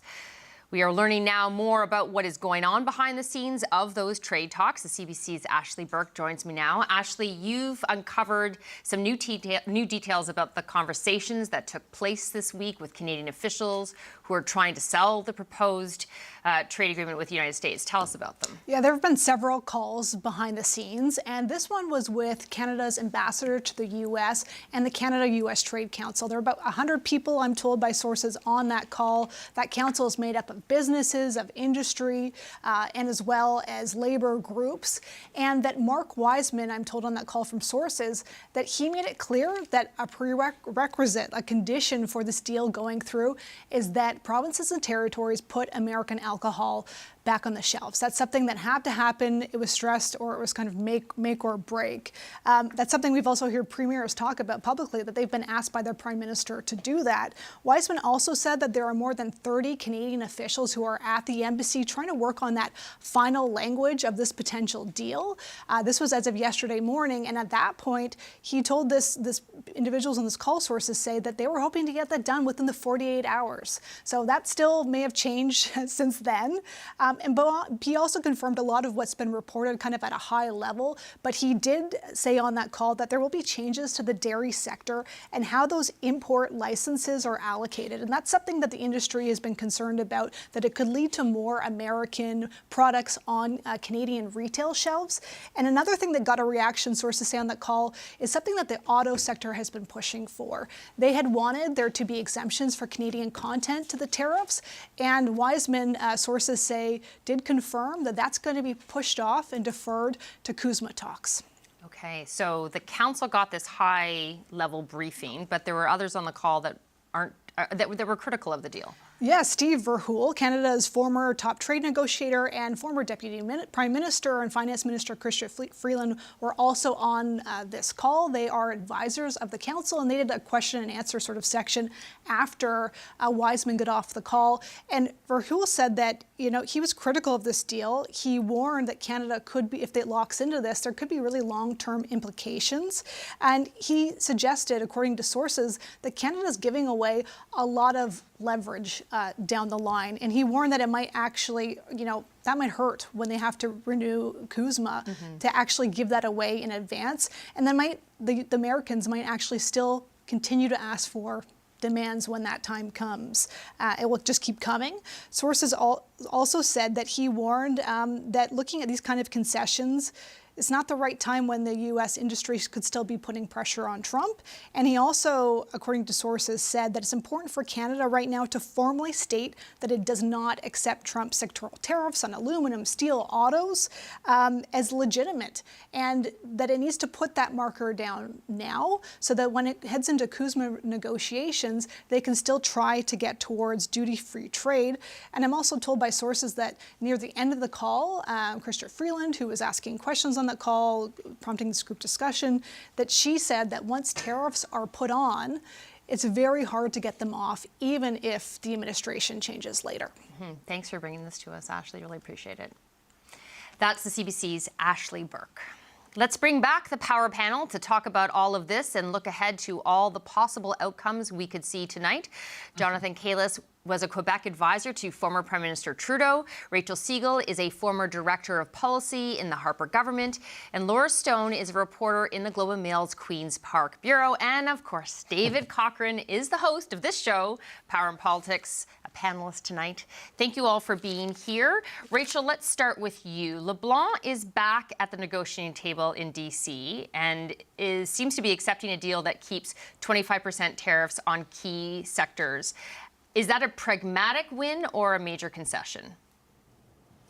Well, I think that we're hearing that it's 25%. We have to wait until we actually see what's in that deal. And obviously, Donald Trump is the final sign-off on that, and anything could happen once it hits his desk. But I think after listening to Ashley, you know, the one thing that comes to mind for me is the fact that the Prime Minister was out and members of cabinet saying, you know, no deal is better than a bad deal. And we heard that. And so I think they'll have to explain to Canadians once we know what's in that deal, if there are 25% tariffs or 15% tariffs, how they got to the point where a deal was better than this bad deal. Because you have to remember, since 2020, in 2024, we were sitting at 0%. This could be a potential 15, 25% increase on some of these sectors. And so this is a real rejig of the Canadian economy if the numbers that we're hearing are true, which of course will trickle down to small businesses, people's bank accounts, the grocery store, everyday challenges that Canadians are already facing. And so the government will have a big uphill battle talking about this deal in the context of what they were able to accomplish.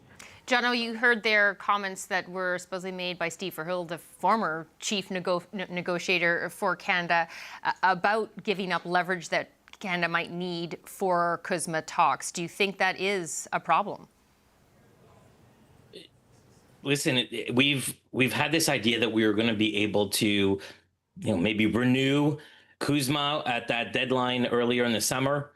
So we weren't maybe negotiating on some of these things because we hope to loop them all in together. Now that we're in this annual review, I guess that now we're at a point where we're trying to cut our losses. I think Rachel's point is good in terms of is a bad deal worse than no deal? Well, the question is what's the alternative? And does this tie our hands going into a CUSMA renegotiation? It's something we always remind ourselves of, but we've sort of forgotten in the last few days. Like, if we're giving concessions now, are we locked into them? Well, we were supposed to be locked into no tariffs, and Donald Trump unilaterally imposed them. So, you know, is a decision by Mark Carney, and yes, I agree with everybody, he's going to have to explain and justify why he's made the decisions he's had. If the tariffs today are 50% on steel and aluminum and they go down to 25, that's better.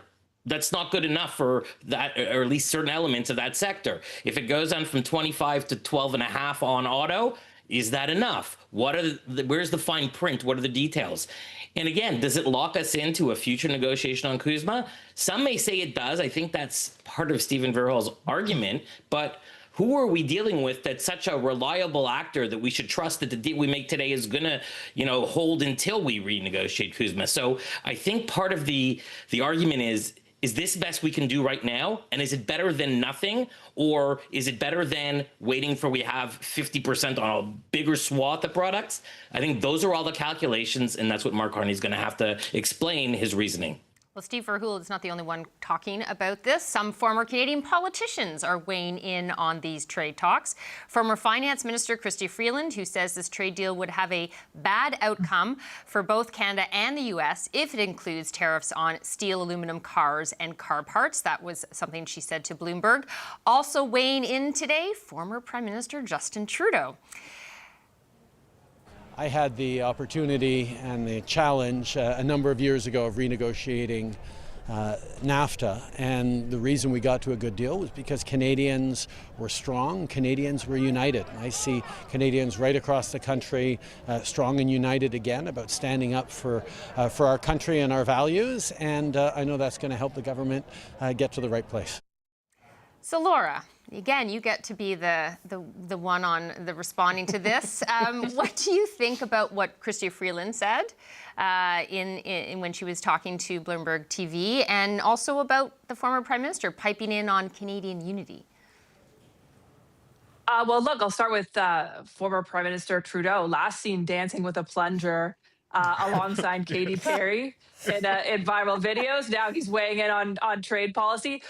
Look, I mean, I think his remarks are much less, I guess you could consider, offensive or controversial than what Chrystia Freeland is saying, who's actively criticizing the Carney government's approach here. I mean, we don't have all the details of this deal. We've seen some elements trickle out. We've seen reaction to that and concerns that tariffs would remain too high. And of course, as David mentioned previously, the silence from Premier Doug Ford is deafening and I think quite kind of disturbing because he has been such a vocal part of these negotiations. So it almost feels like something is wrong or something is off. But I think, too, Ontario is kind of biding its time to wait and see until the final details are released. But look, it's never a good thing for a government to be criticized from within, its own ranks. A former leadership contender saying that.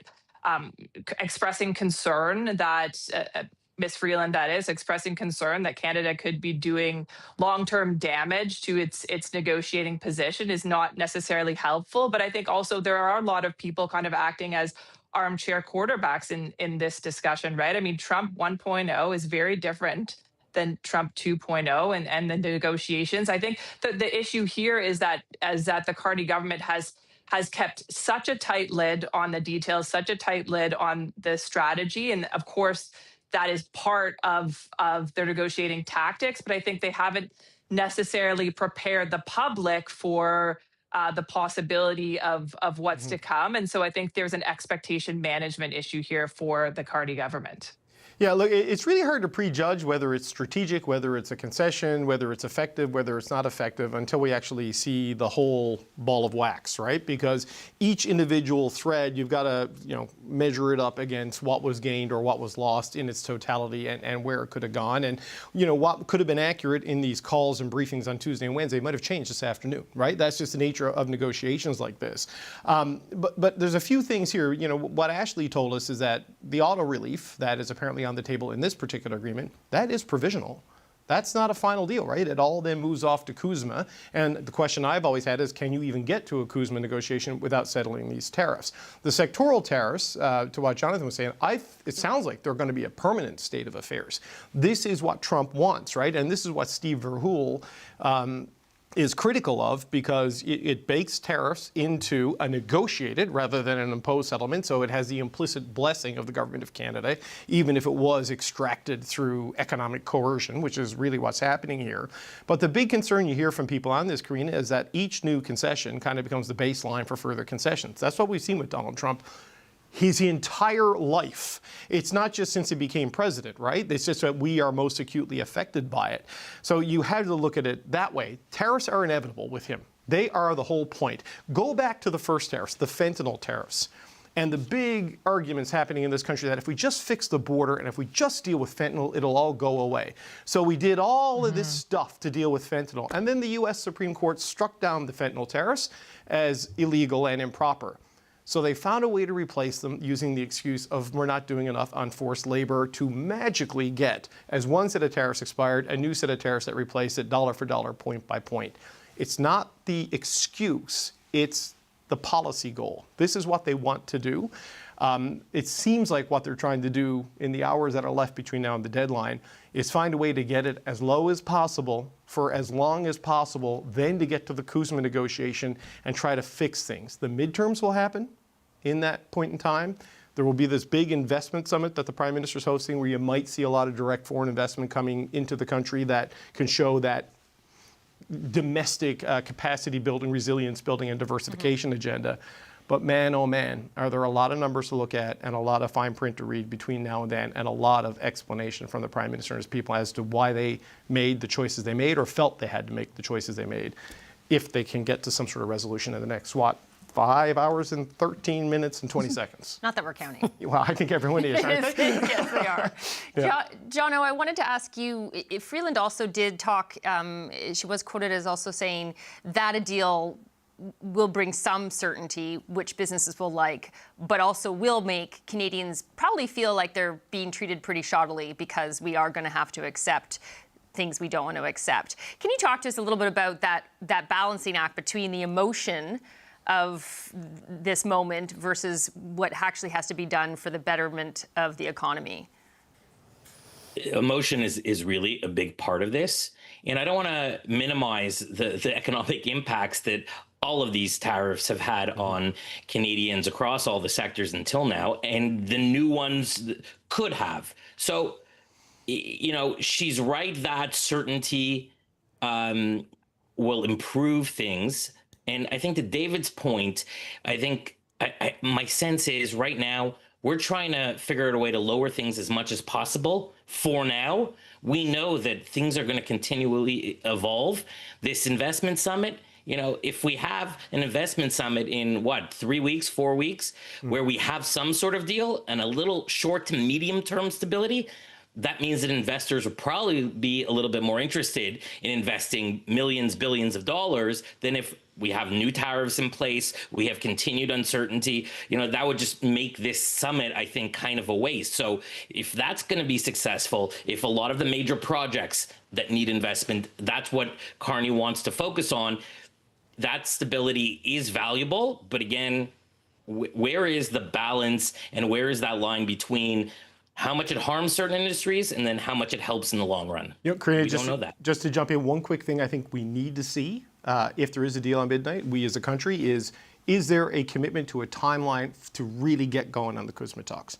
Because if that is still in limbo, that's a problem, right? That you do another round of concessions and you don't get the direction you're looking for on the big prize, since that's goal number 3, that's gotta happen. Right? Yeah, gotta happen. Absolutely. Rachel, you've talked a lot about the communication and what needs to happen. So let's say, you know, the negotiations stretch, since we're so good at speculation today because we have so little detail, if negotiations stretch past midnight or we actually have some kind of collapse of talks and we suddenly are facing tariffs that most of us have been thinking, oh, we staved that off somehow, what does the government have to say, you know, right away tomorrow morning if we're in that kind of situation?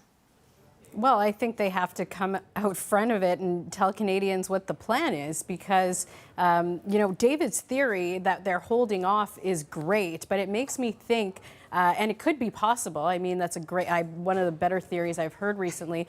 But the question is, well, how do you frame that in the message? Like, what is the message that it will come out of this government tonight, tomorrow morning, if we don't get a deal, if we do get a deal? And I think that will be a huge indicator to people like the people attending the investment summit, to businesses on how stable the economy is after these trade talks. Because if something happens like what David's saying, that they're elongating this to kind of build themselves time to renegotiate some of it during CUSMA, I mean, that instability is just elongated. There will have to be real messaging around how Canada is safe to invest in. And on, you know, Prime Minister Justin Trudeau's comments today, I know if I was in the PMO this morning, I would say today of all days, the one person we don't want to hear from is probably Justin Trudeau. Hopefully we get through the day. So probably a stressful moment given the relationship between the previous Prime Minister and the President. But, you know, to their credit, Chrystia Freeland and Justin Trudeau were able to get those tariffs back down to zero. Obviously, different times, different tariffs, but they are, you know, they do have that track record of negotiation and tough negotiation on behalf of Canadians. Now, Laura, in terms of who we've heard from and who we haven't, you did mention that we haven't heard from Doug Ford, the Ontario Premier, and that how strange that is considering the moment. Wondering your theory on whether he's himself self-censoring or whether there might have been an ask in that Premier's meeting for him, if he can't say anything nice, don't say anything at all kind of request. I'm not sure that works with Doug Ford, and you know, I think the precedent with what we saw with Premier Canoe, I don't believe that ask was made, or if it wasn't very successful because the Manitoba Premier, you know, essentially said that the Prime Minister was begging the provinces to put alcohol back on the shelves. So I think it is interesting with Premier Ford because he's been such an omnipresent force in these talks. You know, for better or worse, he had the Reagan ads, which the administration pointed to as the reason for blowing up talks back in October. He's on Wolf Blitzer every few days on CNN, making his appearances on U.S. networks. He has not been shy in representing certainly Ontario's viewpoint about both the importance of the relationship with the U.S., but also the criticism of President Trump directly. I think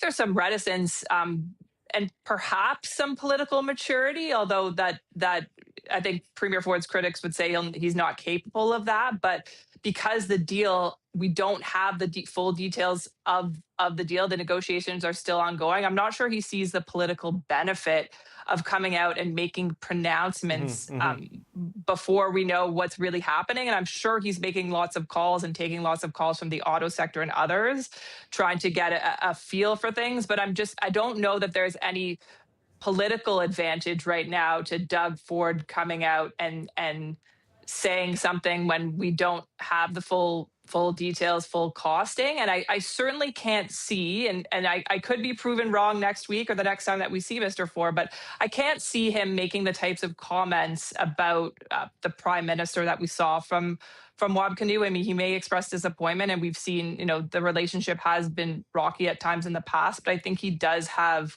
a very high level of respect for Mark Carney, understands the difficult position that he's in. And I think Premier Ford may express disappointment with how the deal would have shaken out and for his auto workers and for his industries, but I can't see him going on the personal attack against Mr. Carney. That was surprising. I think it's an exercise of self-restraint by Doug Ford, that while you're in this phase, stay quiet because he's got a lot to win and lose potentially here. And I did have multiple provincial sources push back against Wab Kinew's characterization of just shy of begging. That is not how other... We had Tim Houston on the show last night saying that's not how other people saw it. But just to clarify, Rachel, it's not my theory that they're pushing it off negotiate. That's what Ambassador Wiseman told that group, that the auto stuff will be left to Kuzma, right? Because you need Mexico at the table for that. So you can get a temporary thing, but a permanent solution has to come there. And it is interesting that as NAFTA, the child of NAFTA, Kuzma, is at the heart of it, that Justin Trudeau and Chrystia Freeland are back in the news cycle with Donald Trump, because nothing triggers Donald Trump like Chrystia Freeland. Yeah, he's not. Or Justin Trudeau. Or Justin Trudeau. Yeah. So him and Katy Perry are an example that Canada and America can still work together in these times. So maybe, they can follow that lead. And I will say the plunger video, everyone's trying to defend him, say that was just a proud dad moment, right? Because he was singing along to his son's new song. Listen, we embarrass ourselves on a daily basis for our children. We do indeed. I can't fault them for that. As well. Very quickly before we wrap, if I could get one word or one sentence from everyone on who has the most to gain, who has the most to lose. I know we don't know the details, but politically, the stakes are high. Can you think, you don't have to do both, but win-loss, who really might come out ahead here as we go into these final hours? Jonna, we'll start with you. I'm the Quebec guy, so I'm going to say the by-election in Chicoutimi in 10 days and what it's going to do for Premier Frechette launching her campaign next Thursday. And Rachel? No surprise here. I'm going with British Columbia. Massive softwood lumber tariffs, and the booze back on the shelves will not be politically advantageous for EB. Okay. And Laura? I would say this is a win or lose moment for Mark Carney, what the Prime Minister campaigned on, how he rode the wave of anti-Trump sentiment, brought the Liberal Party back from the brink. And this is now the moment where the rubber hits the road and he has to prove to the public why he's made the decisions that he's made and why, if this is what the deal is, why he's made this type of deal with the U.S. administration. Do you think, David, that he has the track record to be able to execute communication, as everyone tonight has been saying he needs to execute? Well, look, he's going to have to. I mean, the premiers are going to matter in the wake of this. The industry is going to matter. Stakeholders are going to matter. But I think if there's a deal, I think in the short term, America wins because it gets concessions. In the long term, America loses because the world doesn't trust it anymore as a good, reliable partner. Okay, final word to you. Thank you, Zuri. Thank you. That is the Power Panel. Rachel Siegel, Jonathan Kalis, Laura Stone, and David Cochran. I'm Karina Roman. Thank you for watching Power and Politics. Hannah Mansing Tonight is next on CBC News Network.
After days of hearing a Canada-U.S. trade deal is close, Donald Trump now says he thinks they'll get there. But with just hours left, there's still no deal to show Canadians.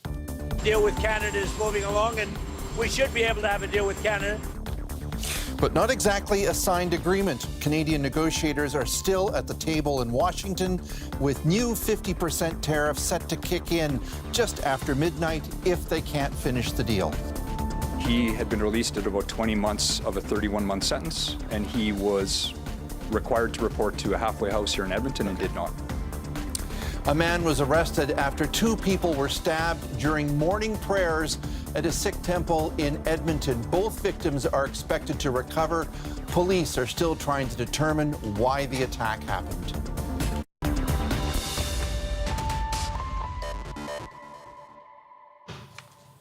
Hello, I'm Chris Brown. The clock is ticking closer to that midnight tariff deadline set by U.S. President Donald Trump. He says he thinks he should be able to reach a deal with Canada. And the deal with Canada is moving along, and we should be able to have a deal with Canada. I only make good deals. Much better deal for the United States, both with Canada and Mexico. Thank you very much. But so far, no deal has been announced. Negotiations are continuing in these final hours. Not much is known yet about what could be in a potential arrangement, but we're learning that significant progress has been made on the softwood lumber file. We're also hearing that Canada's ambassador to the United States says getting American alcohol back on Canadian shelves is a mandatory prerequisite towards locking in a deal. If no agreement is reached by midnight, Trump has threatened to tariff almost $30 billion in Canadian goods, and that would take effect. Well, we have extensive team coverage on this day's developments. Peter Armstrong is with us in Toronto. Olivia Stefanovic has reaction from Ottawa. But let's begin with Kate McKenna in Washington. Kate, still no puff of white smoke? The talks are still going on? That's right. Negotiators have been hunkered down at the U.S. Trade Representative's office since around noon. This is the longest meeting yet by quite a margin. Canada's top negotiators are there, including U.S. Trade Minister Dominic LeBlanc, Chief Negotiator Jenna Charette, the Prime Minister's Chief of Staff Marc-André Blanchard, and Canada's Ambassador Mark Wiseman. And the latter two of that list, Blanchard and Wiseman, these are new additions to these meetings. Previously, they had just been taken by Charette and LeBlanc. So officials on both the Canadian and American sides have said that they think they can get this deal done by tonight at midnight, but it has been a grind. Charette was at the USTR office until 9 o'clock last night.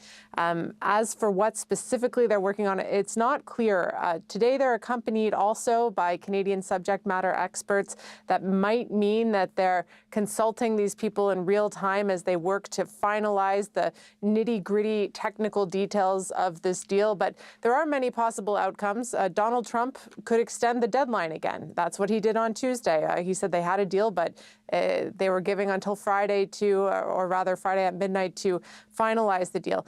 They could also announce a finalized deal. And finally, they could announce that talks are falling apart and that the U.S. is going to proceed with their threat of $27 billion in tariffs on Canadian exports. So we did hear Trump say that he does think a deal can get done. Now we just have to wait and see what happens. And then, of course, hopefully we'll actually be able to read it and see what's in it. Well, the Vice President, J.D. Vance, was talking yesterday about Canada. And other top Trump officials are also talking about Canada today and not sounding especially pleased with what's going on. Tell me about that. Well, we're hearing a little bit about what's happening behind the scenes. 4 sources with knowledge of the talks say one of Trump's top deputies believes that Canada is getting too good of a deal. Secretary of Commerce Howard Lutnick has been a big voice in the Trump administration for protectionist policies, and sources say he is working behind the scenes to make negotiations tougher. He has also in the past been vocal. Many people will remember he's been vocal about how he feels about Canada and Canadian policy. Last year, he told a Toronto audience that he wants to use tariffs to drain the auto assembly from Canada. He also criticized Canada at another event in April where he described the nation's trade strategy as the worst he'd ever heard. We know that he is a big fan of the sectoral tariffs, particularly the auto tariffs. So sources say he is not happy with the deal that Canada is getting, especially on those sectoral tariffs, which are expected to be lowered in the final deal. And sources say he got involved, or after he got involved in negotiations on Monday, he sought to make it harder for Canada to get the best possible terms in finalizing the deal. But again, you contrast that language with the public language used by Donald Trump and U.S. Trade Representative Jamieson Greer, both of whom have said this is a good deal for both countries, good for American farmers, good for future cooperation between the U.S. and Canada. So we'll see. But as I mentioned, those talks still very much happening. We've got Kat Tunney, my colleague. She's still waiting outside the U.S. Trade Representative's office to see whatever details emerge from those conversations. Thanks very much. That's the CBC's Kate McKenna for us, pardon me, in Washington tonight. Well, details of the deal in the making are starting to trickle out slowly. We're joined now by Olivia Stefanovic, who's in Ottawa. What is the overall impression, Olivia, of what you're hearing? Well, Chris, we're hearing from some premiers and trade advisors that they're encouraged by what they're hearing so far, and they're gunning for a deal to be signed tonight. But increasingly, we're also hearing concerns. Federal opposition leaders from the Bloc Québécois, Green Party, NDP, and the Conservatives are urging the federal government to stand firm in the face of U.S. pressure. Here's more from Conservative leader Pierre Poilievre. Mr. Carney promised in the last election that he would be elbows up. He promised that he would negotiate a win, in his words. He promised, and I quote, that he could handle Trump. He promised he would not accept a bad deal. Mr. Carney, keep your promise. Fight for Canada. Don't take a bad deal. We expect a good deal, like you promised. And in fact, now, former Deputy Prime Minister Chrystia Freeland, who went toe-to-toe with U.S. President Donald Trump in the last round of negotiations over the North American Free Trade Agreement, she's now speaking out about what's on offer here between Canada and the U.S., telling Bloomberg TV that this would be a bad outcome for both Canada and the U.S. And like Poilievre, she says Canada shouldn't accept tariffs against its industries. Have a listen to what Freeland has to say. Something that I think is really important to point out here is, I think that is a bad outcome for Canada to have permanent tariffs on our steel, aluminum, cars, and car parts, really harmful for those sectors. But I think it's a bad outcome for the United States as well. It's really important for people to recognize that you can lose by winning if you've defined winning in a way which is self-mutilating. We also heard today, Chris, from former Prime Minister Justin Trudeau. He was at a monument unveiling in Ottawa, and reporters got the chance to catch up with him. Now, he was quite diplomatic in his responses to reporters about the trade talks with the U.S., but he did urge Canadians to stand strong and united as this all unfolds. And you got to wonder whether, if he was in Carney's shoes, the Prime Minister's shoes, if he would sign this deal with the U.S. or keep fighting. Well, we know it is federal officials that are doing the negotiations, but the provinces are also very, very caught up in this, and the premiers will have some big decisions to make as well. What kind of situation do they find themselves in?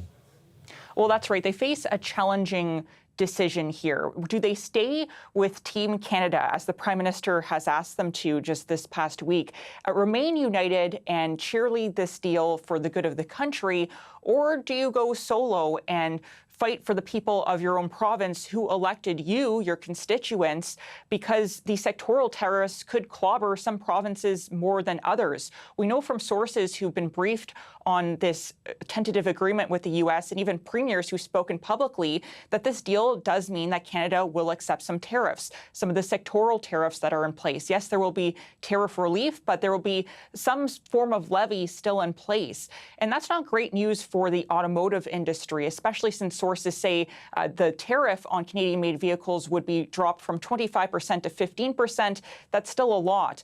Now, Flavio Volpe is the president of the Automotive Parts Manufacturers Association, and he says this is a very difficult situation for Ontario Premier Doug Ford, who we haven't heard from in recent days, especially since the U.S. president declared that he has a deal with the U.S. Here's what Volpe says about the situation facing Ford, and he notes as well that he spoke to the premier.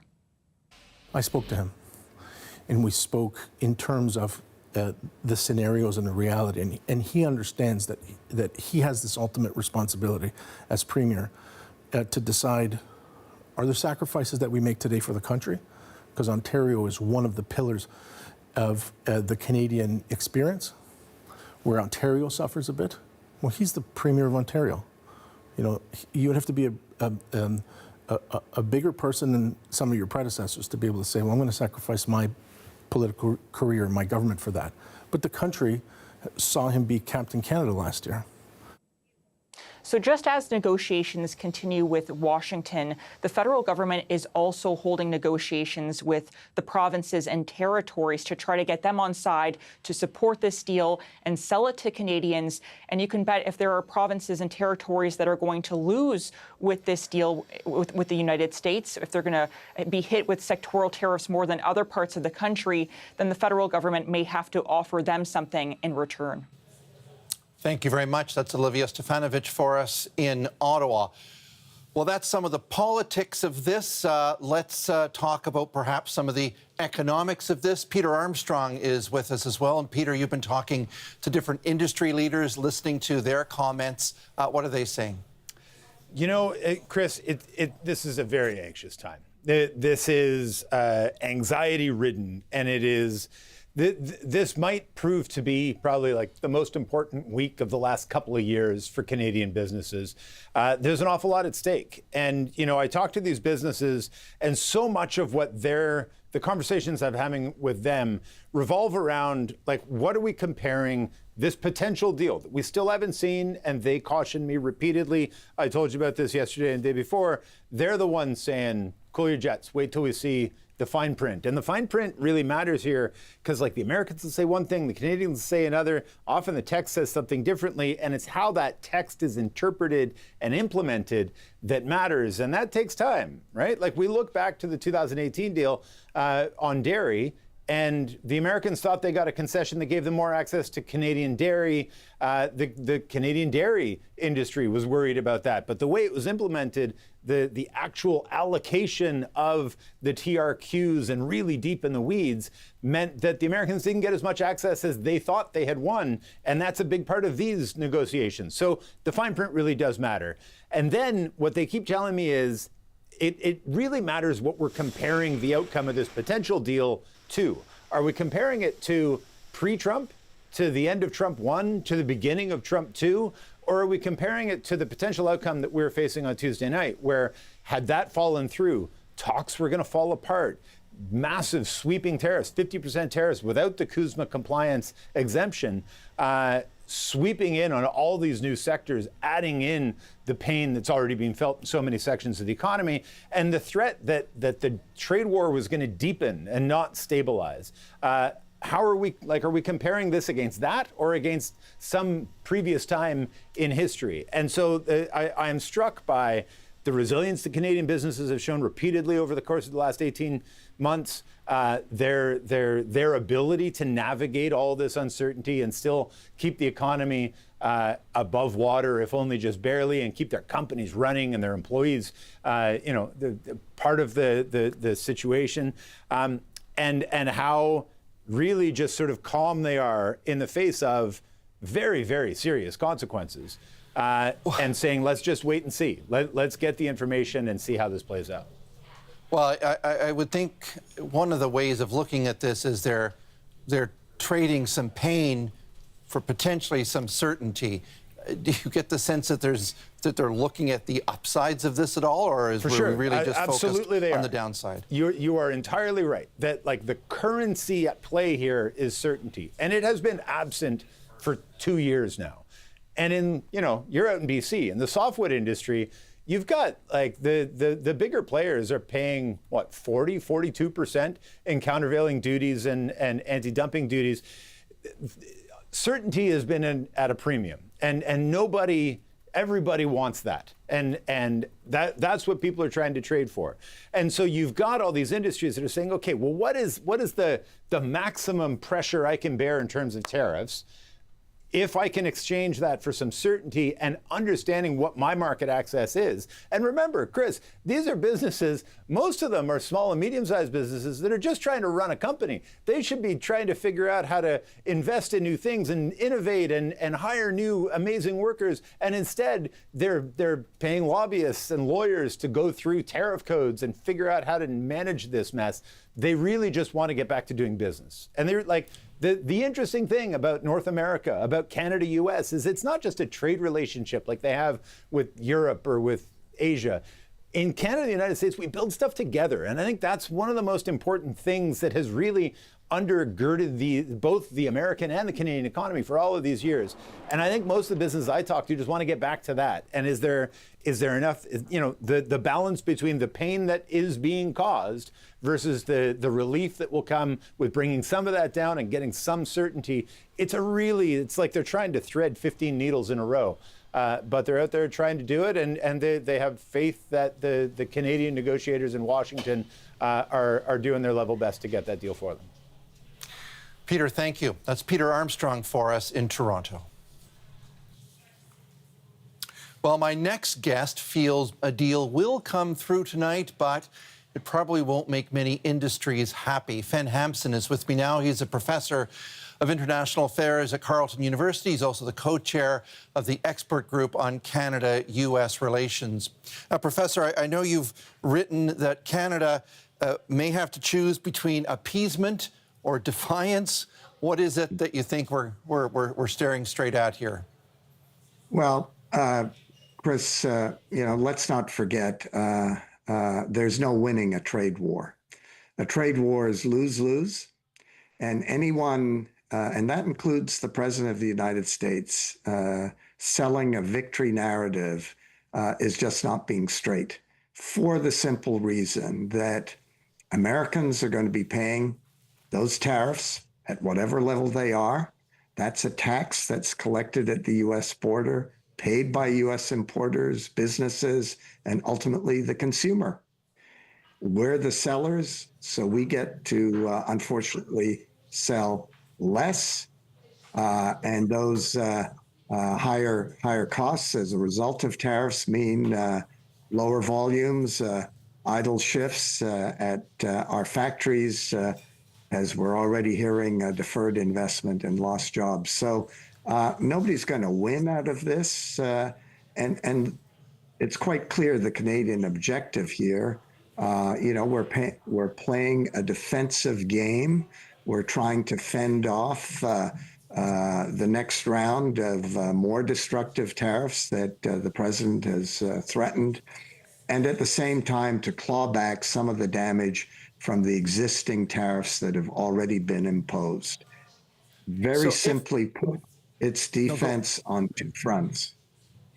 If certainty is one of the payoffs of doing all of this, going through this process, can there really be any certainty with Donald Trump as president of the United States? Can you Trump-proof effectively any kind of deal?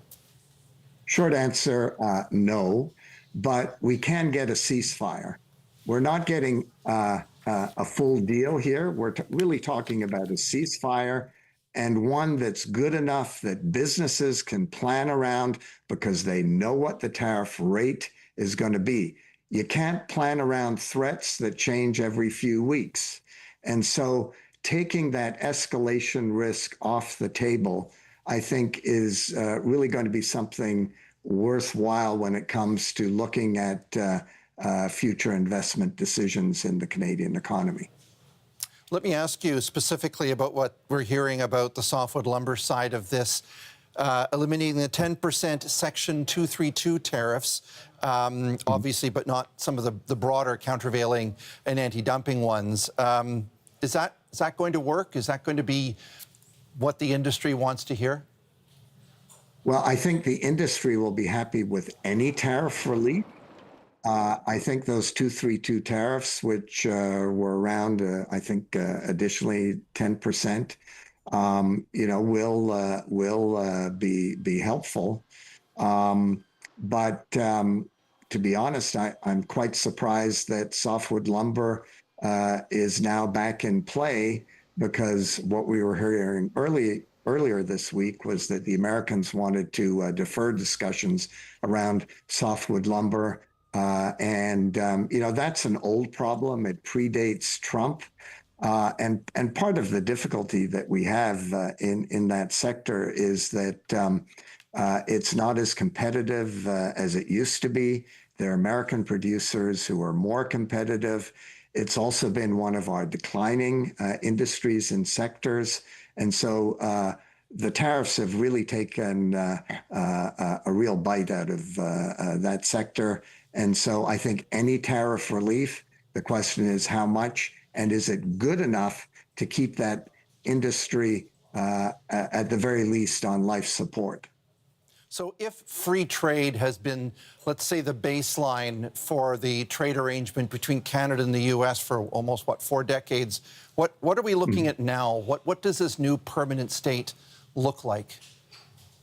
Well, we keep talking about saving CUSMA. CUSMA, the Canada-U.S.-Mexico agreement, to all intents and purposes, is dead because the Americans have violated the key tenets of that agreement. But what we're looking at are a series of sector-by-sector tariffs, a world of what might be called tariff Swiss cheese. It's not a uniform tariff. There may be some sectors that are not going to be subject to tariffs. I mean, we're already seeing that in the natural resource sector. When it comes to oil, when it comes to potash, much lower tariffs there because the Americans need it. I think where it's going to hit the hardest is on manufactured and finished goods or assembled goods in Canada, where the Americans think that they can reshore that sector. And it didn't surprise me to hear that, Howard Lutnick is the fly in the ointment at the end, because he's been very consistent from the beginning that he wants to see auto manufacturing come back to the United States. He doesn't want to see Canada or Mexico making cars, period, full stop. So, he's trying to get his oar in there. I think the good news is that the president, having talked to our prime minister, as we've heard at least twice, maybe more, is keen to make a deal that doesn't completely eviscerate our auto industry. Professor Hampson, really appreciate it. Thank you so much. My pleasure. That's Fen Hampson. He is a professor of international affairs at Carleton University in Ottawa. Well, coming up, a plane comes down on a busy road in northern BC, right into busy traffic. The driver, who somehow walked away, and what investigators now know. All of that is coming up on CBC News Network.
Well, here's a live shot of Washington, D.C. at this hour. Canadian and U.S. officials are still working to finalize a trade agreement as the clock ticks down to Donald Trump's tariff deadline. Canada-U.S. Trade Minister Dominic LeBlanc is meeting with his American counterparts for the third day. Sources with knowledge of those talks say the agreement would lower tariffs on Canadian aluminum and steel from 50% to 25%. It would also change how dairy import licenses are allocated by the government. Now, to a shocking stabbing inside a Sikh temple in Edmonton that's left 2 people with injuries, along with the revelation that the accused attacker was released from a federal institution just yesterday after having served only part of an assault sentence. So for more on that, I want to bring in Sarah Galashan.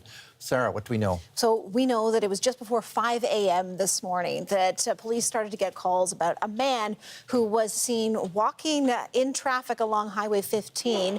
And then about 15 minutes later from that, they got calls that there had been a stabbing inside the Nanaksar Gurdwara Gursikh temple. And that was just nearby the same area where the man had been walking in traffic. Police say that a man armed with a screwdriver had entered the temple, tried to access the prayer room and that there was a confrontation, and that as a result of that confrontation, there were 2 men who were injured. According to the temple, someone who spoke with CBC News said that the injured was a 51-year-old temple priest and a 75-year-old volunteer. What police say is that other witnesses were able to detain the accused until police and paramedics were able to arrive, at which point those injured victims were taken to a hospital along with the accused. What we understand is that the victims in this, from police saying that they don't have significant injuries, but the trauma is very real, according to the police at that press conference. And speaking to that, actually, just earlier this hour, we have a statement out from the Prime Minister of Canada. Mark Carney writes that the attack on the Nanaksar Gurdwara in Edmonton this morning is appalling. My thoughts are with the 2 people who were injured and the wider community that is shaken by this terrible event. No one should ever feel unsafe in their place of worship, and I want to thank the Edmonton Police Service for their swift response. And as for motive in this, what we heard from the police is that the hate crime unit is investigating, but this is still in the investigative stages on that front. The Edmonton mayor, though, was also at that press conference, and he was very clear on how he sees this. Take a listen. Given the rise of anti-Sikh hate in Alberta, hate and racism and prejudice have no place in our city. Sarah, what are we learning about the suspect in this case? You know, actually quite a lot. We don't have his name because the charges are still pending. They're still sorting that out. But the police chief was at that press conference, and he was not shy about divulging a number of things here. That this is a 27-year-old man who is known to police, significant history of violence, according to the police chief, and in fact was, as you mentioned off the top there, serving time for aggravated assault and assault on a police officer. That he had been at a federal institution in Alberta, not in the Edmonton area. So they're still working out how he got to the Edmonton area because he had only just been released on Thursday. Still, as I say, trying to figure out how he got to Edmonton and how something like this was allowed to happen. But take a listen to the police chief. That he had been released at about 20 months of a 31-month sentence, and he was required to report to a halfway house here in Edmonton and did not. We all talk quite consistently about bail reform, and we see the recent legislation on the federal bail reform bill. You know, this has been a problem for a long time. It's not a single crack in the system. As for a motive here, I mean, the police chief was asked about that at the press conference a number of times, and he didn't comment on it, Chris. But what he did say, as I say, the hate crimes unit is investigating, and he repeatedly did urge anyone in the community that is feeling unsafe to reach out to police. Sarah Galashan, thank you. Well, we're learning more tonight about that plane which made an emergency landing on a busy road in Prince George, BC, killing 1 person. Investigators now say the aircraft lost power in 1 engine before coming down and struck 4 vehicles. 1 person in one of those vehicles was killed. The 8 people aboard the plane were not injured. Andrew Curiata is at the scene for us now in Prince George. Andrew, tell us about the plane. Tell us what you can see. Yeah, well, you know what is more right now, what you can't see is you can no longer see the plane, which just earlier today and since yesterday was sitting just at the top of that hill there before the road goes around the bend. It was surrounded by police vehicles with flashing lights earlier when I was here. And when I came back, it's no longer there. I did speak to a couple of the people doing traffic control here. They don't think that the plane's actually gone because they've been monitoring both ends and it hasn't gone anywhere as far as they know. So perhaps just moved a little bit further up the road and out of sight. I can tell you that also earlier today I was here when flatbed trucks were here carrying out vehicles that were obviously severely damaged when they came into contact, or rather when the plane came into contact with them, smashed out windshields, crushed roofs, things like that. And then really just illustrating what a harrowing, dangerous, and of course sad situation, given that 1 person is dead. Well, harrowing is the word for sure. I mean, you can imagine driving on a road, minding your own business, and suddenly a plane comes out of nowhere and you've got a propeller going or a wing going through your car window. And you've been talking to a survivor who had exactly something like that happen. Well, that's the thing. And you know what? Even having lived through it, he says he still can't quite imagine it. He can't quite believe that it's real. But it did happen to him. Jamie Pollock was on his way to work, just driving up this hill, when suddenly the plane came barreling towards him. My reaction was I didn't even think it was real. Then all of a sudden it was on top of me. I tried to swerve as much as I could to get into the ditch. But unfortunately, I was only able to make it just a little ways before the wing just sheared the entire top of my vehicle off, showered me with glass. I have superficial cuts all in my hands. I have glass still in my hair. And luckily, I was able to walk out of it. It's just an unimaginable situation. He told me he's still shaking, describing pale. He's getting counseling, and hopefully so are many other people. As I said, we do know one person dead. That was another person in a vehicle. Everybody's thinking of them and their family after this harrowing situation. And just trying to learn a little bit more about what happened. We do know that there were 8 people on board, including 2 pilots, and that all of them were uninjured. We're told by the Transportation Safety Board that the plane made an emergency landing after one of its 2 engines failed. But in terms of what decisions went into that, that's still something that we're going to have to learn about from the reports once those become available. Andrew, thank you very much for this tonight. That's Andrew Curiata for us tonight in Prince George, BC. Well, the RCMP have arrested a miner in Montreal for an alleged terror threat. Authorities say he was using artificial intelligence to plan and target a school. It happened weeks after a tip from the FBI. Julia Israel has more on the story. A miner from Montreal is in custody, and the federal crown is seeking a peace bond against the teen. It comes after the Mounties say they had to move in to put an end to an alleged threat. RCMP officers arrested the young man this morning in the Rosemont-la-Petite-Patrie borough. They believe the individual has been using artificial intelligence to plan an attack on a school in the Montreal area. The RCMP say they received that tip from the FBI a couple of weeks ago. He allegedly made some threats on Telegram on diverse communities as the Muslim, Asian, and LGBTQ+. Right now, the RCMP says the miner is being detained and that his home is being searched for any other electronic devices or anything relevant to the investigation. They say he could face charges at a later date once the evidence has been analyzed. The peace bond is a measure that places conditions on the individual to allow for monitoring and de-escalation. The RCMP is also not naming the individual due to privacy laws protecting the identity of minors. Julia Israel, CBC News, Montreal. Well, it's crunch time again as negotiations continue in Washington.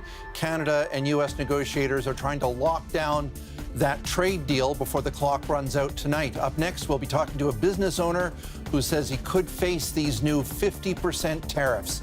Stay with us here on CBC News Network.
much. I think so. We'll see.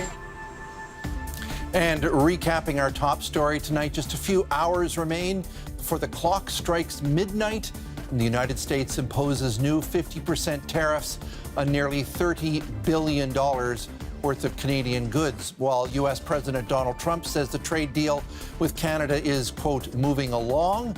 Sources tell CBC News that one of his top deputies, Commerce Secretary Howard Lutnick, is not happy with the trade deal on the table, saying the White House can secure better terms.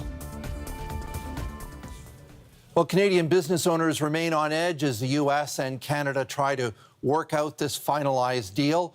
Those 50% tariffs could cut sales in half for some businesses, including possibly my next guest. Blaine Marinek joins me now. He's the owner and the co-founder of West Coast Walls. His company specializes in wallpaper designs, decals, and stickers here in BC. Good to talk to you, Blaine. What's at stake for you tonight? Well, it could be the survival of my own company if the tariffs stick, which I'm hoping they don't. 50% of my business or thereabouts is to the United States, and I couldn't absorb the 50% tariffs that they're proposing. So what, I mean, aside from doing what you're doing now, talking to us and watching, what more can you do at this point? Not much. It's really beyond my control. I have looked beyond my borders, our borders, and to places south of the border to see if they could print my U.S. orders. Economically, it doesn't make sense for me to do that, but if everything fails, I may have to resort to that. What kind of, we've talked to a lot of businesses that have, looked at diversification, and I think from the government's point of view, that's one of the long-term plays here, is to rely less on the United States and U.S. markets. What does that look like from how you do business?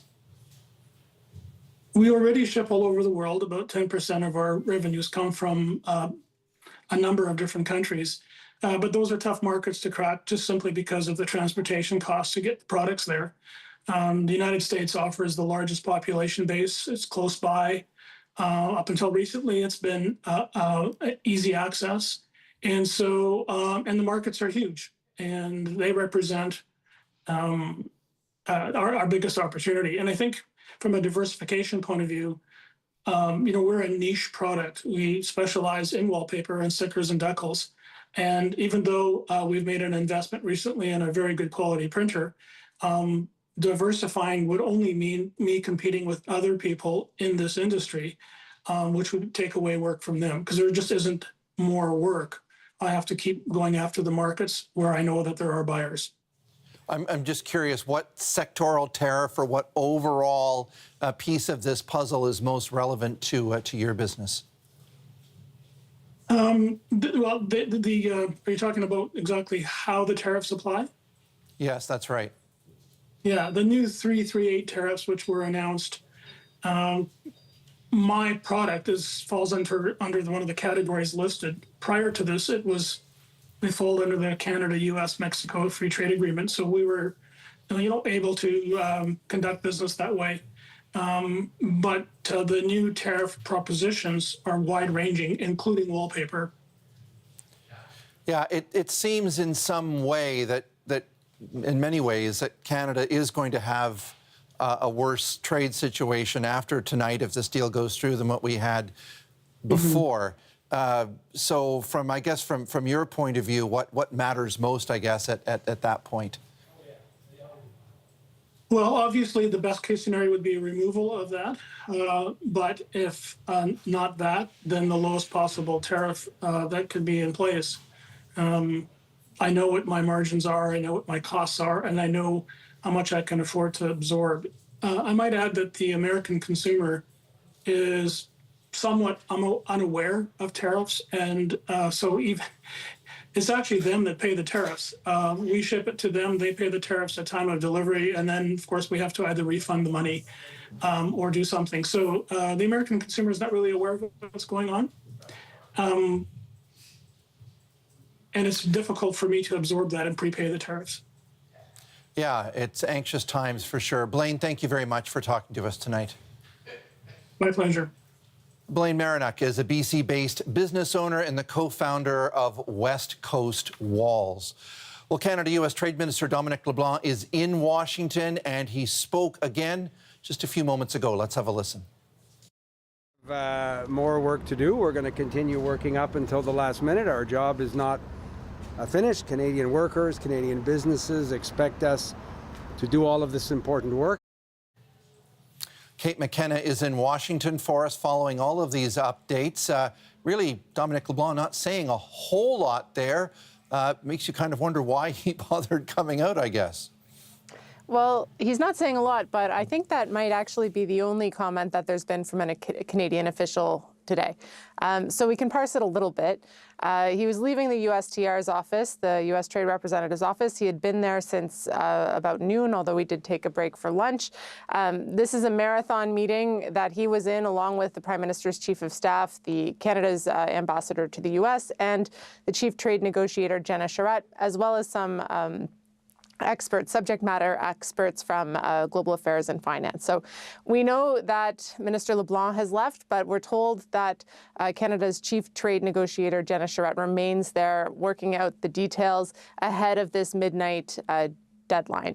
And we did hear LeBlanc saying there that they're not done yet. So they're not, some people were wondering, well, are they going to, come out holding hands saying we've got a deal? No, it's not looking like that is going to happen between now and midnight. So what those nitty-gritty details are, if they're on track, it's not clear at this point. But we did hear from President Trump not long ago saying he thinks that a deal can be done and that things are tracking in the right direction. But we are right up against the clock now, so it remains to be seen if Canada can hit that midnight deadline and avoid a new slate of 50% tariffs being put on about $27 billion worth of goods. Kate, thanks for the update. That's Kate McKenna for us in Washington. Well, coming up, BC's Premier is staying quiet, still quiet on a potential Canada-U.S. trade deal. Just as CBC News learns, there may be movement on one of his biggest demands, what it could mean for softwood lumber and U.S. booze on British Columbia shelves. We'll tell you after the break.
Mr. Carney, keep your promise.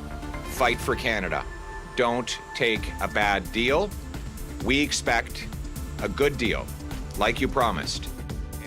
That was Conservative leader Pierre Poilievre in Kitchener, Ontario, addressing his concerns about Canada possibly conceding to some of Donald Trump's demands. No deal has been finalized yet as Canada's top negotiators try to beat the clock and avoid crushing tariffs. If an agreement is not reached by midnight tonight Eastern Time, 50% tariffs could impact $28 billion worth of Canadian goods. Well, BC Premier David Eby still has not commented as Canada and the U.S. work towards this deal.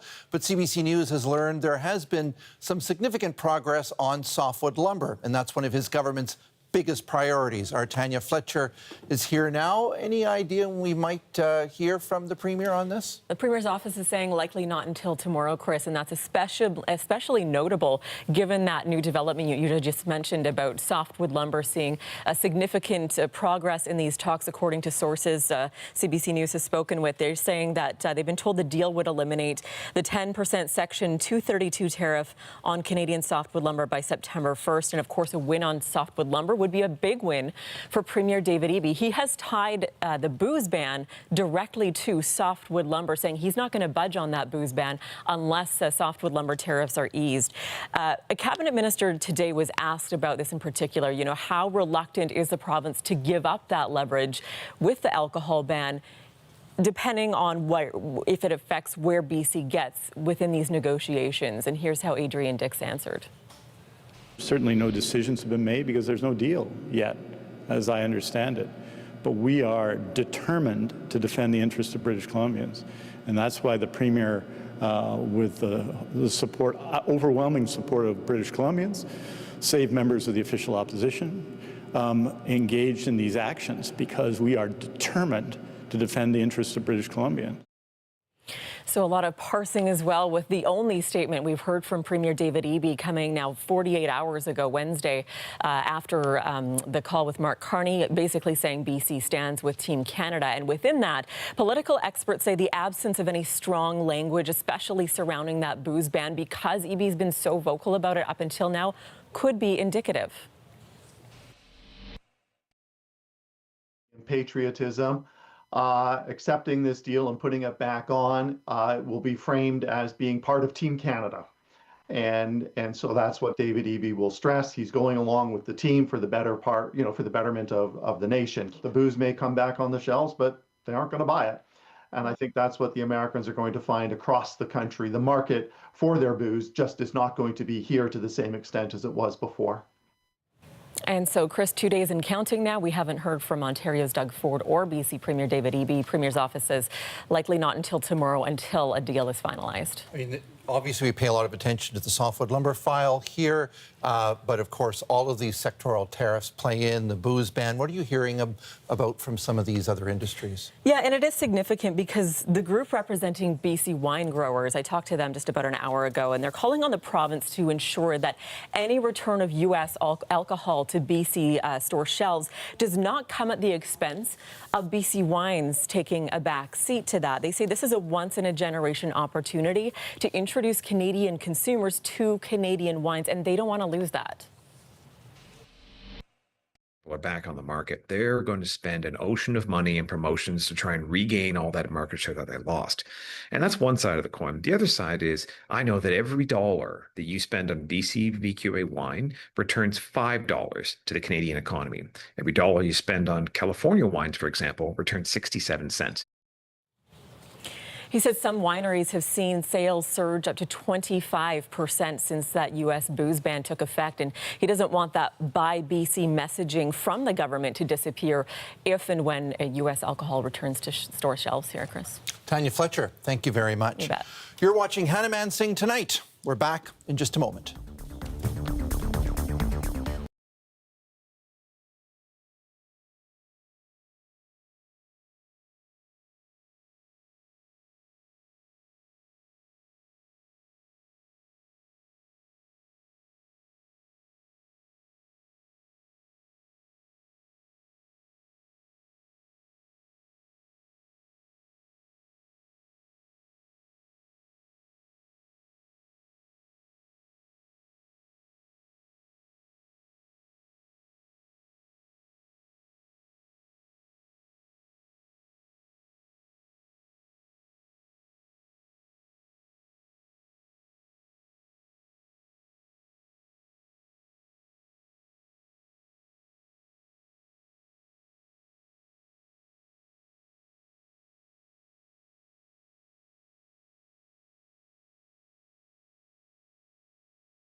Here's a live shot of our nation's capital at this hour. Negotiations are still ongoing between Canada and the United States and their trade officials. At the moment, the talks are going right down to the wire with Donald Trump's tariff deadline now just 5 hours away. Canada's ambassador to the U.S. says the deal will not include an exemption on Canadian-made auto content. That's according to sources. Well, there's still much more coming up in Hour 2 of Hannah Mansing tonight. We will have the latest on the ongoing trade talks between Canada and the U.S., and we'll get reaction from the auto and lumber sectors. That's all just ahead. I'm Chris Brown. Please stay with us.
Donald Trump says a deal with Canada is, quote, moving along. But behind the scenes, one of his most influential cabinet ministers has been pushing for tougher terms.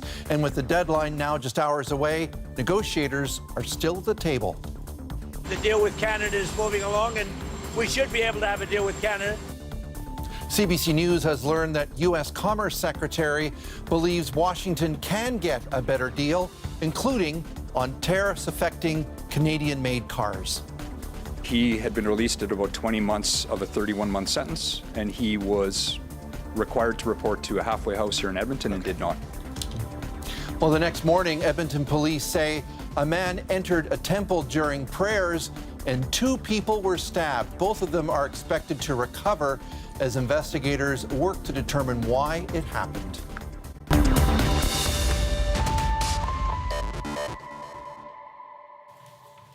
Hello, I'm Chris Brown. Canada-U.S. Trade Minister Dominic LeBlanc has been meeting with his American counterparts in Washington as the clock ticks closer to that midnight tariff deadline set by the United States. He spoke just last hour on where things stand. We have more work to do. We're going to continue working up until the last minute. Our job is not finished. Canadian workers, Canadian businesses expect us to do all of this important work. So far, though, no deal has been announced. Negotiations, however, are continuing into the final hours. Not much is really known yet about what could be in that potential deal, but we're learning significant progress has been made on the softwood lumber file. We're also hearing that Canada's ambassador to the U.S. says getting American alcohol back on Canadian shelves is a mandatory prerequisite towards locking in a deal. If no agreement is reached by midnight, Donald Trump's threat is to put tariffs on almost $30 billion worth of Canadian goods. Kate McKenna is in Washington for us following all of these updates. Really, Dominic LeBlanc not saying a whole lot there. Makes you kind of wonder why he bothered coming out, I guess. Well, he's not saying a lot, but I think that might actually be the only comment that there's been from a Canadian official today. So we can parse it a little bit. He was leaving the USTR's office, the U.S. Trade Representative's office. He had been there since about noon, although we did take a break for lunch. This is a marathon meeting that he was in along with the Prime Minister's Chief of Staff, the Canada's ambassador to the U.S., and the Chief Trade Negotiator, Jenna Charette, as well as some experts, subject matter experts from global affairs and finance. So we know that Minister LeBlanc has left, but we're told that Canada's chief trade negotiator, Jenna Charette, remains there working out the details ahead of this midnight deadline. And we did hear LeBlanc saying there that they're not done yet. So they're not, some people were wondering, well, are they going to, come out holding hands saying we've got a deal? No, it's not looking like that is going to happen between now and midnight. So what those nitty-gritty details are, if they're on track, it's not clear at this point. But we did hear from President Trump not long ago saying he thinks that a deal can be done and that things are tracking in the right direction. But we are right up against the clock now, so it remains to be seen if Canada can hit that midnight deadline and avoid a new slate of 50% tariffs being put on about $27 billion worth of goods. Kate, thanks for the update. That's Kate McKenna for us in Washington. Well, details of that deal in progress have started to trickle out just a bit. We're now joined by Olivia Stefanovic in Ottawa. What's your impression, I guess, of what you're hearing, Olivia? Well, Chris, we're hearing some optimism from premiers and trade advisors who've been briefed by the federal government on this tentative deal, but we're also hearing increasing concerns. Federal opposition leaders are urging the federal government to stand firm in the face of U.S. pressure. Here is Conservative leader Pierre Poilievre. Mr. Carney promised in the last election that he would be elbows up. He promised that he would negotiate a win, in his words. He promised, and I quote, that he could handle Trump. He promised he would not accept a bad deal. Mr. Carney, keep your promise. Fight for Canada. Don't take a bad deal. We expect a good deal, like you promised. Now, a good deal in Poilievre's view, he says, would be a deal with no tariffs. So he does not want Canada to accept any tariffs in an agreement with the U.S. And we've heard from sources that that's not the case, that in fact sources briefed on the details of the tentative deal say that there will still be some form of sectoral tariffs, though there will be some relief for Canada. Now, the other person who's raising concerns about Canada accepting tariffs is the former Deputy Prime Minister, Chrystia Freeland. She went toe-to-toe with U.S. President Donald Trump during the renegotiation of the North American Free Trade Agreement, and she told Bloomberg TV that she doesn't think this is a great deal for either country. Have a listen. Something that I think is really important to point out here is, I think that is a bad outcome for Canada to have permanent tariffs on our steel, aluminum, cars, and car parts, really harmful for those sectors. But I think it's a bad outcome for the United States as well. It's really important for people to recognize that you can lose by winning if you've defined winning in a way which is self-mutilating. We're also hearing, Chris, from former Prime Minister Justin Trudeau, who was the one who created the Elbows Up campaign against Trump and started retaliation against the U.S. for tariffs. Trudeau speaking out for the first time after a tentative deal was announced between Canada and the U.S. Trudeau was in Ottawa at the unveiling of a monument, spoke to some reporters, and he didn't say a whole lot about the trade talks. He was quite diplomatic. He did urge Canadians to stay strong and united during this time, but you got to wonder if he was in the Prime Minister's shoes, if he would sign this deal with Trump or continue fighting.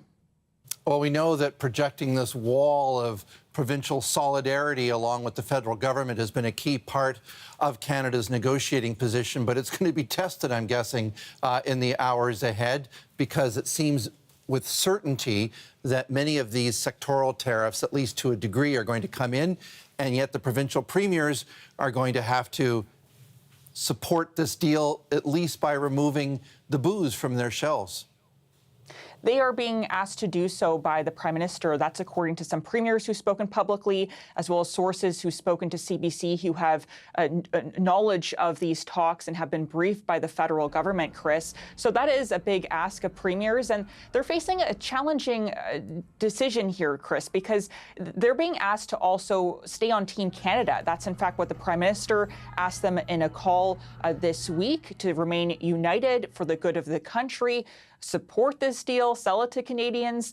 But for those premiers who may feel that their province is not getting the best outcome here, some provinces may be hit by tariffs more than others, they may want to break away from Team Canada, go solo and fight for the people of their province or territory who elected them themselves. Now, Flavio Volpe says this is the situation that Ontario Premier Doug Ford finds himself in. We haven't heard from Ford in quite some time now, especially ever since the U.S. president came out to declare that Canada is close to a deal with the U.S. Volpe represents the Automotive Parts Manufacturers Association. He's the president, and Ontario has the largest automotive industry in the country, and it could be hit hard with these sectoral tariffs if they remain in place, because sources say that Canada is looking at a 15% tariff against Canadian-made vehicles moving forward. Here's more from Volpe on the situation that Ford finds himself in. I spoke to him, and we spoke in terms of the scenarios and the reality, and he understands that he has this ultimate responsibility as Premier to decide, are there sacrifices that we make today for the country? Because Ontario is one of the pillars of the Canadian experience, where Ontario suffers a bit. Well, he's the Premier of Ontario. You know, you would have to be a bigger person than some of your predecessors to be able to say, well, I'm going to sacrifice my political career, my government for that.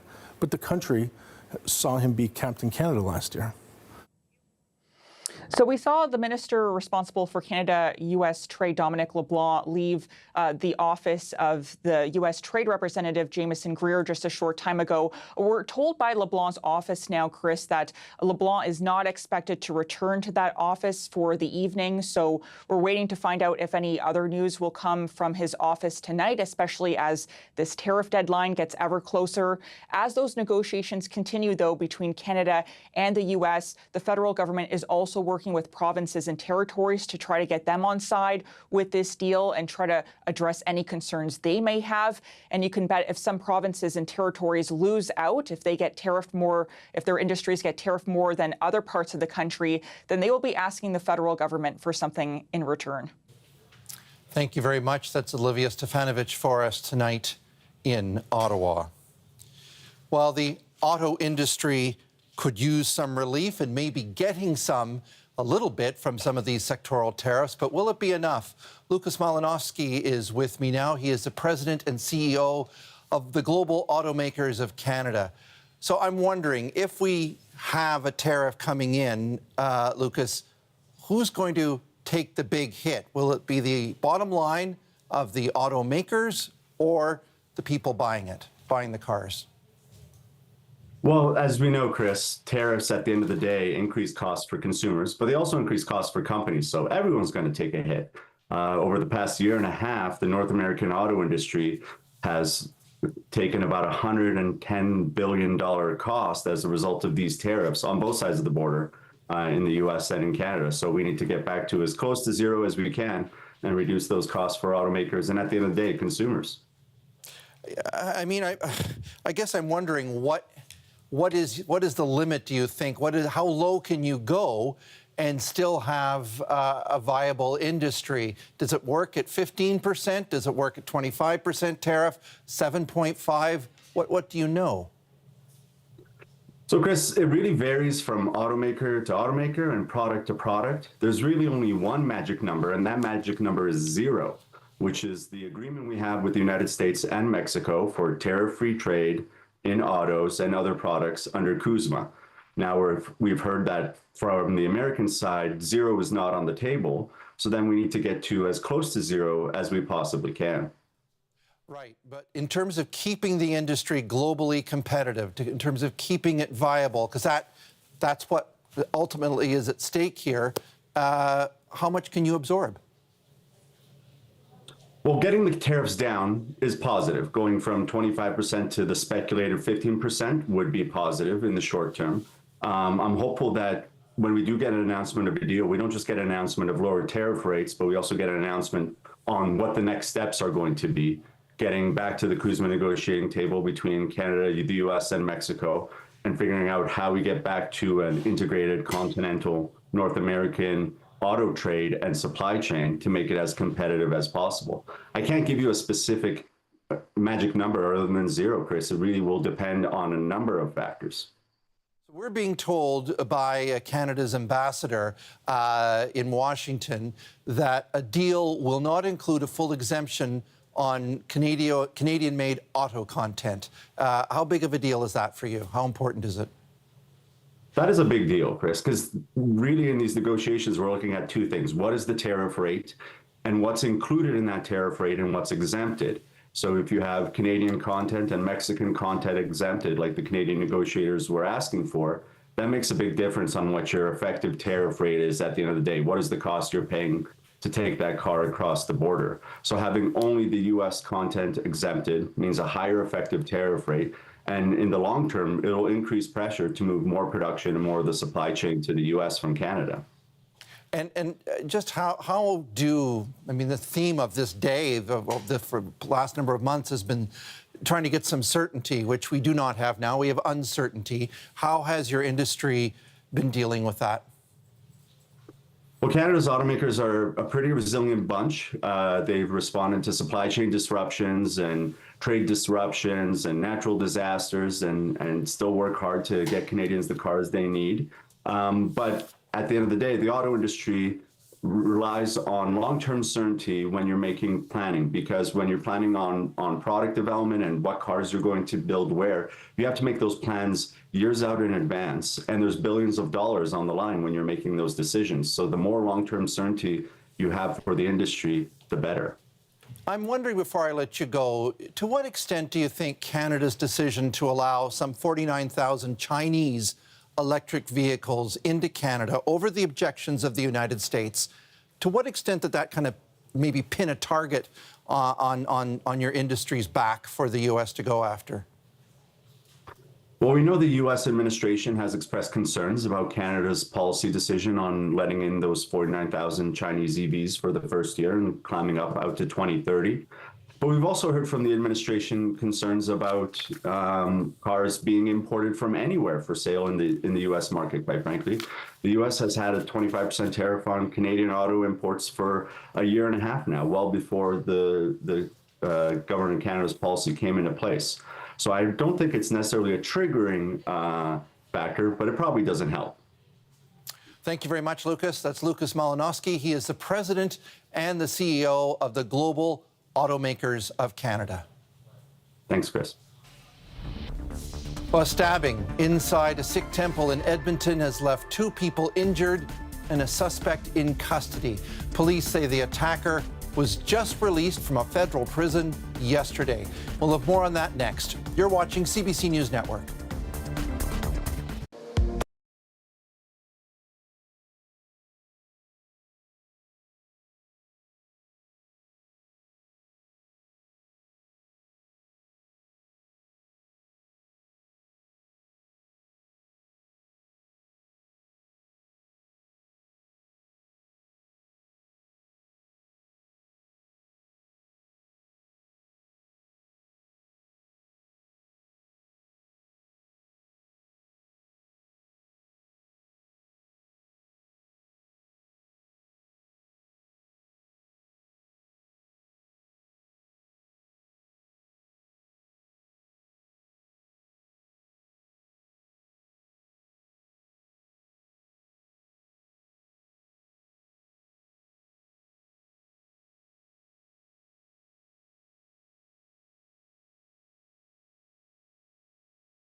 Here's a live shot of Washington at this hour. Canadian and U.S. officials continue to work to finalize a trade agreement as the clock ticks down to Donald Trump's tariff deadline. Canada-U.S. Trade Minister Dominic LeBlanc has been meeting with his American counterparts for the third day in a row. Sources with knowledge of the talks say the agreement would lower tariffs on Canadian aluminum and steel from 50 to 25%. It would also change how dairy import licenses are allocated by the government. Now, to a shocking stabbing inside a Sikh temple in Edmonton that has left 2 people with injuries, along with the revelation that the accused attacker had just been released from a federal institution only yesterday and having only served part of an assault sentence. For more on that, I want to bring in Sarah Galashan. What do we know?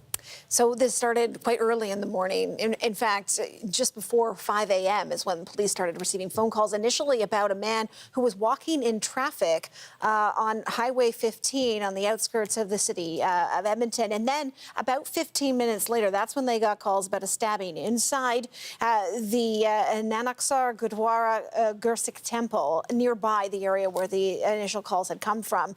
What police say happened here is that a man armed with a screwdriver had entered the temple during morning prayers, had tried to access the prayer room, and there was a confrontation. And as a result, there were 2 injuries. According to the temple, there was a priest, 51 years old, and a volunteer, 75 years old, who sustained injuries. Police were called, but it was actually witnesses initially who were able to detain the suspect until police and paramedics arrived. And from there, by ambulance, those 2 injured individuals, along with the accused, were taken to hospital.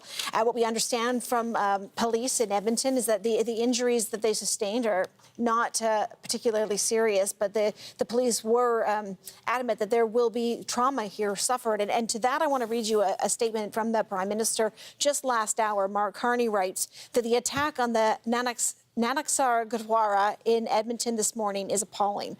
My thoughts are with the 2 people who were injured and the wider community that is shaken by this terrible event.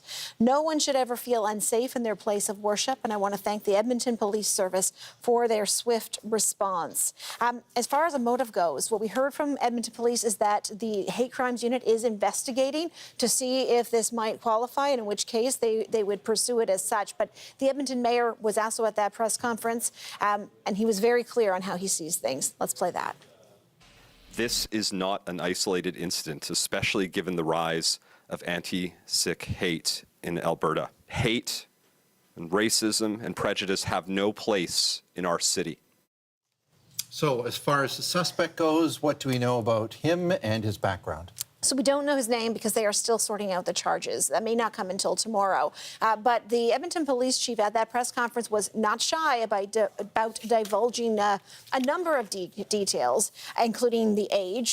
This is a 27-year-old man who says that the police were well aware of, that he had a significant history of violence, is how it was put, had been serving time for aggravated assault and assaulting a police officer, that time being served in a federal institution in Alberta, not in the Edmonton area, and in fact had only just as of Thursday been released from that institution. Now, as I say, it was not in Edmonton, so right now they're trying to piece together how this 27-year-old man would have ended up in the city of Edmonton, and also given the time that was being served and how recently he had been let out of that institution, how does something like this happen? But here's the police chief.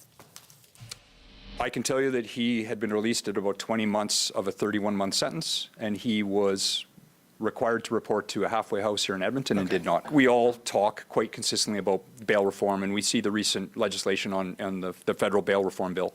This has been a problem for a long time. It's not a single crack in the system. So just seeing a statement, Chris, from the Alberta Premier Danielle Smith, who is also echoing Mark Carney's sentiment that no places of worship should be, anyone should have a feeling of being threatened inside those places of worship. But in that statement, she's also calling on the federal government to take bail and parole reform seriously, which is something we have heard from the Alberta Premier in the past. As for the motive on this, like I said, the Edmonton police chief himself was not commenting on it, but did reiterate, a couple of times that anyone within a community that is feeling threatened should be calling the police. They welcome that. They want it. Sarah Galashan, thank you. Well, we're learning more tonight about that plane that made an emergency landing, almost a crash landing, on a busy road in Prince George, BC yesterday, killing one person. Investigators now say the aircraft lost power in one engine before coming down and that it struck 4 vehicles. One person in one of those vehicles was killed. The 8 people aboard the plane were not injured. Andrew Curiata is at the scene for us now in Prince George. Andrew, tell us about the plane. Tell us what you can see. Yeah, well, you know what is more right now, what you can't see is you can no longer see the plane, which just earlier today and since yesterday was sitting just at the top of that hill there before the road goes around the bend. It was surrounded by police vehicles with flashing lights earlier when I was here. And when I came back, it's no longer there. I did speak to a couple of the people doing traffic control here. They don't think that the plane's actually gone because they've been monitoring both ends and it hasn't gone anywhere as far as they know. So perhaps just moved a little bit further up the road and out of sight. I can tell you that also earlier today I was here when flatbed trucks were here carrying out vehicles that were obviously severely damaged when they came into contact, or rather when the plane came into contact with them, smashed out windshields, crushed roofs, things like that. And then really just illustrating what a harrowing, dangerous, and of course sad situation, given that one person is dead. Well, harrowing is the word for sure. I mean, you can imagine driving on a road, minding your own business, and suddenly a plane comes out of nowhere and you've got a propeller going or a wing going through your car window. And you've been talking to a survivor who had exactly something like that happen. Well, that's the thing. And you know what? Even having lived through it, he says he still can't quite imagine it. He can't quite believe that it's real. But it did happen to him. Jamie Pollock was on his way to work, just driving up this hill, when suddenly the plane came barreling towards him. My reaction was, I didn't even think it was real. Then all of a sudden it was on top of me. I tried to swerve as much as I could to get into the ditch. But unfortunately, I was only able to make it just a little ways before the wing just sheared the entire top of my vehicle off, showered me with glass. I have superficial cuts all in my hands. I have glass still in my hair. And luckily, I was able to walk out of it. It's just an unimaginable situation. He told me he's still shaking, describing pale. He's getting counseling, and hopefully so are many other people. As I said, we do know one person dead. That was another person in a vehicle. Everybody's thinking of them and their family after this harrowing situation, and just trying to learn a little bit more about what happened. We do know that there were 8 people on board, including 2 pilots, and that all of them were uninjured. We're told by the Transportation Safety Board that the plane made an emergency landing after one of its 2 engines failed. But in terms of what decisions went into that, that's still something that we're going to have to learn about from the reports once those become available. Andrew, thank you very much for this tonight. That's Andrew Curiata for us tonight in Prince George, BC.